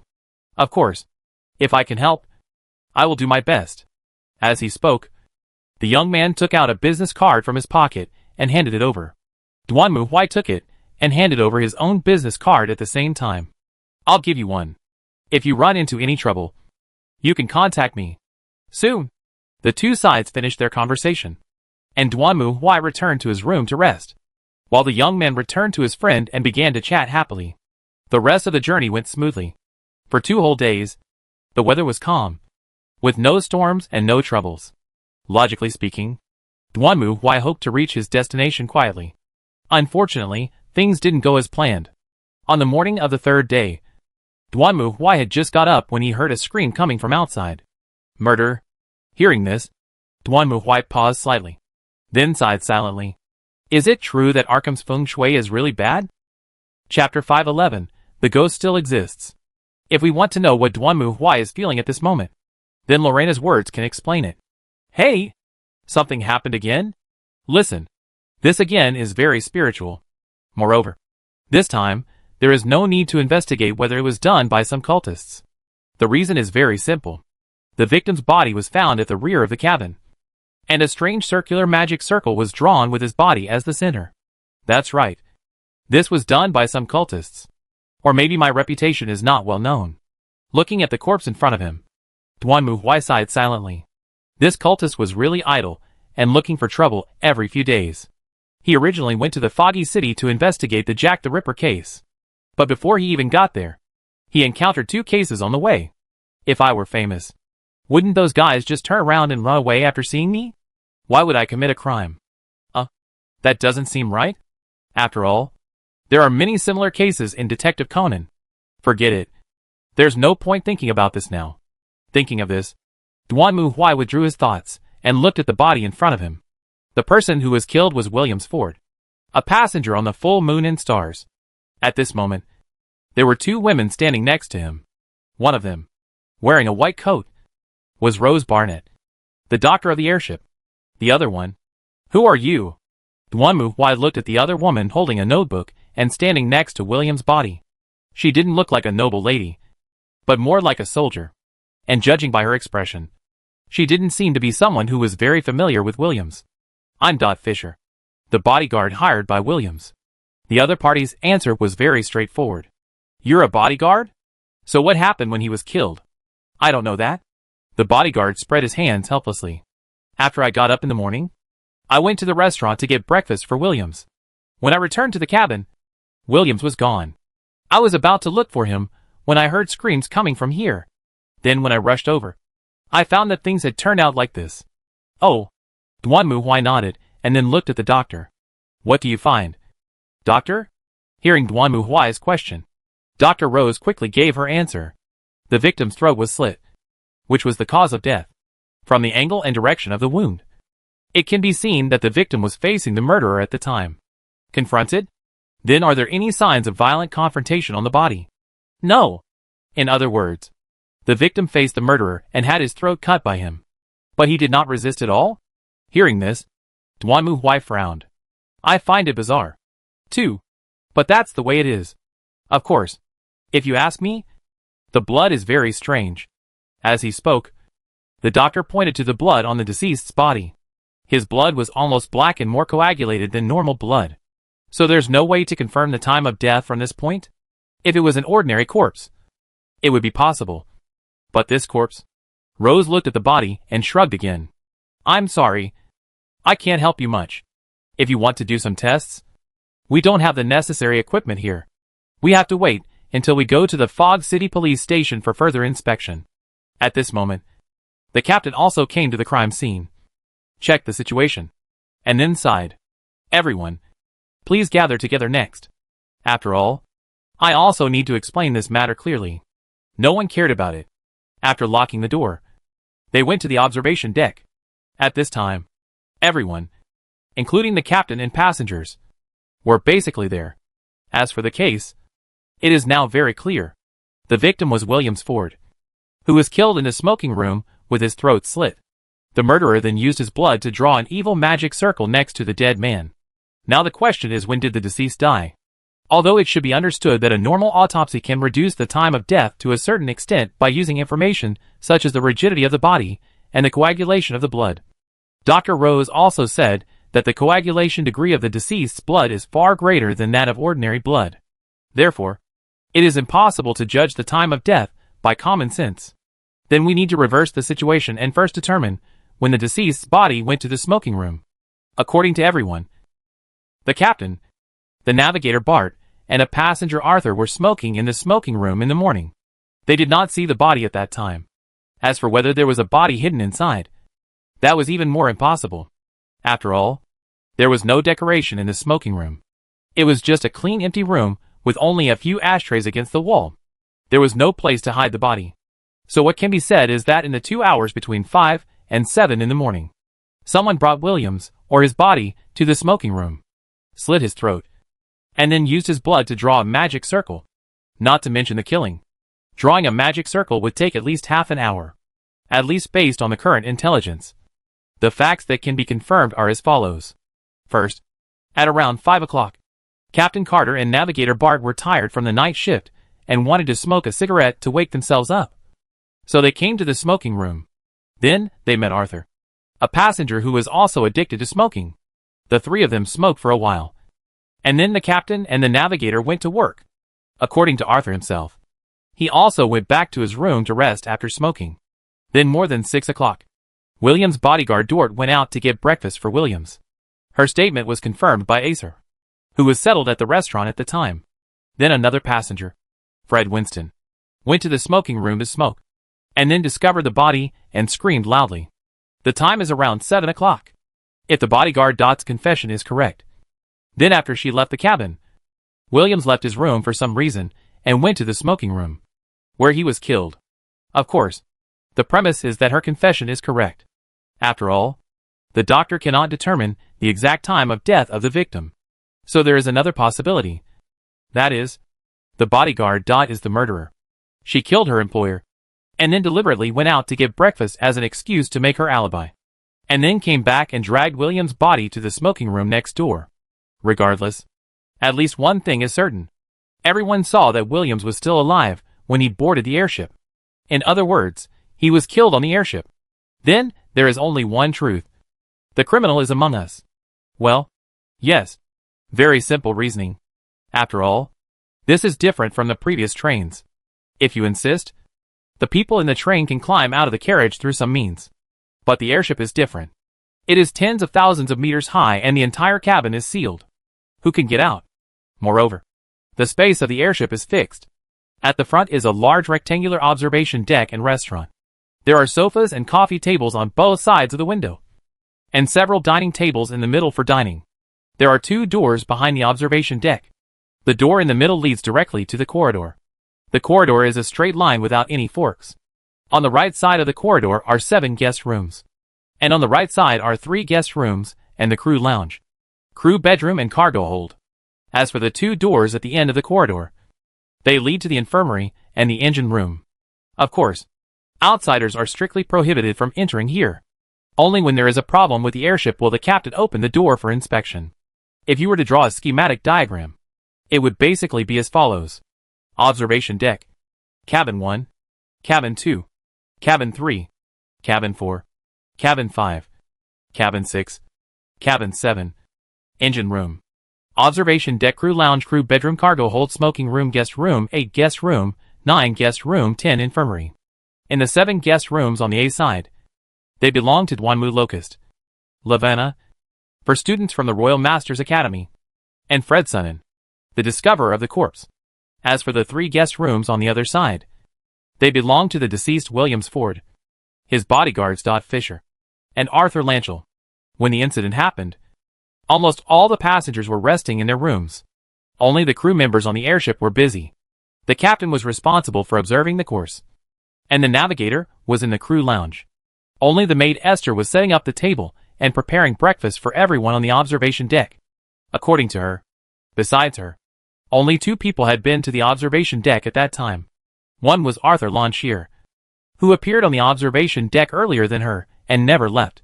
The next one was the bodyguard Dot, who came to get breakfast for Williams. At the moment, everyone was sitting in the observation deck, each forming a circle, looking at the others anxiously. There were no idiots present, and they had thought of everything that Duanmu Huai could think of, although they were not sure who the murderer was. At least, it was better to stay away from strangers. Boom, boom, boom. However, not long after, hurried footsteps were heard, and then everyone saw the captain walking in with a tense expression. Captain! Seeing the captain appear, the maid Ethel, who was sitting in the corner, stood up hurriedly. How is it going?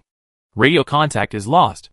However, the news brought by the captain made everyone feel depressed. What's going on? Is it because of the weather? No. Faced with questioning, the captain hesitated for a moment, but finally chose to tell the truth. It looks like the radio has been sabotaged. What? Hearing this, the others could no longer sit still, and even Duanmu Huai raised his eyebrows. Now, things are getting interesting. What shall we do now? Wait, what should we do then? Now, everyone couldn't help but panic. This is actually understandable. After all, the current situation is more dangerous than the train or the Blizzard Villa. To put it bluntly, if you feel unsafe on the train, you can force the driver to stop the train, then leave the train and go to the wilderness to survive. The same is true for Blizzard Mountain Villa. You can indeed stay in the villa and wait for death. Or you can choose to go out on a snowy day and find a place to dig a hole and hide. Although the chance of survival is low, at least it still exists. But now you are on the airship, with the Atlantic Ocean below you and an altitude of 10,000 meters between you. What can you do? Will you jump out to feed the fish? Or will you jump out to feed the fish? Or will you jump out to feed the fish? But if you don't feed the fish, do you have any choice? Mr. Detective, do you have a way to solve the case? At this moment, the young man thought of Duanmu Huai again, and rushed over to ask, while Duanmu Huai thought for a moment and shrugged his shoulders. There are currently no clues at the crime scene, unless you carefully examine the body and search the room. I can't tell. Indeed, as Duanmu Huai said, there were no clues left in the smoking room at the crime scene. Apart from the corpse and the strange magic circle, there were only a few cigarette butts. He is not Sherlock Holmes who can tell everything by looking at cigarette butts. There is no murder weapon, and the murderer did not leave any clues. How can we investigate? He is the god of destruction and the god of joy, but not the god of reasoning. This is not his business. In fact, Duanmu Huai prefers to be reckless, which means waiting for the other party to jump out on his own initiative, and then slap him to death. Just like swatting a fly. It is very tiring to find the fly yourself. It is better to wait for the fly to buzz up, and then you can immediately lock its position and start swatting it. Huh? After all this talk, you still don't have any skills, right? At this moment, Arthur, who was not far away, sneered, because he had an alibi. He was the most arrogant one in the group. After all, he had been staying on the observation deck when the victim was killed. So he escaped early and seemed quite arrogant at the moment. Besides, maybe you were the one who killed him. After all, you look like a murderer. Snort. Hearing this, Duanmu Huai's face darkened, and he glared at him fiercely. Seeing Duanmu Huai staring at him, Arthur wanted to say something, but after feeling Duanmu Huai's gaze, he suddenly couldn't breathe and felt his heart suddenly jerked. The next moment, accompanied by a burst of cold air from the back of his spine, he was so scared that his legs went limp, and he collapsed to the ground. What do you want to do? If I were a murderer, I'd kill you first. You foul-mouthed, arrogant idiot. Duanmu Huai glared at Arthur again, then looked away. This time Arthur dared not speak anymore. He collapsed on the floor trembling, his eyes wide open in horror, looking at Duanmu Huai. But he could not utter a word. At this time, Dr. Rose also stood up. I can confirm that this gentleman did not kill the man. Why? It's very simple. Dr. Rose looked at the other questioner and began to explain. According to my autopsy results, the murderer slit the victim's throat right in front of him. Judging from the wound, the victim and the murderer were about the same height. And this gentleman, as she spoke, Rose looked at Duanmu Huai speechlessly. If he wants to do this, he'll probably have to squat. Everyone looked at Duanmu Huai, then looked at Dr. Rose, and gestured. Well, it seems to be the case. Also, I saw that strange magic circle. It was drawn by a person with a finger stained with blood. Judging from the radius and size of the pattern, it is the size of a normal adult man's finger. So, well, that's understandable. Hearing this, Lorena also raised her hand curiously. You mean the murderer is an adult male? Normal adult male. Out of a doctor's rigor. Dr. Rose still added one more sentence, looking at who Duanmu Huai was referring to. It was self-evident. In this way, according to Dr. Rose, at least Duanmu Huai, Arthur, Lorena, maid Ethel, bodyguard Dot, and 2 girls from the Master's College can be excluded.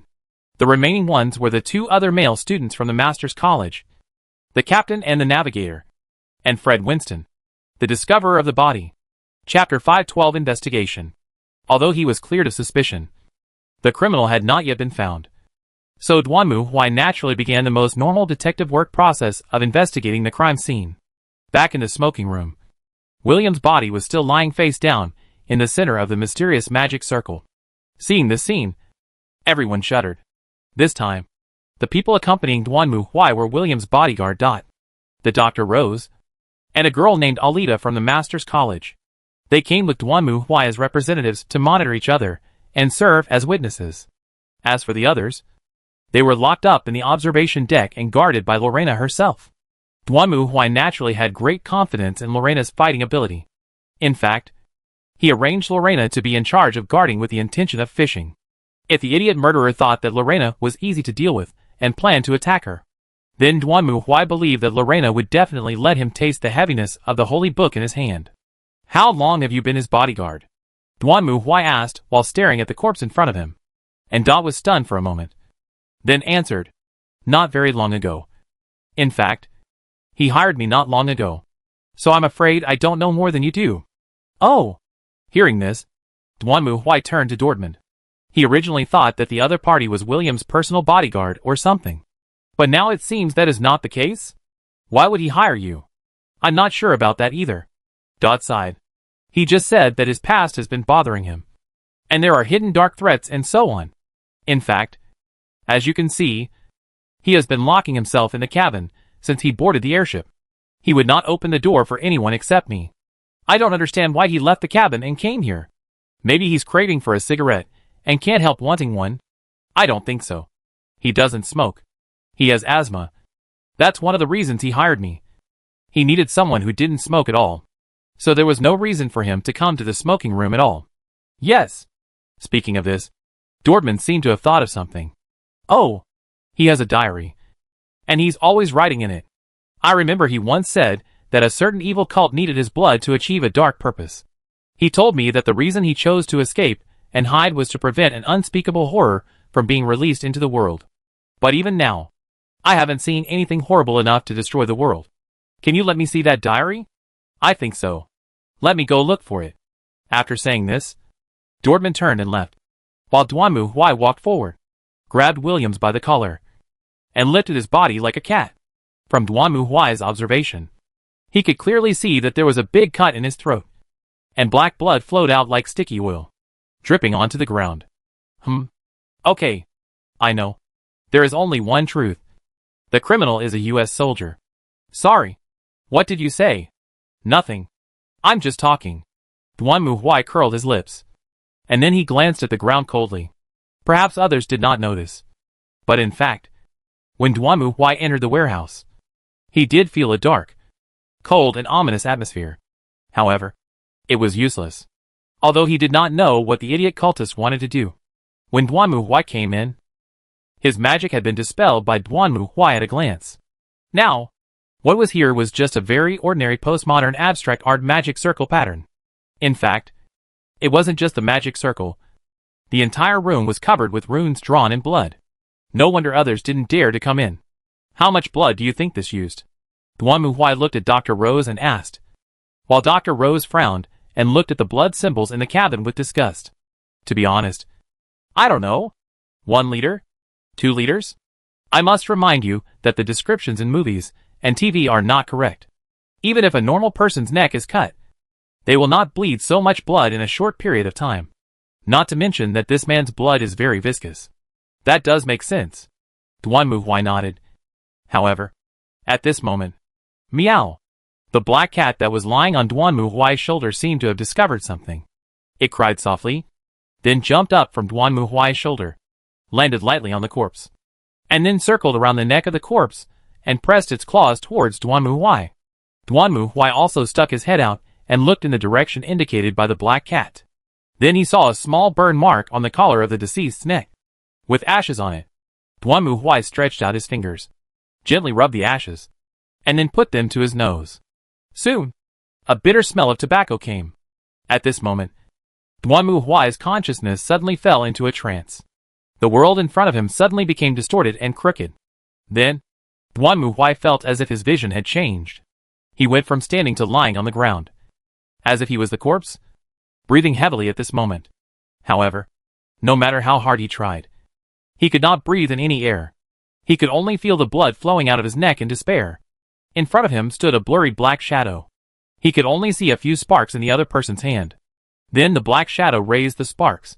Duanmu Huai then felt a burning pain in his neck, and then everything returned to normal. Duanmu Huai came back to his senses, frowned, and stared at the traces in front of him. What was that just now? Could it be that I have awakened a new ability? He glanced at the system. But the system was just like the corpse in front of him. Cold, silent, and wordless. Could he really be dead? Duanmu Huai shook his head, withdrew his thoughts, and looked at the corpse in front of him again. If the illusion he had just seen was correct, it meant that Williams was killed by the criminal, who stood in front of Williams' body, watched him die, then raised his hand and took a puff of the cigarette. And then the ash fell and stuck to the back of Williams' neck? Well, the prisoner was a man. and a smoking man at that. The scope of suspicion was further narrowed because according to previous confessions, at around 5 o'clock, the captain, the navigator and Arthur gathered together to smoke, which means that these 3 people smoked.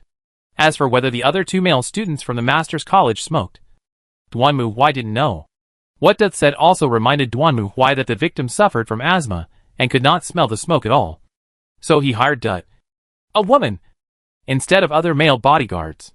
Similarly, one of the reasons why he locked himself in the room and did not come out was probably because he was afraid that the smell of smoke from others would trigger asthma. Then the question arises.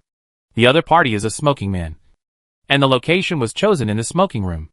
In other words, this should be a place that the victim would rather die than come to. But the fact is that he came and died. I've got the diary. Just as Duanmu Huai was thinking, Dot came back and brought Duanmu Huai a diary. I found this under his pillow. Well, let me see. Duanmu Huai took the diary and opened it. As we all know, normal people don't write diaries. So conversely, those who write diaries are definitely not normal people. This is indeed the case. This diary covers a wide range of content. But fortunately Duanmu Huai just flipped through it, and it didn't take him much time. So he quickly understood the contents of the diary. In short, Williams was originally a simple second-generation rich man, with money, status, industry, and everything. So after an introduction, he joined a small private club in the upper class. This kind of private club is very common in the upper class. And Williams did not suspect anything at first. However, as he spent more time in the organization and got deeper into it, Williams felt that there was something a little abnormal about the organization. To be honest, it was quite normal for a group of rich second generations to get together to drink, have parties, ride horses, take drugs and play golf. But when they dressed like wizards in black cloaks and offered deer heads to the statues of unspeakable monsters, any normal person could tell that this was definitely not normal social behavior.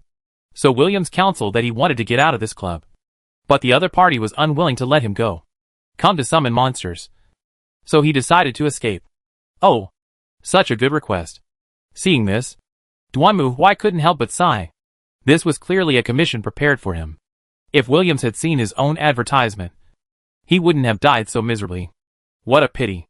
It's too late to say anything now.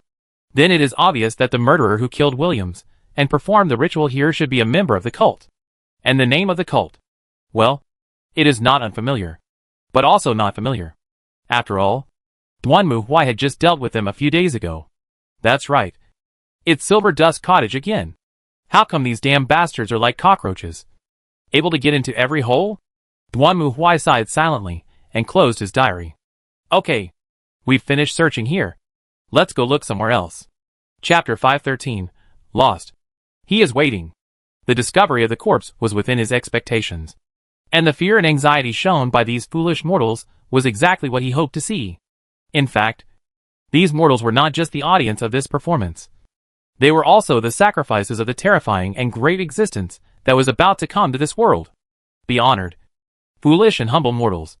How honored you are to have the qualification and honor to be the first to face that existence and to become one with its soul and flesh. Thinking of this, he revealed a cold smile. But just as the corners of his mouth curled up, he saw the girl who was blocking the door with a holy book in her hands looking at him curiously. He was so scared that he lowered his head hurriedly. At the same time, he also mocked the girl's stupidity in his heart. It is extremely stupid to believe in a god that does not exist. I really want to see what your reaction will be when you meet the real God.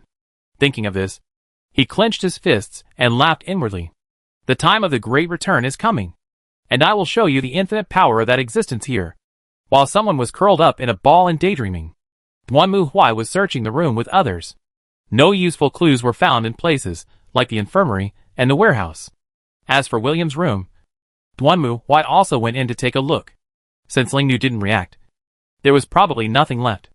Next, he came to another guest room, which was the room of Fred Winston, the person who discovered the body. Although he was the first person to discover the body, it does not mean that he is not a suspect. On the contrary, in many cases, the first person to discover the crime scene is more suspicious. This is not because Duanmu Huai has any investigation experience, but simply because such things happen too much in the game. These cultists are like movie stars. Pretending to be the first discoverer is nothing. And some even pretend to be victims. I've seen it so many times that I've become accustomed to it. However, when Duanmu Huai pushed open the door of Fred's room and saw the scene inside, everyone was shocked. I saw that the floor of the entire room was covered with circular magic circles and patterns similar to the ones around the previous corpse. And there were candles lit all around, giving it a spooky look. It looked wrong at first glance. Could it be that Mr. Fred is the criminal? Seeing this, the bodyguard and the doctor were also surprised. Of course, they also knew who the first discoverer was. But as ordinary people, they must have subconsciously thought that the first discoverer should not be the criminal. This logic is actually very normal. After all, generally speaking, if ordinary people do something bad, they hope to be discovered as late as possible. How can they not only not cover up their crimes, but also take the initiative to expose them? But now the evidence is solid. Well, Fred may not be the criminal. Duanmu Huai seemed quite calm and waved his hand. But those strange magic circles here are obviously the same as those in the smoking room. Similar. But I don't know if the effect is the same. Duanmu Huai walked into the room while speaking. Then he lowered his head and twitched his nose. Does Fred smoke? Hearing Duanmu Huai's question, everyone looked at each other. And then the female student from the master's school nodded. He smokes. When I came out just now, I saw he had a pipe in his hand. Very good. Let's continue. Duanmu Huai silently remembered the small book in his heart, and then turned to leave. After that, Duanmu Huai went around to other rooms and checked all the rooms near his side, except for the room of Fred, the discoverer of the body, which had something fishy going on. The other rooms were normal. Then, there are the 3 cabins opposite, which belong to the deceased Williams and his bodyguard Dot. And then Arthur Dot. Duanmu Huai had been to Williams and Dortmund's rooms and did not find anything unexpected. Instead, it was Arthur's room that gave Duanmu Huai a pleasant surprise. He originally planned to just go through the motions. But what Duanmu Huai did not expect was that when he pushed open the door and walked into Arthur's room, the black cat lying on his shoulder seemed to have discovered something. It cried out suddenly, then jumped down and rushed directly into the trash can in Arthur's room. Hey! Hey! Hey! Don't go anywhere. Seeing the black cat jumping into the trash can, Duanmu Huai was also stunned for a moment, and hurriedly stretched out his hand to tickling New out of the trash can. Then he lowered his head and looked at the trash can. Then Duanmu Huai saw a pile of shredded paper in the trash can. And it was not ordinary shredded paper. It looked like a photo? What's this? Duanmu Huai picked up the pieces of paper in the trash can and pieced them together again. Well, it was indeed a photo. This is a photo of a group of people. If it were just that, it would be fine. But the problem is, there is something wrong with the person in this photo. In the center of the photo is the victim, Williams Ford. And in the crowd, Duanmu Huai also saw another figure, Dr. Rose. Duanmu Huai turned his head and looked at Rose, who was now pale. You didn't tell me you knew Williams. Duanmu Huai pointed at the photos as he spoke. And Dr. Rose's expression changed drastically at this moment. And then she gritted her teeth. I did meet Williams several times.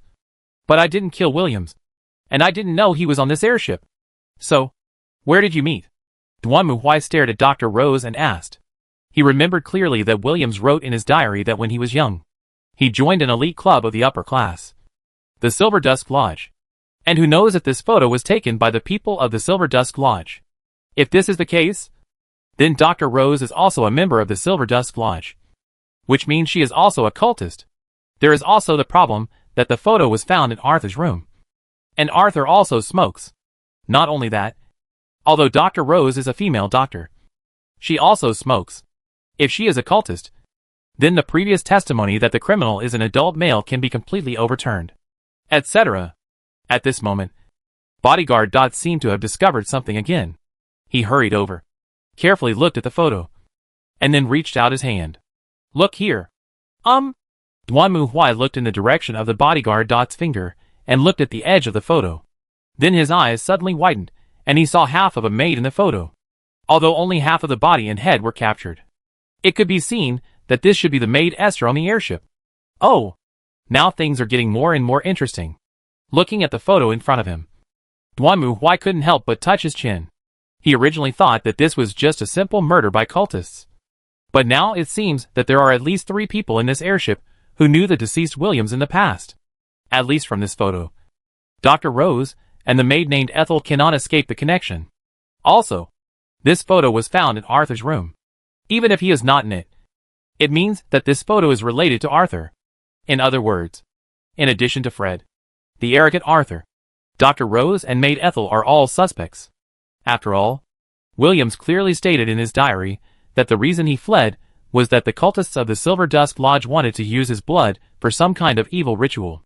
So at present, the murderer is likely to be someone Williams knew in the Silver Dusk Lodge Club. If the people in this photo are all members of Silver Dusk Lodge, then neither Dr. Rose nor the maid Ethel can escape the connection. The only problem is that this photo was taken 20 years ago. But the maid Ethel is only in her 20s. Of course, she is still a human being, not a monster. Now everyone was panicked. Duanmu Huai also stared at Dr. Rose, who gritted her teeth and finally lowered her head. Okay, let me tell you. It was actually Arthur who threatened me. Threatening you? Yes. Arthur wanted me to give him some illegal drugs. You know. But of course I didn't want to. Then Arthur threatened me, saying that if I didn't want to, he would tell him my past. Your past? I used to be a doctor before. But once, I treated a girl. But the girl disappeared after the treatment. Then this incident made me carry the pot. I lost the doctor's qualifications and had to leave to other places. Until 20 years. I thought that it had been so long that it would be okay. To Arthur. Said here. Dr. Rose looked at the photo complicatedly. As for this photo, it was indeed taken when we were in the club before. As for why Arthur had this photo, I don't know. Hearing this, Duanmu Huai frowned. Indeed, it was not news that nobles took drugs. So this reason was reasonable. Of course, the premise is that this club is not the Silver Dusk Lodge. Otherwise, he must suspect that this is most likely a carefully planned murder. And the murderer is not one person, but a group of people. Let's go! After listening to Dr. Rose's explanation, Duanmu Huai just glanced at her calmly, then looked away. At this moment, Dot had already stood beside Dr. Rose and grabbed her arm. The female student from the Master's College kept a distance from her, and Dr. Rose herself looked gloomy. The investigation was originally just a formality, but unexpectedly, more and more things were found. As more and more evidences were obtained, the truth of the case became more and more confusing. So Duanmu Huai quickly gathered his thoughts, left Arthur's room, and went to the last two rooms, namely the crew lounge and crew bedroom.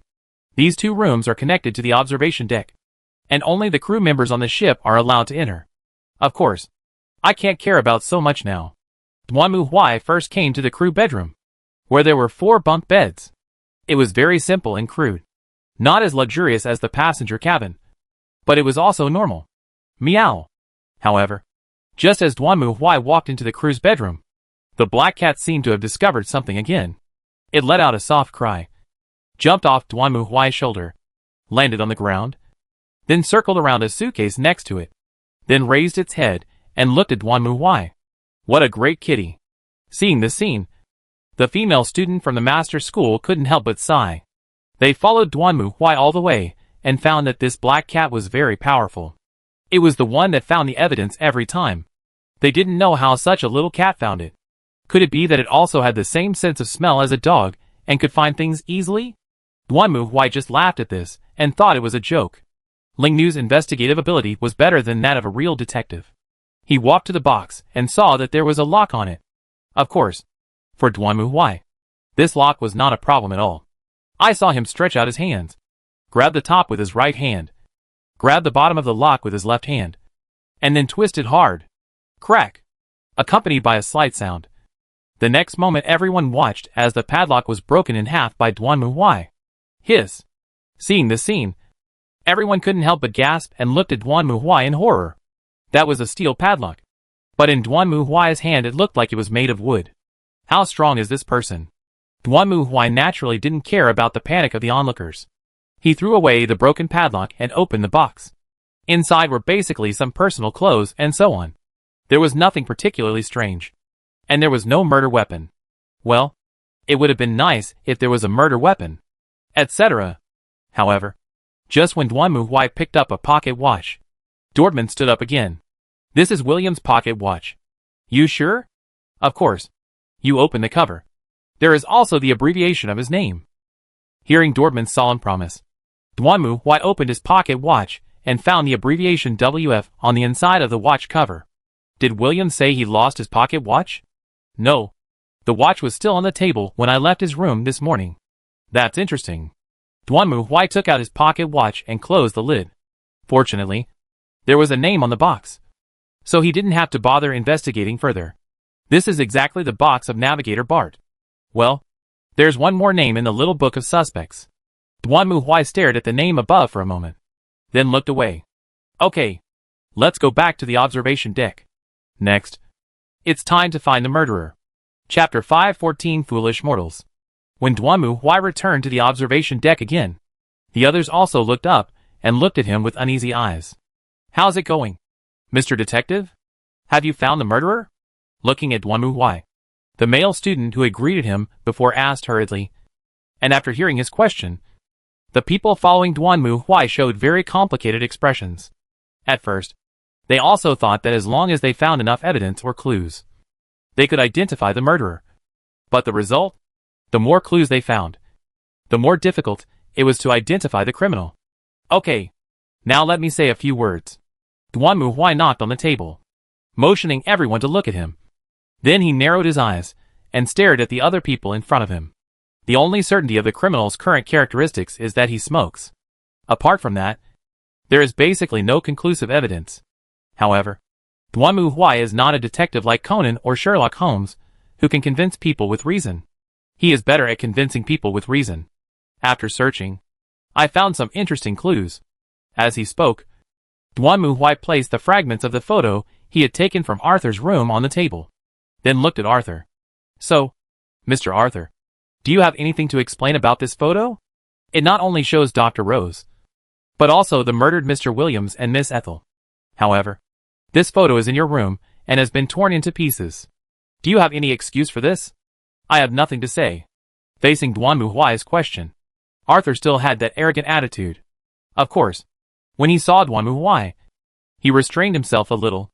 This is a photo passed down in my family. I have also heard about Dr. Rose before. Indeed, I asked Dr. Rose to provide me with some medicine. But if you want to accuse me of murder because of this, that is another matter. Hey! I'm also in this photo. At this time, the maid Esther also came over in surprise and looked at the photo carefully. Ah, this might be my mother. I remember her saying that she was also a maid. Alright. Duanmu Huai put the photo aside for the time being and then looked at Fred. Mr. Fred, you should understand what we want to ask you. In your room, we found a large number of magic circles similar to those at the crime scene. What explanation do you have for this? Of course I drew it there. Fred didn't seem surprised by Duanmu Huai's question, and he spoke quickly. I also know a little about mysticism, so I can naturally see that the evil and weird magic circle will definitely bring some kind of terrible nightmare. So, in order to protect myself, I also drew some protective magic circles in my cabin to protect my safety. Well, yes, and for good reason. Duanmu Huai glanced at him, then looked away and fixed his eyes on the last suspect. Mr. Bart? He motioned for the navigator, Bart, to come to him, then took out his pocket watch and threw it on the table. I would be grateful if you could explain to me why the victim's pocket watch was in your box. When the navigator Bart saw the pocket watch, his face flushed immediately. He stared at Duanmu Huai with wide eyes. I don't know what you were talking about. It's no use to quibble. Mr. Bart, so many people saw me take this pocket watch out of your box. So, you better give me an explanation like them. Duanmu Huai curled his lips, but his eyes were still on the navigator in front of him. The latter gritted his teeth under Duanmu Huai's gaze, and finally lowered his head. Okay, I'll tell you. Damn it. I admit that I'm a thief. I always steal little things from the guests' rooms after they leave. The people who ride our airship are all rich people, and they don't care about losing little things. This time was the same. I saw Mr. Williams leave his room and go to the smoking room, and his cabin door was not locked yet. So I took the opportunity to go in. The pocket watch on the bedside table looked very valuable, so I stole it and ran away in a hurry. Not long after, I heard someone shouting for help, and then I knew that Mr. Williams had been killed. I stole his pocket watch, But I definitely didn't kill anyone, etc. Hearing this, Duan Mu Huai frowned. Did you see Mr. Williams go into the smoking room? Yes. So was he alone at the time? What was his mental state? This, in response to Duan Mu Huai's question, Navigator Bart recalled for a while. I'm not sure. He was a person. But I don't know his mental state because I only saw the back and not the front. Alright. After listening to Bart's explanation, Duan Mu Huai nodded. The facts are very clear. The murderer is... Who is the murderer?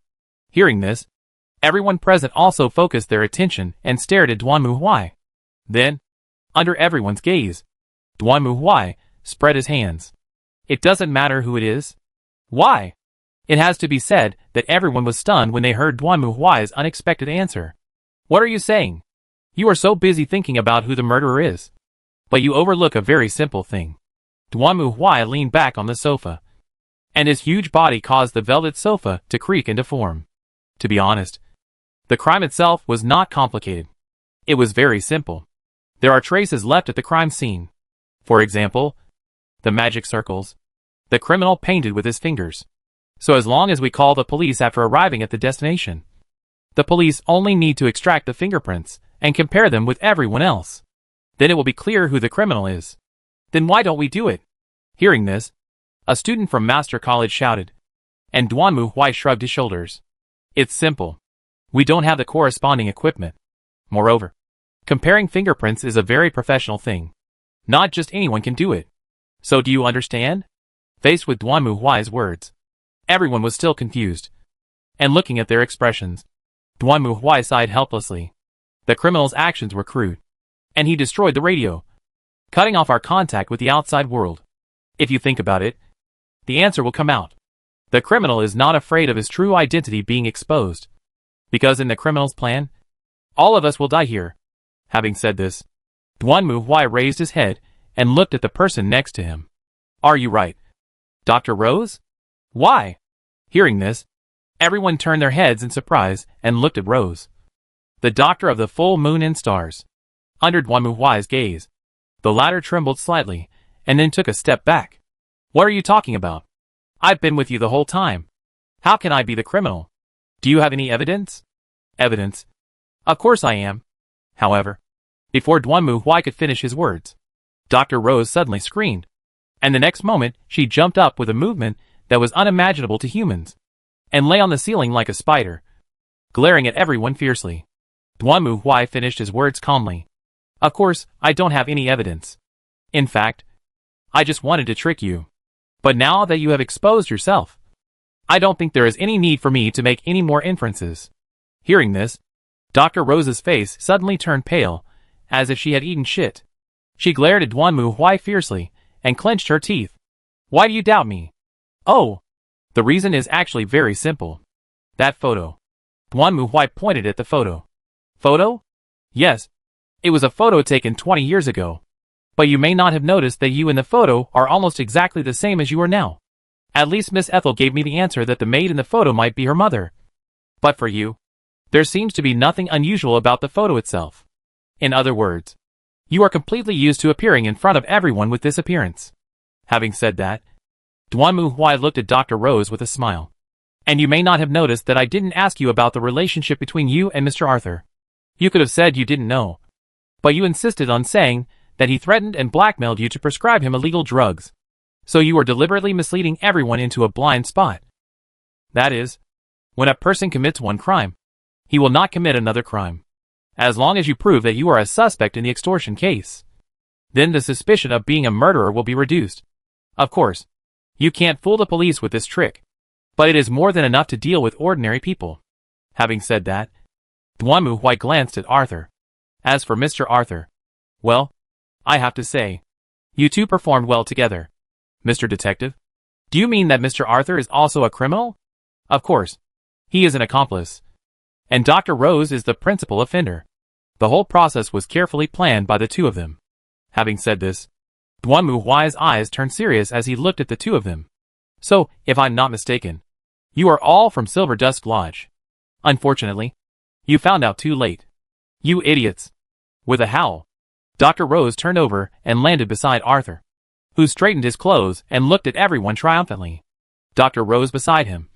Her hands and feet were as thin and long as a spider, and even her face began to crack.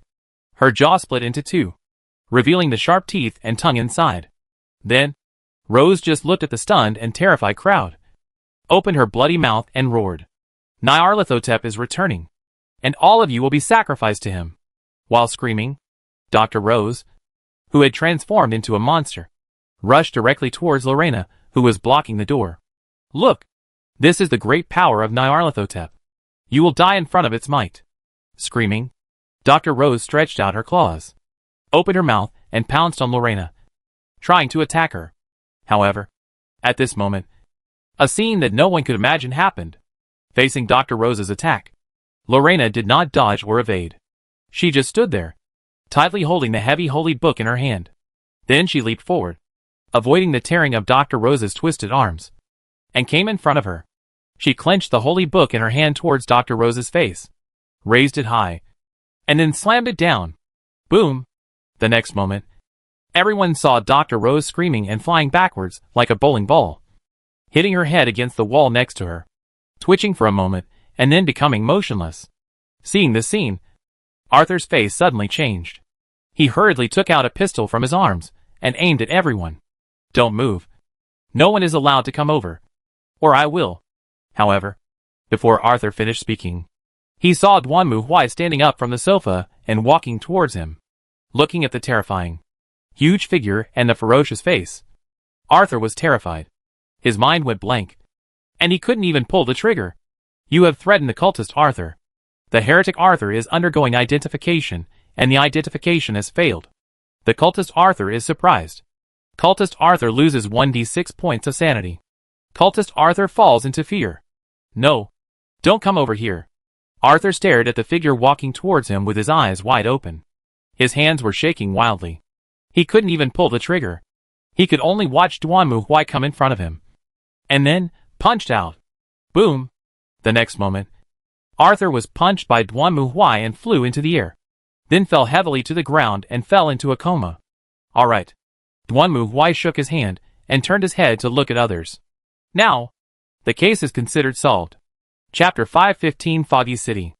After that, Dr. Rose, who was killed by Lorena's book, melted directly and turned into a petroleum-like liquid and disappeared into the air, while Arthur was tied up and locked in the room. After that, the captain finally repaired the radio and contacted the police in the Fog City. Then, after the group arrived in the Fog City, the detained Arthur was taken away directly by the police, and Duanmu Huai also handed in his investigation report, and the matter came to an end. Of course, he also met with police representatives from the Fog City. "I heard about you from Sheriff Anthony, but I didn't expect you to be so amazing. You caused so much trouble before you even arrived." Sitting in front of Duanmu Huai was a short, fat, middle-aged man with a mustache who looked quite wealthy. He was biting a cigarette and looking at Duanmu Huai with a helpless smile. In front of his desk was a brand-name card of G. Lestrade. "Well, don't look at that." Noticing Duanmu Huai's gaze, Sheriff Lestrade sighed helplessly. "I know what you're going to say. I don't look like a short, stocky bell-dog, and I don't have a friend named Sherlock Holmes." "I didn't say anything." Duanmu Huai chuckled and looked away. "About that U-level case." "Yeah, that's what I wanted to say." Sheriff Lestrade also restrained his expression. "Before you came here, another case happened. To be honest, I think even if Sherlock Holmes were here, it would be difficult to solve such a strange case."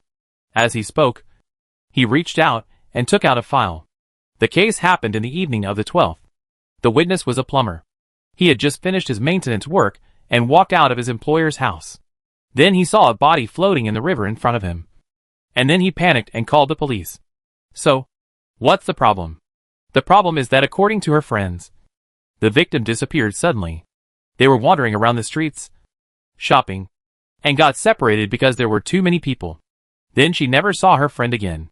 From the time point of view, it was no more than 3 hours from the disappearance of her friend to the discovery of her body. This is not the point." "Oh, the point is that because of many killing incidents in the past few days, our police have set up several patrol teams to inspect each street, especially the streets near the river. We have all the defense. The streets she missing is a focus on the places where young girls go. I have never seen this lady. Having said that, Sheriff Lestrade took a long puff of his cigarette, and then crushed the cigarette, but into the ashtray. You see? It's so strange. It's as if the victim disappeared from the face of the earth after separating from his friends.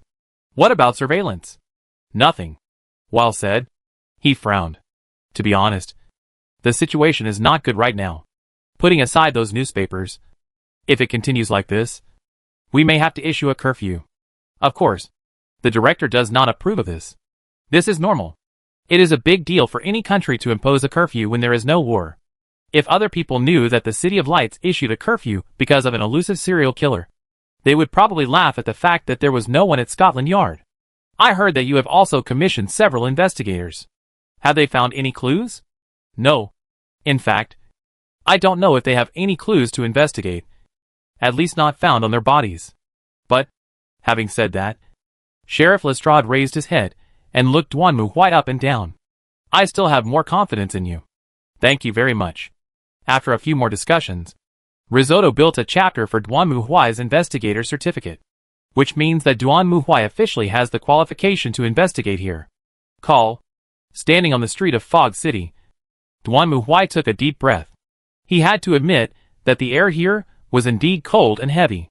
It was not just because of the pollution, but more like the whole Fog City was immersed in an indescribable darkness and decadence.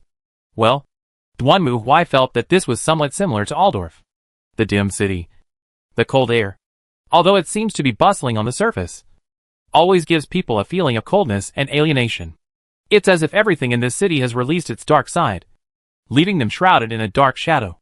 Mr. Knight, this city always gives me a bad feeling, as if some evil aura has taken root here. Even Lorena felt that way. Yeah, I'm starting to regret whether it was a mistake for me to open a store in Arkham. Duan Mu Huai also sighed silently. He initially chose to open a store in Arkham because of the Holy Land Pilgrimage and Miskatonic University. After all, in Duan Mu Huai's opinion, with Miskatonic University around, there would definitely be a lot of things to do. However, the facts slapped him in the face. It was no wonder. On the way to the Fog City, Duan Mu Huai thought carefully and figured it out. Arkham is in the New World after all. The history of that place is no more than 200 years. And there are not many traces of civilization. Although the University of Michigan is courting death. If you think about it carefully, they brought those evil things back after going to other places for archaeological excavations. To put it bluntly, they are second-hand dealers. Opening your own shop in Arkham is just like selling second-hand goods and then reselling them again.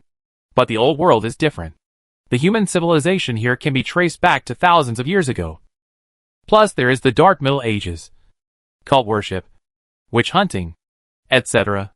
To put it bluntly, the base of cultists here is definitely larger than that of the New World. After all, even if the New World does not pay enough attention to this aspect, if you say you want to find cultists, it must be easier in the Old World. Right? After all, rats have to go to garbage dumps. It's not impossible to find them in the Gobi Desert. But whether you can find them is another matter. Mr. Knight, where are we going next? Anyway, let's find a place to live first. If it doesn't work out, I have to consider moving. Duan Mu Huai sighed silently. He had just called the maid to ask. But the answer he got was disappointing. The store below could get 2 or 3 customers a day. But there was not even a single commission. Even the calls that came in were mostly from the wrong number. It was simply disappointing. Thinking of this, Duan Mu Huai raised his head and looked at the sky in front of him. It was indeed covered with dark clouds. And there was no sunlight at all. It was said that it had been like this since the Industrial Revolution. In the end, no one knew what went wrong. In short, it seemed that a vortex-like situation had formed here, causing a lot of smoke and dust to swirl in the sky, and finally formed such a huge cloud that covered the entire country all year round. Like a pot cover. Duan Mu Huai had also seen it on the airship. When looking down from the sky, one could clearly see the dark clouds that seemed like a huge whirlpool covering the entire country. It was said that many people in this country had never seen the blue sky and the sun since they were born. And only when they traveled would they have the opportunity to experience different scenery. Well, Duan Mu Huai couldn't imagine what this was like. Of course, if you want to move, you have to find a good place. This time you must choose carefully. You must not be like Arkham and just hit your head and get confused. It's not good to always avoid trouble. In fact, although the work of an investigator is similar to that of a detective, strictly speaking, it is much simpler than that of a detective. And the reason is very simple. Detectives have to deal with more normal criminal cases. In these cases, criminals usually choose to hide themselves after committing crimes. Or they may not commit crimes again. Just like Jack the Ripper in the past. He probably stopped when he had enough fun. And then the police were confused. In the end, this became a world-famous unsolved case. No one knew who Jack the Ripper was. And no one even knew whether he was a man or a woman. So in this situation, the detective is under a lot of pressure. After all, if he can't find the criminal may end up getting away with it. But cultists are different. No matter if they steal, kill, or set fire. The ultimate goal of these cultists is to make a big news. So many times, if players really don't have the mind of Sherlock Holmes, can't decipher, and are too lazy to unlock, they can just find a cultist to watch, and wait until it chooses to summon the evil god or something, and then jump out to clean it up. This is why Duanmu Huai was so calm on the airship. Just like he said, the other party's criminal methods were so crude that it was obvious at a glance that they didn't intend to let them live. Facts also prove that Duanmu Huai's guess was correct. Those two idiots were still hoping to use the entire airship as a sacrifice to summon Naya. Someone may ask, if that is the case, then why waste time investigating and interrogating? Oh, as the saying goes, I'm just sitting around doing nothing. Plop. Just as Duanmu Huai and Lorena were walking and shopping, they suddenly heard a sound of someone falling into the water not far ahead, followed by shouting, Mary! Mary! Be careful! What happened? Someone fell into the water. Duanmu Huai and Lorena also looked forward curiously, and saw a girl in the river jumping into the water and swimming forward desperately. Forward? At first, Duanmu Huai thought someone had fallen into the water, but after a closer look, that didn't seem to be the case. Although the girl was wearing clothes, she was obviously swimming towards the middle of the river. He had never seen anyone swimming backwards after falling into the water. Isn't this suicide? But soon, Duanmu Huai saw the girl grab something in the river, then turn around and swam towards the shore. H.A. At this moment, the girl in the river was also desperately shaking her hands and feet, swimming towards the shore. But at this moment, her hands and feet were numb, and her whole body was cold. It was late autumn, and the river water was naturally icy cold, not to mention that she was still wearing clothes, which were now wet and stuck to her body, making her feel quite uncomfortable. But the girl still gritted her teeth and swam desperately towards the shore. Finally, the riverbank was in sight, and the girl raised her head, took a deep breath, and then reached out to grab the railing. However, at this moment, suddenly, a wave hit her and directly hit the girl backwards. Not good. The girl was also shocked at the moment. She knew she was running out of strength and wanted to get ashore as soon as possible. But this time she was pulled back directly. Mary! The shouts of her friends came from her ears. At this moment, the girl's consciousness began to blur. But she still gritted her teeth and swam desperately to the river bank again. But just when she reached the river bank again, a wave came again. No! While resisting the river water, the girl stretched out her hands desperately. However, at this moment, a huge black shadow suddenly flashed before her eyes, followed by a loud bang, and the river water splashed everywhere. Then the girl felt someone grab her collar and lifted her directly out of the river. When she came to her senses, she was already sitting on the river bank. Mary! At this moment, two girls also hurried over from the side and hugged her. Are you okay? I'm fine. Hearing her friend's call, the girl came back to her senses. She hurriedly looked into her arms and saw a black kitten lying in her arms, motionless. Seeing this scene, the girl quickly raised her head and looked at everyone. Excuse me, does anyone know if there is an animal hospital nearby? In response to the girl's question, the people around looked at each other in confusion for a moment. And at this moment, a low voice was heard. Let me see. Oh, okay. Hearing someone talking, the girl quickly raised her head, and then when she saw Duanmu Huai standing next to her, she was stunned. This guy is so tall. Is this your cat? Looking at the kitten in the girl's arms, Duanmu Huai asked, and the girl was stunned for a moment and shook her head. No. I just saw it in the river. So excuse me. Are you a veterinarian? I'm not. But I can show her. As he spoke, Duanmu Huai stretched out his hand. Son, help me. Meow. Hearing Duanmu Huai's call, Lingnu poked her head out of Duanmu Huai's coat pocket, then jumped down along his arm and landed in front of the kitten lying on the ground. She circled the kitten twice, then stretched out her 2 front paws and pressed them on the kitten's chest. Seeing this scene, the girl and the people around her were stunned.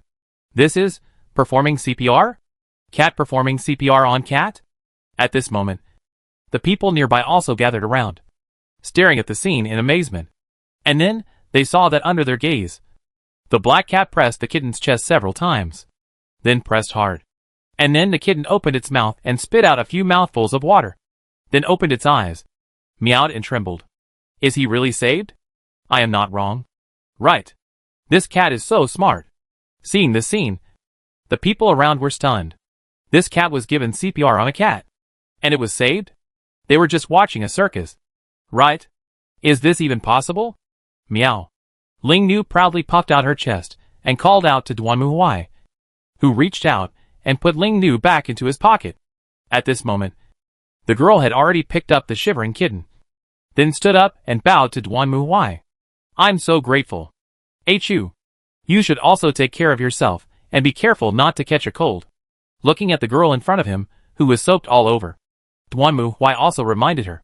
But soon, he glanced at the girl's right eye and then retracted his gaze.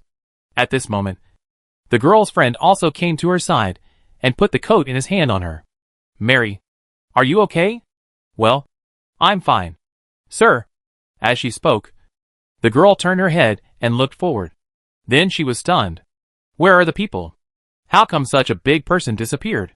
Chapter 516 Field Investigation. What a brave lady. Walking on the street, Lorena couldn't help but sigh, and Duanmu Huai also nodded. Indeed, most people can't do it. Just as Lorena said, the girl was really reckless. Of course, if it was her own cat, it would be reasonable to jump into the river to save it. But if she just passed by and saw a kitten fall into the water, she would jump into the river to save it without hesitation. Most people really can't do it.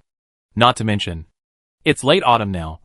The river water is very cold, and the river water in the foggy city is not very clean. Just looking at it, you can tell that it is seriously polluted. To be honest, even Duanmu Huai wouldn't go into the water casually. But the girl jumped in without hesitation. She was really reckless. Not only that, when he pulled her out of the water, Duanmu Huai also observed that the girl was wearing a very gorgeous and exquisite black dress. Judging from her dress, she did not look like an ordinary class resident, but more like an aristocrat. It was really surprising that a noble lady could have such courage. But for Duanmu Huai, he only cared about one thing. Did you see her right eye? Why? Hearing Duanmu Huai's question, Lorena was stunned for a moment. Ah, I think it was golden. Yes, golden eyes. I didn't expect that I could actually see the real thing. I'm lucky. That's right. This is what Duanmu Huai is concerned about. When he pulled the girl ashore, the first thing he noticed was the golden pupil in the girl's right eye, which was erected like a cat's pupil, completely different from the azure eye on the left. Golden eyes. In the game, Duanmu Huai has also seen the reward description in the redemption list. After the linkage ends, if the player has enough reward points, he can redeem what he wants. Redemption is impossible. He can draw special blind boxes and randomly obtain special abilities in this world. Among them, the Golden Eyes is the rarest 5-star ability, with a drop rate of only 0.0002%. It is extremely rare because it can only be drawn through the points earned by players after the completion of the linkage task, and cannot be obtained by purchasing gold. In the game, the description of Golden Eyes is as follows. Golden Eyes, eyes that can see through the truth of everything in the world. Illusion immunity. Magic resistance plus 80%. Eye of Truth. The illusion immunity and magic resistance plus 80% alone are enough to drive most players crazy. After all, owning this eye is equivalent to owning the most powerful weapon to deal with a treacherous trick. Once you can thoroughly see through the treacherous trick's ever-changing illusions, and at the same time have 80% magic resistance, you will be able to fight back against most magic. This is especially true for those brutal believers who are least willing to use their brains. With this golden eye, they can just rush forward. Unfortunately, the golden eyes have a very low drop rate, the lowest among the 5-star items. And you can't buy them with real money. You can only open them after the linkage mission is over by accumulating points through the number of completed missions and evaluations. So until the mission is over, it seems, no player has ever drawn one. Even Duanmuhui tried. But unfortunately, he was unlucky and didn't win in the end. Unexpectedly, the golden eyes that drive players crazy in the game would appear on such a noble lady. Could she be the owner of the golden eyes? Thinking of this, Duanmuhui also shrugged his shoulders. Well, how should I put it? It's indeed quite reckless. At this moment, the girl who was being talked about by Duanmuhui and Lorena was sitting on the sofa in the room, holding a cup of hot black tea in her hand. Oh, Mary, you nearly frightened us to death. Sitting next to the girl with golden eyes is a petite girl who looks like a junior high school student. She has black hair and wears a pink dress. At this moment, she is looking at her friend anxiously. When I saw you sinking into the water, I was so scared that I almost fainted. I'm fine. How come it's okay? At this moment, the girl with blonde hair and emerald eyes sitting on the other side just held Mary's hand. It's so cold. And the river is so dirty. What if you jump in? What if you get sick? I've called a doctor. He must check you thoroughly. Why? Hearing this, Mary looked a little surprised. This is not necessary. It's just some small things. How can it be a small matter? You were soaking in the cold river water, and you drank several sips of such dirty water. Now that I think about it, I feel worried. What if you contracted a serious disease? Ah ha ha ha. Hearing her friend's rebuke, Mary gave an embarrassed dry laugh. After that, she was eagerly pulled back home by her two friends. And she took a shower and changed clothes. Although this was logically true. As her friend said, what if at that time, thanks to that gentleman for saving me, I didn't even have time to thank him? Thinking of this, Mary quickly changed the subject. She knew her friend's character very well. If she didn't change the subject, she was afraid that she would be nagged all day long. Ah, come to think of it, the gentleman who saved you was quite impressive. And he was quite tall. At this moment, the black-haired girl next to him seemed to remember the previous scene and spoke hurriedly. This is the first time I've seen someone that tall. I don't think he's from here, but he saved my life anyway. So I should thank him. Anyway, take care of your health first. Unfortunately, Mary's attempt to change the subject was immediately seen through by her blonde friend. That gentleman is so tall and so eye-catching. It must be easy to find him. Ash and I will also look for him. If we find him, we will take you to thank him. No. Don't bother with that. I just want to say thank you. I can do it alone. Before that, you must get checked by a doctor. It seems that there is no way to escape this inspection. After returning to the hotel and staying overnight, Duanmuhui officially started his investigation. As for finding a place to stay, he left it to Lorena. After all, you can't always stay in a hotel. Apart from anything else, the coming and going of people is very annoying. As for Duanmuhui, he took the file and started the field investigation. To put it simply, it is to investigate the crime scene. Of course, that being said, the fact is that the crime scenes were all by the river. Or in other words, almost all the bodies were found in the river. Due to the flowing water of the river, it is almost impossible to find the original crime scene in such a big city with millions of people.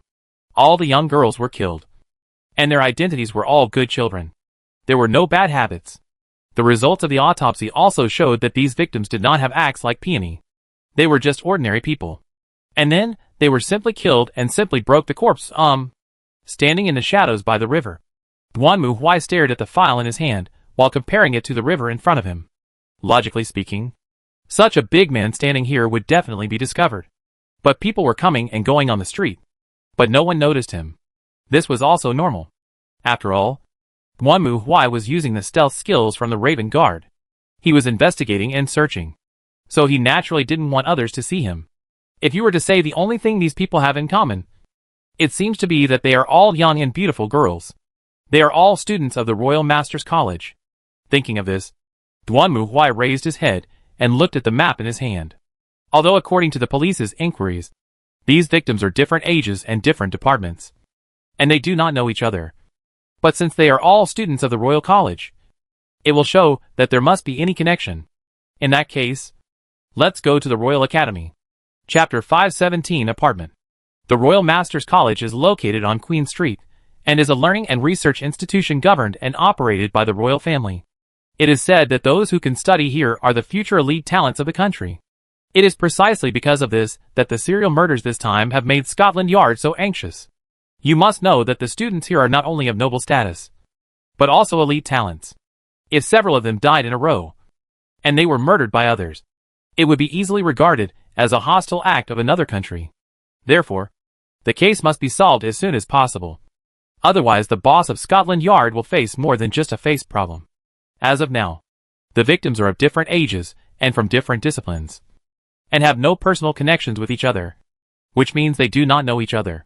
But, if I had to say, it's not completely absent. Indeed, in a school, even students who are good at communicative cannot know every classmate. However, there is one type of person that you must get to know. That's the teacher. As a teacher, it is very convenient to get access to students' files and information. If you go deeper, it is also easy to find out where they go and where they live. In fact, Scotland Yard also considered this aspect. But their investigation could only go so far. The reason is very simple. This is the Royal Masters College. The students trained are the top talents of the country in the future. If you think about it carefully, the teachers who teach the students are not comparable to teachers in ordinary schools in terms of status, position, and influence. The teachers here are basically big names in various scientific research fields.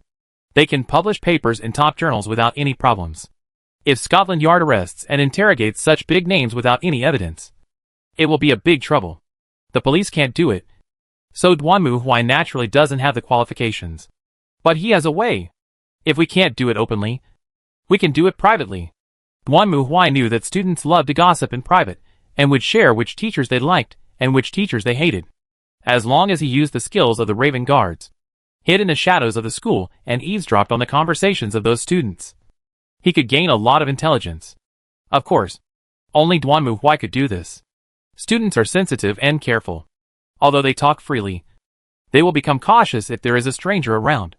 Only Duanmu Huai can hide himself so that others can't find him and eavesdrop on him.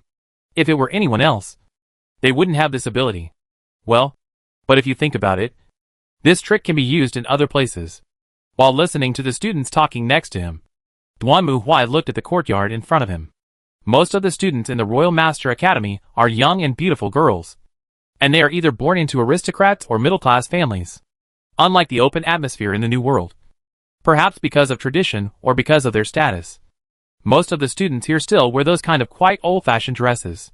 At first glance, it feels like going back to the 19th century, which is quite fresh and beautiful. I don't know if there are any bathrooms here, so I follow the girls in to have a look. Ahem. Forget it.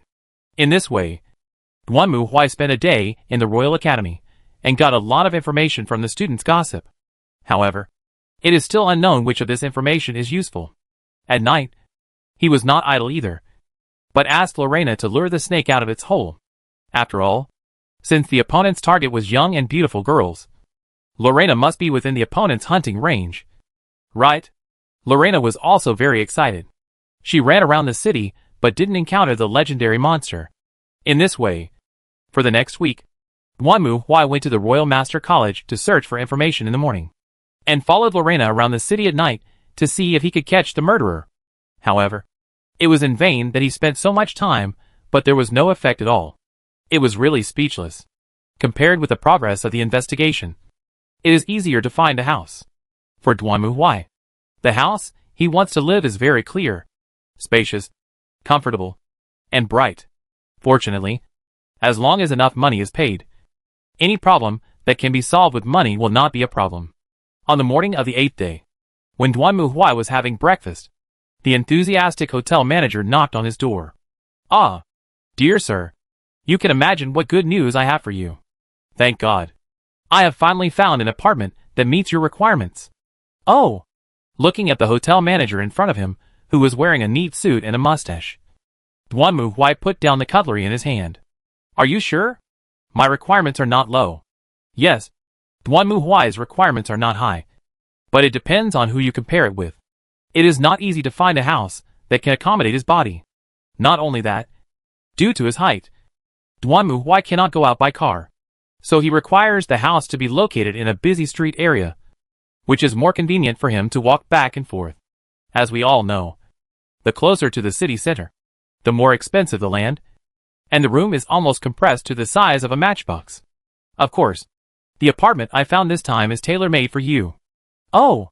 Hearing this, Duanmu Huai became interested. He looked at the manager curiously and asked, "Tell me." "Okay.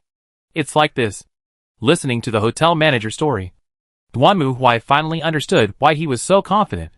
According to the hotel manager, when he was helping Duanmu Huai find a place to live, he met an artist who was holding an exhibition. Coincidentally, the theme of the artist's exhibition was Giant's House. He bought an apartment and placed huge furniture and decorations in it.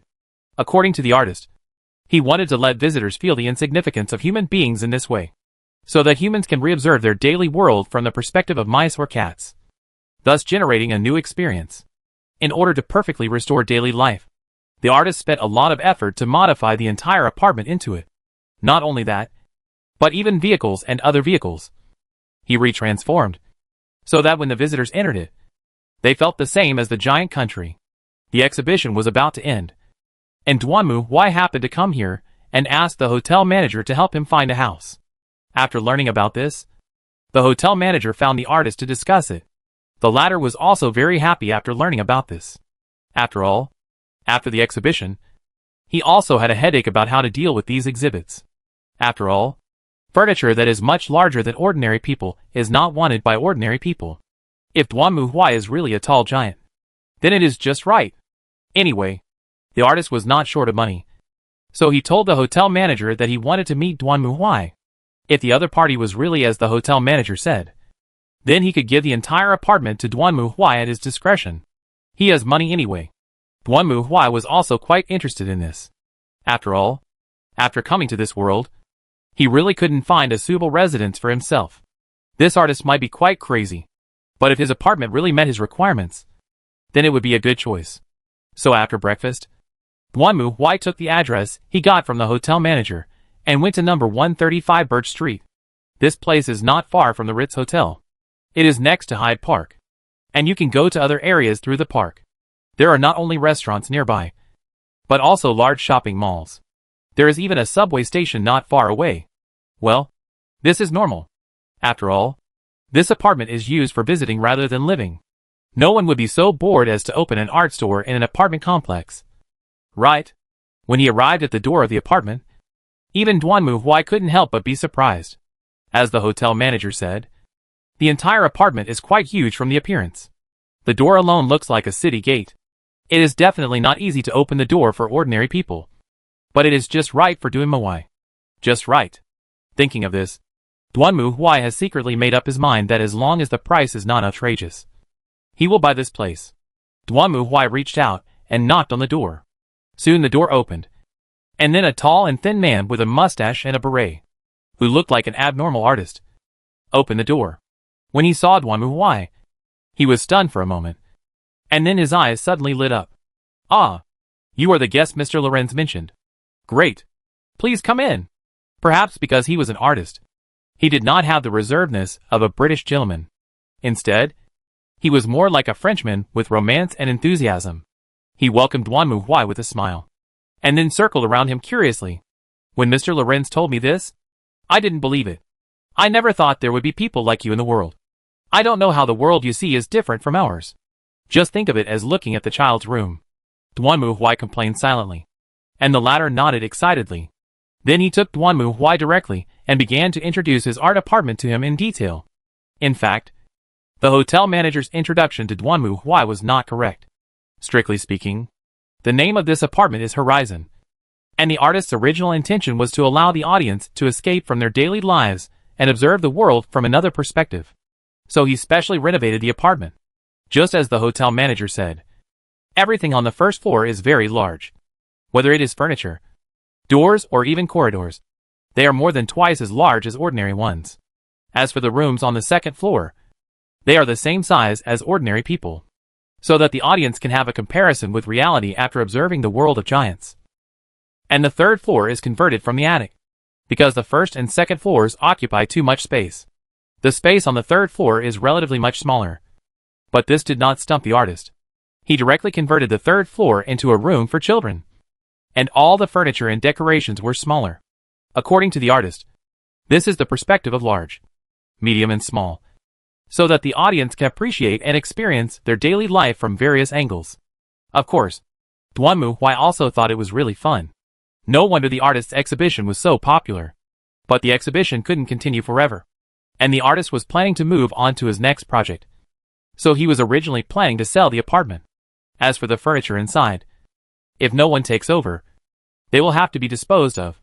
On the contrary, the arrival of Duanmu Huai made the artist particularly excited. At least, the things he had carefully made did not need to be disposed of. Not only the artist was very happy, Duanmu Huai was also very excited. After all, this apartment was built by the artist himself. Not to mention the exquisite style. The artist's skills are also good. What's more, in order to achieve perfection, the artist really made everything very huge.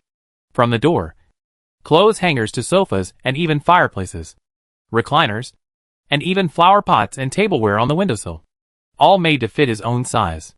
For Duanmu Huai, this place is perfect for moving in right away, as nothing is missing. As for the ordinary people's rooms on the second floor, Lorena can just live there. And as for the third floor, let the two pets, Bell Girl and Rabbit, cause trouble there. The two parties quickly finished the discussion. Originally, the artist planned to give the apartment directly to Duanmu Huai. According to him, he had only seen people like Duanmu Huai in his dreams before. But now, he did not expect that he actually existed in reality. It turns out that there are always people better than you. Why does this sound a little wrong? In the end, Duanmu Huai did not let the other party give it away for free. He had money, and he was not short of money either. Moreover, the two sides discussed for a long time, and finally the artist decided to sell it at half price. Duanmu Huai also agreed, and then the two sides signed the contract, paid the money and got the key. Yes, this gentleman.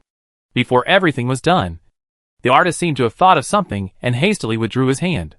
Before I hand it over completely, I must remind you that this apartment seems to have some problems. What is the problem? Duanmu Huai was stunned when he heard the artist's words. Is such that the artist had seen Duanmu Huai was too excited before. Now that he had calmed down, he remembered some things and hurriedly told them to Duanmu Huai. It turns out that when the artist bought the apartment for an exhibition, he also paid a very low price. He was also very confused at the time. This place is so good.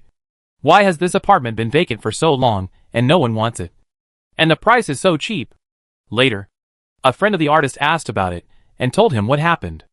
It turned out that this apartment used to belong to a businessman who ran a shipping business in Fog City. At that time, his business was very big, and he had a harmonious family with a wife and daughter. But unexpected events happened. This is not true. In short, one day, something happened to this family. The neighbors nearby didn't see them for several days. And later there was a disgusting smell coming from their house. Finally, the neighbors couldn't help but call the police. When the police came and pried open the door, they found that the businessman, his wife and daughter were all dead. And their deaths were miserable. At that time, this was also a big case of Fog Capital. And after the police investigation, the conclusions obtained were even more stunning. According to the conclusion of the police investigation, the person who killed the family was none other than the couple's daughter. She killed the couple while they were sleeping with a kitchen knife, and then slit her own throat and committed suicide. When the results of the investigation came out, everyone was shocked. You know, the daughter was only 12 or 13 years old. She looked very lively and lovely. How could she kill someone? Could it be that the police made a mistake? That being said, this was the result of the investigation at the time. The police eventually closed the case as suicide. This incident only caused a sensation for a while, and then was gradually forgotten. Then the apartment was sold to another wealthy businessman. It was only half a month since then, and something happened again. This time everyone was awakened by screams in the middle of the night. When they turned on the lights and looked outside, they found that the door of the apartment was kicked open, and a fat man covered in blood stumbled out. Behind him was the fat man's daughter. She was only 10 years old, with a hideous face and a kitchen knife in her hand. She caught up with her father and stabbed him to death on the street. When the police arrived, the girl also picked up her throat and died in front of the neighbors and policemen, in front of the neighbors and police. Everyone was terrified and almost everyone chose to move away. Many people suspected that the apartment was cursed and fled. After that, no one lived in this apartment anymore. I have to say, this story is quite scary. But the artist is not afraid of it. He doesn't live here. But the artist has to admit that this apartment is indeed evil. According to him, there were several times when he came early the next morning to find that the furniture he had prepared had been moved or simply dismantled. He was so angry that he thought it was the neighborhood hooligans who were causing trouble. So he hired a few people to keep watch. But these people were scared away the next day, saying that the apartment was haunted. Although similar strange things did not happen again, as the exhibition became more and more lively, the artist still heard some guests say a lot of strange things. For example, they sometimes said that they saw a girl in white pajamas lying on the bed on the 3rd floor. And some said that the furniture in the room would move by itself. Although the artist did not see anything special every time he went there. So many people said so that he still felt a little worried. Now Duanmu Huai was going to buy a house to live here. And he suddenly remembered this matter and hurriedly told Duanmu Huai about it. After listening to the artist's words, Duanmu Huai's eyes lit up. I bought a perfect apartment. But it turned out to be haunted? Is there such a good thing? Needless to say, I bought it. Chapter 518. The Phantom of the Haunted House. After finalizing the contract and signing the agreement, Duanmu Huai called Lorena over and told her that the house was haunted. Is haunted? Hearing this, Lorena immediately perked up and clenched the holy book in her hand. Are you going to exorcise the demon? Don't worry about it now. Duanmu Huai waved his hand. It was okay to leave the demon exorcism to the future. It was just a little ghost, which could be easily captured. He didn't take it seriously at all. I found a few people to clean up the house first. After all, it needs to be occupied. That's right. Although this is an apartment, because it is visited all the time. Many of the furniture here are a little dirty. And the sheets and quilt covers also need to be washed. The first floor of the apartment is the living room, office, kitchen, dining room and master bedroom. The second floor is the servant's room and guest room. And the third floor is the children's room and warehouse. In fact, according to common sense, the master bedroom should be on the second floor, and the servant's room on the first floor. After all, the servants have to get up early to prepare breakfast for the master and pack things. But unfortunately, even art has to follow the laws of physics. If such a giant building furniture is moved to the second floor, it may collapse directly. So the artist had to make some changes, moving the master bedroom to the first floor and the servant's room to the second floor. Otherwise, there was really no room. Duanmu Huai naturally did not need to do the cleaning himself.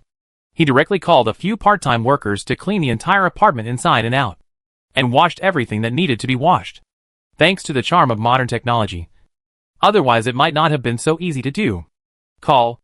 After cleaning the room, Duanmu Huai had another delicious meal, and now took a comfortable hot bath in the bathroom. It's so comfortable. While enjoying the huge bathtub in front of him, Duanmu Huai couldn't help but sigh. This bathtub was made by an artist according to the standards of Giant's house. So it was naturally huge. Compared with an ordinary bathtub, it looked more like an indoor swimming pool. However, such a bathtub the size of an indoor bathtub just fit Duanmu Huai, and he finally enjoyed the pleasure of bathing in the bathtub. Wow, it's really comfortable. Before, the bathtub was so small that I couldn't get in even if I turned sideways. And once I got in, most of the water would overflow. It's nothing like now. Guru. However, just as Duanmu Huai was leisurely enjoying the pleasure of taking a bath, the water beneath him suddenly began to roll, and a series of bubbles emerged from it, as if something was hidden in the water and was slowly floating upwards. Seeing this scene, Duanmu Huai stunned. No way. Are you so impatient? I just moved in. According to the usual movie plots, I have to let the relationship develop and spend at least a few months together before I can take the next step. What do you mean by coming to my door so impatiently? However, no matter what Duanmu Huai was complaining about, he saw a black shadow gradually emerging from the water between his legs and in the bathtub. She had disheveled hair and looked like a female ghost. She was wearing a wet pajamas stained with blood. The female ghost just came out of the bathtub, opened her bloody mouth in front of Duan Muhuai, and then stood there in a daze. What kind of monster is this? How can this grow more terrible than yourself? Looking at Duan Muhuai in front of her, the female ghost felt panicked. However, just when she didn't know what to do, suddenly, she heard Duan Muhuai roar. Hey, you demon, take this stick from me. Along with Duan Muhuai's roar, the female ghost saw a thick and long black shadow suddenly pop out of the water and hit her directly in the face. What the hell is this? At this moment, the ghost girl was completely panicked. She screamed, turned around and jumped out of the bathtub, trying to rush out of the bathroom. However, just as she stepped out of the bathroom, Duan Muhuai reached out and grabbed the ghost girl's ankle. Looking at the struggling ghost girl in front of him, Duan Muhuai also showed a ferocious smile on his face. Hey, little beauty, now that you're here, don't even think about leaving. As he spoke, Duan Muhuai dragged the female ghost back from the door. When he heard the artist's story, Duan Muhuai imagined a series of European and American ghost movies. Basically, they were all about the victims moving to a cursed mansion, where strange things gradually happened. And then the victims living were driven to nervous breakdown by various events, and eventually went crazy, and then went mad. I didn't expect this ghost to be so hospitable. He came to my door on the day I moved in. As a man who believes that a gentleman should act rather than talk, Duan Muhuai would certainly not let go of the duck that came to his door. Can this still make it fly? Scare me. At this moment, the female ghost was lying on the floor, being slowly dragged back by Duan Muhuai, with a distorted face and her hands tightly grasping the floor. She looked like a victim in a European and American horror movie who was caught by a murderer and taken to the execution site. Desperate, painful, and terrified. Something seems to be wrong? But perhaps because she was an evil ghost. All that came out of the ghost girl's mouth at this moment were strange roars and screams. She twisted her body desperately and tried to struggle, but to no avail. What do you think? It's your turn to experience this kind of fear that you can't resist no matter what. I don't know where you came from, but if you dare to cause trouble under my nose, it means you have no way to survive. Scare me. Hearing Duan Muhuai's words, the female ghost became more and more panicked. She stretched out her hands and desperately grabbed the floor tiles. Even though her hard nails were broken, she had no intention of giving up. But Duan Muhuai obviously didn't care about her struggle. Soon, the unfortunate female ghost, who had already rushed out of the bathroom halfway, was gradually pulled back. And then the bathroom door closed again. Then, a shrill scream suddenly rang out and echoed throughout the room. After a moment, Duan Muhuai opened the bathroom door and walked out refreshed. Well, we're done. As expected. A mere demon isn't that challenging after all, huh? However, just as Duan Muhuai was sighing, he suddenly felt a figure flashing from the shadow of the corridor. And almost at the same time, Ling Nu, who was sleeping on the sofa, suddenly pricked up her ears, opened her eyes, jumped down from the tall sofa, stared at the corridor, and made a meowing sound. Wow! I didn't expect there was actually another one. Looking at the end of the dark corridor, Duan Muhuai was stunned for a moment, but quickly came to his senses. According to what the artist said before, 2 girls killed their parents in this house. Does that mean there are at least 2 evil spirits? This is perfect. It's a long night, and I don't feel like sleeping. I have nothing to do anyway. So why not play hide and seek? Thinking of this, Duan Muhuai also grinned and revealed a ferocious smile. Come on, Ling Nu. Let's go play some games. Meow. Hearing Duan Muhuai's words, the black cat nodded, then quickly ran to the depths of the corridor. Boom, boom, boom. Heavy footsteps were heard, and the evil spirits hiding in the dark shadows couldn't help but tremble all over when they heard the footsteps. Here he comes. That man. He is walking towards me. What the hell is that man? Recalling Duan Muhuai's hideous, ferocious and terrifying face just now, the evil spirit in the dark shadow also felt a chill rising from the depths of her heart. Even though she had been dead for many years, even though she was now just an evil spirit who enjoyed killing, the moment she saw the man's face, she felt an indescribable, extremely terrifying feeling. Why? Why would such a person live here? And why is he so excited looking at me? I am obviously an evil spirit. Shouldn't humans run away in fear when they see an evil spirit? Why did he see himself? But it seemed as if he saw. Meow. When the evil spirits were disturbed. Suddenly, a cat screamed, almost frightening her soul. She trembled and opened her eyes. I saw a black cat passing by, looking around, and then running towards the other side. Call. Obviously he was dead. But at this moment, the evil spirit actually had the illusion of escaping death. What to do next? Should I leave this mansion? No matter what. Let's leave here first. This man is so scary. As the evil spirit faced forward, she turned around and saw Duanmu Huai's face appear in front of her without any warning, staring at her viciously with a cold and ferocious smile. Got you. Chapter 519, City of Darkness. When Lorena learned that the evil spirit that occupied the haunted house had been eliminated, she did not hide her disappointment at all. After all, she originally wanted to exorcise the evil spirit. But unfortunately, so fast? I didn't expect these two idiots would be so stupid as to start a fight the day we moved in. Facing the lost Lorena, Duanmu Huai also spread his hands helplessly. After all, he didn't expect it to be like this. According to the general routine of ghost movies, it shouldn't be like this. But unfortunately, the evil spirits here don't follow the routine. By the way, what did you gain over there? Absolutely not. Lorena shook her head.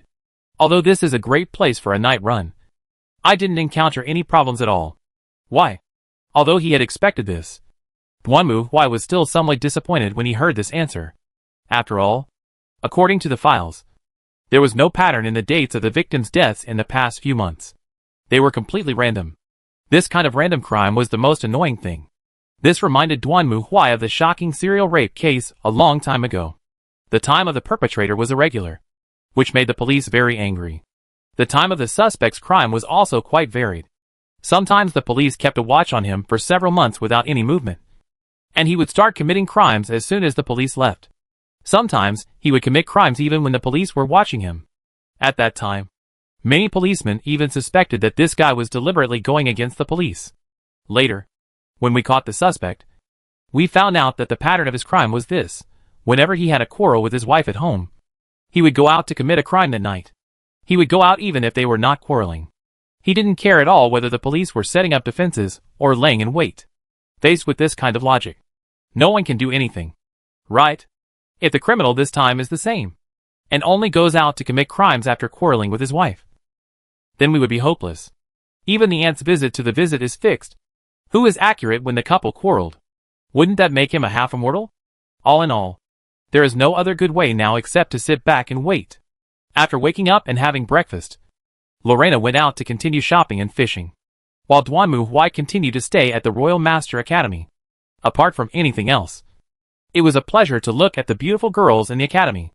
Unfortunately, although this is a school, the students here do not wear miniskirts that are short to the thigh like in anime, but almost all wear long dresses. Well, it has a unique flavor. After several days of undercover investigations, Duanmu Huai had almost collected all the intelligence on the teachers in the Royal Academy. Next, he would check on people one by one according to the intelligence. For example, coming. At this time, a man in a brown suit and holding a briefcase in his arms entered Duanmu Huai's field of vision. The man looked ordinary and a little wretched.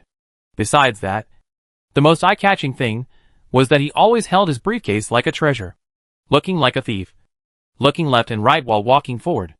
Remember he was Joseph Capek. Staring at the man in front of him, Duanmu Huai quickly dug up the information.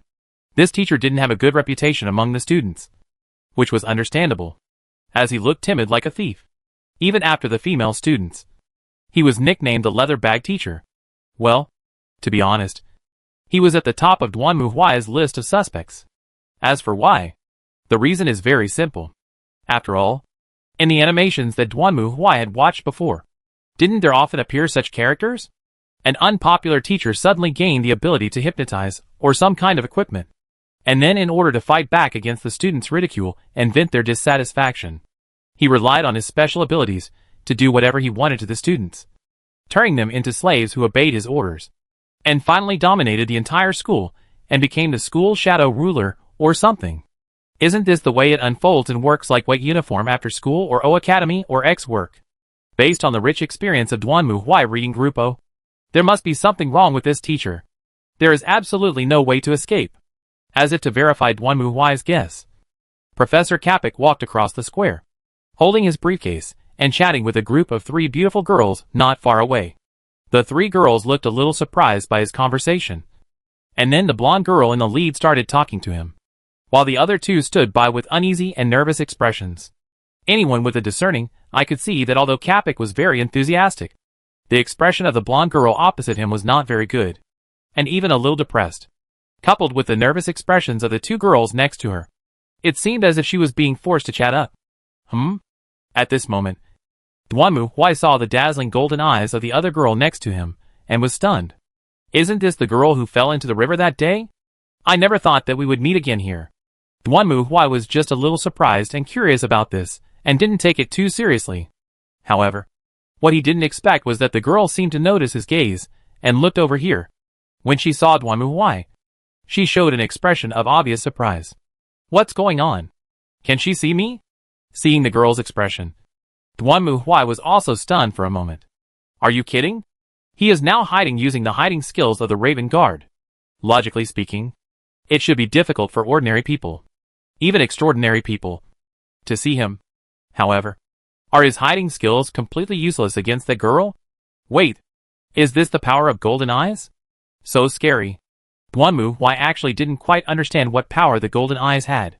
Even as a player, they mainly went for illusion immunity and magic resistance plus 80%. As for the vague and unidentifiable feature of Eye of Truth, it was impossible to explain it unless someone had used it. But now it seems, this golden pupil is really amazing. I am hiding in the subspace, but the other party can see me at a glance? Although Duanmu Huai wanted to say that this was not a coincidence, the girl was obviously staring at him, so he had no choice but to nod to her. And she also nodded back. Fortunately, the class bell rang at this time, and the girl was hurriedly pulled to the classroom by her classmates. Otherwise Duanmu Huai really didn't know how to explain it. Peeping is one thing, but being caught is another. Fortunately, he was just standing in the shadows, and didn't do anything weird.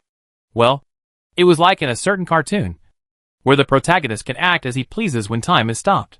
So he took advantage of his ability to stop time to lift up girls' skirts everywhere in the classroom, and then was seen by another person, who could also move when time was stopped.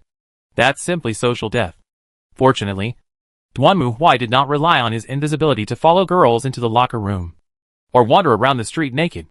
Otherwise, if he was seen by the other party, he would not be able to explain himself even if he had 100 mouths. Thinking of this, Duanmu Huai also shuddered. It was a close call. The boat almost capsized in the ditch. Now he didn't dare to wander around the dormitory. It was fine before when no one could see him.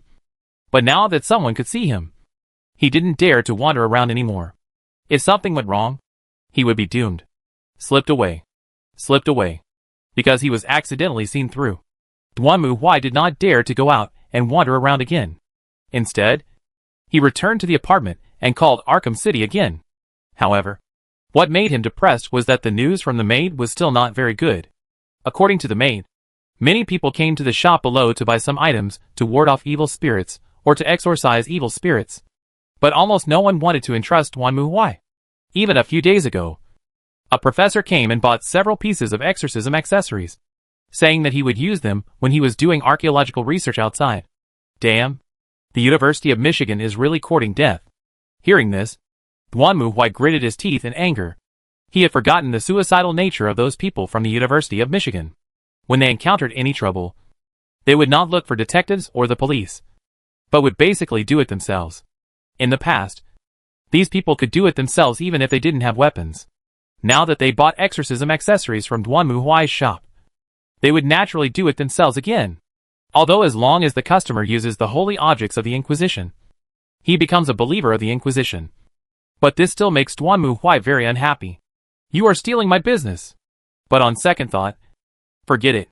The people from the University of Michigan who can handle it are probably not particularly strong. I'll just wait until they encounter something they can't handle.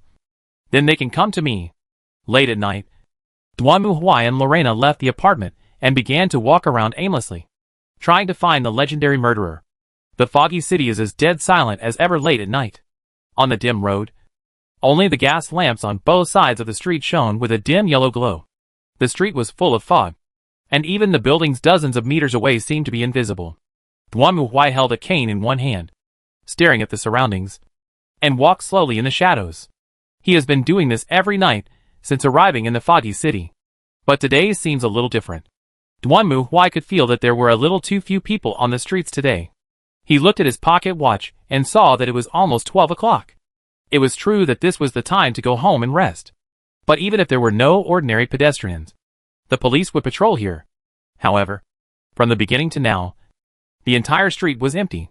Duan Muhui could not even see a team of patrolling police, which made him secretly alert. As the saying goes, there must be something wrong when things are out of the ordinary. Tonight, I might make big news. Ah! At this moment, suddenly, a girl's shrill scream was heard in the distance. Hearing the voice, Duan Muhui was stunned, then quickly raised his head. Found it. The next moment, Duan Muhui's figure flashed, and he jumped up and ran towards the place where the scream came from. While running, Duan Muhui felt it. The city has changed. The windows that were supposed to be lit all around were completely dark. The foggy city was like a dark city without people, except for the Big Ben at the highest point, which was still shining with golden light. No, this is not the foggy city. This is more like the subspace. Duan Muhui tightly grasped his walking stick and strode forward. Unfortunately, his speed was not fast. But Duan Muhui was not without a solution. Drink! With a loud shout, Duan Muhui jumped onto the roof, and then moved forward along the roof. Soon, his ears keenly caught the rapid breathing and the sound of running. Over there, Duan Muhui turned his head, quickly locked the direction, and then rushed to the other side. Then, at last, he found it. After crossing a block again, Duan Muhui soon saw a figure running on the street, and behind that figure followed a strange and terrifying monster. It was huge, and a man who looked like a corpse was bound in its steel ribs. And on both sides of the steel ribs were sharp claws, like blades. Countless bright red eyes emerged from it, staring at the front. Finally found you. Seeing this, Duan Muhui's face darkened. Then he jumped up and fell heavily. There was a loud bang, and he fell from the sky, landing between the figure and the steel monster. Why? Seeing Duan Muhui suddenly appear, the figure was stunned for a moment, stopped, and looked over in surprise. It's you? Oh! Hearing the voice, Duan Muhui turned his head and saw a blonde girl in a black dress looking at him in surprise. And her right eye was emitting golden light. Her again? Well, it's not surprising, since he has the power of golden eyes. It seems normal to be involved in strange things. However, at the same time, the monster in front also roared. It stared at Duan Muhui fiercely, not hiding its anger and greed at all. Its two giant claws formed by steel blades were waving constantly, as if it wanted to tear everything into pieces. At the same time, the bright red eyes located in various parts of the steel monster also emitted an ugly and disgusting light. Golden eyes, give it to me. So that's how it is. This monster is coming for the golden eyes. That depends on whether you have the ability. Hearing the words of the steel monster opposite, Duan Muhui's face darkened. Then he clenched his cane and dark flames burst out from his body. Die. Monster. Chapter 520 The Dark Man. H.A. She was almost unable to run anymore. Every time she breathed, her lungs felt like they were burning. In this deserted city, on the deserted streets, only the girl was running desperately. And behind her was a huge, terrifying steel monster. Its steps were slow and firm, like a predator teasing its prey. It kept following behind the girl. Finally, the pain reached its limit, and the girl stopped, gasping for breath, and her slender legs, like a deer, began to tremble. However, the footsteps behind her continued to approach, with no intention of stopping. Xiaoli. Ah, Xia. Calling her friend's name. The girl clenched her teeth, her heart beating violently as if it was about to burst. Why did this happen to me? She was accompanying her friend home. But on the way, her friend suddenly screamed, and a strange black monster appeared from behind her. The girl was completely shocked by the scene. But fortunately, the monster did not intend to hurt her friend, and her right eye seemed more valuable to it. So the girl made up her mind to lead the monster away from her friend. She didn't expect that the monster was so terrifying. Not to mention, where exactly is this place?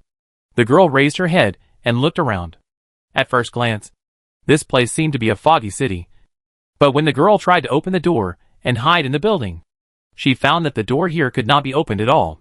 It was not locked, but just a stone that looked like a door. So the only thing the girl could do was to run. Run. And keep running. Lead the monster away and prevent it from hurting your friends. But what to do next? Just as the girl was thinking hard, suddenly, the beast-like roar was heard again. She turned her head and saw that the horrible steel monster was not far behind her. It opened its claws, glared at the girl fiercely, and let out a greedy howl. Golden eyes, give them to me. Do not make jokes. Her whole body was shaking, and fear had almost made the girl's consciousness begin to blur. But she still clenched her fists and roared loudly at the monster. I won't lose to you. Boom. However, at this moment, suddenly, a black shadow fell from the sky and landed heavily between the girl and the monster, scaring the girl. Why? The girl looked up in surprise and saw a tall figure wearing a black windbreaker and a wide-brimmed hat standing in front of her. He was holding a black cane in his hand and his back was facing her. Who is he? This scene at the moment made the girl's brain confused. She wanted to say something, but she couldn't say anything. At this moment, the steel monster also saw the dark figure and opened his hands again. It was funny.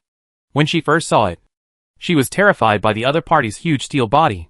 However, this tall dark figure was even taller than the monster. From the perspective of the bystander, the monster didn't seem scary at all. That depends on whether you have the ability. Hearing the monster's roar, the black figure snorted coldly. Then the girl saw him clench his cane and suddenly pause. With a heavy sound, black flames instantly erupted from the ground. What is that? Staring at the black flames in front of her, the girl widened her eyes in fear. For some reason, just looking at the flames made her feel trembling and cold. Her body, which had been hot just now because of running desperately, now seemed to be poured with cold water and became extremely cold. Not only that, she also saw a strange shape made up of red and black arcs in the flames. That is, although it was the first time she saw this strange pattern, a word suddenly emerged in the girl's mind. The death of life. That is a distant end of death and destruction that even the gods fear. A fate where everything will be burned to ashes. The girl's consciousness ended there, and the next moment, she fell into deep darkness. When the girl regained consciousness, it was already early morning 2 days later. Beside her bed was the landlord of the apartment. The girl learned a fact from the landlady. 2 days ago, someone knocked on the door of the landlady. When the landlady came out, she saw only the unconscious girl and her friend. The girl had been running a high fever, and even after asking a doctor to see her, the only conclusion was that she had a high fever. Fortunately, the girl has woken up, but her friend was not so lucky. Unconscious. This was the only diagnosis the doctors could make. The girl's friend did not have a high fever and did not have any symptoms. She was just lying in bed, sleeping like Sleeping Beauty. That was all. This news was undoubtedly a bolt from the blue for the girl. Why did she wake up while her friend did not? What is going on? Wasn't everything I saw that night just a dream? Of course, the girl didn't want to believe this fact. But reality is reality after all. On the first day, the girl stayed by her sleeping friend's side and took care of her. The next day, doctors who were known as famous doctors came to my friend's house one after another. On the third day, even those famous doctors with great reputations were unable to wake up his friend from his coma. On the fourth day, the girl spent the whole day in her room thinking about what happened that night. The steel monster chasing her, the dark city and streets, and the god of death who appeared before her. Then, the girl finally discovered something. That death. I have seen it before. And more than once. That's right. Although she didn't see the other person's face, the girl would never forget his height. If I remember correctly, the first time was in the Thames River, when I fell into the water and was rescued by the other person. At that time, I didn't have time to thank him, and the gentleman disappeared without a trace. Then the second time was in the University of Masters College. At that time, he stood in the shadow under the atrium tree, wearing a white Eve hat, a black trench coat, and a dark cane in his hand. At that time, the girl had thought of greeting him, but because she was busy class, she didn't have time. The third time was that night. On that dark street. Although the other person had his back to me. He was dressed the same way. Holding the same cane. And most importantly, he was tall. Thinking of this, the girl immediately made a decision. No matter what, I must find him. Maybe I can find a way to revive my friend from him. Well, there is only one way. I once saw him in Master's College. Although I don't know what he is doing there. As long as there is a glimmer of hope, I will go there. Thinking of this, the girl calmed down, packed her clothes, left the apartment, and prepared to go to the Master's College. Then, the girl stopped, because she clearly saw that under the shade of a tree not far from the street, the dark, tall figure was standing there, staring at her silently. The girl's mood suddenly became a little complicated, as if she had just made up her mind to travel through mountains and rivers to find someone. But as soon as she went out, the person was waiting outside. But she still took a deep breath, then met the other person's gaze, and walked towards the black figure step by step. So tall. Although she had met him several times, this was the first time she observed him so closely in the daytime. Just standing in front of the ladder, the girl felt a strange sense of oppression, as if the person standing in front of her was not a human being, but more like an oversized animal like an elephant, which made her want to keep a distance from him. However, as a lady, she certainly would not lose her manners. Hello, sir. I am Mary Clarissa Christie. Please allow me to express my sincere gratitude to you for saving me from danger several times. However, what surprised Mary was that the other party sighed silently in the face of her speech. As expected. You can see me. Why? Come with me. Let's go for a while. After saying this, Duan Muhui turned and walked forward, while Mary hesitated for a moment and followed him. The two men walked along the river bank without speaking for a long time. After an unknown amount of time, the man finally spoke. How are you feeling? Hey! Thanks to you. I'm fine. It's just that Shirley. Charlie? Oh! Yes. It's my friend, Charlotte Bronte. She is still in a deep sleep. Many doctors have examined her, but she still hasn't woken up. Oh! Hearing this, Duan Muhui raised his eyebrows. You haven't woken up yet? Yes. Please forgive me for being rude. But if I can, please help me. No problem. To Mary's surprise, Duan Muhui nodded quickly. Take me to her. Okay. Mary was very happy that she got the permission so smoothly. Soon, she brought Duan Muhui to her friend's house. However, what surprised Mary was that when she arrived at her friend's house, the maid who was responsible for taking care of her friend only greeted her, and had no response to the man next to her. Don't worry about it. It's just a little trick. I don't want anyone to pay attention to me. Although she didn't know what was going on, Mary didn't have time to think about these strange questions. She took Duan Muhui to the room where Xiao Li was sleeping. And Duan Muhui finally saw the sleeping beauty. I see. Staring at the girl lying on the bed soundly asleep, Duan Muhui narrowed his eyes and looked at her for a moment. Then he turned his head and looked at Mary. Tell me everything that happened to you that day. Then, Duan Muhui spoke. Chapter 521 Bait. Facing Duan Muhui, Mary explained to him in detail what happened that night. Noticing that her friend's expression was not right, she waited for her in the dormitory. On the way, Charlotte was in a very low mood. Then suddenly, the terrifying steel monster appeared from behind her friend. And then, it was attracted by her right eye and chased after her. I see. After listening to Mary's story, Duan Muhui thought for a moment, and then looked at the girl in front of him. To be honest, I still don't understand what the current situation is. But if it is about Miss Charlotte's current situation, I can tell you the reason. Why? It's actually very simple. The reason why Miss Charlotte hasn't woken up is because it's only her body that's here, not her soul. Why? It has to be said that when Mary heard Duan Muhui's answer, she was also surprised. What do you mean? Her soul is not here. So no matter what the doctor does, he can't wake her up. What she wants to say now can be regarded as a living dead. Then, where is Xiao Li's soul? Hearing this, Mary clenched her fists and stared at Duan Muhui, who shrugged his shoulders. I don't know either. As of now, the biggest possibility is that her soul may be in that dark city. There, hearing Duan Muhui's words, Mary once again recalled the city where she ran at night. It was dead silent, without any breath, like a cemetery. Then how can I find her? If this continues, as far as the current level of medical technology is concerned, it is not difficult to maintain the survival of the body. And Miss Charlotte looks like a lady of the nobleman. At least we don't have to worry about her being suspended, because she can't afford money. Well, this is a good thing. But I have to investigate specific. Duanmu Huai said here, and glanced at Mary. Although he did not say. From Mary's just talking, Duanmu Huai always felt that this girl named Charlotte seemed to have some relationship with this series of incidents. Immediately after, Duanmu Huai saw a strange man who sent out painful sorrow and screams not far away. And then bleed Chichiao. And then completely melted and disappeared into the darkness. At first glance, Mary and Charlotte seemed to be just victims of this random killer. But Duanmu Huai always felt that something was wrong. After all, even the subspace had appeared. And according to Mary's words, on the way home, Charlotte had taken the initiative to mention these murders, as if she wanted to confess something to Mary. But in the end, she changed the subject. From this point alone, it can be seen that perhaps Charlotte is not just a simple victim. Maybe Mary herself had such thoughts deep in her heart. But she didn't want to believe it. Duanmu Huai also asked Mary about the golden eyes. He learned from Mary that she was not like this since birth, but suddenly became like this a year ago. Not only that, after having the golden eyes, Mary always had strange dreams.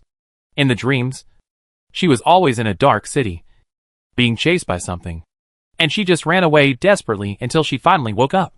Although she had seen a doctor, it didn't help. Besides that, since her right eye turned golden, Mary's speed in analyzing ancient texts and relics has been very fast. She was originally a student of the history department of the Master's College, and now she has made further progress in this area.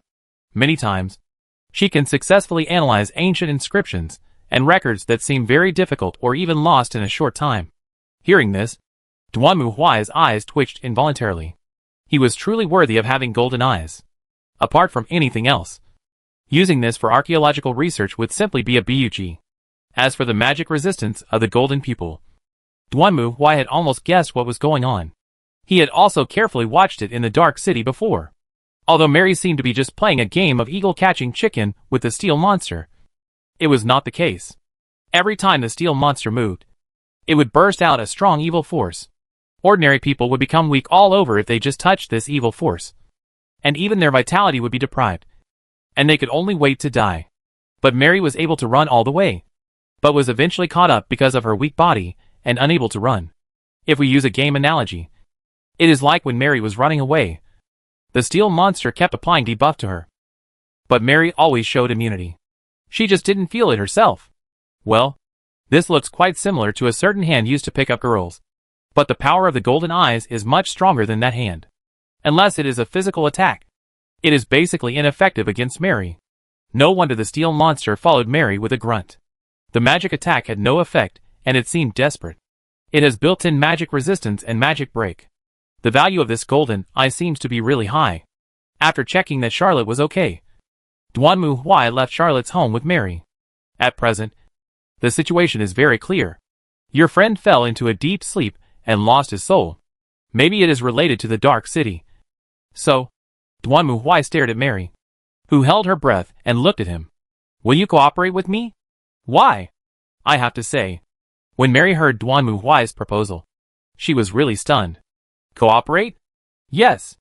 As he spoke, Duanmu Huai took out a certificate from his pocket and handed it to Mary. Let me introduce myself. My name is Duanmu Huai.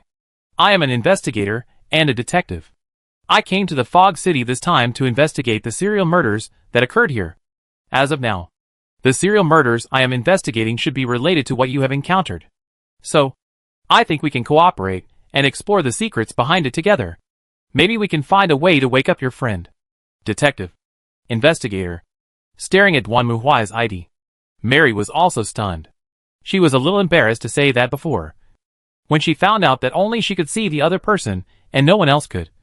She thought that the man in front of her was the god of death or something like that. Now her face turned red and she lowered her head. It's so childish and so embarrassing. What do you think, Miss Mary? Fortunately, Duanmu Huai was too tall and couldn't see Mary's expression at all. So Mary took a deep breath and raised her head. I would. Sir. But what exactly? Although Mary was an excellent student in the history department of the Master's College, she might be able to interpret ancient inscriptions or relics. But she was helpless when faced with those terrifying monsters. I need you to make bait. Beige? I have to say. Mary was stunned when she heard this. Yes. You have also discovered that those monsters seem to like your right eye very much. If there are more monsters that see your right eye, they will surely pounce on you. At that time, I can destroy them and conduct investigations at the same time. That's right. The reason why Duanmu Huai had no progress before was because he had no clues. But after the previous battle, he had some experience. Duanmu Huai could feel that on that day. The subspace fluctuations of the entire fog city had a very large fluctuation. And then the dark city appeared. Of course, the dark city at that time was not in its complete form. Duanmu Huai could feel that it was more like the seabed seen from the sea surface, which was just a reflection of the light refracted on the water surface. Not the real dark city. It is still sleeping, and has not yet awakened. Duanmu Huai and Lorena obviously couldn't lure these monsters out. And after they disappeared, the dark city would also be closed. Therefore, if they wanted to enter the dark city again, they had to wait for the monsters to reappear. At present, Mary with golden eyes was like a lanternfish in the deep sea, and was the most likely to attract the attention of these monsters. Although it is possible that it will only be open this time, Duanmu Huai believes that it will not end so easily. The next time they enter the dark city again, it may be the complete version of the dark city. Facing Duanmu Huai's invitation, Mary thought about it, and finally chose to agree. In this case, her choice is obvious. Very good. Hearing Mary's answer, Duanmu Huai nodded. Then he took out a ring from his pocket. Why?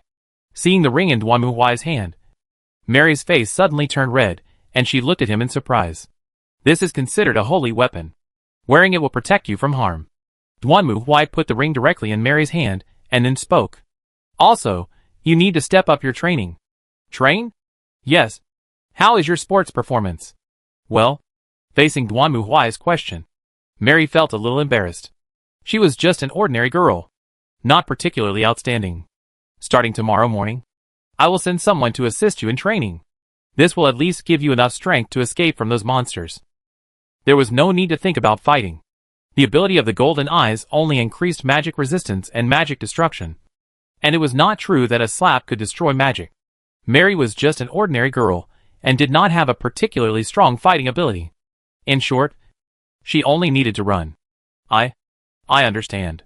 Mary did not object to Duanmu Huai's decision. She still remembers the feeling of entering the ground, that the steel monster was chased by the steel monster that night. At that time, Mary thought that if she could run faster, she worked hard. So, she had no objection to Duanmu Huai. Well, until the next morning. Early the next morning, according to the good time, Mary left the apartment 2 hours in advance. And then she saw a nun close outside the apartment with a long pink hair. And she looked very cute and docile girl. Ah. Hello. I beg your pardon. Miss Mary Clarissa Christie. Ah. Yes. I'm sorry. You are the gentleman who invited me here. That's right. The girl nodded. My name is Lorena. From today on, I will be responsible for your daily training. Miss Mary. Ah. Hello. Miss Lorena. Hearing Lavanna's speech, Mary also hurriedly walked to her. So, what are we going to do? Well, it's very simple. Lavanna looked at Mary with a smile, and then said, First of all, we have to run the morning run, start the body activities, and then conduct the next training. Okay, no problem. Mary nodded as well. She had also gone jogging in the morning. So, start. Go the target 5 kilometers. Why? Chapter 522 Research Meeting. Just as Mary was running in the morning, Duanmu Huai had once again sneaked into the Master's College again. This time his goal was clear.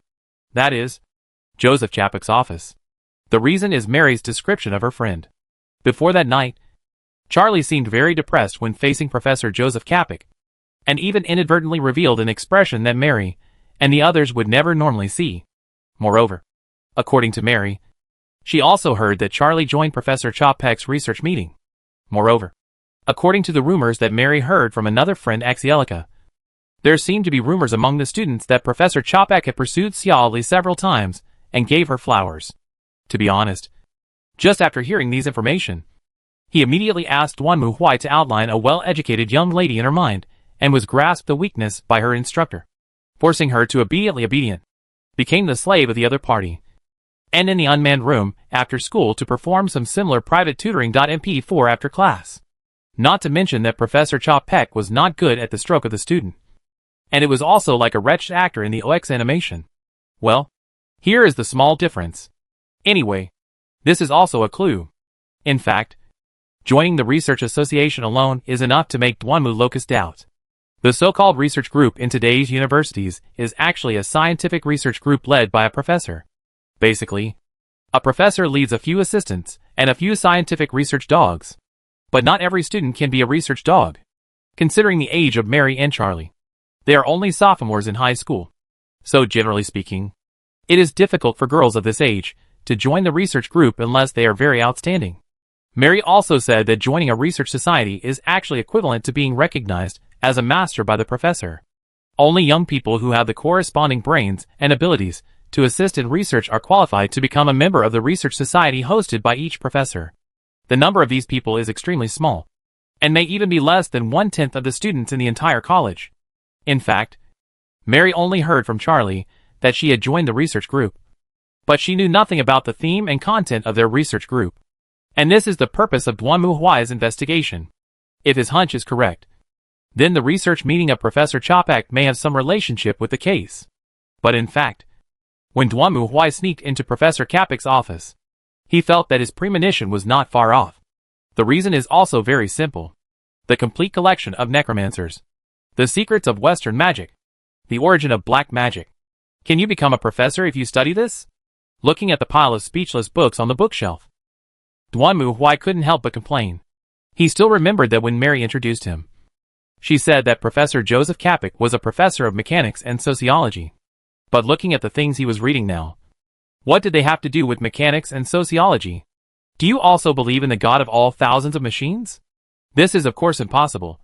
But in this world, basically, as long as you see an idiot studying black magic or similar gadgets, you can basically determine that he is not far from death. Duanmu Huai looked through the office, but unfortunately, he didn't find many useful clues. The only thing he got from the office was some research directions of Professor Kapek. He is currently studying human mechanics, which is the robot industry.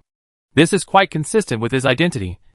But the problem is that from his information and records, his so-called human mechanics seems to be more than just robots. It is a mixture of humans and machines. Thinking of this, Duanmu Huai couldn't help but think of the steel monster that he met on the street that night, which was a mixture of humans and machines. Although it was indeed vulnerable, it was in line with Professor Kapek's idea. At least, very similar. Then, there is only. Duanmu Huai lowered his head and looked at the safe in the office. This is an ordinary steel safe. Of course, it is no problem to open the ability of Duanmu Huai. So Duanmu Huai thought for a moment and made a decision. Anyway, the safe will be discovered when it is opened. It seems that this is the case. Just as Duanmu Huai was busy in Professor Chapek's office, Mary was paralyzed on the avenue of the river bank, panting. Although she also thought that the other party's training must be unusual. But anyway, Ms. Lorena, 5 kilometers is too long. I really can't do it. What makes Mary's most incredible is that they are running with herself. But the young girl who looks more petite than herself is the atmosphere. But she doesn't breathe. Is that so? But this is just the beginning. Next, you have to punch 100 times. Do 100 push-ups. And I really can't do this. Hearing this, Mary's face turned pale. God knows. She is a liberal arts student, not a sports student. Getting up in the morning to run 5 kilometers, and then do 100 punches and push-ups. Is this some kind of torture? If you really want to listen to this girl's words, I am afraid that Mary will not have the energy to go to school today. Fortunately, this girl named Lorena is very obedient. Yes, it's not good to ask too much of a beginner. Then let's follow your steps. How many times do you plan to do it? This? 5. 10 times. This was Mary's last stand. Although Lavanna did not force Mary to exercise, Mary still gritted her teeth for training, and then took a bath and changed her clothes after eating breakfast. Then she came to school with a sore body. Woo! At this moment, Mary only felt pain all over her body, and every step she took seemed to make her joints groan. But as a lady, she still maintained her grace and walked towards the school. However, at this moment, a petite figure suddenly rushed over and hugged Mary. "Good morning, Mary." "Good morning, Axie." Mary smiled slightly at the black-haired girl, who was slightly shorter than her. This was her good friend Angelica, a very smart and energetic girl. Among the three, Mary and Shirley were both students of the history department, and only Angelica was in the mathematics department. Just from this point, we could tell how smart she was. "What's the matter with you, Mary?" Noticing that his friend didn't seem to be in a very good mood, Asia looked up at her worriedly. "You look very tired. Are you okay?" "It's okay. I just got up this morning to exercise." "Morning exercise? I didn't know you had this hobby." I just think that I should exercise once in a while." For Mary, this was not an excuse. Ever since she was chased by the steel monster that evening, she had deeply felt that she should exercise. However, everything should be done in a gradual process. Going for a 5-kilometer run in the morning, Mary didn't think it was something a lady could do. "But you're too tired. You should be careful and take care of yourself." "Okay. Well, I will pay attention and won't do it again next time." To be honest, although she was tired, Mary didn't hate this kind of exercise. When she was jogging by the river in the morning, she just focused on running and felt her mind was empty. At that time, whether it was Charlie's affairs, the monsters chasing her, or the nightmare-like, terrifying city, they all seemed to be left behind. She didn't think about anything and didn't consider anything. "That's good, huh?" Just as Angelica was hugging Mary and acting coquettishly, she seemed to notice something. Angelica let go of Mary and stared at Mary's right hand. "Mary, what is that ring?" "Why?" Hearing Angelica's question, Mary was stunned for a moment and looked down at her fingers. Only then she discovered that on the index finger of her right hand, she was wearing an exquisite ring. Its appearance was silver, and the ring itself was very ordinary and did not look special. Of course, Mary knew that on the inner side of the ring, there was a strange pattern carved with a skull and a hammer. It's just that because the pattern is on the inside, most people can't see it. So in the eyes of outsiders, it's just a simple silver ring. This, not knowing how to explain it for a moment, Mary seemed a little nervous. And seeing her reaction, Angelica raised her eyebrows. "Wait, it can't be a man. Is this a gift from a man to you?" "It's true that you can call it a gift, Under Angelica's aggressive questioning, Mary answered subconsciously. And then she immediately realized that something was wrong. Sure enough, after hearing Mary's answer, Angelica was about to jump up. "What? It's really a gift from a man? Who is it? Who is it?" "Calm down, Asia." Seeing her friend's reaction, which was like a cat whose tail was stepped on, Mary hurriedly spoke up to dissuade him. "It doesn't have any special meaning. Actually, I've been having nightmares these past few days. So he gave me this ring, saying it would give me peace of mind. It just means to protect me." "But, Mary, you don't have many close male friends, do you?" Ash stared at Mary suspiciously. "Who on earth would give you something like this?" If Duanmu Huai were here, he would definitely cry out for injustice. He chose the ring because he thought it was more convenient and not as troublesome as a necklace or bracelet. Who knew he would encounter something like this? Actually, Mary didn't know how to explain it for a moment. But she quickly changed the subject. The Master's College is very busy. What happened? Let's go check it out." "Hey! Wait! Mary!" Seeing Mary turn and leave, Angelica also made a dissatisfied complaint. But she also followed Mary with her skirt lifted up and came to the door of the Master's College. She saw a large group of students gathered in the corridor. And at the door of the office, Mary saw Professor Kapik, who was sweating profusely and talking to the police. "Excuse me. What happened?" Mary also spoke to a familiar female student next to her, and the latter nodded when she heard Mary's question. Mary. Good morning. Maybe you didn't know that a thief broke into Professor Kapik's office last night? Is that so?" Mary was stunned when she heard the answer. "You know, the Master's College is well guarded, and the guards here even carry guns. How could a thief enter the Master's College and steal things? Besides, the things that were lost are weird. What did Professor Kapik lose?" Mary's first reaction was the briefcase that Professor Kapik had been holding in his arms. But when she looked closely, she found that the briefcase was still well held in Professor Kapik's arms. So, a safe. A safe. Can you believe it? When Professor Kapik came to his office this morning, he found that the safe in his office was missing. Why? Hearing this, Mary and Ashelika, who came later, were stunned. Chapter 523 The Truth. The theft in Professor Kapik's office quickly became a hot topic throughout the graduate school.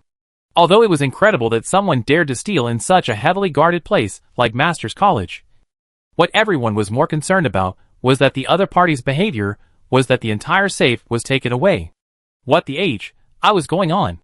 There were even students who had been to Professor Kapik's office and used their mathematical knowledge to calculate that the entire safe was about 1 meter high and weighed about 180 kilograms. Who on earth could have taken the safe away without being discovered? All the students in the Master's College were discussing this issue. Some thought it was by car, but driving would have to go through the gate guarded by the guards. However, neither the guards nor the cameras captured any traces of vehicles entering or leaving the Master's College in the evening. Not only that, the most surprising thing was that such a large safe should have left traces, no matter how it was moved. However, the fact is that there was no trace at all in the entire office except for the traces left where the safe was originally placed. Even the police were scratching their heads when they arrived. It was as if the entire big safe had disappeared from the office out of thin air. This immediately aroused the curiosity of the students and even the teachers. Everyone tried their best to prove and find a reasonable explanation. There was even a professor who was bored and set up a research group for this purpose. The theme was to study how a safe weighing 180 kilograms disappeared without being noticed or leaving any traces. If there is too much funding, it can be given to other research groups. Of course, the victim, Professor Kapik, didn't have the time to spare. After the safe disappeared, he seemed to become more neurotic than anyone else.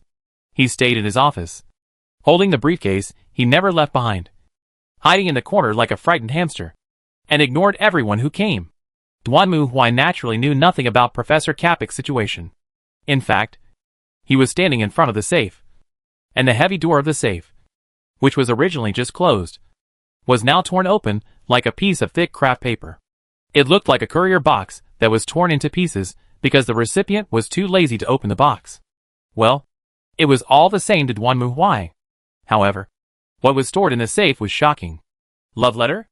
Looking at the love letters written in such a cheesy tone that made people tremble all over, Duanmu Huai felt sick. The words in them were so pretentious that they made him want to cry. Well, it might be because Duanmu Huai had never written a love letter before, so he couldn't understand this practice. However, these love letters were not written to Charlotte, but to a woman named Maria Bell. Of course, Duanmu Huai had no interest in love letters, let alone other women. But fortunately, in addition to hiding his love letters, the professor's safe also contained some useful information and photos. Among them, there are also records about Kapik's research group. According to the description in the documents, the Kapik Research Society originated from a seance held by Dr. Kapik a year ago. Well, European nobles always like these unpresentable things. To be honest, Duanmu Huai can't understand why these nobles have nothing to do every day and hold seances and spiritualism. You said that it's fine if a few girls get a fox spirit for fun like in Japanese horror movies. But you are so old and still obsessed with these messy things. Is it because cigarettes are not good to smoke? Is it because alcohol is not good to drink? Is it because women are not fun? Or is it because you don't take enough drugs? You have nothing to do so you want to die. Right? Although no one knew what revelation these idiots got from the seance. After the seance, they decided to open the Gate of Tartary and gain supreme power. The Gate of Tartar. The Gate of L controlled by Hecate, the goddess of the underworld and legend. Well, it turns out that she is tired of living and has nothing to do. Then here, Duanmu Huai saw another familiar name. Professor Kapik is a professor at the Master's College, and he is also one of the guests of Silver Dusk Lodge. Well, it's the Silver Dusk Lodge again. Now it's understandable why these idiots have nothing better to do than to commit suicide. To be honest, the Silver Dusk Lodge, as a secret cult organization, was able to grow and develop among the upper class. And the role played by idiots like Professor Kapik, who had nothing to do and liked to commit suicide, was of great significance. At this point, things are very clear. The 7 psychopaths belonging to the Silver Dusk Lodge held a seance. And then, they got some kind of enlightenment. And they planned to open the gate of H.L. They used the seance to sign a contract with the world of the Tartar Gate, Sharnos, which is the dark city that Duanmu Huai and Mary had visited before, and thus obtain the monsters that are the half of their souls. Next, it seems that whoever can cultivate the monsters will be able to reach and open the Tartar Gate. The girls killed on the streets were the sacrifices to the monsters. Their bodies were torn apart, and their souls were devoured for tribute and sacrifice. Well, Duanmu Huai now finally understood why these guys were chasing after the golden pupils. To them, Mary's golden pupils were like Tang Monk's flesh. Eating them would make them immortal and immortal. No wonder these monsters were chasing Mary. If she was a monster, they would chase her too. After all, this Tang Monk didn't have Sun Wukong by his side. But these guys are just like the monsters in Journey to the West. They are quite polite. They don't rush forward all at once, but come one by one to send them off. Isn't this just Calabash Brothers saving Grandpa? Of course. They did not suffer no losses during the exploration process. The woman named Maria Bell that Professor Kapik had been thinking about died because of this. The Advent Society of the Seven was also disbanded. But the idea of pursuing the Tartar Gate did not change. Then, in the second year, Charlotte Bronte took the initiative to find Professor Kapik and joined his research group. In other words, she also joined the exploration of the Tartar Gate. And, according to Professor Kapik, her soul seemed to have successfully entered the Tartar Gate, and what remained here was only her body. But the question is, how did Charlotte do it? Just as Duanmu Huai was thinking. Suddenly, a quick phone call rang. Duanmu Huai picked up the receiver. And then Mary's slightly panicked voice came from the other end. Hello. My name is Mary Clarissa Christie. May I ask? It's me. What's wrong? Ah. Sir. That's great. Hearing Duanmu Huai's low voice, Mary breathed a sigh of relief. Just now, I received an email from Charlie. Charlie sent it to me the day before she fell into a coma. Oh. Hearing this, Duanmu Huai raised his eyebrows. Very good. Come to my place. It just happens that I have something very important to tell you. Not long after, there was a hurried knock on the door. Duanmu Huai walked over and opened the door, only to see Mary standing there, panting. Come in. Yes. Sorry to bother you. As she spoke, Mary walked into the room, and when she came to the living room, she saw the safe there with the door torn open. Mary was stunned and speechless when she saw the safe. It was Duanmu Huai's voice that brought her back to her senses. Where's the letter? Ah. Here it is. As she spoke, Mary carefully took out the letter from her arms and handed it over. And Duanmu Huai also lowered his head and looked at the letter. What the H.L. is this? What was written on it was something that Duanmu Huai couldn't understand at all. It sounded like garbled code put together randomly. Ah. This is the Kadith inscription. Shirley and I replaced the pronunciation of the inscription with letters and wrote it into an article. This is what Shirley and I occasionally use to communicate. It's like a code game. Even your history department's games are so hardcore. That's awesome. You come and read it. Duanmu Huai decisively raised his hands in surrender. Okay. Mary took the letter and looked at the words again. Dear Mary, I am afraid that by the time you read this I will be dead. Or if not I will certainly, and will never be able to have afternoon tea with you and Ash again. I am sorry. Mary, you must be very confused now. You have no idea what is going on. And I think I have confused you. I'm sorry. But it's okay. It's okay if you don't know about this. So, please, if you are involved in any danger because you are too worried about me, please, stop. Forgive me. Forgive me. Forget all the annoying and scary things. Please forgive me. I will be fine. Please, Mary, study hard, stay friends with Asia, and live happily tomorrow. Please, please, my lovely Mary, my favorite Mary. Don't cry. Keep smiling. Mary Clarissa. I wish you happiness. At the end of her speech, Mary lowered her head, tears in her eyes, and trembled uncontrollably. Duanmu Huai looked at Mary in confusion, then at the letter paper. You said you were just friends? Why do I feel a similar aura as that between Ann and Gu Lia? You guys don't also read it as friends and write it as something else, do you? By the way, why are there so many people like this around me? Ann and Gu Lia. Hauser and Cesar. And now there is another pair. Mary and Charlotte? It's not over yet. Right. However, this letter fills in the most important piece of the puzzle. That's right. What I'm going to tell you is also related to this. Duanmu Huai spoke only after Mary calmed down. Then he took out the documents and explained the situation to Mary in detail. It must be said that when Mary finished reading the document in front of her, she was completely stunned. She never imagined that the person who had always been with her and her childhood sweetheart would actually take the initiative to join a cult. Moreover, judging from this letter, she had already contacted Professor Kapik years ago. How is this possible? Mary couldn't believe what she saw and instinctively wanted to deny it. But her reason told her that it was indeed the fact. But why? Why would Charlie do this? Even if you ask me, I don't know. Duanmu Huai spread his hands helplessly. Actually, looking at Mary in front of him, he had a guess. Anyone with a discerning eye could see that the letter Xiao Li wrote to Mary was simply a love letter. But Mary herself seemed to have no reaction to it. In other words, one of the couple was gay, and the other was straight. Then the flowers are willing, but the water is ruthless. So the gay one gave up on himself, and went after the Gate of Tartar? Could it be that the Gate of Tartar could even do this? Of course, this is just Duanmu Huai's guess. After all, it may be that there are too many Ji Lao around him.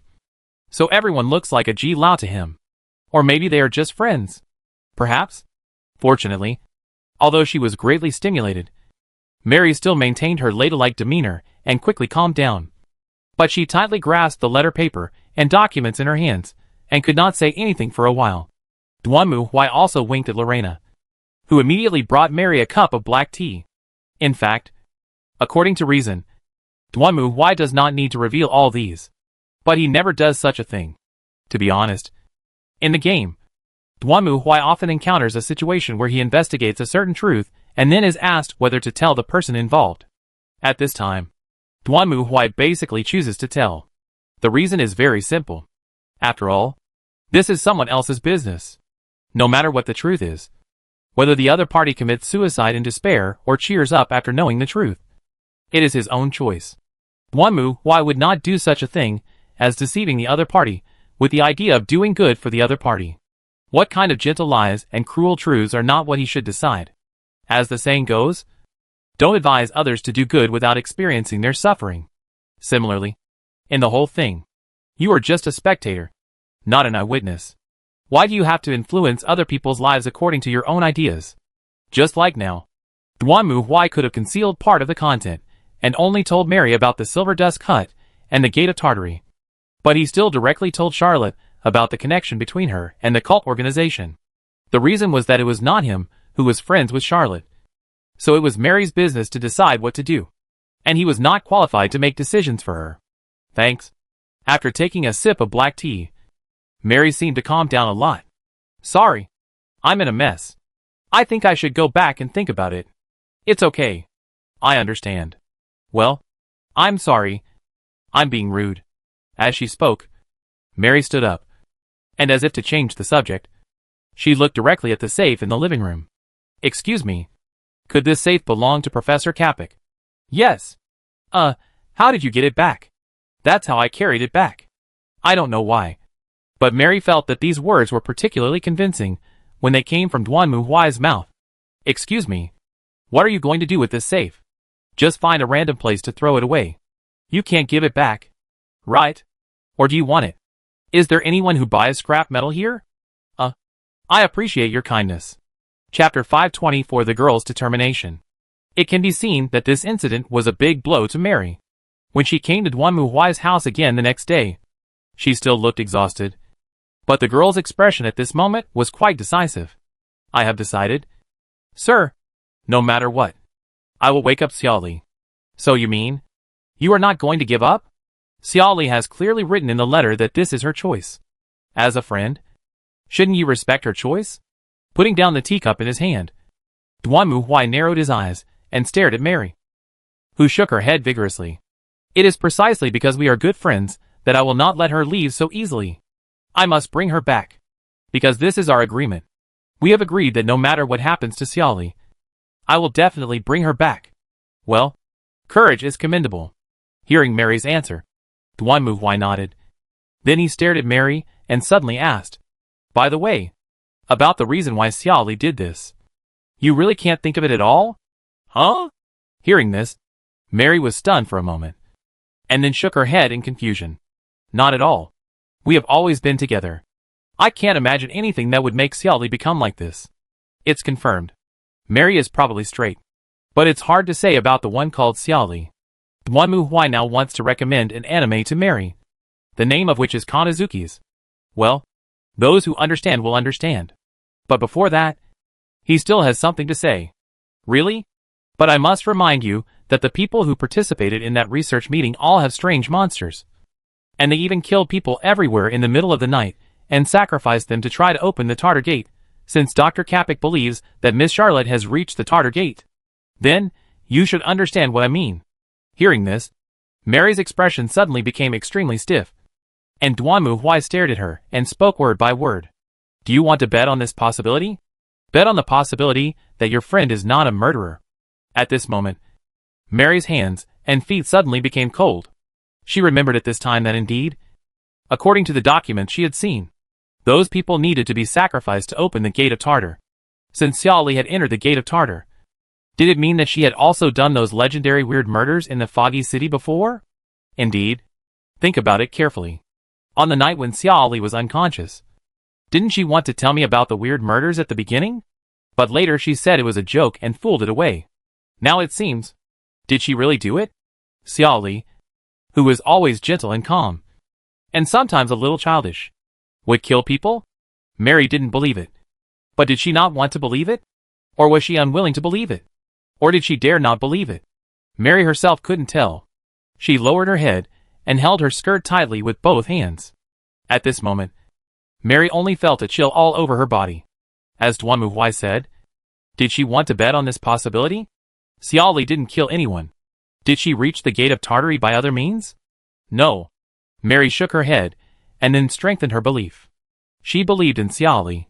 Xiao Li would not do such a cruel thing. Sacrificing the lives of innocent people to achieve her own wishes is not Xiao Li's character. She is her childhood sweetheart. The two grew up together and are close. She knows what kind of person Xiao Li is. She will never do such a thing. I won't bet.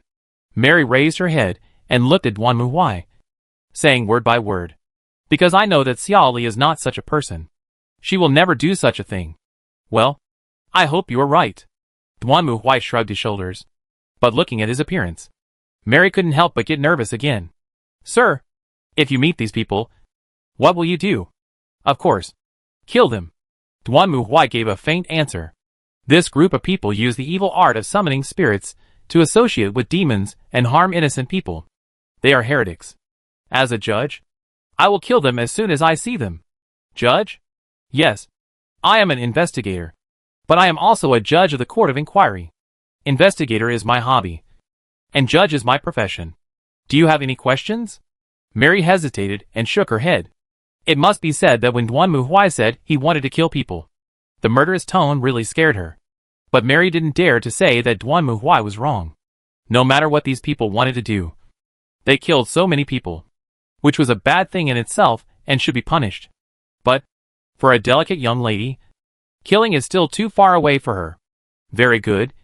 Since there is nothing to do, let Lorena take you to exercise. Huh? Hearing this, Mary was so scared that she almost jumped up. She remembered that she hadn't exercised today. Before she could speak, Lorena came to Mary with a smile on her face and grabbed her hand. Don't worry, Miss Mary. I have tailored a set of suitable exercise methods for you. And I guarantee that you will be satisfied. Wait a minute. Exercise requires perseverance. Go ahead. Watching Mary being dragged away by Lorena, Duanmu Huai also laughed and didn't say much. Lorena only had this hobby, and there were not many girls in the court who could cooperate with her. Now that she finally found one, she would naturally not let Mary run away easily. Meow meow meow. Mary was dragged away by Lorena, and Duanmu Huai also lay on the sofa. At this time, the black cat and the little white rabbit also came out of his clothes pocket and ran around on Duanmu Huai's body. Duanmu Huai reached out his hand, stroking the rabbit and the black cat while thinking. At present, the matter is very clear. Of course, There are still some unclear parts of the whole matter, such as who the 7 people in the Capic Research Society are. At present, Duanmu Huai knows from Capic's information that only he and the woman named Maria Bell are involved. Later, Maria Bell died, and there were only 4 people left in the Capic Research Society. At this time, Charlotte joined the Capic Research Society and continued to study Charnos and the Gate of Tartar. She came from behind and became the first person to reach the Gate of Tartar. What is the Gate of Tartar? Charnos? Duanmu Huai recalled it carefully. But he didn't know much. The Gate of Tartar is the Gate of H.L. controlled by the goddess of the underworld Hecate in mythology. But it is not easy to say what this door is used for.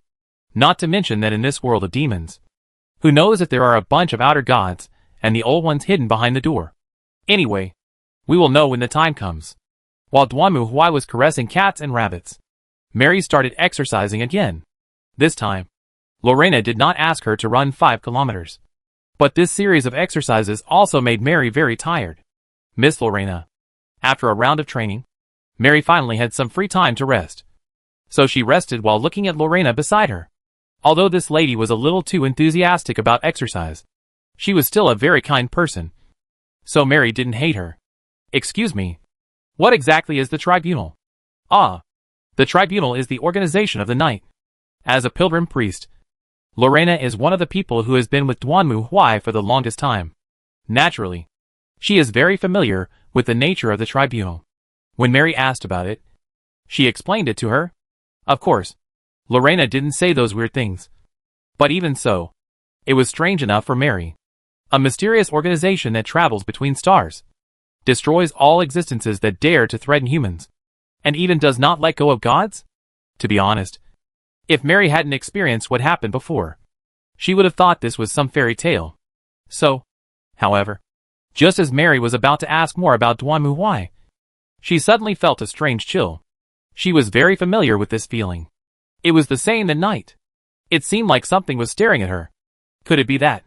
Before Mary could react, she saw Duanmu Huai had appeared beside them at some point. Get ready to go. It's time to go. Chapter 525, Flame Monster. Late at night, Queen Street, City. Walking on this street, Mary's mood is extremely complicated. It was like the night of 10 days ago.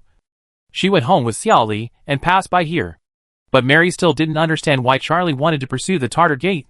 The judge didn't know what the Tartar Gate was. According to the mythology, the Tartar Gate was the gate to H.L. controlled by Hecate, the goddess of the underworld. As a talented woman in the history department, Mary knew a lot about these myths.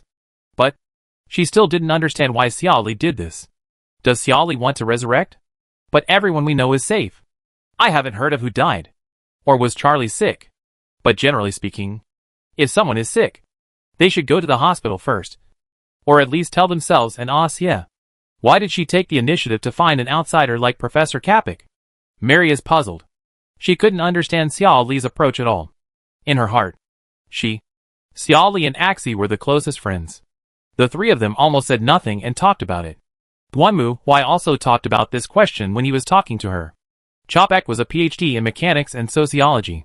According to the reason, no matter what trouble Xiao Li encountered, he would not go to him. But the premise is that she does not know the true identity of Professor Chopek. If Charlie knew from the beginning that Professor Capic was a guest of Silver Dust Lodge, then it would be natural for her to go find Professor Capic. So how did Xiao Li know this? Who told her? Mary only felt her mind was boiling. To be honest, she also knew that Xiao Li and Axie were orthodox ladies. In contrast, she was just a middle-class child. Jingle bell. When Mary couldn't solve it, suddenly, the ringtone of the communicator carried around suddenly sounded, which scared Mary. However, to Mary's surprise, the voice coming from the communicator was that of her good friend Ashelika. Mary? Mary! Great! Where are you now? Isn't it Professor Chopek? Oh! No. Faced with her friend's question, Mary was naturally a little embarrassed. She wanted to say that she was still in the apartment. But then she thought that as long as Ash called Mrs. Hai's son in the apartment, she would immediately know that she was lying. So she changed her tone. I'm on my way home. What's wrong? Very good. Ashelika heaved a sigh of relief after hearing Mary's answer. There should be a policeman nearby. Find the policeman immediately and ask him to send a car to take you back to school or home.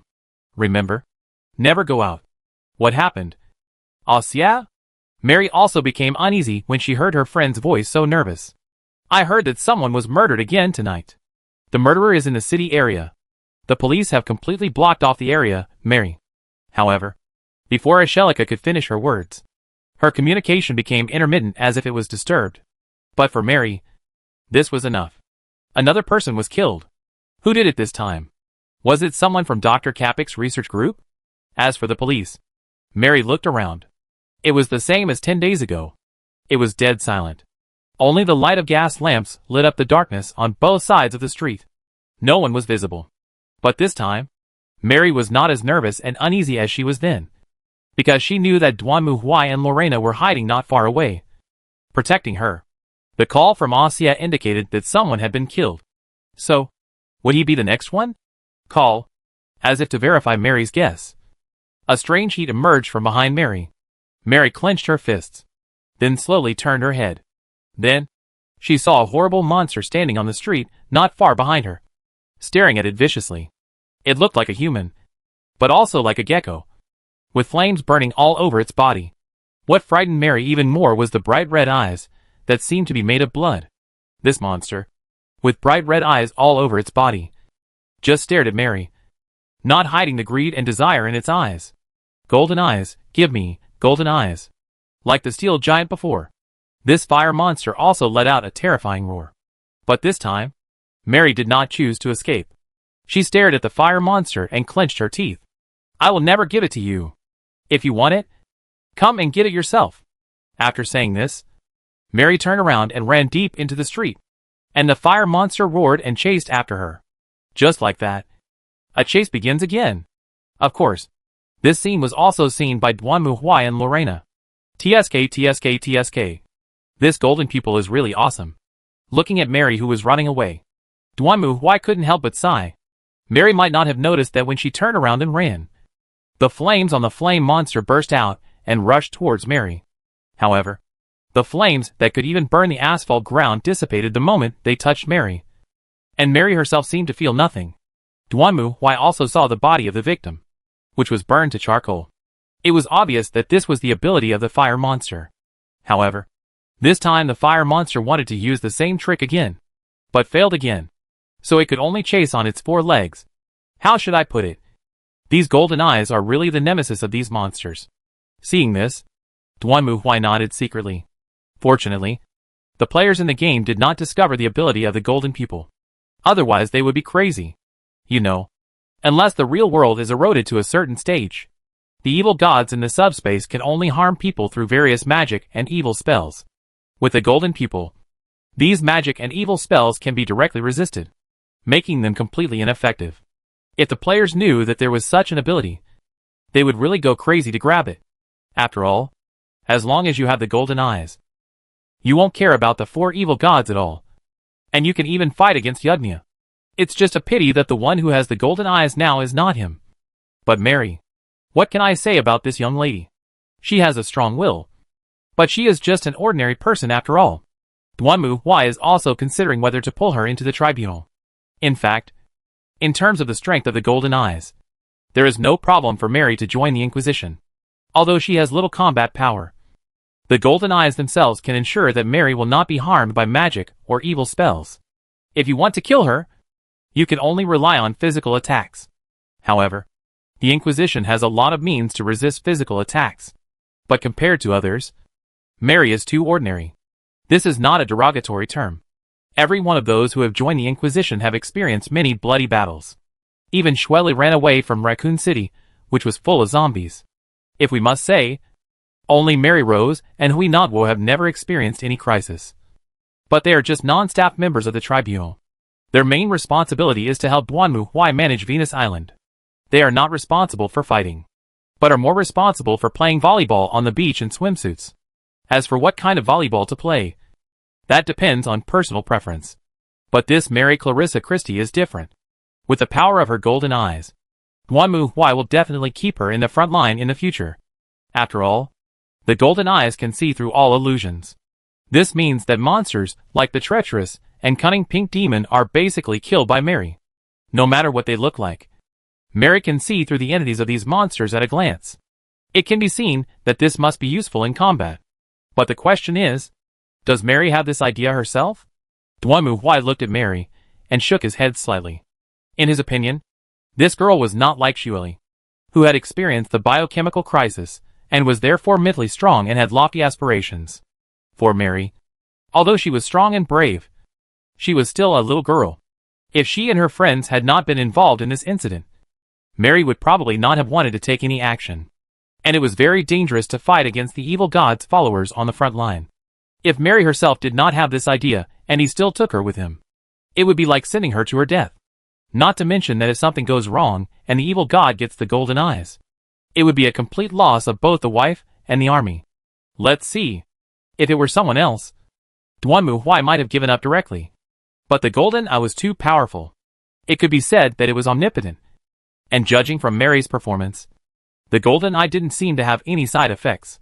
Except for turning her into Tang Monk, who was chased by monsters. It was almost all good and no bad. Capable of automatically parsing ancient texts. Able to see through illusions. Totally resistant to the sorcery of the warp. If it weren't for Mary's mediocre physical fitness, this would have been exactly Long Albian's script. Forget it. After everything is over, I will invite Mary again and see if she will become a member of the tribunal. Thinking of this, Duanmu Huai also put away his thoughts and looked forward. The fish has taken the bait. Let's do it. Okay, Mr. Knight. At this moment, Mary did not know Duanmu's thoughts. She just ran forward desperately and ran forward. But the same is true in reverse for monsters. If they showed up right after the monster appeared, it would be very likely to disturb the monster. If it left the dark city and returned to the real world, it would be difficult to find it again. After all, there were so many people in the real world. Where could they find it? That's why they needed Mary as bait to lure the other party directly into the depths of the dark city. In this way, Mary could not escape, and the monster could not escape either. Just like now. Roar! Although the flame monster had 4 legs, Mary had been trained by Lorena in the Spartan style for a few days, and she had learned some running skills. In addition, the flames of the flame monster had no effect on Mary because of its golden eyes. So it could only chase after Mary on its 4 legs like the steel monster before. And it failed to catch up for a while. But the fire monster obviously did not intend to give up. It roared.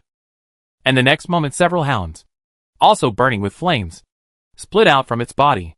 They let out terrifying howls and pounced directly towards Mary. Woof woof woof. Hearing the barking of a dog behind her, Mary quickened her pace. Fortunately, at this moment, Mary saw Lorena appear from the front and run towards her. Ms. Lorena, thank you for your hard work. Miss Mary, leave it to us. Why? Seeing Lorena running towards her, Mary was delighted at first, but then immediately became nervous. After all, in her opinion, Lorena was similar to her good friend Angelica, a petite girl who was not too old. Moreover, she had no weapons in her hands. How could she deal with these terrible monsters? Thinking of this, Mary quickly turned around and looked at Lorena. And then she saw a scene that stunned her. Woof woof woof. Facing Lorena, these flaming dogs also had no intention of giving up. Soon, a flaming dog running in the front roared and leaped up, opening its bloody mouth and biting Lorena's throat. Seeing this scene, Mary also became nervous. Ms. Lorena, be careful. However, just as Mary finished her words, a shocking scene occurred. Facing the flaming dog rushing towards her, Lorena did not hesitate. She tightly grasped the holy book that she had been holding in her arms, raised it high, and then smashed it directly on the flaming dog's head. Boom! Just heard a dull impact sound. The next moment Mary saw the poor and evil flame dogs hit by Lavanna, and her head burst directly like a firework, turning into the air, flying. Seeing this scene, Mary was completely stunned. Is it possible that exercise can produce such an effect? Chapter 526, The Disappearing Person. For Mary, this was a scene she had never seen before. Flame dogs pounced on Lorena from all directions, like a pack of hungry wolves, and just looking at them made people sweat. However, facing these flame dogs, Lorena didn't care at all. She held the holy book that was comparable to the Oxford Dictionary tightly with both hands. and faced the attack of the flame dogs calmly. Whenever a flame dog pounced on her, she would smash the book down without hesitation, directly cracking the opponent's head and completely exploding. Although there were several fire dogs trying to flank her from all sides, Lorena was obviously not afraid of their attack. Whoa! Soon, the two fire dogs attacked Lorena from the left and right, and then they jumped up at the same time as if they had discussed it beforehand, one biting Lorena's neck and the other biting Lorena's arm. However, facing the joint attack of the two fire dogs, Lorena grabbed the Holy Scripture in her hand again and swung it forward. The heavy Holy Scripture gathered the force of thunder and blasted forward, directly knocking the two fire dogs down from above and sending them flying. But that's not all. Woof! At this moment, another fire dog took the opportunity to pounce and bit the holy book in Lorena's hand. Obviously, these monsters were not stupid. They could see that this was Lorena's greatest weapon. Even Lorena couldn't break free for a while. At the same time, several other fire dogs seemed to have seized this opportunity and pounced on Lorena again from the other side. Ms. Lorena. Seeing this scene, Mary's heart was in her throat. She had seen how powerful Lorena's holy book was. Now it was sealed. Did Lorena have any other solution? At this moment, Mary saw a scene that she couldn't believe. Faced with the packs of flaming dogs rushing towards her, Lorena released her right hand that was holding the Holy Scripture, clenched her fist tightly, and swung it forward. Boom! The next moment, the sound of burst like an airplane engine sounded, and the hard ground of the dark city seemed to be crushed and burst downwards. And those flames were directly swept by fist, and they were torn into fragments on the spot. Even Mary, who was a lady, opened her eyes wide in surprise, opened her mouth, and looked stunned. In this regard, Muhwai was very calm and joked. Lavanna's Iron Fist is a separate soul card. What about this power to make trouble with you? You should know that the effect of Lorena's Iron Fist is as high as the highest attack power on the field, which means that Lorena's punch is no different from Duan Muhuai's own punch. Oh! At this moment, the flame evil dog that was split out was destroyed by Lavanna. The huge flame monster seemed to have finally produced a fear. It hurriedly turned and tried to leave. However, at this time, a dark cane stretched out of the darkness. The sharp hook of the rod head was mercilessly hooked on the flame monster's throat and pulled it back directly. Ouch! At this moment, the swaggering fire monster was like a stray dog caught by the city management on the street. It lost its momentum in an instant. It wailed and struggled desperately, but the iron hook pulled it back mercilessly and firmly. At this moment, the fire monster was also upside down, completely without the previous tyranny and terror. Even the flames on its body began to dim, and the red eyes that covered its entire body became twisted and full of fear. Then, Duan Muhuai grabbed the walking stick and walked slowly to the front of the fire monster step by step. Then he looked coldly at the fire monster that was struggling desperately, walked in front of it, raised his right foot, and stepped on the fire monster's head. Boom! At this moment, even Mary couldn't bear to turn her head away, although she knew in her heart that this fire monster was not a good thing, and she also knew that it had killed many people. But, seeing it so helpless, like a mangy dog being tortured by Duan Muhuai, Mary still felt a little bit sorry. Ouch! This fire monster was just a low-level monster, and was naturally no match for Duan Muhuai. It let out a miserable scream, and then disappeared into thin air right under Duan Muhuai's feet. Immediately following, ah! The harsh screams and sorrows suddenly thought of, which scared Mary and jumped. She hurriedly turned her head and looked at the sound of the sound. I saw a figure and tried to turn around. Mary also came over and surrounded the man completely. He was a middle-aged man wearing a wrinkled suit and holding a leather bag in his arms very preciously. In fact, this man was very familiar to Mary. Professor Kapik? That's right. The person who appeared in front of them at this moment was none other than Professor Kapik. But at this time Professor Kapik had a hideous face. His skin was pitch black, and his eyes, nostrils and mouth were bleeding. Professor Kapik, it's really you. Seeing Professor Kapik, Mary couldn't bear it any longer. What's going on? Tell me why you would do this with Charlie. Ha, ha. However, at this moment, Kapik seemed to be completely unable to hear Mary's question. He suddenly spat out a mouthful of blood, then raised his head and looked at the sky. Charlotte, at least, keep awake. Looping like you. Please, from this endless pain, escape. Professor Kapik. What are you talking about? What happened to Charlie? Mary hurriedly reached out and tried to grab Professor Kapik's collar. Although such a rude action was not suitable for a young lady like her. Her concern for her good friend at the moment made Mary not care about such a trivial matter. However, before her fingers touched Kapik, a horrifying scene happened. I saw Kapik's body suddenly melted under the gaze of everyone. His clothes, skin, bones, and muscles were like melted plastic, integrated with the blood, and then landed on the ground, as if absorbed by the ground and completely disappeared. Seeing this, Mary was stunned and didn't know what to say. Duanmu Huai and Lorena also frowned and stared at the traces of corruption and stench in front of them. That's all. A man completely disappeared from this world. Chapter 527 Mysterious Missing. Professor Kapik died. But it didn't end there. Strictly speaking, Professor Chopek is just a sponsors. The Emu house behind him is still without trace. And there are other participants who are alive. The Chopek Research Society was originally 7 people. Later, Maria Bell died, and the Research Association became a state of dissolution. But after Xiaoli joined, there were still 4 people in the entire research meeting.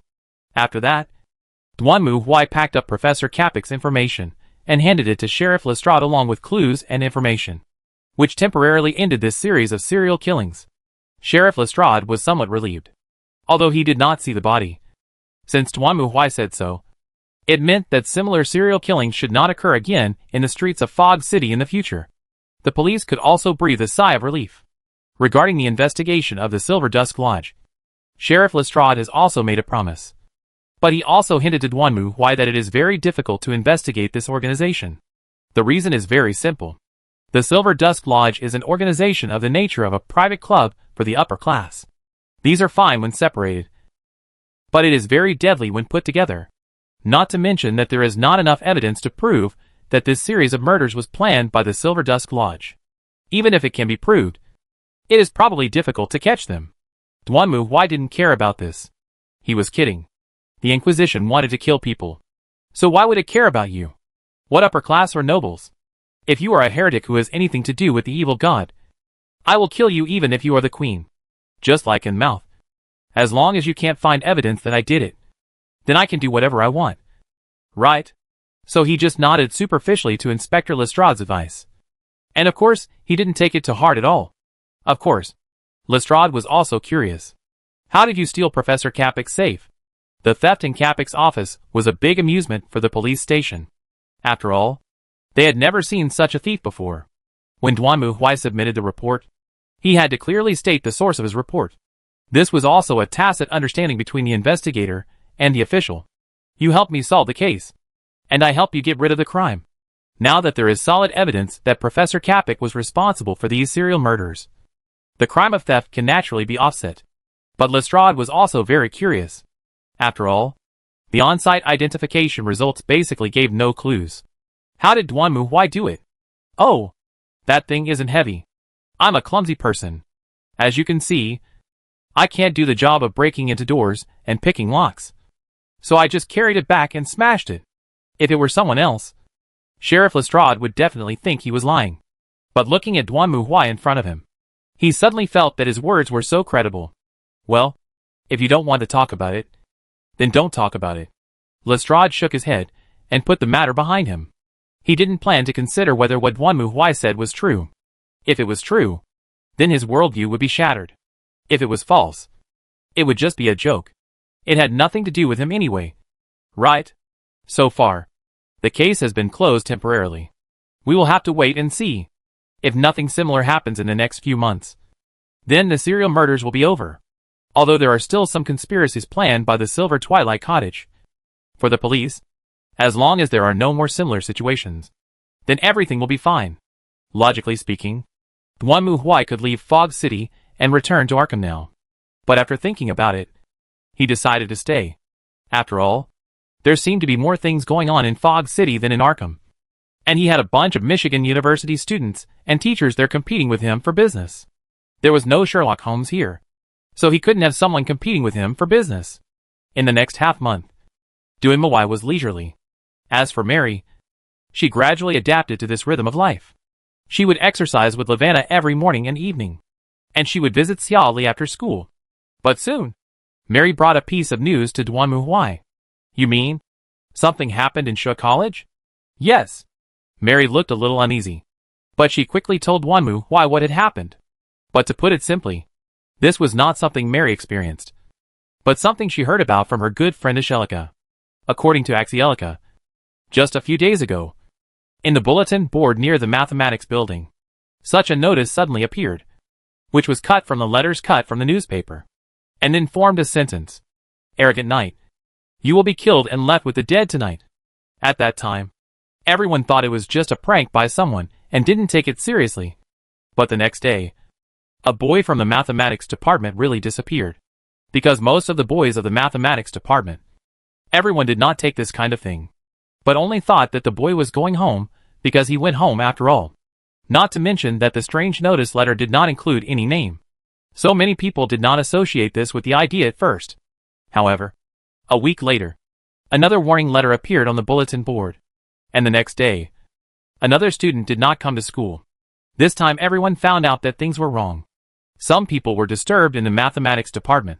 In fact, in the Royal College, students have discussed in private discussions in private that a dead man pretended to be a living person mixed into their school and published a notice and then killed. Since Mary was a student of the history department, and now she was either exercising with Lorena or busy with classes and visiting Charlie every day, she didn't pay much attention to these rumors. It was not until last week when she was drinking tea with Angelica that she noticed that she looked sad. Then she asked Angelica about the reason. At the time, Mary thought it was just a joke and comforted Angelica not to take it seriously. As a result, the same preview appeared in the announcement of the Ministry of History this morning. So Mary couldn't sit still and came to Duanmu Huai. How does this listen to the story of the campus ghost? Don't you find any unusual place? Sorry. I have always worried about Xiaoli.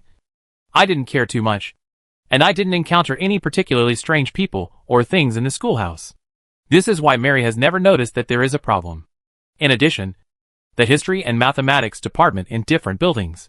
People who go to school know that in addition to the places where they are familiar with and habit, other class departments are rarely strolled around. Just like the animal circle, everyone shakes on their familiar sights and rarely goes elsewhere. Some people have been in high school for 3 years, and they don't even know anything outside their classrooms. Therefore, Mary really didn't know what happened over the mathematics department. If it wasn't for the Ministry of Mathematics, she would not know anything about it. After listening to Mary's telling, Duanmu Huai frowned, and then he looked at Mary. Do you think this incident is related to the previous case? I thought so. Duanmu Huai nodded and thought about it. At present, this is not impossible. After all, it is not particularly strange that you see people who do see the corpse. Is it because the fog is the hometown of homes? The criminals here have a sense of ritual? The brain is sick. I'll go back and investigate to see what's going on. After all, there are still 2 people who have not been caught. According to the rules of the Capic Research Institute, the first one dies, and the next one will take his place. Now that Capic is dead, it means that the next person should start making trouble. It's just that this one really doesn't go to ordinary way. If you kill a few people without anyone noticing, Duanmu Huai might get away with it if he doesn't notice. You're sending out a notice and telling a ghost story. Are you afraid that we don't know what to do? Now Duanmu Huai understands why those policemen incontinently hate Strange and stole Kid. If he changed him, it was not finished to light the shot of shotguns in the shameless King Egg. He also cut him into dumplings with a chainsaw, without a little fat in it. After sending Mary away, Duanmu Huai turned around and called Sheriff Lestrade to inquire about the situation. About the disappearance case at Royal Master Academy? Sheriff Lestrade was a little surprised to hear Duanmu Huai's question. Is this also related to the U-Class case? Do you think it's okay? Duanmu Huai was also surprised by Sheriff Lestrade's reaction. To be honest, we thought it was just a simple runaway. After Sheriff Lestrade explained it to Duanmu Huai finally understood what was going on. According to Sheriff Lestrade, they received a report from a missing parent and went to the Royal Masters College to investigate, but to no avail. According to surveillance investigation, the missing students did enter the Royal Masters College, but did not leave. At least the surveillance cameras at the school gate only captured them entering, but not leaving. Of course, considering the nature of the Royal Masters College, the police also dispatched a large number of police forces and sent police dogs to search, but found nothing. Later, the police investigation tended to believe that they might have run away from home. This kind of thing is very common. Besides, young people of this age are full of energy, and it is not unreasonable for them to run away from home because of some trivial matters. What about that trailer? Trailer? Ah, that. We think it is the ghost they are doing. But we don't find any useful clues and imprints on those weird trailers. So you think the 2 missing students ran away from home, and those warning letters were just a cover-up? That's about it. After all, these notices were vaguely written, such as something like an arrogant knight. God knows who they are talking about. So in the eyes of the police, this is a bit like a middle school boy who is bored and crazy. But there was nothing we could do. This was how missing persons cases were. No one was found alive, and no body was found dead. In this case, there were no clues, and the police could do nothing. It was not like the previous serial murder cases. No matter what, the bodies were there. The media would not report on the disappearance of 1 or 2 people. Therefore, the police could only temporarily determine that the person was missing, and they did not pay much attention to it. If Duanmu Huai had not called to ask, Lestrade would not have taken such a matter to heart. If most people see someone missing, they will subconsciously think that this must be a big case, and the police will definitely pursue them. But in fact, there are 140,000 children missing in this country every year. An average of nearly 400 children missing every day. And this is just children. It is unknown how many adults are missing. In a big city with a population of 1 million, the actual number of missing cases is actually almost impossible to count. Some of them have temporarily lost contact for some reason, and some have never appeared again. So under this situation, if you want to solve every missing case, you can't do it even if you increase the police force in the entire Fog City 100 times. Even homicide cases that follow the rule of murder cases must be solved may not always be solved, let alone missing cases where no one is found alive or dead. Therefore, the Fog City Police Department simply collected it, filed it, recorded it, and then nothing happened, because there are really no clues. This is indeed the case. Just like the files that Duanmu Huai got from Sheriff Leskeda. It was very simple. First of all, the 2 missing students are students of the Department of Mathematics. The first victim is relatively famous. It is a kind of grass, who belongs to the cow people who can sing and dance and dance and dancer. He found that he was missing because he usually didn't come to class, and there were few good friends.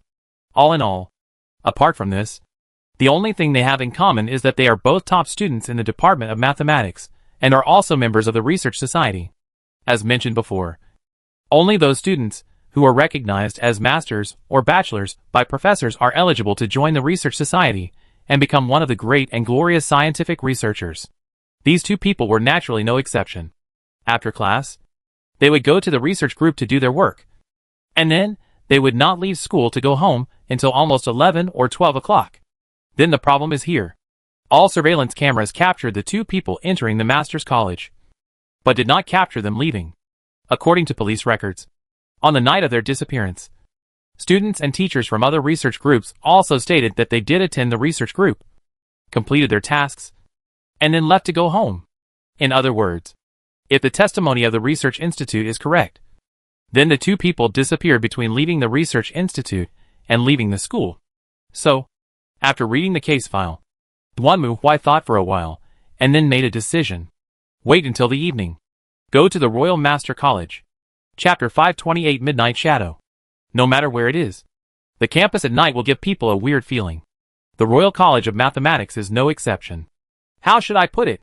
This atmosphere is really a bit weird. Standing in the corridor, looking at the scene in front of him, Duanmu Huai couldn't help feeling.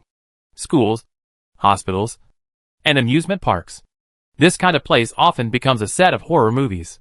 It is not necessary to say. The contrast brought about in the dynamic place during the day is really disturbing. Not to mention that as an educational institution with a long history, the Royal Masters College has a rather quaint decoration. The cold moonlight pours into the corridor through the floor-to-ceiling windows, shining on the paintings and decorations on the walls, making people feel that it would be a shame to live up to the atmosphere if nothing happened. Logically, Duanmu Huai should have started investigating clues, looking for traces, and then finding the real culprit at this time. Helpless. It's too troublesome.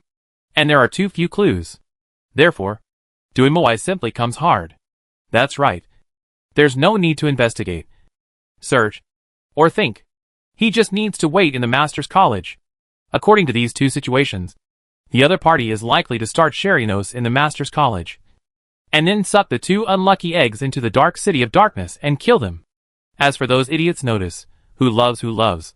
Anyway, Duanmu Huai doesn't like to see it. What he hates the most is a person who is like a strange thief kid, who is so proud of others.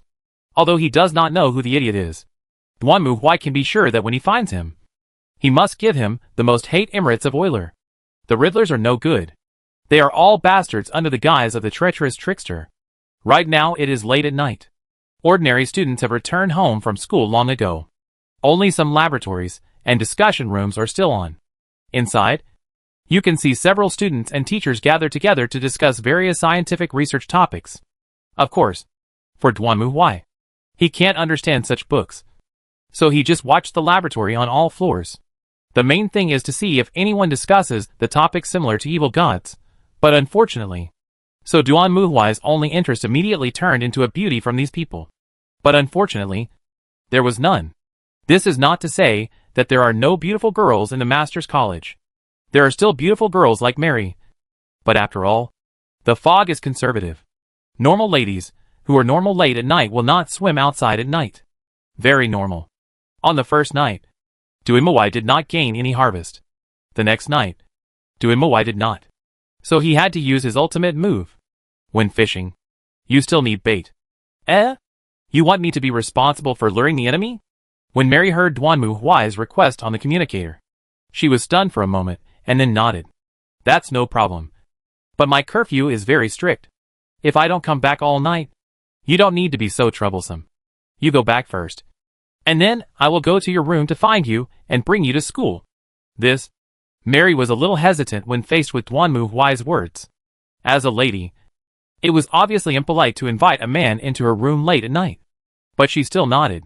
I understand. But if someone finds out, what should I say? Why don't you just say you left your homework or textbook at school and forgot to take it away? Hey! Can you forget this too? Mary was shocked to hear what Duanmu Huai said. And Duanmu Huai was also shocked to hear what Mary said. What? Have you never forgotten a textbook or homework in school? Sorry. I never. After all, as an excellent student in the history department, Mary works very hard every day, and it is impossible for her to make such a low-level mistake as forgetting her homework at school. Anyway, that's it. Do you understand? I understand. Then my husband. Since I want to forget my homework at school, do I still have to write homework? That's just an excuse. But it's not that you really forget your homework at school. Duanmu Huai sighed helplessly, and found that Mary sometimes was inexplicable and honest. Okay. I see. Then I'll pick you up in the evening. Soon. The night fell again. After writing her homework, Mary was sitting in the room nervously, waiting for Duanmu Huai. In fact, she didn't know how Duanmu Huai would appear. According to Mary's thoughts, it should be the same as before. Just as Mary was thinking about all these, suddenly, she felt a cold wind blowing behind her. Mary turned her head and saw that the window that was originally closed was opened at some point, and the cold night wind was blowing in from outside. Didn't you close the door? Mary walked to the window and stretched out her hand to try to pull the window back and close it. She leaned out, and then a big hand suddenly appeared above Mary's head and grabbed her collar. Before Mary could react, she was carried out of the room like a kitten. With a sudden attack, the scared Mary also subconsciously wanted to scream. But soon a big hand appeared from behind, covering Mary's mouth. And then the voice of Duanmu Huai sounded. Don't call me. It's me. First. Sir. After hearing the voice of Duanmu Huai, Mary's heart was put down. She turned around tremblingly, and saw Duanmu Huai squatting on the roof, holding her collar with one hand, watching her while watching her. I'm really scared. Why did you use this method? I thought, it's more convenient. Okay. Close your mouth. Don't talk. Be careful to bite your tongue. As she said, Duanmu Huai hugged Mary directly in her arms. First, "Sir, wait a minute. Okay, let's go!" With the sound of Duanmu Huai, Mary felt that the sky was suddenly dark in the next moment. She turned her head and saw the building under her fast away, while Duanmu Huai moved forward on the roof, jumping forward like a flat ground. His huge body seemed to be uncomfortable at all, but it seemed like a shadow. Travel. At this moment, Mary, who was held in her arms, seemed to be in a roller coaster at this moment. Duanmu Huai's hard arm was restrained by her body.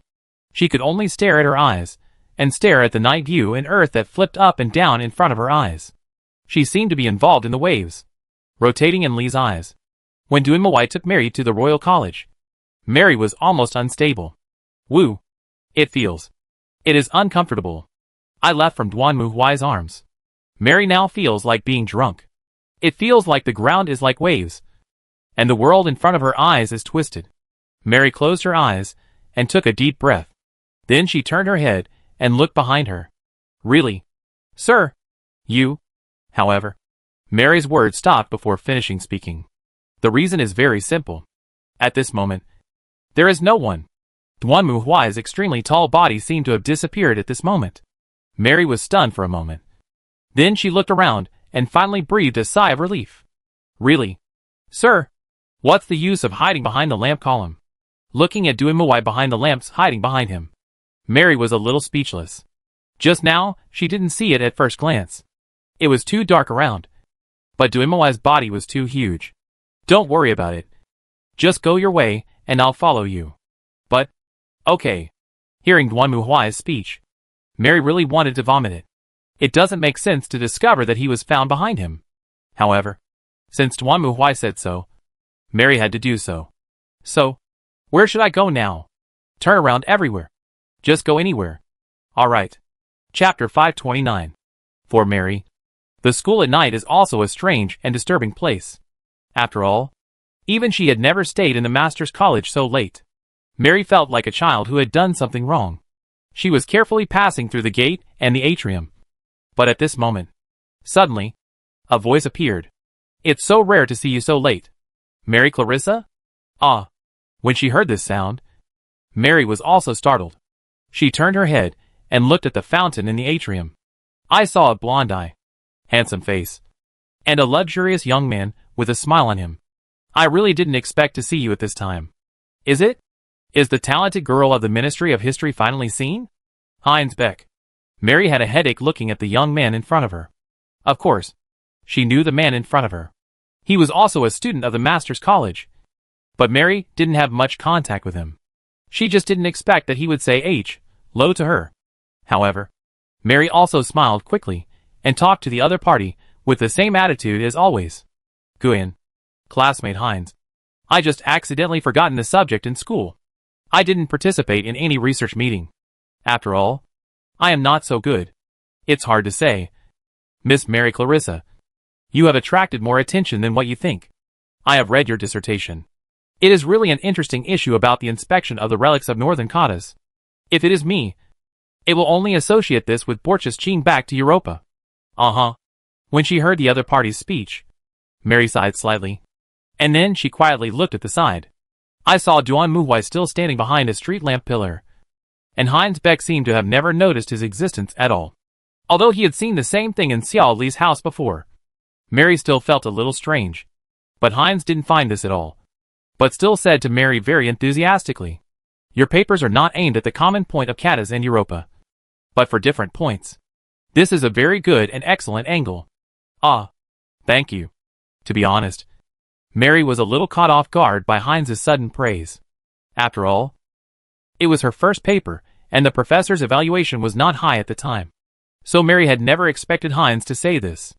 She now felt as ashamed as when her classmates dug out her elementary school composition and evaluated it. Thank you very much. But that's just a superficial inspection. I dare not be so appreciated. Unfortunately, Heinz didn't seem to intend to let go of this topic. Continued to smile, and said to Mary, if you're willing, I'd like to say a few more words. Miss Mary Clarissa, if you're alone today, would you please allow me to accompany you? There are many men who admire you, and I admire your talent more than anything else. I can promise that I will never behave ungentlemanly towards you. This, faced with the pursuit of the noble son in front of him, Mary obviously couldn't hold back. You need to know that only the love that puts the flowers in a certain distance is beautiful.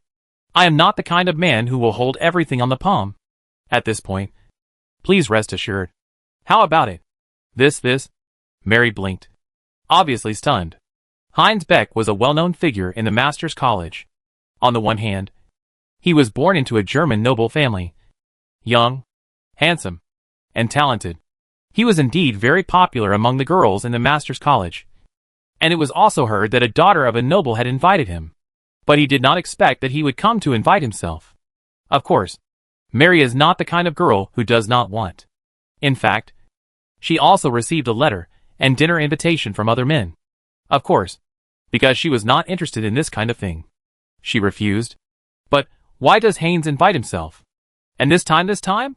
After all, he and him had only one side. And he was completely familiar. To be honest, Mary did not expect that the other party would take the initiative to invite himself. Sorry, there are people waiting for me.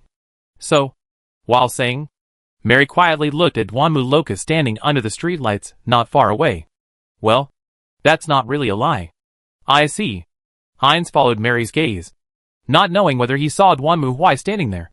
But he quickly turned around and looked at Mary again. I am sorry for not noticing this. You don't have to be so polite to me.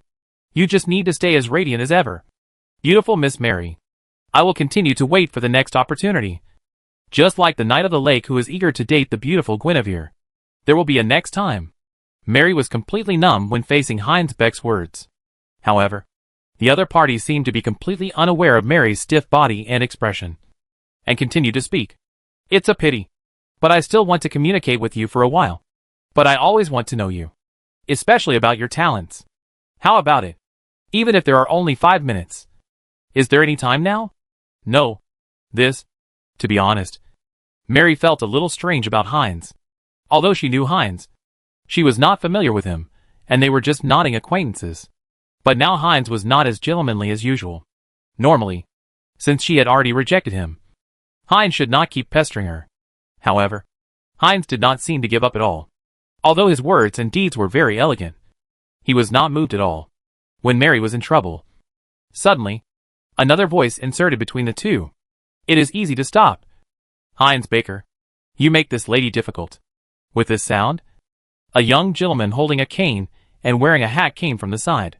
It seems that this young lady has urgent business. It is not a commendable practice to force her to stay like this. Having said this, the man smiled at Mary. I'm sorry. This guy is my companion. As you can see, a strange and troubled guy. All right. Thank you very much. Mary also expressed her sincere gratitude to the person who saved her from the sea of suffering. My name is Mary. Mary Clarissa Christie. In response to Mary's words, the man smiled slightly. I am Winston Churchill, a friend of Heinz. So, this lady. You please? Then I am very sorry for being so rude. Speaking of the gift of the skirt again. Then Mary turned and left. And the man named Churchill stared at her back. The corner of the mouth raised slightly, showing a smile. Good night, Mary Clarissa. I wish you a good dream. Mary had no idea he was watching her. In fact, she didn't stop until she was walking briskly into the school building. Then she breathed a sigh of relief. Call. You're quite popular.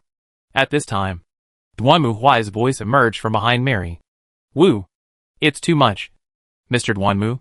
Knowing that the lady is troubled or comes to rescue. But it's not what a gentleman do. Mary also made a small complaint to Duanmu Huai.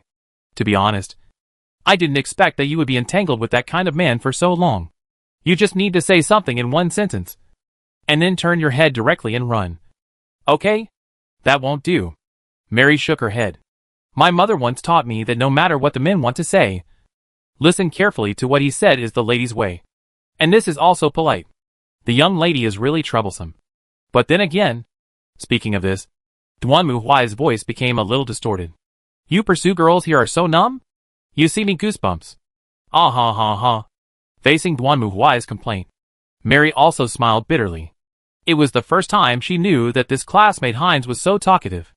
If she had known this would happen, She would have made an excuse to leave when she saw him just now. Maybe there are indeed some noble daughters who like this.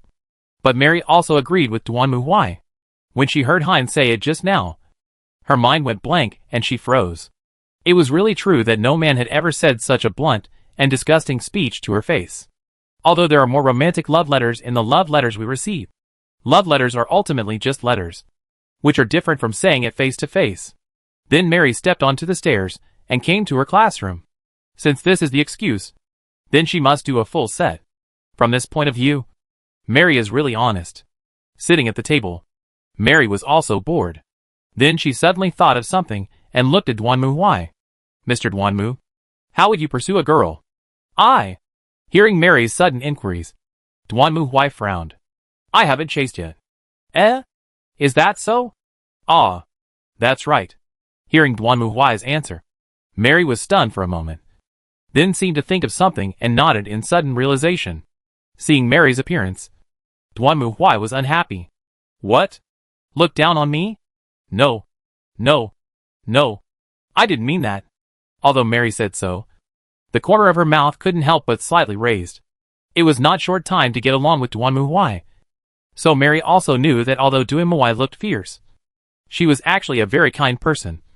So she didn't mind joking with the other party. But Duanmu Huai couldn't bear it. Don't underestimate me. Don't you just make the girl blush in soft hands? That little white face can do it. I can do it too. I will do it for you now. What are you going to do? Here. Take it. Duanmu Huai took off his coat and handed it to Mary. The latter reached out with a well-behaved manner. He looked at Duanmu Huai in doubt, while Duanmu Huai took a deep breath and looked at Mary. Watch this. This is much easier than being a gigolo. After saying that, Duanmu Huai straightened his chest, took a deep breath, and then, drink. With a roar, Mary saw that the white shirt on Duanmu Huai's body suddenly burst out. And then the fierce muscles burst completely in front of Mary's eyes. Seeing this scene, Mary was also shocked. She saw that the clothes on Duanmu Huai burst into her eyes. Then the muscles on his body jumped directly like a balloon. At this moment, Mary only felt her breathing become rapid. Her heartbeat quickened. Her hands and feet became weak, and she could hardly stand up. At this time, Duanmu Huai also stood up again, staring at Mary, and smiled. Blushing? Mary reached out and touched her face. She was hot, and she knew it must be red without asking. After all, she had never seen a man barely like the upper body. Is the heartbeat accelerated? Of course. I almost jumped out of my throat. Your hands and feet are weak. She couldn't stand on the chair at this moment. But, this is wrong. Mr. Duanmu. As a young girl and a lady, Mary felt that she must express her indignation and dissatisfaction with Duanmu Huai's behavior. What's wrong? Look at you. The heartbeat is accelerated. The face is blushing. And it can't stand up. This is not more effective than Xiaobai's face saying a few words of numbness? This is different. Nothing is different. You know the suspension bridge effect. It's the same thing. No. Not at all. Although Mary said that she would never accept Duanmu Huai's statement. Duanmu Huai didn't care. He saw Mary blushing, her heart beating fast, her eyes wide open, and she looked weak all over when sitting on the chair. As long as others didn't know the reason, they would see her as a girl in love. Right? Besides, what does it matter if you know the reason? Just like Duanmu Huai said, all roads lead to Rome. So no matter which way you go, as long as you behave the same, isn't that enough? Because of this episode, Mary kept arguing with Duanmu Huai. But unfortunately Duanmu Huai didn't care about her arguments at all. In the end, Mary couldn't argue and had to sigh silently and choose to give up. Then she came to the door again and stretched out her hand to try to push the door open. Why? However, the door seemed to merge into the space and did not move at all. What happened? Mary stretched out her hand subconsciously and pushed the door again. But the door at this moment seemed to be a wall, and it was not affected at all. Just when Mary was extremely surprised, Duanmu Huai's voice rang out. Okay. Stop pushing. The fish is hooked. Mary turned around and saw a strange black shadow appearing at the end of the corridor, staring at her fiercely. This monster was like a fly bigger than a human, and on its head, a scarlet eye was staring at Mary. Gold Hitomi. Right eye? Give me.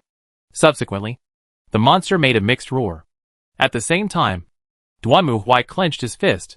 As expected, fishermen never come back empty-handed. Chapter 530. You chase me. Now, what should I do now? Looking at the monster in front of her, Mary took a step back with a pale face. Although she had seen monsters several times with Duanmu Huai, the monster in front of her still frightened Mary very much. And the reason was very simple. Most girls hate bugs. And this black fly in front of them, which is bigger than a human, is even more disgusting. If it had been a cockroach, Mary's reaction would probably have been even more exaggerated. Same old. Run. Duanmu Huai said this as he took a few steps back. Leave it here. I'll take care of it. Okay. Okay. Hearing Duanmu Huai's words, Mary nodded. Then she looked at the monster, took a deep breath, then turned around and ran to the other side of the corridor. Duh. In the silent corridor, there was only the sound of Mary's hurried footsteps. The classroom next door was pitch black, and the scene inside could not be seen clearly through the window. It was as if the entire classroom was filled with thick ink. Call. In the narrow corridor, the whistling wind suddenly appeared and rushed towards Mary. Ha. Mary rushed to the stairs with an arrow. She didn't know where to run, but Mary believed that Duanmu Huai would help herself. Until this monster steps into the trap it has set for itself. At the same time, in the darkness, a shadow was watching all of this. Bite the teeth. Why? Why is it so? Obviously. I have already sacrificed the souls of the sacrifices, killed the souls of those foolish mortals, and successfully evolved. As long as I control my half-body, I can turn into a hurricane and tear everything apart. The same is true for those prey. Their bodies will be torn into pieces without even a trace left under the tearing of the strong wind. Obviously I succeeded those times. Why? Why did I fail when facing the golden pupil? Is this the reason why Professor Kapik and his colleagues failed?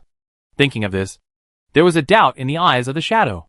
Until so far, he did not see what special is this girl with golden pupils. Open! But, looking at Mary running in the corridor, Shadow was speechless. It's not like he hasn't seen people trying to escape when faced with him. But those preys just ran around like headless flies. And some even ran into a dead end and waited to die in despair. But this girl was different. Her pace was neither fast nor slow, and she even had time to pay attention to her surroundings. It was obvious that this was not the first time she had encountered such a situation. Well, of course, if she didn't have some skills, she would have died long ago and would not be alive today. But, that's it? Shadow frowned as he watched the girl evading his clone's pursuit. He did not take action immediately because the previous two failures had made him more vigilant. Professor Kapik was capable of establishing this research institute, so he was not an incompetent person. He was also well aware of Professor Kapik's desire and persistence for the Tatar Gate. However, Professor Kapik failed at the hands of this girl? What had she done to defeat Professor Kapik? It was precisely because of this worry that he did not show up immediately, but hid in the dark, trying to find the threat. After all, since the other party was able to defeat Professor Kapik, he must be quite capable. But why did he see that the girl now had no ability other than running away? If Mary knew Shadow's idea, she would probably cry out in injustice. And she didn't want that to happen. But the problem was that as a liberal arts student in the history department, Mary was not very good at sports. Even if Lorena trained her, it wasn't some martial arts secret book that could transform a person in just a few days. So now Mary is better at running. And the rest is really nothing. In fact, she was almost pushed into a desperate situation. Woo! Looking at the flies monsters appearing in the corridor on the left side, Mary looked white and hurriedly turned to run towards the other side, running around to involve the attention of these monsters. But her physical strength is limited after all. Unlike Lorena, who, once again on the stairs, Mary felt like her legs were as heavy as the lead and sorely. She gritted her teeth again and continued to fly up. Where did Mr. Duanmu go? Normally, Duanmu Huai would have appeared long ago. But now, Duanmu Huai did not appear, which surprised Mary a little. She originally thought that as before, as long as the monster was lured in, Duanmu Huai would appear and take action. But where is he now? It couldn't be that he was angry because I was joking with him just now. Just as Mary was daydreaming, suddenly, a scream came from behind her. Mary turned her head in surprise, and saw that the monster that was following her and chasing her was actually rolling on the ground. wailing. There was no one beside it. How is this going? Seeing this, Mary was stunned. At the same time, in the dark shadow, a man was suddenly thrown out and fell heavily to the ground. He held his right arm and kept wailing loudly. Then, Duanmu Huai walked out of the darkness and came in front of the man. I finally caught you. Duanmu Huai looked at the man who was lying on the ground, struggling in pain, with cold eyes. The other party was cautious, and Duanmu Huai had naturally learned from experience. Although he had easily killed the monster twice before, perhaps because of the contract between the monster and the host. When the monster died, the hosts also died soon after. This must not ask any information. So this time, Duanmu Huai changed direction. He did not attack the monster directly like before, but chose to let Mary delay time and find the monster's host himself. After all, logically speaking, the host was not far away from the monster the first 2 times, which means that this thing may not be able to be controlled from a distance. Now it seems that his idea is correct. However, the person in front of him really looked a little familiar to Duanmu Huai. I didn't expect it to be you, Mr. Churchill. That's right. It was not someone else who appeared in the shadow. It was Churchill Winston who had just greeted Mary just now. But at this moment, he had no gentleness just now. On the contrary, he covered his right arm that was twisted, and his head was sweaty. Get up and stare at him fiercely. You? Who are you? What do you want to do? Looking at Duanmu Huai in front of him, the man was shaking all over. He had never imagined that in the world he controlled, there was actually someone he knew nothing about lurking. It's very simple. In response to the man's question, Duanmu Huai opened his mouth and revealed a ferocious smile. Answer my questions obediently, and I will make your death less painful. Then, he spoke. Chapter 531. Looking at Duanmu Huai in front of him, the man's hair stood on end. Under the moonlight outside, this ferocious face was like an indescribable beast, showing its fangs, trying to tear him into pieces. Not only that, for the man, just being enveloped by this sight, he felt that his courage, will, and even the belief that he had always been willing to die for seemed to begin to collapse at an unimaginable speed. Just like the sand under the wind, or the melting snow under the sun. In just a moment, he felt that everything he had insisted on since he was born was crumbling in the eyes of the other party. At this moment, the man stared at Duanmu Huai and suddenly widened his eyes. Yes, it's you? Oh! Hearing the man's words, Duanmu Huai raised his eyebrows. Do you know me? Of course. You have ruined the plan of the cabin twice in a row. I didn't expect that such a secret plan was known to you. Looking at Duanmu Huai, the man was almost crazy. How is this possible? This is the most confidential plan. How did you know? Who leaked the secret? Looking at the man's expression, Duanmu Huai was stunned for a moment, and then immediately reacted. Obviously, from what the man said, the 2 actions of the Silver Twilight Hut that he had encountered on the train and the airship were actually part of a big plan. And the current Dark City seems to be the core of this big plan? And he broke the plan of the Silver Twilight Hut twice in a row. So they mistakenly thought that he deliberately took action after knowing everything? But Duanmu Huai knew that all this was just a coincidence. Well, coincidence. It doesn't seem right. Thinking of this, Duanmu Huai silently glanced at his pocket, and the rabbit inside was curled up and poked his head out to look outside curiously. It seems that his lucky rabbit is still powerful. Duanmu Huai didn't expect that the case in this foggy city would be connected with the cases on the train and the airship. But now, this has nothing to do with you. Duanmu Huai snorted coldly, stretched out his hand, strangled the man's throat, and lifted him up. You just need to answer my question. What is the purpose of doing all this? You obviously already know. Of course. That's why I asked this question. You should know that it's useless to tell lies in front of me. This is of course a lie. Duanmu Huai didn't know what Imu Hut wanted to do at all. But for him, it was not difficult to cheat. Although Duanmu Huai didn't have the charisma and speech skills of many players, he naturally couldn't use persuasion or see-through. But in terms of deterrence, he is a professional. Woo! Ah! As Duanmu Huai's fingers exerted a little force, the man only felt that his throat began to be gradually compressed. He was like a deflated balloon, and the remaining air was exhaled from his lungs, coupled with Duanmu Huai's vicious eyes that seemed to want to eat him alive. The man had already collapsed at this moment, and completely lost his mind. The world The world will change completely.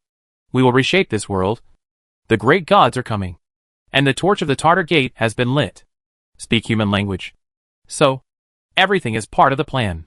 We know that the great gods of ancient times are wandering in the void. So we want to guide them to our world and completely change everything. The Tartar Gate is just the beginning. Miss Charlotte has come to the door and become a guide holding a torch. What we have to do next is to remove the seal and open the door. The Dark City is just one of them. All over the world. Our compatriots are fighting for this great ideal. However, before the man finished speaking, Duan Mu Huai's fingers exerted a little force. And soon he screamed again. In other words, what I encountered several times before was also part of your plan. Yes, that's right. Opening the interdimensional channel leading to the Black Cave, calling for the favor of the thousand-faced god, and lifting the seal of the Dark City are all part of the plan. But I'm curious. Duan Mu Huai stared at the man and asked lightly. According to Professor Kapik, Miss Charlotte has arrived at the Gate of Tartary. So why are you doing these stupid things here? Miss Charlotte. She is special.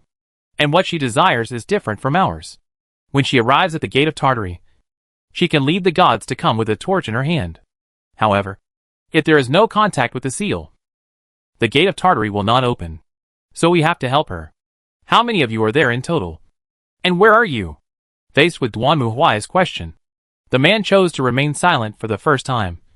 And Duan Mu Huai laughed, then reached out and grabbed the man's arm, like pulling the arm of a toy man, raised it in front of the man, and shook it. See? This is your arm. As he spoke, Duan Mu Huai stretched out his finger and pressed it on the man's forearm, and then suddenly exerted force. Crack! Ah-huh!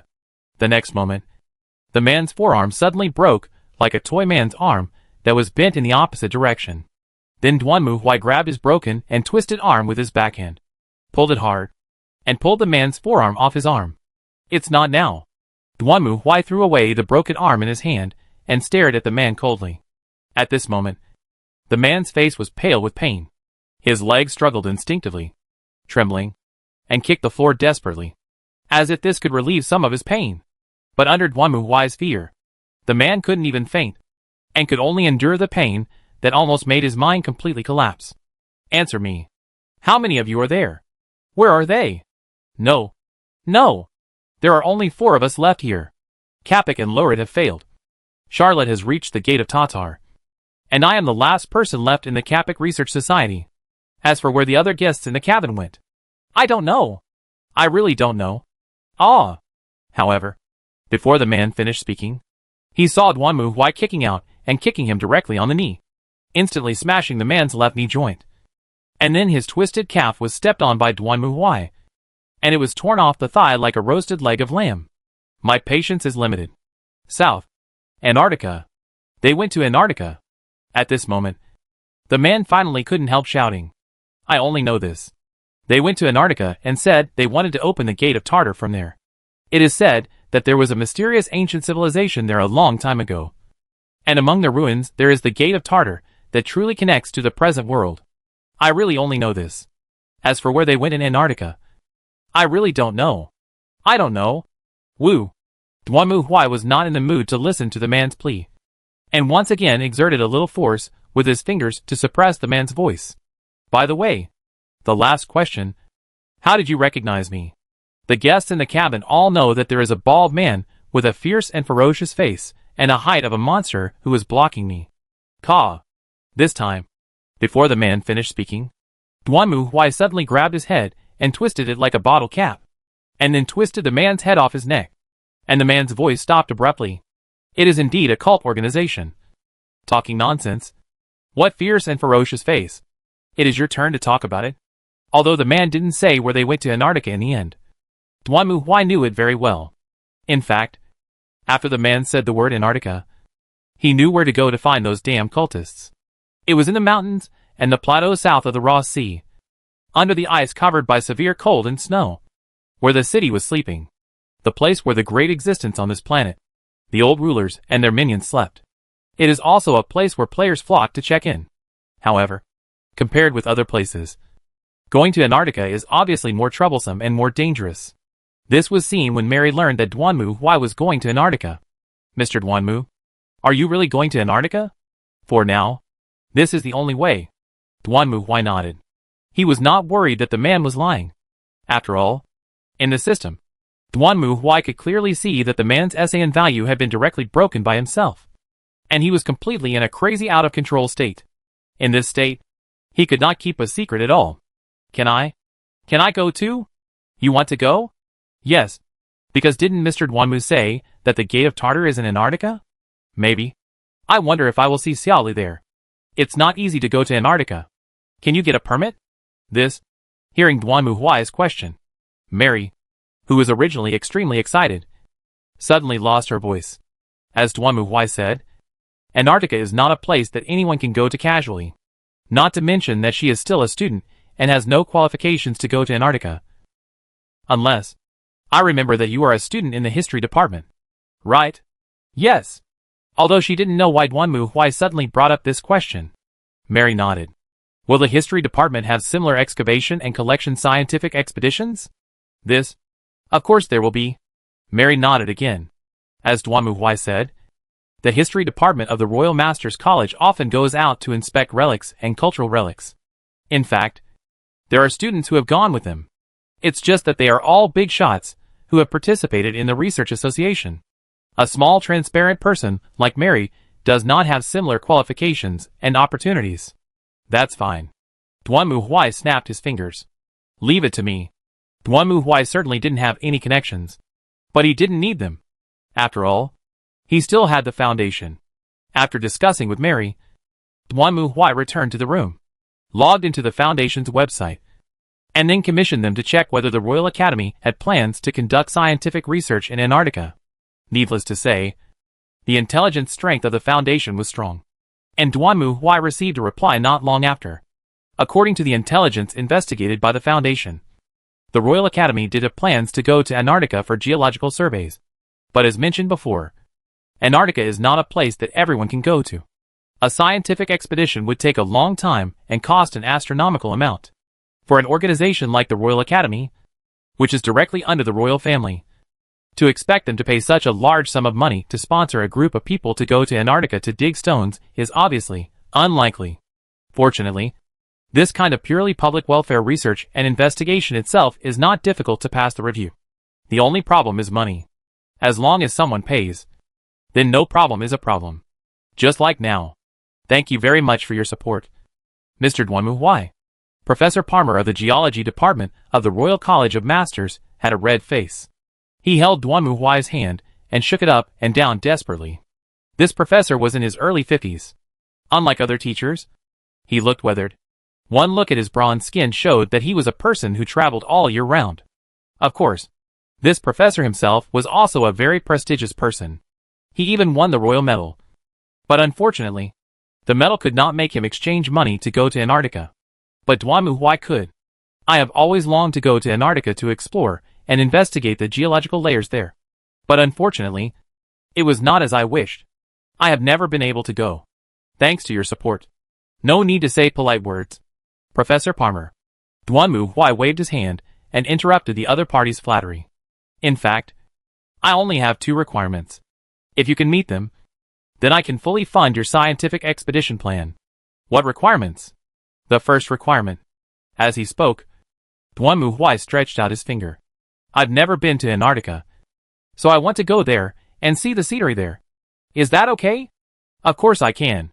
I can add your name to the expedition team list. But I didn't expect you to go there in person. There's nothing wrong with going out. As for the second question, I hope you can add someone. Add someone? Yes. Facing Palmer's puzzled look, Duanmu smiled slightly. Her name is Mary Clarissa Christie. She is a sophomore student in the history department of the Royal Masters College. She has always been looking forward to going to Antarctica.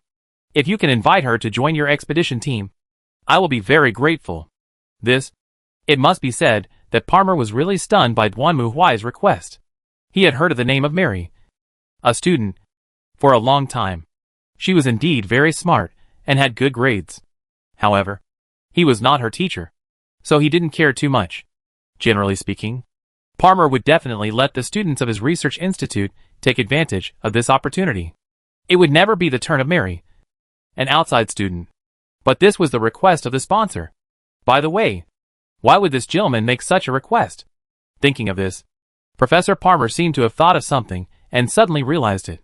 Could it be that Mary Clarissa is this man's lover? This kind of thing is actually not uncommon. Of course, generally speaking. As a professor, Palmer does not comment on this kind of behavior. It's just that now someone is willing to fund his scientific research project for his lover. No problem. Soon. Palmer smiled and nodded. I also taught Mary Clarissa. She is indeed a smart student. If she is willing, I would like to invite her to join my research club. Although Professor Palmer didn't know whether the two were planning to go to Antarctica for a honeymoon trip or something. He didn't care. As long as there is enough money to fund his scientific research project. Nothing else matters. Chapter 532 Mary's Thoughts. Going to Antarctica is not an easy task. It takes time to mobilize resources and find people. But Duanmu Huai is not in a hurry. Anyway, it is not something that can be done in a day or two. On the contrary, he is very anxious now. Why should I come to see this thing? Sitting on a chair in the VIP room of the launching theater, Duanmu Huai watched the performance on the stage below with boredom. And he couldn't help yawning. Opera, drama, Peking opera. These are all things that Duanmu Huai cannot appreciate. Listening to the actors' accents on the stage, he feels a headache. Fortunately, the play has come to an end. Finally, the curtain slowly fell and cheerful applause rang out in the theater, including Lorena and Mary beside him. They were all clapping hard at this moment. Huh? It's finally over. Duanmu Huai yawned, then sat up and clapped his hands out of boredom. Mr. Duanmu doesn't like this drama? Seeing Duanmu Huai's expression, Mary asked curiously. This is a masterpiece adapted by the writer Bram Stoker and performed by Henry Irving. I am a vulgar person who cannot appreciate this kind of thing. Duanmu Huai waved his hands helplessly and sighed secretly when he saw Mary's shining eyes. It seemed that Mary was just an ordinary star-chasing girl. But there was nothing wrong with it. If he had performed a trial of Galileo, I might have watched it. Romeo and Juliet is just like that no matter how it is changed. There is a similar story in my hometown, which is more romantic than this one. After they died, they both turned into butterflies. As he spoke, Duanmu Huai stood up. Okay, let's go. The show is over, and we should go home. Duanmu Huai originally didn't want to watch this opera, but Lorena was lucky enough to win 3 VIP tickets. So in order not to waste them, Duanmu Huai also called Mary. Unexpectedly, when the young lady heard that she was going to the Lyceum Theater to enjoy the opera performed by the pretty boy named Henry, she was so excited that she was like meeting Leonardo's fans. Originally Duanmu Huai wanted to take the opportunity to immerse himself in and appreciate the fine arts. But the result was, forget it. Mr. Mikami is more to my taste. As expected, the paper man is more beautiful than Mona Lisa. This is how it will be in this life. So Duanmu Huai spent an hour or two in a semi-conscious and semi-asleep state in the theater, which was almost the most painful memory of his life. Duanmu Huai also secretly swore that he would never watch these things again, no matter how hard he tried, as they were no different from Peking opera. With all the humming and groaning that gave him a headache, and they were all just talk about love and whining. It's not my fault that I couldn't finish reading Dream of the Red Chamber, and could only read Romance of the West Chamber. Duanmu Huai was bored and tired, while Lorena and Mary were happily discussing the topic of opera. It seemed that there were similar performances in the Holy City, so Lorena was much more accepting of this than Duanmu Huai. Although she didn't know the leading actor and didn't have any star aura, she was still very enthusiastic when discussing the plot. How should I put it? Girls really do like these romantic things. Looking at the two girls who were discussing passionately, Duanmu Huai sighed silently. Only in this aspect did he and the others completely disagree. Whether it was an Ngu Leah or Lorena and Mary, he really couldn't understand the sensibility of women's love. Arriving at the station, Lorena went to buy a ticket for Mary, while Duanmu Huai and Mary stood aside waiting. At this time, Mary seemed to have recovered from the excitement of seeing the big star's performance before, and looked at Duanmu Huai curiously. Mr. Duanmu, don't you like this kind of drama? Technically? Yes. Huh? Why? Mary was stunned when she heard Duanmu Huai's answer, and Duanmu Huai glanced at her. For you girls, this kind of love that only has eyes for each other must be very romantic. You can do anything for each other, even death or destruction. You only want to be with each other, right? Indeed? Is it not possible? It doesn't matter if you just think about it. But for the Inquisitor, this kind of deep love will only bring trouble and trouble. Duanmu Huai snorted coldly. Think about it. Mary. Romeo was so sad about Juliet's death that he was even willing to commit suicide by taking poison for her. Right? So, if the devil appeared in front of the desperate Romeo and said that as long as Romeo was willing to sign a contract with it and destroy the world, it would resurrect Juliet, then what would Romeo choose? This? Hearing this, Mary finally reacted. For Duanmu Huai, this was more than just a story. So, as Duanmu Huai said, what choice will Romeo make? This world prevents him from falling in love with Juliet. So if a devil really makes a deal with him, will Romeo choose to make the deal? Use this world as a bargaining chip to resurrect your lover? All the evils of infatuation are caused by infatuation. The end of infatuation is to be used by others and become a pawn in the end. Duanmu Huai snorted coldly. So, everything should not be too much. Take a step back 10,000 steps. If Romeo is not so deep in Juliet, then he will not be so anxious to take his own poisoning when he see that Juliet died fake. And it will not eventually become a tragedy. Having said that, Duanmu Huai also glanced at Mary. You must also remember that not everything can be forgiven in the name of love. Even if it is Romeo and Juliet. If they dare to destroy the world for their own selfishness, I will definitely not show mercy to them. Hearing Duanmu Huai's speech, Mary nodded blankly. She always felt that Duanmu Huai's words to her seemed to have a hidden meaning. But, does this have anything to do with her? It's just a drama. It's Mary. At this time, suddenly two vibrant sounds came from not far away. Mary turned around and saw two children who ran towards himself from the street. Long time no see. Mary! As they spoke, the two children stretched out their hands, as if they wanted Mary to hug them. And Mary subconsciously bent down. And then, she turned around quickly and avoided the two people. The two children who were avoided by Mary did not get depressed, but instead showed a mischievous smile. It's obviously Mary. But I didn't expect you to be so agile. Are you really this slow, Mary? I'm not before. Mary also showed a proud smile when looking at the two children. After all, she had reason to be proud. After Lorena's OK Spartan training, Mary's speed and reaction were much stronger than before. Therefore, she no longer took the pranks of the two little brats seriously. The two of you are still old. How are you? Great. Hearing Mary's question, one of the boys nodded. Business is pretty good. And I'm working for a very powerful master. So it's very profitable. It seems that you are still as capable as before. I feel relieved. Keynes, Ellie, looking at the boy and girl in front of him. Mary smiled slightly. At this moment, the two children also saw Duanmu Huai standing not far away and looking at them. And they were so scared that they hid behind Mary. Woohoo! Mary. Who is he? He is, Mr. Duanmu. Although he looks fierce, he is actually a good person. At this moment, Mary hurriedly introduced the two parties. Mr. Duanmu Huai. These two children are Keynes and Ellie. They are my friends. I see. Duanmu Huai nodded. Then he squatted down and looked at the two children. Hello. Duanmu Huai paused in the middle of his words, then reached into his arms and took out a few banknotes. This is our first meeting, so I don't have anything good to give you. Just use these to buy something you like, as a token of my gratitude for taking care of Mary. Taking the banknotes from Duanmu Huai's hand, the two homeless children widened their eyes in surprise. But soon they took the money and put it carefully in their arms. Then the boy in the lead patted his chest with a smile.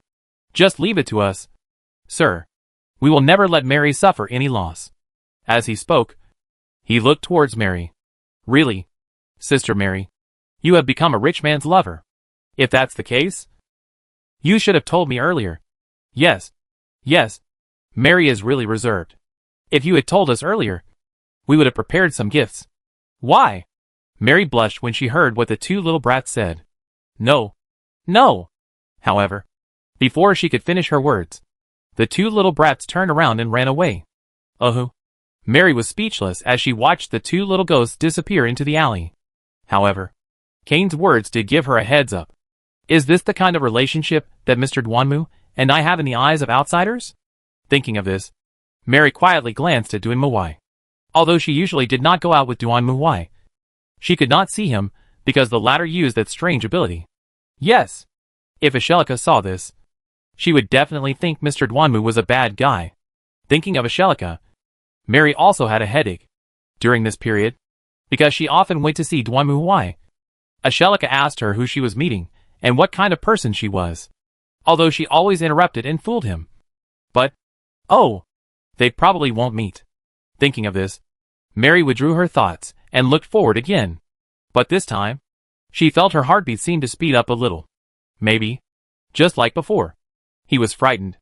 Chapter 533 Professor. In the depths of the incomparable darkness, at the end of the dark, gloomy street, in the narrow depths of Charnos, outside the towering gate, everything here is cold and quiet, as if even time has stopped. Nothing is flowing. Everything is shrouded in darkness, existing quietly here, whether it is decades, hundreds of years, thousands of years, or tens of thousands of years. It is always like this. But today is different. Someone is having a conversation. One was a calm, indifferent man's voice. The other was a woman's voice, full of sadness and anxiety. This is the gate of Tartar. Therefore, I am here, appearing before those who arrive at the gate. It is you who called me, the man declared coldly without any hesitation. I. The woman's voice was somewhat questioning. That's right. It's not Joseph's spiritual skills. Nor is it the green stone that the guy gives you. It's you. It's you call me. Trend. Fear. But you need to make a choice. Choose what? You have the freedom to choose whether to obey my words or not. If you obey what you say, what will I look like? If you don't give up until the end, your wish will come true. The man's voice was cold and without any emotion, as if he was speaking from a machine. Yeah. The woman's voice paused slightly, but she continued. I have someone I love. A very important friend. I attend the seance for her.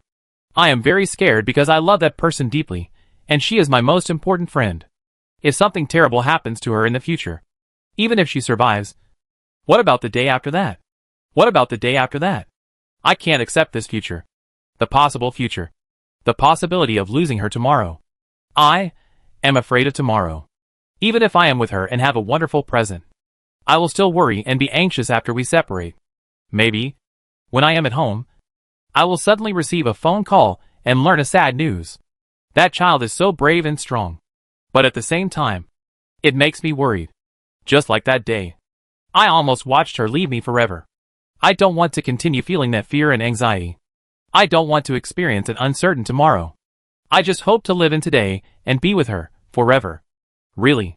Facing the woman's prayer, the man's voice did not change at all. It was like 10,000 years of solid ice. Stone sculpture. Machinery. Nothing changed. It was the same in the past. It is the same now.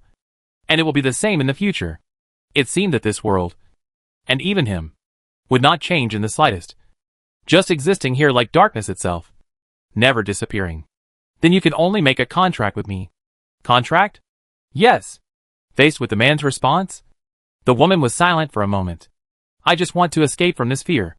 If this is the only way, then I will choose to make a contract with you. At this moment, the woman made a decision. Then your wish will come true. As long as you don't give up.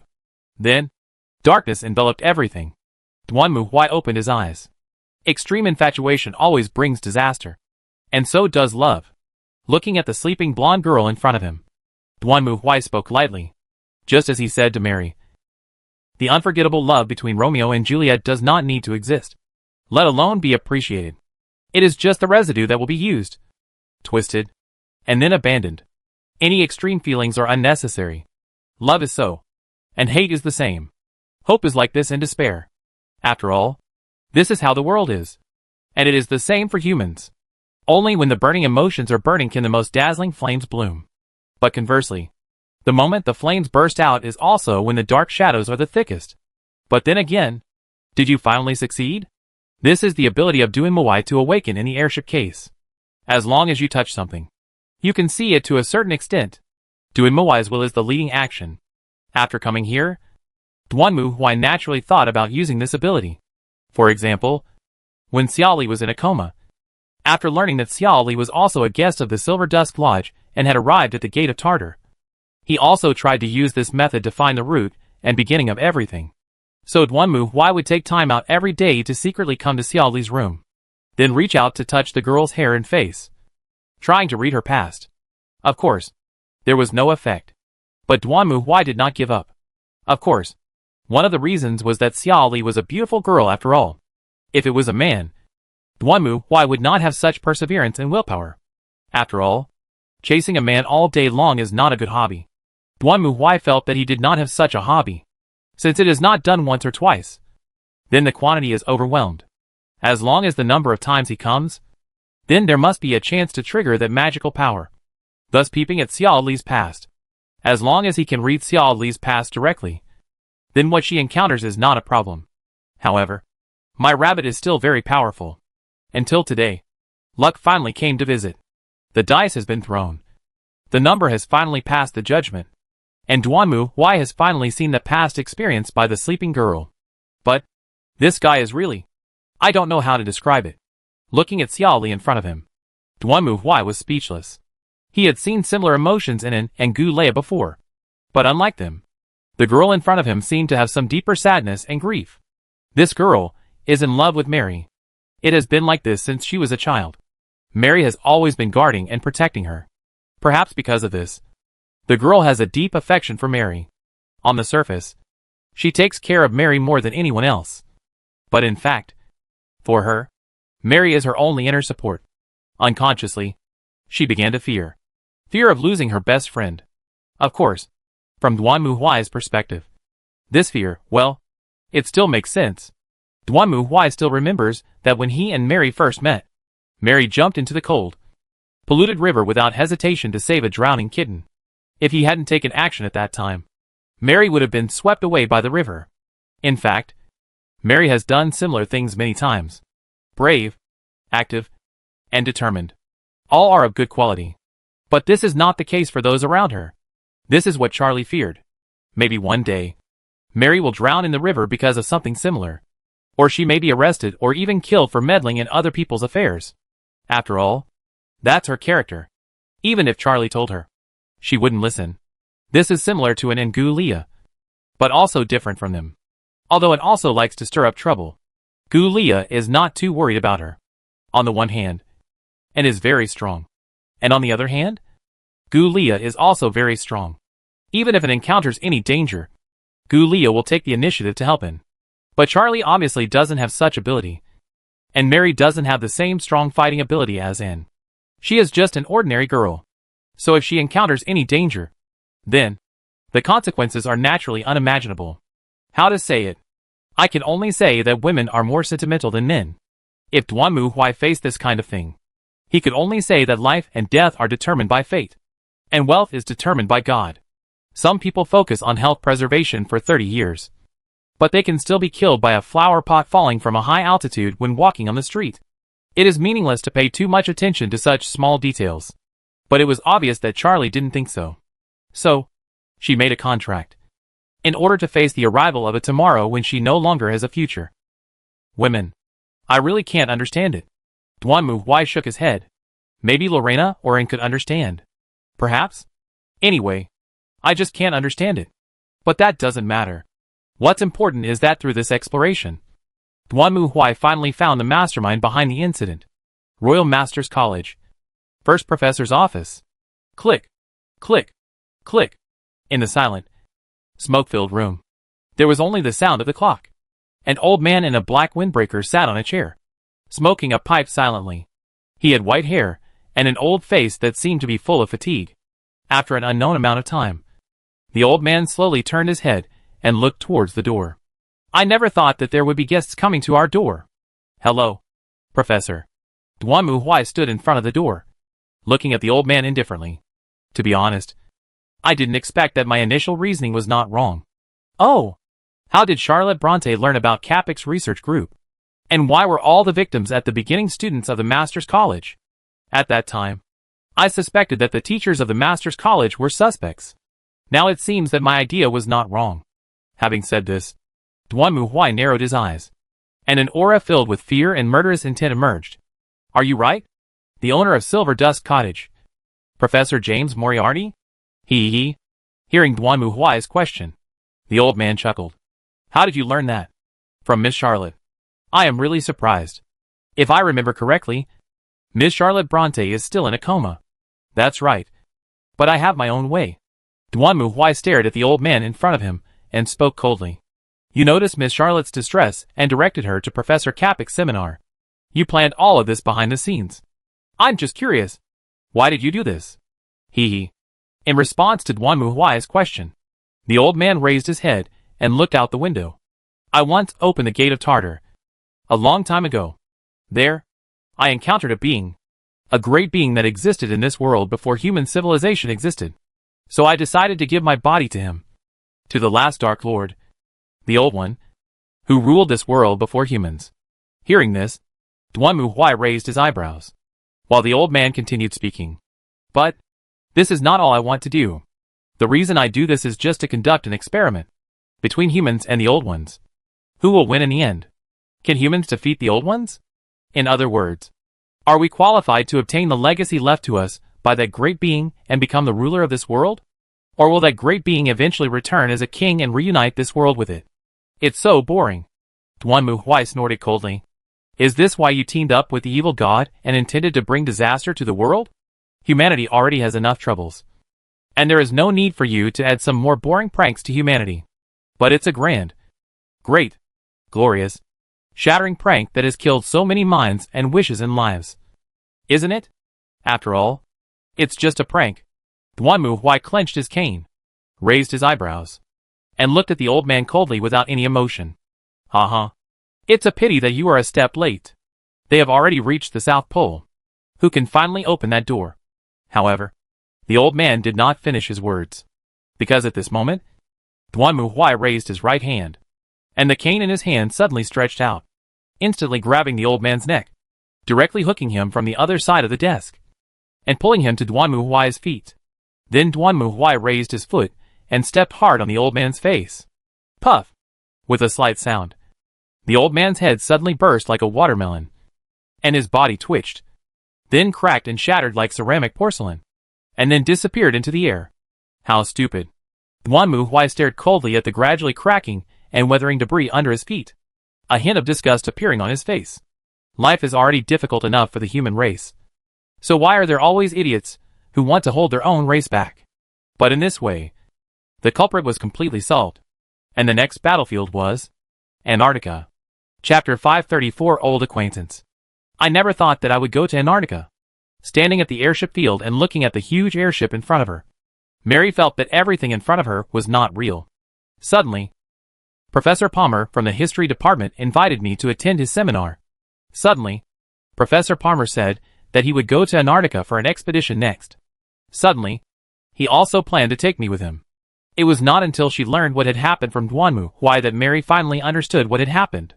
To be honest, after calculating the cost of this investigation, Mary couldn't help but shudder. It was not because of excitement or fear, but simply because of the huge amount of money.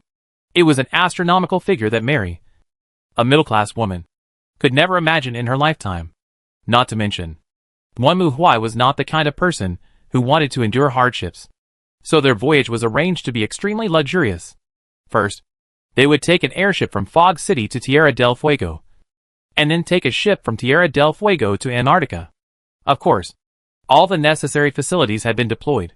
In fact, if possible, Duanmu Huai would like to take an airship directly to Antarctica. On the one hand, it's because it's convenient. And on the other hand, well, do you know where R'lyeh is? R'lyeh is located at 47 degrees 9 minutes south latitude and 126 degrees 43 minutes west longitude. Yes, just west of Tierra del Fuego. Maybe we'll turn a corner and go have a seafood barbecue with Cthulhu. Although Duanmu Huai is not afraid of Cthulhu. He doesn't want to be covered in fishy smell. Right?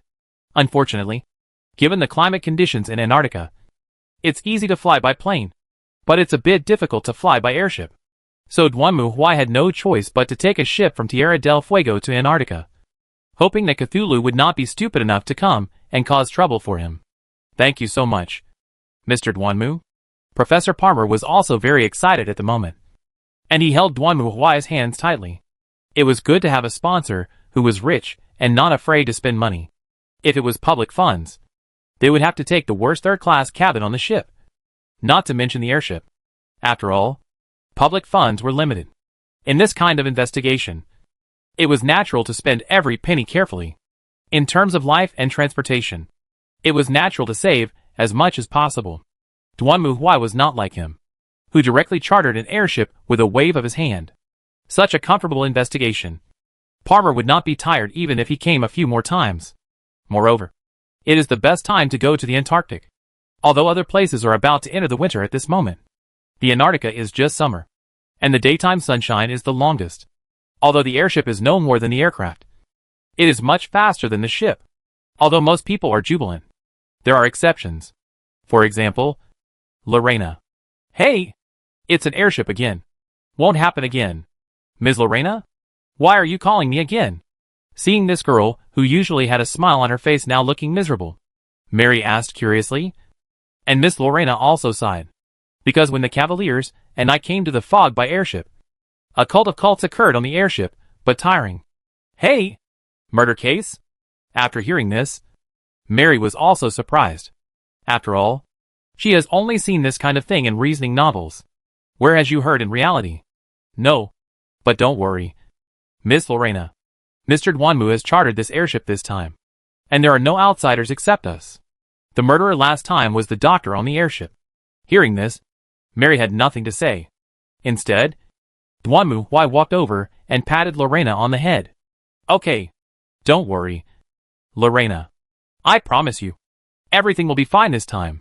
Why? Soon. Lorena understood why Duanmu said that everything would be fine this time. Because this time, he chartered the same ship they had taken when they came here. The Full Moon and Stars. Because of the killing incident, this airship has not been very good recently. Just when I see the price is cheap, I just rent it. Looking at the airship in front of her, Lorena was speechless. Is there such operation? So Lavanna finally figured out why Duanmu was so confident. Previously, the crew on the ship had been interrogated by Duanmu. Other than that, ship doctor was innocent, which means that they should not have a problem.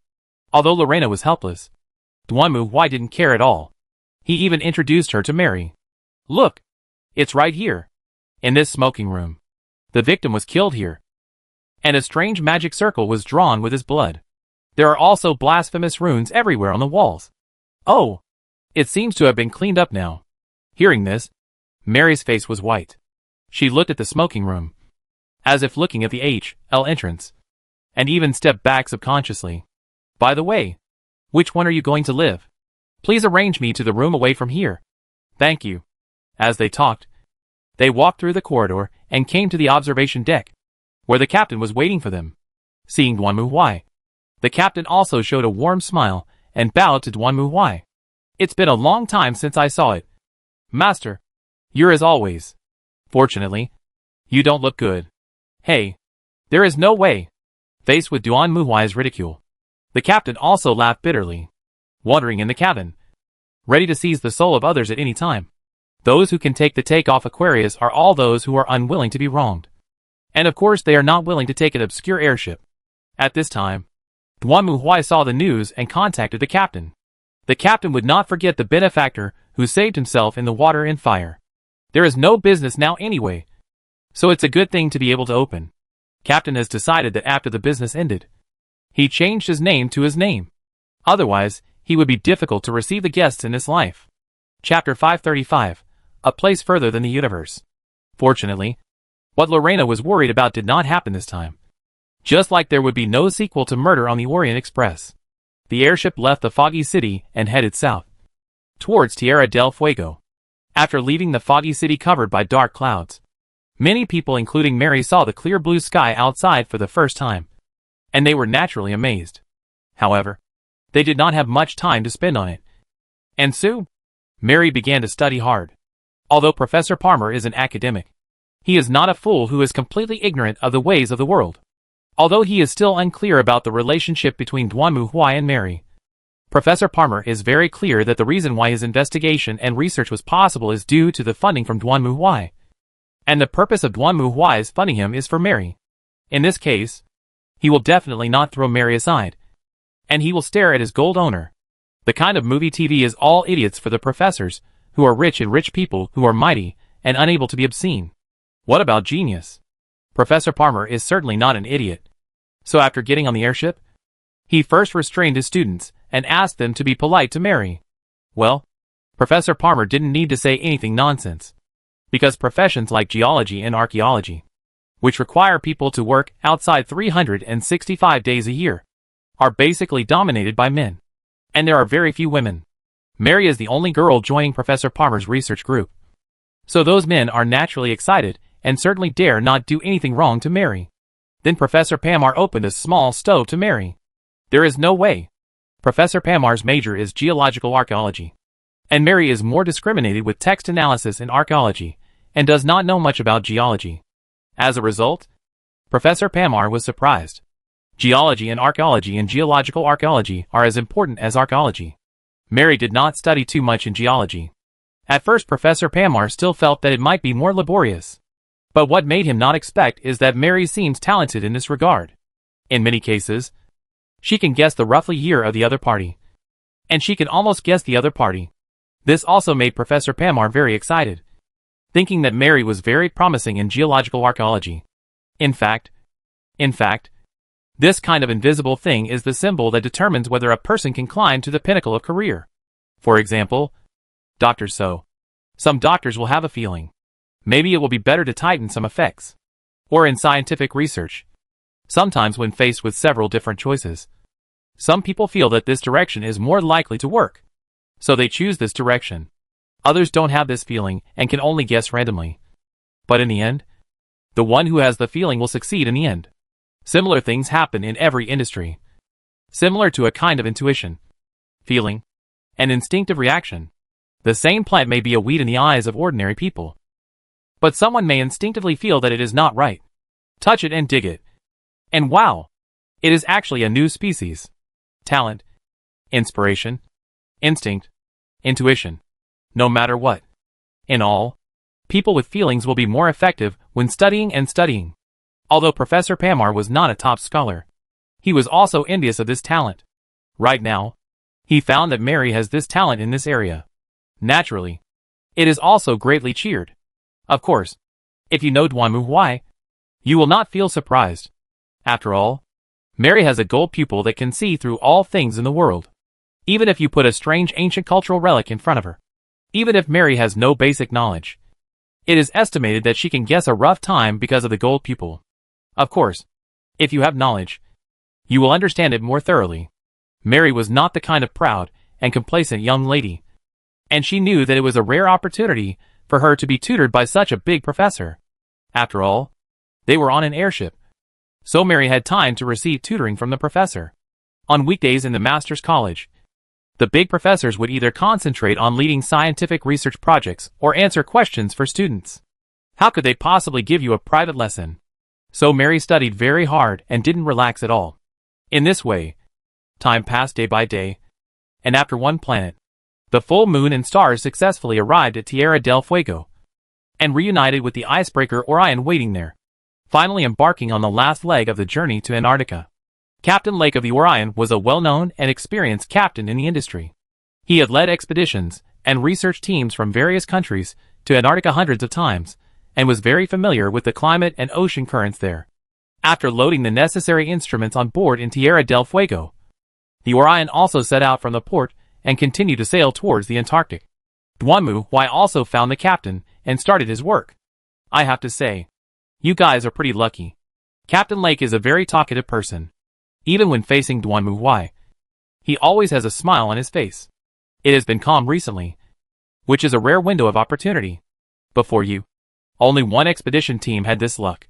You mean, there are people who arrived earlier than us? Hearing this, Duanmu Huai raised his eyebrows, stared at Captain Lake and asked, and the latter nodded. Of course, I remember that they seemed to be an expedition team from Europe.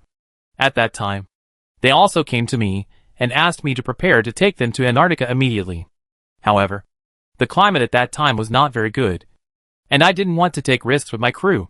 So they hired another ship. Strangely enough, the weather improved not long after they left the port. If I had known about this good thing earlier, maybe I would have made some money.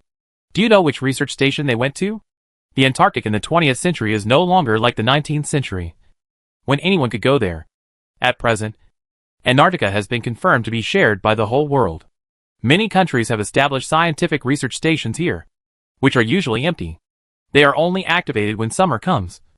And then when the window period ends, basically everyone will leave the scientific research station. After all, staying in this icy and snowy place without supplies and communication is basically the same as being on an alien planet. Generally speaking, the expedition team will stay at the scientific research station of their own country. For example, the expedition team funded by Duanmu this time will stay and be stationed at the Queen Elizabeth Station, and then continue to conduct in-depth exploration of the Antarctic continent. So what about the expedition team? I remember it was the German George Station. Oh! After arriving at the South Pole, I will have to contact them to confirm whether everything is normal. After all, this damn weather has a great impact on communications. There is no way Antarctica is like this. Just like on an alien planet. Once something happens at a scientific research station, and there is no communication possible due to a blizzard, you could die there and no one would know. The journey to Antarctica was not smooth sailing, with constant stormy seas and gradually falling temperatures. Of course, for Duanmu, this was not a problem. On the contrary, Lorena had a big problem. Yes, the little girl was seasick. It was also the first time that Duanmu knew that Lorena was seasick. But if you think about it carefully, Lorena has been to so many places with him and has ridden everything. But it seems that she has never ridden on a boat? In short, the priestess girl, who was usually full of energy, was now lying in the cabin like a corpse with a livid face. Miss Lorena, are you okay? Mary asked anxiously as she looked at the pale girl with dull eyes. Lorena turned around and looked at Mary silently.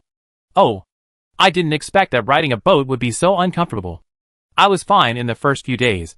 But why did I suddenly feel dizzy? Miss Mary, aren't you uncomfortable? Alright? Faced with Lorena's question, Mary felt a little guilty.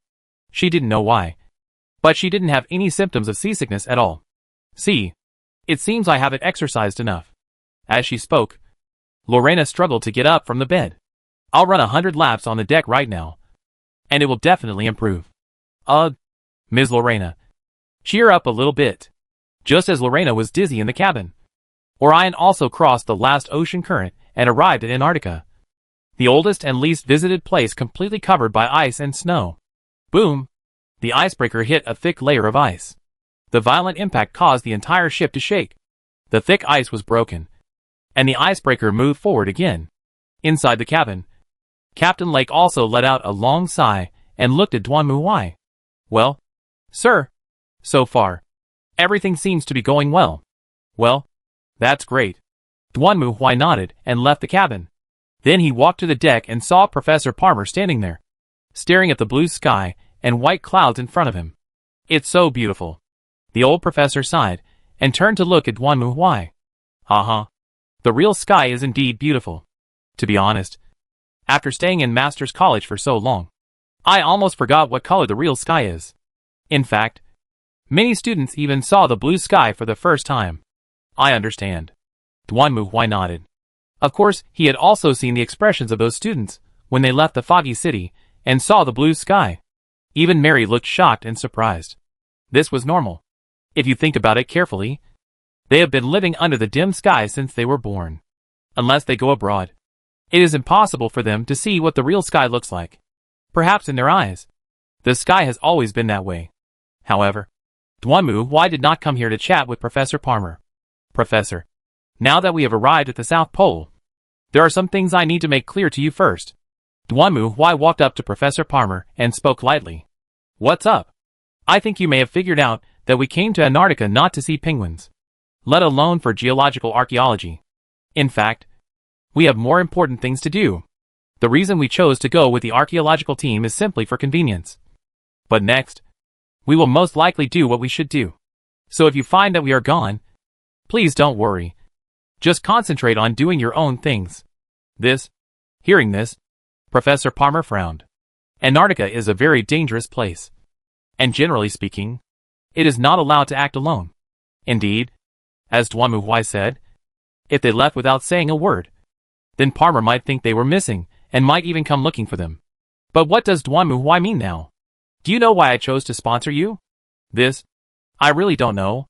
In fact, Professor Parmer himself also had this question. Although he was a professor of geology and archaeology at the Royal Masters College, he was not the strongest among them.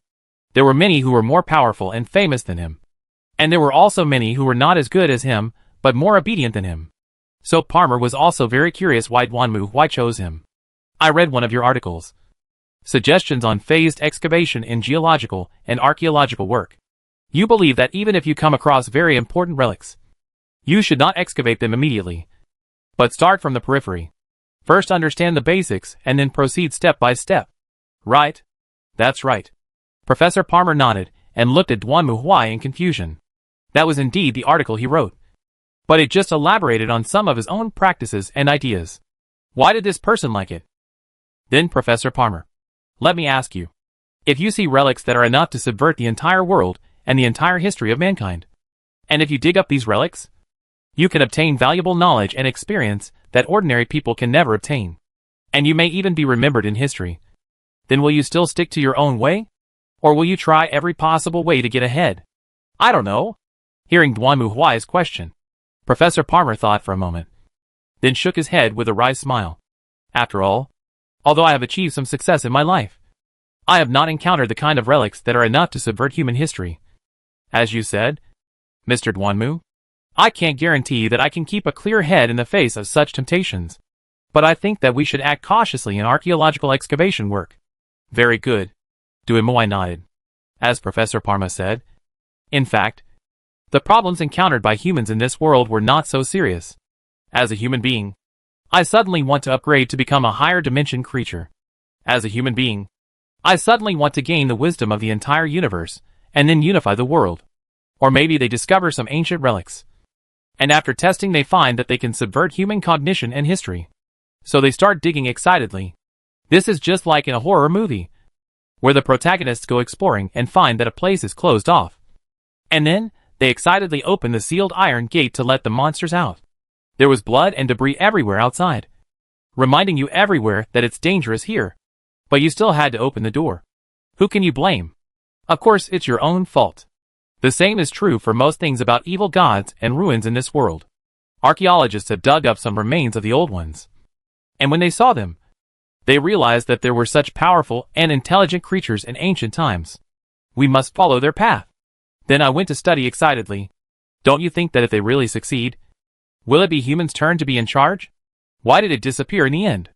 It must have been a car accident. In fact, most of the players in the game are very mature. The reason is very simple. After all, in the game, when players encounter the relics of various civilizations, their first reaction is to think about how this civilization has ruined them. This is like when a police officer sees the body of a victim. The first thing he does is think whether he was shot, poisoned, or committed suicide. Thinking of this, Duanmu withdrew his thoughts and looked at Professor Parmer. Anyway, I'm very optimistic about you. Keep going. If you're lucky, I'll tell you something interesting when I come back. Hey, Mr. Duanmu, what on earth are you? Professor Parmer was not a fool. Of course he heard some hidden meaning in Duanmu's words, and now he looked at him in disbelief. However, before Professor Parmer could finish his words, Captain Lake walked out of the cabin and interrupted their conversation. Hey, you two. You better come over and take a look. Chapter 536 continues as usual. After hearing Captain Lake's words, Duanmu and Professor Parmer returned to the cabin. Then Captain Lake took them to the radio station and handed them headphones. This is what we just received. Duanmu and Professor Parmer looked at each other, then took the headphones and put them to their ears, and then heard intermittent calls coming from inside. This is the G. We are not begging, except for a few words that could be barely heard at the beginning and the middle. The rest was a cacophony of noise. Hearing this, Duanmu raised his eyebrows and said nothing, while Professor Parmer looked at the captain in confusion. How is this going? I don't know either. It might be the case that the person who came here before. Got it. We'll investigate when the time comes. Duanmu gave an indifferent answer. He had almost guessed what was going on. It was obvious that those idiotic cultists had failed. Isn't this normal? Foolish mortals always think they can control evil gods by their own power. But in fact, they have no such ability at all. The reason why the investigators stopped them is not to stop their ambitions. After all, the ambitions of these guys are bound to fail. But to prevent these idiot cultists from going too far and ruining everyone. Yes, their ambitions are bound to fail. This is not a possibility, but a necessity. The reason is very simple. Most of these cultists feel the thoughts of the evil gods through inspiration. And then they think they have found the truth of the world. And then they begin to desire to achieve their goals by pleasing the evil gods. But in fact, what they feel, in the most common words, is like a blind man touching an elephant. That's right. Human beings' mental power is simply incapable of fully understanding the existence and nature of evil gods. They can only perceive the part they can perceive. Just like in this world, many artists can perceive the dreams of evil gods, and then draw a lot of evil creatures and think that this is a sign of some kind of evil or from the indescribable and indescribable dark part of the world. But think positively. Maybe what you sensed was just a nightmare of an evil god. It's like a person dreaming of being surrounded by a swarm of flies. Or dreaming that his house suddenly exploded on the spot. Exploring reality through the mumbling of the evil god in his nightmare is as ridiculous as trying to solve the Goldbach conjecture through the sleep talk of your college roommate. In fact, many adventures have similar situations. The player plays the role of an investigator to investigate the conspiracy of the cult, and then invades step by step to the end, and then comes to the location of the final ceremony, confronting those cultists. But suddenly at this time the cultists received a will from the evil god, saying that the investigator is the key to completing the ceremony, and the investigator must make a choice. So a large group of cultists stood there like a mentally retarded person, watching the final decision of the ceremony. They had worked so hard on fall into the hands of an investigator who had been chasing them. This is actually no different from dreaming. Many people have similar situations when they dream. They dream that a group of people are designing rituals to please themselves, and then suddenly someone comes to stop them. They think it's fun, and then let that person decide the success or failure of the ritual. This makes no sense in reality. But dreams don't talk to you logically. Although they received a strange radio call, they did not change their schedule. After all, this is Antarctica, and they have to take care of themselves before taking care of others. So they set out from the icebreaker and headed to Queen Elizabeth Station to start cleaning the research station. Because it is in Antarctica, even if the research station is empty, they don't have to worry about it being too dirty, as long as they make sure that all facilities can be used normally. It has to be said that everyone was very lucky. Not long after they entered the scientific research station, a sudden snowstorm followed, so that everyone had to go to the scientific research station to avoid the cold before they even had time to appreciate the blue sky and white clouds in Antarctica. Lying on the bed, looking at the howling snowstorm outside the window, Mary couldn't help but sigh. All the way up to now, she felt like she was dreaming. At first, it was just an accident in the foggy city, but it ended up bringing her to Antarctica? Until now, Mary found it hard to believe. She even suspected that it was all a dream.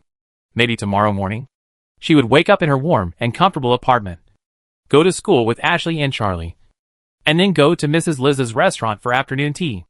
Then she would tell Charlie about her dream and be teased by Charlie. Then the three of them would discuss Ashley's fiancé together. As she was thinking, Mary closed her eyes and fell asleep. Compared to Mary, who was exhausted and fell asleep in the snowstorm, the other person was much more energetic. Finally, I'm alive again. Lorena almost raised her hands high, as if praising the goddess. Goddess, I am finally alive. To be honest, I didn't expect you to be seasick. Looking at Lorena, who had been like a dead fish all the way, but was finally revived, Duanmu Huai shook his head. It was obvious that Lorena might be a limited weakness among limited ones. After all, she had been in a carriage, a gunboat, a starship, a car, a train, an airship, and an airplane since she started following Duanmu Huai, and nothing happened. As a result, after boarding the icebreaker, the defense was broken directly. You don't get seasick when you go to outer space. But you get seasick from this? Then we can only say it is God's will. Oh, I didn't expect that. Lorena's face turned grim as she recalled the days on the icebreaker. Sir Knight, can I apply to swim back on the return trip? I think it would be more comfortable this way. Judging from Lorena's appearance, She might be able to swim back to Tierra del Fuego from Antarctica. I have already notified the maid to prepare a plane. Don't worry. Duanmu Huai also silently comforted Lorena.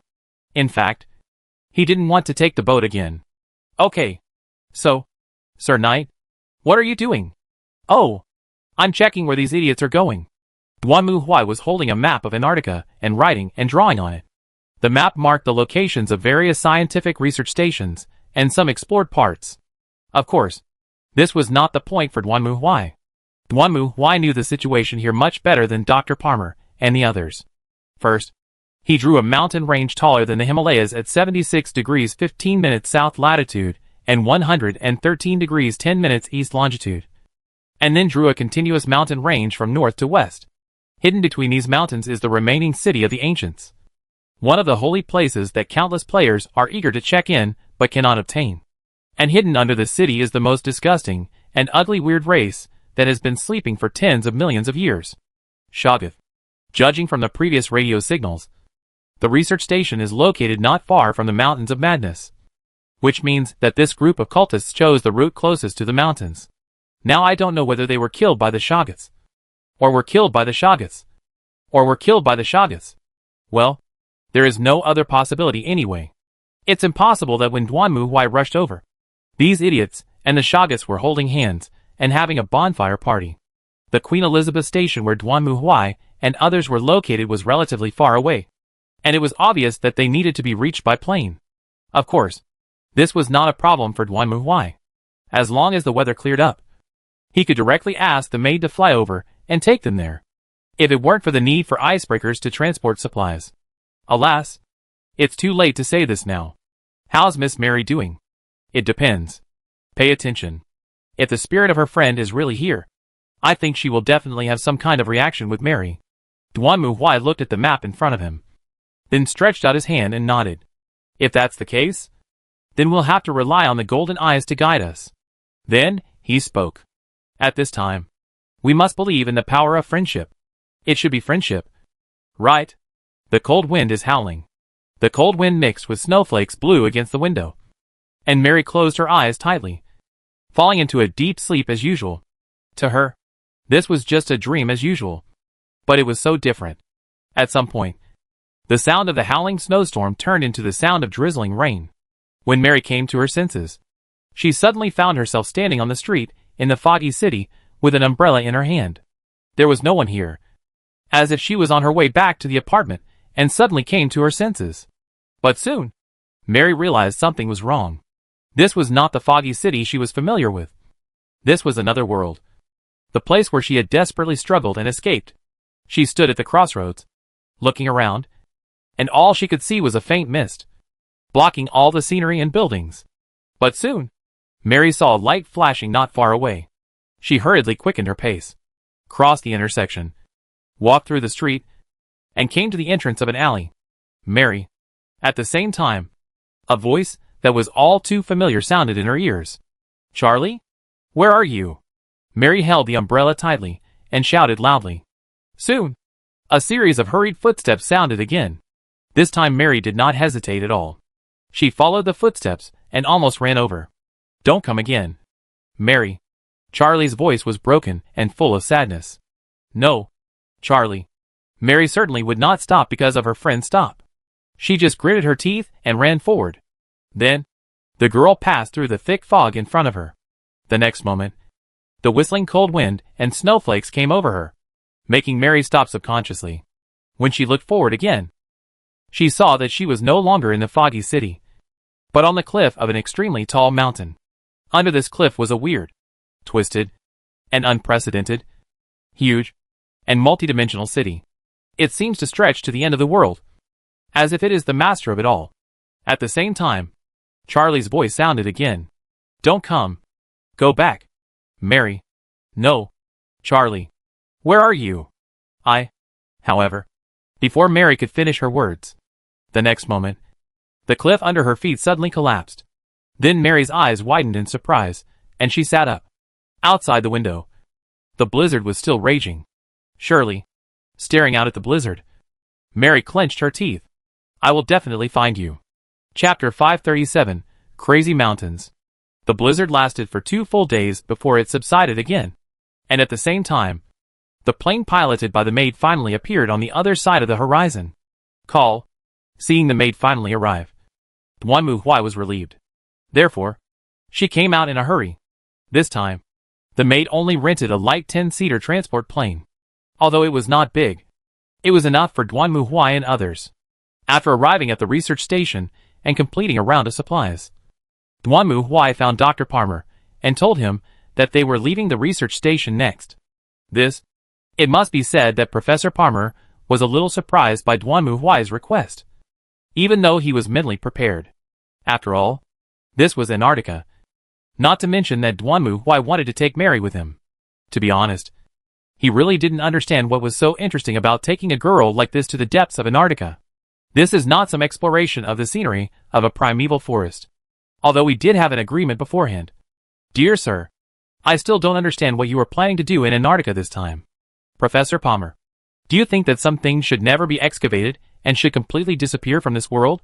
I'm not sure. I haven't encountered a similar situation yet. Besides, our job is to dig up things that have disappeared from this world and show them to the world again. Right? Maybe.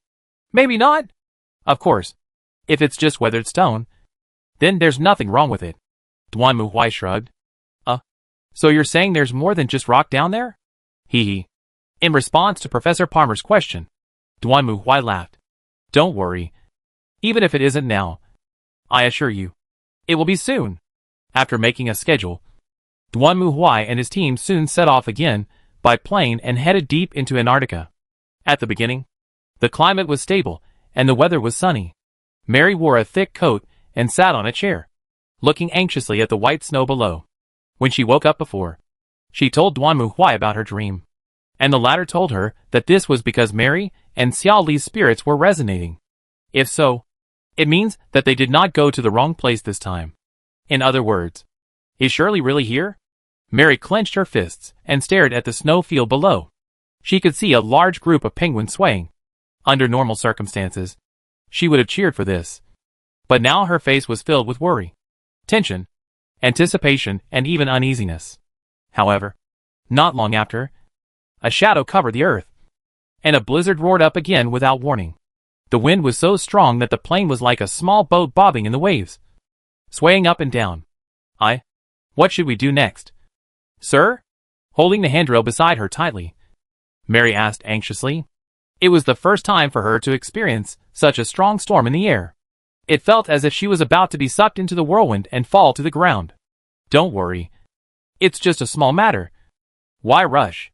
Duan Mu Huai seemed quite calm. If he were an ordinary investigator, he would probably have to make an emergency landing and pass a survival assessment. He might even have to set up camp and do repairs. But he didn't need to go through so much trouble. Just kidding. As a god of destruction, it would be too embarrassing for him to use such an old-fashioned method. At this time you should. Thinking of this, Duan Mu Huai clenched his cane, stared ahead, and let out a low growl. Snort. The moment she heard Duan Mu Huai's roar, Mary felt as if she heard a series of rolling thunder roars, so that she subconsciously covered her ears. At the same time, the dark clouds in front of her seemed to be hit by some invisible roaring airflow, and suddenly cleared up. In just a blink of an eye, the wind stopped, the rain stopped, and the sky cleared. I think my move isn't much worse than Yuria's dragon roar. Duan Mu Huai moved his head, looked at the sunny weather again, nodded with satisfaction, and then glanced at the system prompt in front of him. A threat was launched against Snowstorm. The threat was successful. Snowstorm turns into sunny. Successful climate change. Well, what can I say? As long as it works, nothing else matters. Not long after the dark clouds dispersed, a huge mountain range appeared like a city wall blocking everyone's way. Without Duan Mu Huai giving any orders, the maid had already raised the nose of the plane and flew towards the top of the hillside. It was like flying over a series of stone waves. The next moment, the scene on the other side of the waves was clearly displayed in front of everyone. It was a maze of neatly arranged megalithic buildings that stretched almost to the horizon. Made of square, curved and angled megaliths. Their buildings were much taller and older than humans could imagine. If there were scientific researchers who came along, they would be shocked just by seeing this scene. However, for Duanmu, this did not represent any new discovery that shocked the world, nor was it something worth paying attention to. On the contrary, for them, it just represented a destination. That's all. Can you feel it? Approximately where is Charlie? Duanmu just glanced and then looked away, looking at Mary and asked.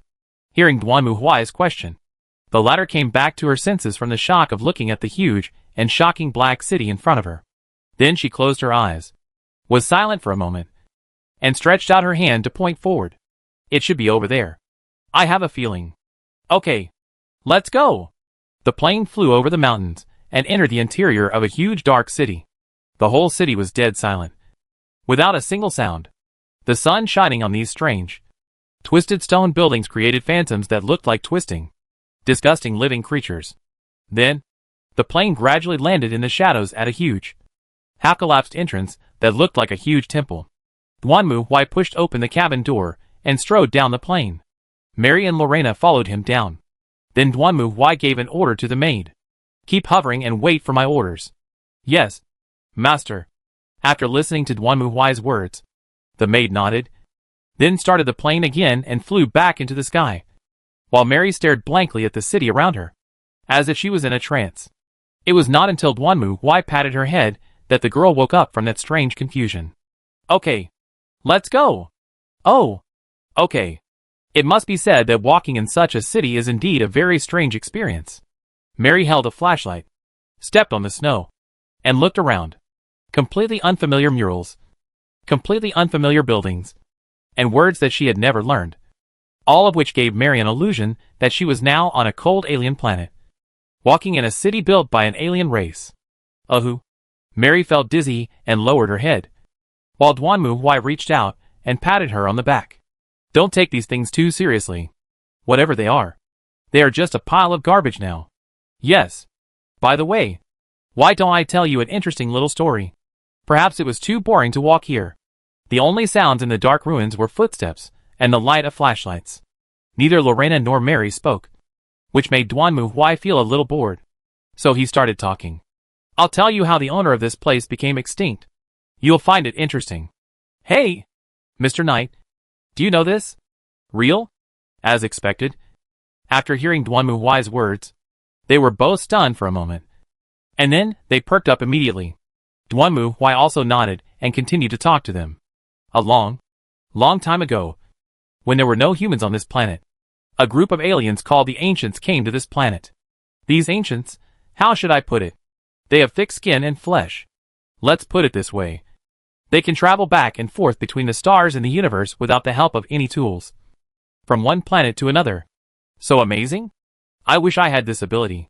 Hearing this, Lorena immediately showed a longing expression, while Mary looked confused. So, what are the reasons why these Ancients came to this planet? I don't know about that. Maybe they are on vacation.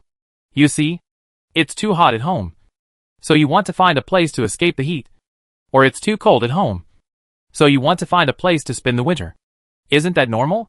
Then they came here, thought the climate here is good, and settled down. Nice weather? Mary looked around in confusion. Back then. It's definitely not okay now. Duanmu laughed and waved his hand. Then, the climate here was so good that the Ancients felt that living here was too comfortable, and they didn't want to leave. Then, millions of years later, as you know, the Ice Age came, and the climate started to get colder. The Ancients wanted to leave, but unfortunately, they couldn't leave. Why? Lorena asked curiously. Oh, it's very simple. They have been comfortable for too long, and their body functions have deteriorated.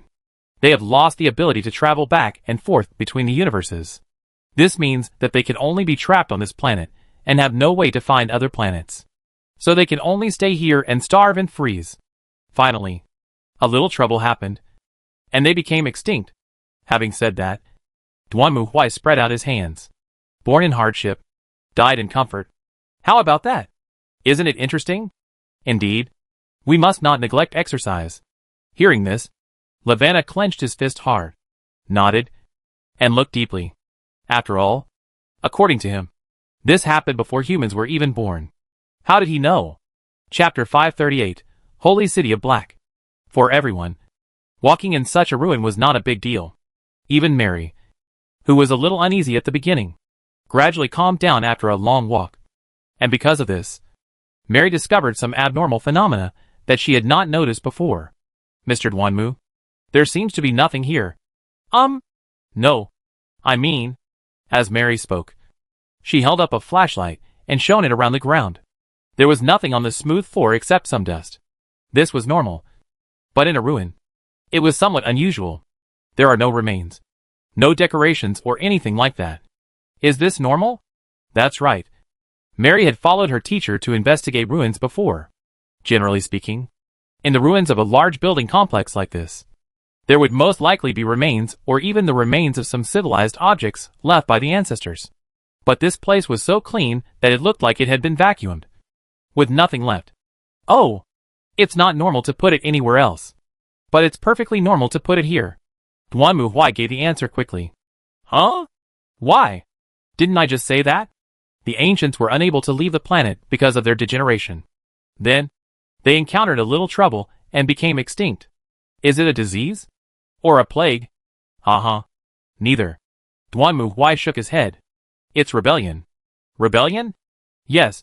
You can see that there are such a large complex of buildings. The ancients came here for vacation. So they couldn't be stupid enough to build their own houses. So they used their knowledge to create a creature called Shoggoth as a servant. This thing, well, it's very disgusting. You can imagine it as a ball of moldy and rotten jelly with countless eyes on it. And its body can be deformed anywhere. Just imagining it, Mary said. It's really disgusting. Anyway, the Shoggoths rebelled, and the degraded ancients couldn't fight or run away. So they were doomed. As for their corpses and other things, they were naturally swallowed by the Shoggoths. And nothing happened. And what about the Shoggoth? Oh, right down here. As he spoke, Duanmu Huai clenched his cane and knocked on the ground. The heavy sound of the knock echoed in the deathly silent hall. His attitude was so matter-of-fact that Mary couldn't even react for a while. Why? It's right down here. Are you kidding me? Mary stopped and looked at the solid, smooth stone slab under her feet. She didn't know if it was influenced by the story told by Duanmu Huai, but she seemed to be able to feel that under the thick stone slab, there seemed to be something rustling and wriggling. And that thing itself came from tens of millions of years ago, when humans were not yet born. Well, this is not important at the moment. Let's take your friend back as soon as possible. At this point, Duanmu Huai also stopped, and Mary looked up, only to find that they had walked through the corridor and arrived in front of a heavy, sealed door. Duanmu Huai reached out his hand, pressed on the cold, heavy door panel, and then growled, "Open!" Boom, boom, boom. The stone door opened with a sound, and at the same time, it seemed to attract the attention of some existence. In just a blink of an eye, suddenly, a series of shrill and strange screams came from all directions. This is? Well, it seems that the other party is obviously getting impatient. Duanmu Huai clenched his cane and snorted coldly. Lorena, get ready. Of course, the Cavaliers. Hearing Duanmu Huai's words, Lorena nodded, and then Mary saw the girl suddenly open the holy book in her hand. The next moment, a dazzling light emerged from it, turning the heavy protective clothing Lorena was wearing into a set of white and gold-edged clothes that looked like the clothes worn by clergy. At the same time, Lorena clenched her fists and stood at the door with her back to them. Please leave it to me. Wait, Miss Lorena. This is... Okay, don't worry. This little trouble won't be a big problem for Lorena.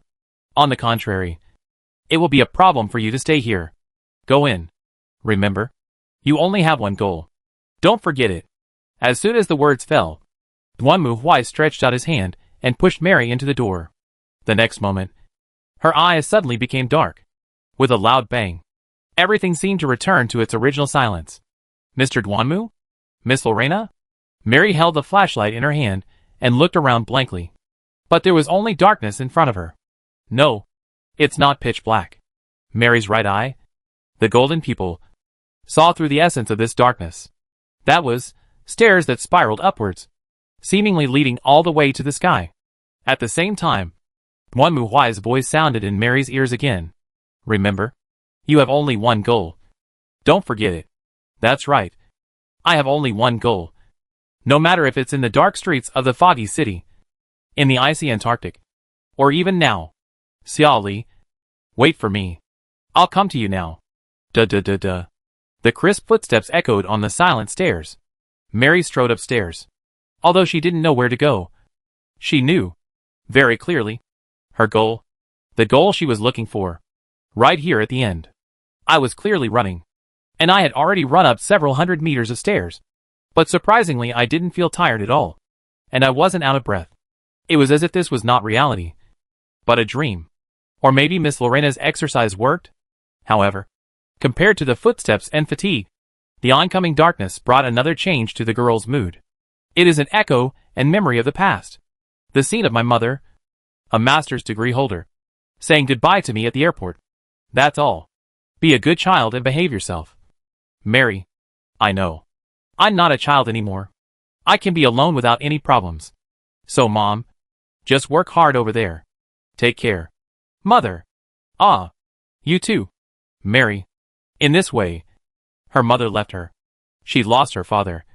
And the mother and daughter, who had depended on each other since childhood, were separated. However, Mary knew very well that her mother had just abandoned her. She chose her job instead of her daughter. Don't leave me. Mother. Looking at the airship going away. The only thing the girl could say was the whisper in her heart. Don't leave me alone. The footsteps stopped. Mary's eyes widened in surprise. At this moment, her whole body trembled involuntarily. The memory from 2 years ago, which she no longer wanted to recall, turned into a nightmare at this moment, controlling her body from the inside out. It was the wailing of her younger self 2 years ago. Please, Mother, don't leave me. Don't leave me alone. It's so scary and lonely to be alone. However, at this moment, what are you doing? The man's voice came to my ears again. A deep, familiar male voice. Don't forget. You have only one goal. That's right. Hearing this, Mary was shocked. And her body, which had seemed to be exhausted as if it had a bad omen before, seemed to become much more relaxed. It's not over yet. I didn't come here for this to end. The girl raised her head again. Move forward. And went to the steps. Move forward. Keep moving forward. Then, she saw it. My friend with blonde hair, green eyes and a gentle face, stood at the altar, wearing a pitch-black dress that seemed to be woven from the surrounding darkness. Surely, even though she had foreseen this scene countless times, Mary still didn't know what to say when she saw her friend in this state. She also noticed that her friend's left eye, like her right eye, had turned golden. Golden pupils. Long time no see. Mary, to be honest, I didn't expect you to be here. As calm and gentle as ever. As if they were currently preparing to enjoy afternoon tea in Mrs. Liz's restaurant. Charlie, why on earth are you doing this? What on earth are you doing this for? Looking at her friend, Mary finally asked the questions in her heart. And she finally got an answer from Charlie. Because I don't want to lose you. I'm scared that maybe tomorrow it will be like that. So, I don't need a future. Just today. Just now. I don't need a future. Rather than losing you. Why not stay here? Mary? As she spoke, Charlie raised her hand and pointed at Mary. My wish has come true. I met you in Charnos, where I should have been alone. So, please, stay. As Xiao Li spoke, darkness squirmed, twisted, and condensed on her white fingertips, turning into a sharp blade. Stay in this eternal present. Only in this way can we be protected. Right? But, Mary gritted her teeth as she looked at her good friend. No one is here. Not even Ah Xia or anyone else. It's just you and me here. Xiao Li. That's right. After hearing Mary's answer, Charlie lowered her eyes. You are much gentler than I am. I have given up everything except you. But don't worry. Mary, I knew you would say this. Having said that, Charlie raised her sword and pointed it at Mary. I will tear off your thorns and pierce you with my thorns. And you will stay here with me forever. So, stay here with me. Please! Mary! Accompanied by the girl's desperate scream. The next moment, the black sword stabbed towards Mary's chest. Chapter 539, Lineup. The pitch-black blade was raised high, tearing through the darkness, and swung towards Mary. However, this sword did not hit the target. While Shelley moved, the golden pupil had captured the track of the sword. Almost at the same time, Mary's body began to move involuntarily. "Shirley! Stop it!" Mary's screams did not seem to stop Charlie. She clenched the black sword again and thrust forward. At this moment, Mary's right hand also reached into the void. Then, she felt a burning sensation coming from her fingers. At the same time, a pure white blade almost opposite to Charlie's emerged from the void and was held in Mary's hand. Mary was also shocked when she saw the pure white blade in her hand that looked like a newly sprouted bud. But soon, she noticed that the ring on her right finger was the evil-repelling item that Duanmu Huai had given her. At this moment, the ring was emitting a dazzling light. Ding ding ding. The black and white swords collided with each other. But neither of them could get a chance. "Please, Shirley, drop that sword and don't come near me." Although Mary was wailing and resisting, the golden eyes seemed to have completely controlled her body at this moment. Under the effect of the golden eyes, Mary dodged Xiao Li's attacks again, and instinctively swung the sword to fight back. But this was not what she expected to see. She did not want to use this sword to pierce her friend. She just wanted to take Xiao Li away from here. Xiao Li. However, Mary's pleading was ineffective, and Charlie's voice became sharp at this moment. "Don't point the sword against me." Xiao Li's movements began to speed up, and she launched another attack at a speed that ordinary people could not see clearly. However, all of this did not escape the capture of the golden pupil. The two swords intersected and collided, and in the trajectory of this collision, Wuming's laughter also followed. "Ha ha ha. Sword to the sword. How funny and ridiculous." At the supreme dark vertic point, a man wearing a French court clown and a mask was standing there. He raised his hands and looked at the girls below. In the end, the darkness is about to fall, and the dark Sharonos will devour the world. In this scene, the great scene of the girls end. However, at this moment, suddenly, a cold, low voice sounded. To be honest, a god, playing with a little girl, can do it a little bit. As soon as the words fell, a cold, sharp cane suddenly emerged from behind the court clown and hooked it to the clown's neck. The clown turned around and disappeared into the dark shadows like a breeze, and then reappeared. Then on the other side, Duanmu Huai strode out with a cane in his hand, staring at the clown in front of him with cold and indifferent eyes. The evil gods are mixed to seduce those idiot scholars, lunatic warlocks, and neuropathic artists. "You said you have to toss a teenage girl, and the pattern is a bit smaller." Duanmu Huai fiddled with the cane in his hand and looked at the clown again. The latter just put an exaggerated posture under his gaze. The girl twisted the darkness and came to the door of the G, and concluded a contract with me. The girl made a choice. That's enough. Well, it's very reasonable. But it's about my fart. Duanmu held the cane and once again on the ground. Accompanied by his movements, the entire space seemed to shake at this moment. Listening. Miscellaneous. The trial court does not eat you. Rules? Order? Transactions? Sorry. Did you say it? We said it. Like you who have not yet fully criminal liability. You have the ability to be completely independent of criminal liability. Duanmu Huai looked at the clown in front of him with disgust. To be honest, he felt that such evil acts of deceiving children were not decent. It was normal for a girl of Xiao Li's age to be a little immature and have more fantasies. Didn't he also hold a wooden stick as thick as his arm and shout the key full of dark power? Then add a few more ridiculous lines like the world is about to be destroyed, but I will live forever or something like that. You have to take this drill. That is, it belongs to a really disgusting person, and you clearly feel that you can't beat it. This is just like you conducting a survey of middle school boys around the world and asking them whether they would like to see the end of the world, and then finding that 90% of them say yes, and then happily using this as evidence to show that all humans want to commit suicide. Isn't that nonsense? Oh, is this so surprised? So what do you plan to do? You still need to ask? Facing the clown's question, Duanmu Huai smiled. You know it soon. Go to die. Heresy. The next moment, he clenched his cane and bombed towards the clown. The battle continues. Ding ding ding ding. Facing Mary, Xiao Li pressed on step by step, leaving her no chance to breathe. Although Mary was able to block Xiao Li's fast attacks that were almost impossible to look at with her golden eyes, she could not find a chance to change the situation. Xiao Li, listen to me. Xiao Li. Several times, Mary wanted to open her mouth to remind Charlie that they should return to their beautiful daily life. Asia was waiting for them, and they were going to stay at Mary's house, have dinner, take a bath, and chat together. But every time she opened her mouth, Charlie would attack her with a storm of words, shutting her up without giving her a chance to speak. Don't hinder me, my dear Mary Clarissa. Why? We two together. Obviously. We will not be afraid. We will no longer cry. And we will not get into sadness anymore. Just with you. Mary! Clang. Jianfeng intersects again. Then retreated. And the blade of each other trembled violently. No. Charlie. I told you. It won't work with just two people. Mary stared at Charlie and spoke. Am I not making an appointment with you? You, and Axie. The three together.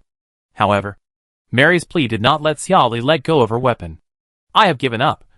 Mary, I have given up everything except you. So, you should also give up. No, I won't give up. I won't give up anyone. You are also, too, and everyone.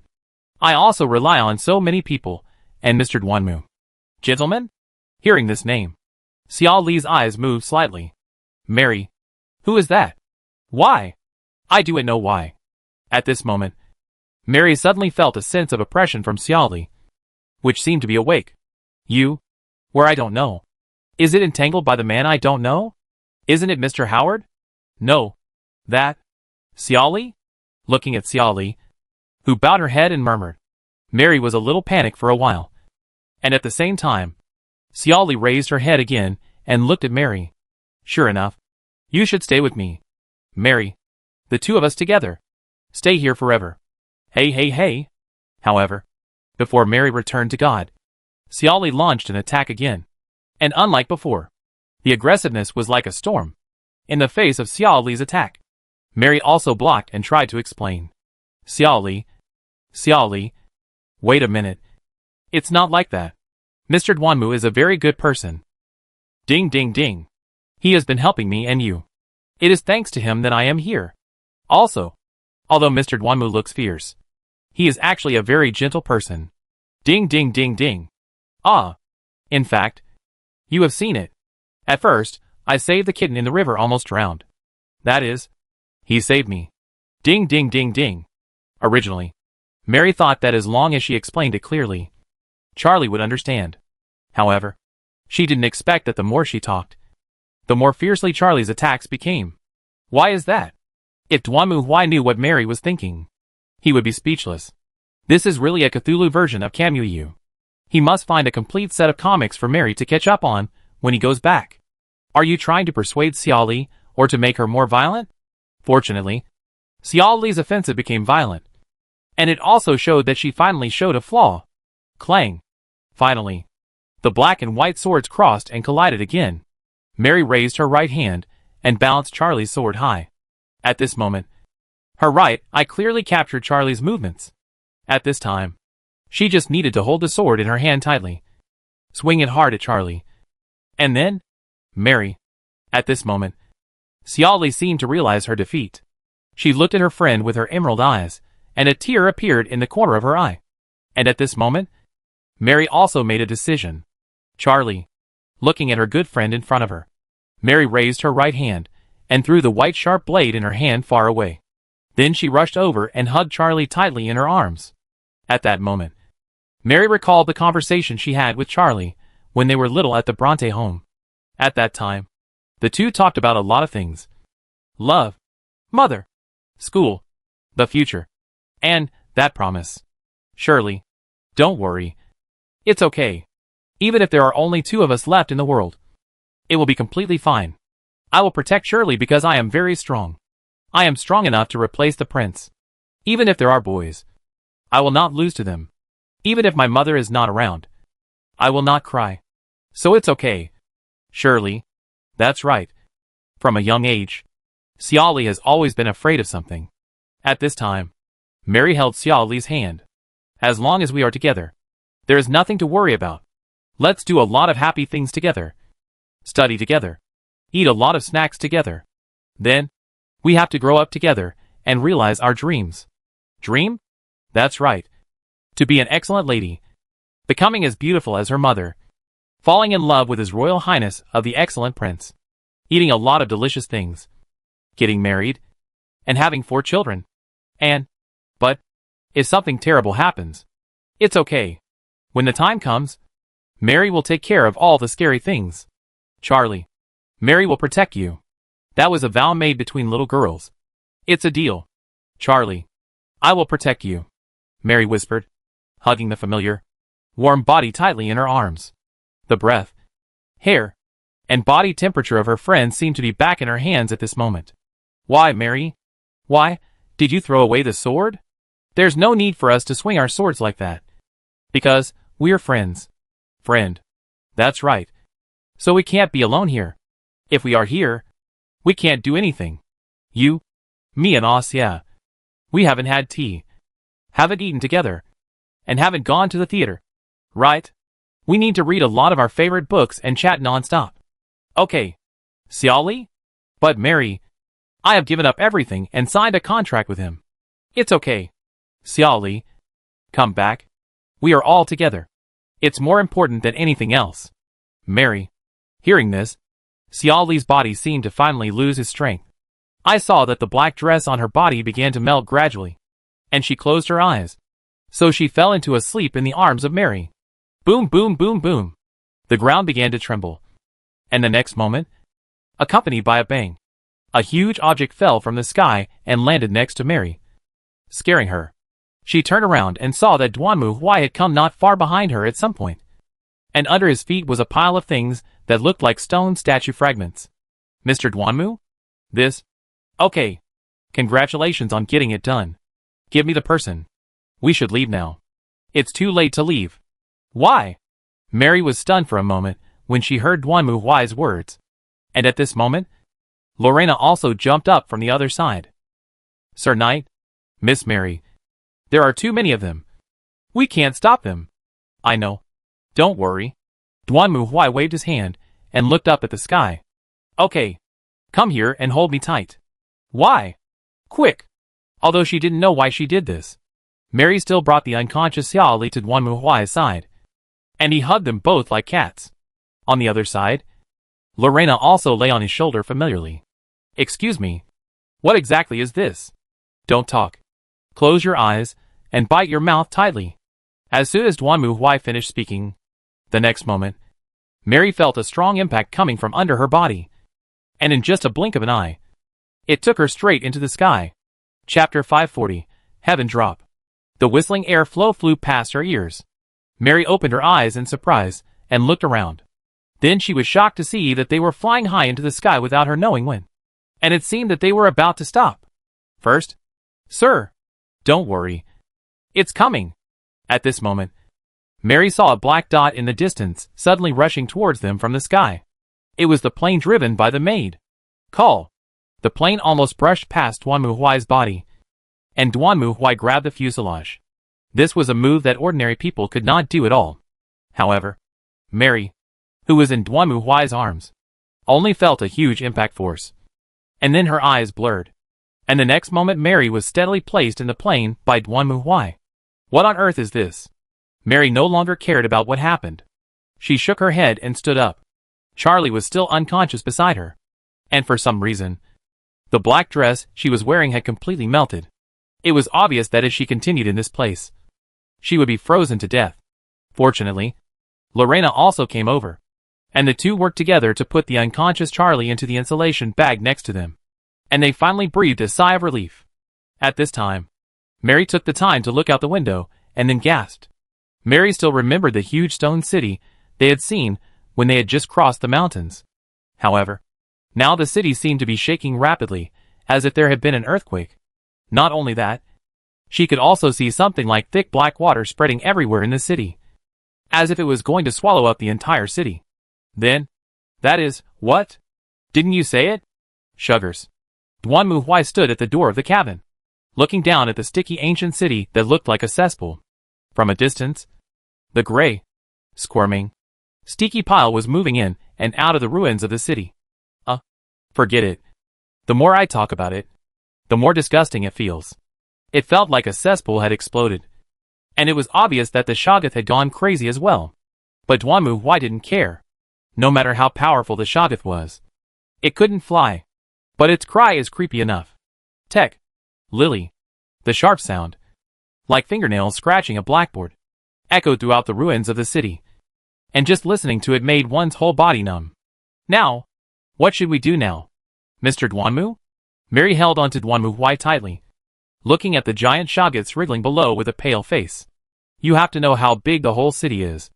And now these Shoggoths have filled the entire city. Even if you are in the air, looking down from afar, the shock and uneasiness are also terrifying. Just go and take care of Xiaoli. Leave this to me. Of course, Duanmu Huai cannot really make the crazy Shoggoths chaotic. Although strictly speaking, the climate of the Antarctica is strict, and they can't go anywhere. Thinking of this, Duanmu Huai stared down with a fierce look in his eyes, as he told Dr. Palmer, since they are not yet stones, just turn them into stones. What a big deal. Thinking of this, Duanmu Huai poked his head, and then he clenched the cane in his hand, and the dark flames emerged from it. Later, Duanmu Huai stared at the Shoggoth who couldn't stop below, grabbed the cane, and threw it against the bottom. The staff burning with black flames fell from the sky and landed directly into the surging tide of Shoggoths below. Immediately following, boom, the ground moves mountains. Looking from the sky, you can see that the huge city on the surface of the earth seemed to be blown away at this moment. The huge buildings and the solid ground exploded from the inside out. The earth trembled, and the entire ground was like a child's sandbox, completely overturned. Even the huge mountain next to it, which was comparable to Mount Everest, cracked and deformed in this violent explosion. Then, most of the mountaintop suddenly lost its balance and rolled down directly towards the city below. For a moment, dust rose up all over the sky, covering the sun. At this moment, Duanmu Huai had already asked his maid to fly the plane away from this place of trouble. After this explosion, Duanmu Huai was certain that the entire city would be completely submerged and become fuel for the black flames just like the Shoggoths. After the black flames devoured the Shoggoths, only stones would be left here. By then, there will really be no problem. There are few earthquakes in the Antarctic place, but this degree of dawn is naturally impossible to escape the scientific research station. Soon, Duanmu Huai received a contact communication inquiry from Professor Parma. After all, they also felt the earthquake, and the direction was from Duanmu Huai. At this moment, I learned that there was no accident in the other party, and Professor Parma had let go. However, Duanmu Huai will never return to the scientific research station. After all, this time when they came back, there was one more person around them for no apparent reason. This would be fine if it were somewhere else. But the problem is that this is Antarctica. How do you explain that there is an extra person from Antarctica out of nowhere? So I simply, no more explanation. I am the financial sponsor. I can do whatever I want. Why should I explain to anyone? So Duanmu Huai contacted Professor Parma directly, and said that they had something to do, and had to go back first, and would talk later. Going back first? I have to say, when Professor Parma heard Duanmu Huai's answer, he was also confused. This is Antarctica. Do you think it's your home? You can come and go as you please? Although they really wanted to complain, they couldn't stop Duanmu Huai if he really wanted to leave. Moreover, the sudden geological changes in Antarctica also gave them a lot of things to study.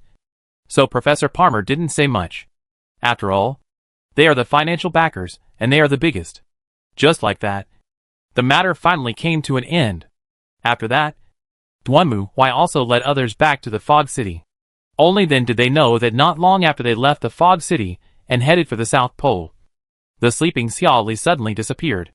It became a big unsolved case at the time. Of course, now that Xiaoli has been found, the rest of the matter is, of course, up to Duanmu Huai to make up. That's how it is. It's all resolved. Duanmu Huai calmly handed the materials in his hand to Sheriff Lestrade opposite him. The latter took the materials with a complicated expression, not knowing what to say. Honestly speaking, what is written here seems more like a fairy tale to me. It's okay if you just treat it as a fairy tale, right? At least the problem has been solved. Duanmu Huai spread his hands and stared at Sheriff Lestrade. Well, since you said so, then let's just take it as it is. Sheriff Lestrade shook his head and said nothing more. After all, Antarctica was not within their jurisdiction. The earthquake in Antarctica had indeed shocked people all over the world. and many organizations claimed that someone had dropped a bomb in Antarctica. Of course, no evidence was found afterwards. But Sheriff Lestrade knew that this was not something he could handle or worry about. Charlie's disappearance was eventually treated as a case of being abducted by a cultist and then rescued. In order to avoid similar disappearances, the Bronte family decided to let Charlie return home to recuperate, which also made Mary feel relieved. For some reason, when Charlie woke up, she had completely forgotten everything that had happened before. Whether it was the Capic Institute, the necromancy, or the Tatar Gate, she seemed to have no memory of these things at all. In Mary's view, this was undoubtedly a good thing for Charlie. However, Mary also encountered a very difficult decision. That was after returning to the Fog City. Duan Mu Huai invited her. To put it simply, Duan Mu Huai hopes to use Mary's golden eyes and her power to work for the Inquisition. This really surprised Mary. Although she had learned a lot about the tribunal from Lorena, Mary had never thought about joining the tribunal. In her opinion, she was more like a help seeker, and the tribunal was like a police organization. She asked the tribunal for help, but she had never thought about joining the tribunal. After all, what she originally expected was a more peaceful and stable life. But Mary was also very clear that this was not a simple matter, especially since her golden eye. Although the enemy who was spying on her eyes had disappeared for the time being, would there be other enemies aiming at this eye in the future? Mary didn't know, but she understood that this was a very difficult decision. Walking out of the gate of the Master's College, looking at the sky as usual, Mary, holding an umbrella, sighed softly. Although she did think about her career after graduation, working in the Court of Inquisition, it seems a little different from what she thought before. Moreover, if she goes to the Court of Inquisition, the work she will experience will definitely not be easy. Xiaoli and Asia may be worried, but the same is true for going to the ruined site for excavation work, or doing picture book work. Although she has thought about this before. But, Mary? A bird-like voice came to Mary's ears. She turned her head and looked at the petite and cute girl Angelica beside her. She was also one of her and Charlie's best friends. At this moment, she was leaning out of her head and looking at her anxiously. Are you all right, Mary? You seem a little upset. Well, I was thinking about some things. About the future. Hey, Mary, have you thought about your future after graduation? Not sure yet. In response to her friend's question, Mary smiled and shook her head.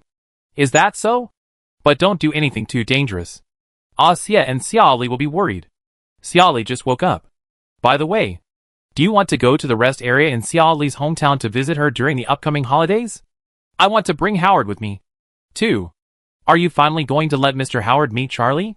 Hearing this, Mary couldn't help but joke, and Angelica blushed. Yes, it doesn't matter. Charlie can be a little scary sometimes, and we don't want her to play tricks on Howard. Will you come too, Mary? Certainly. Mary nodded, and then seemed to think of something.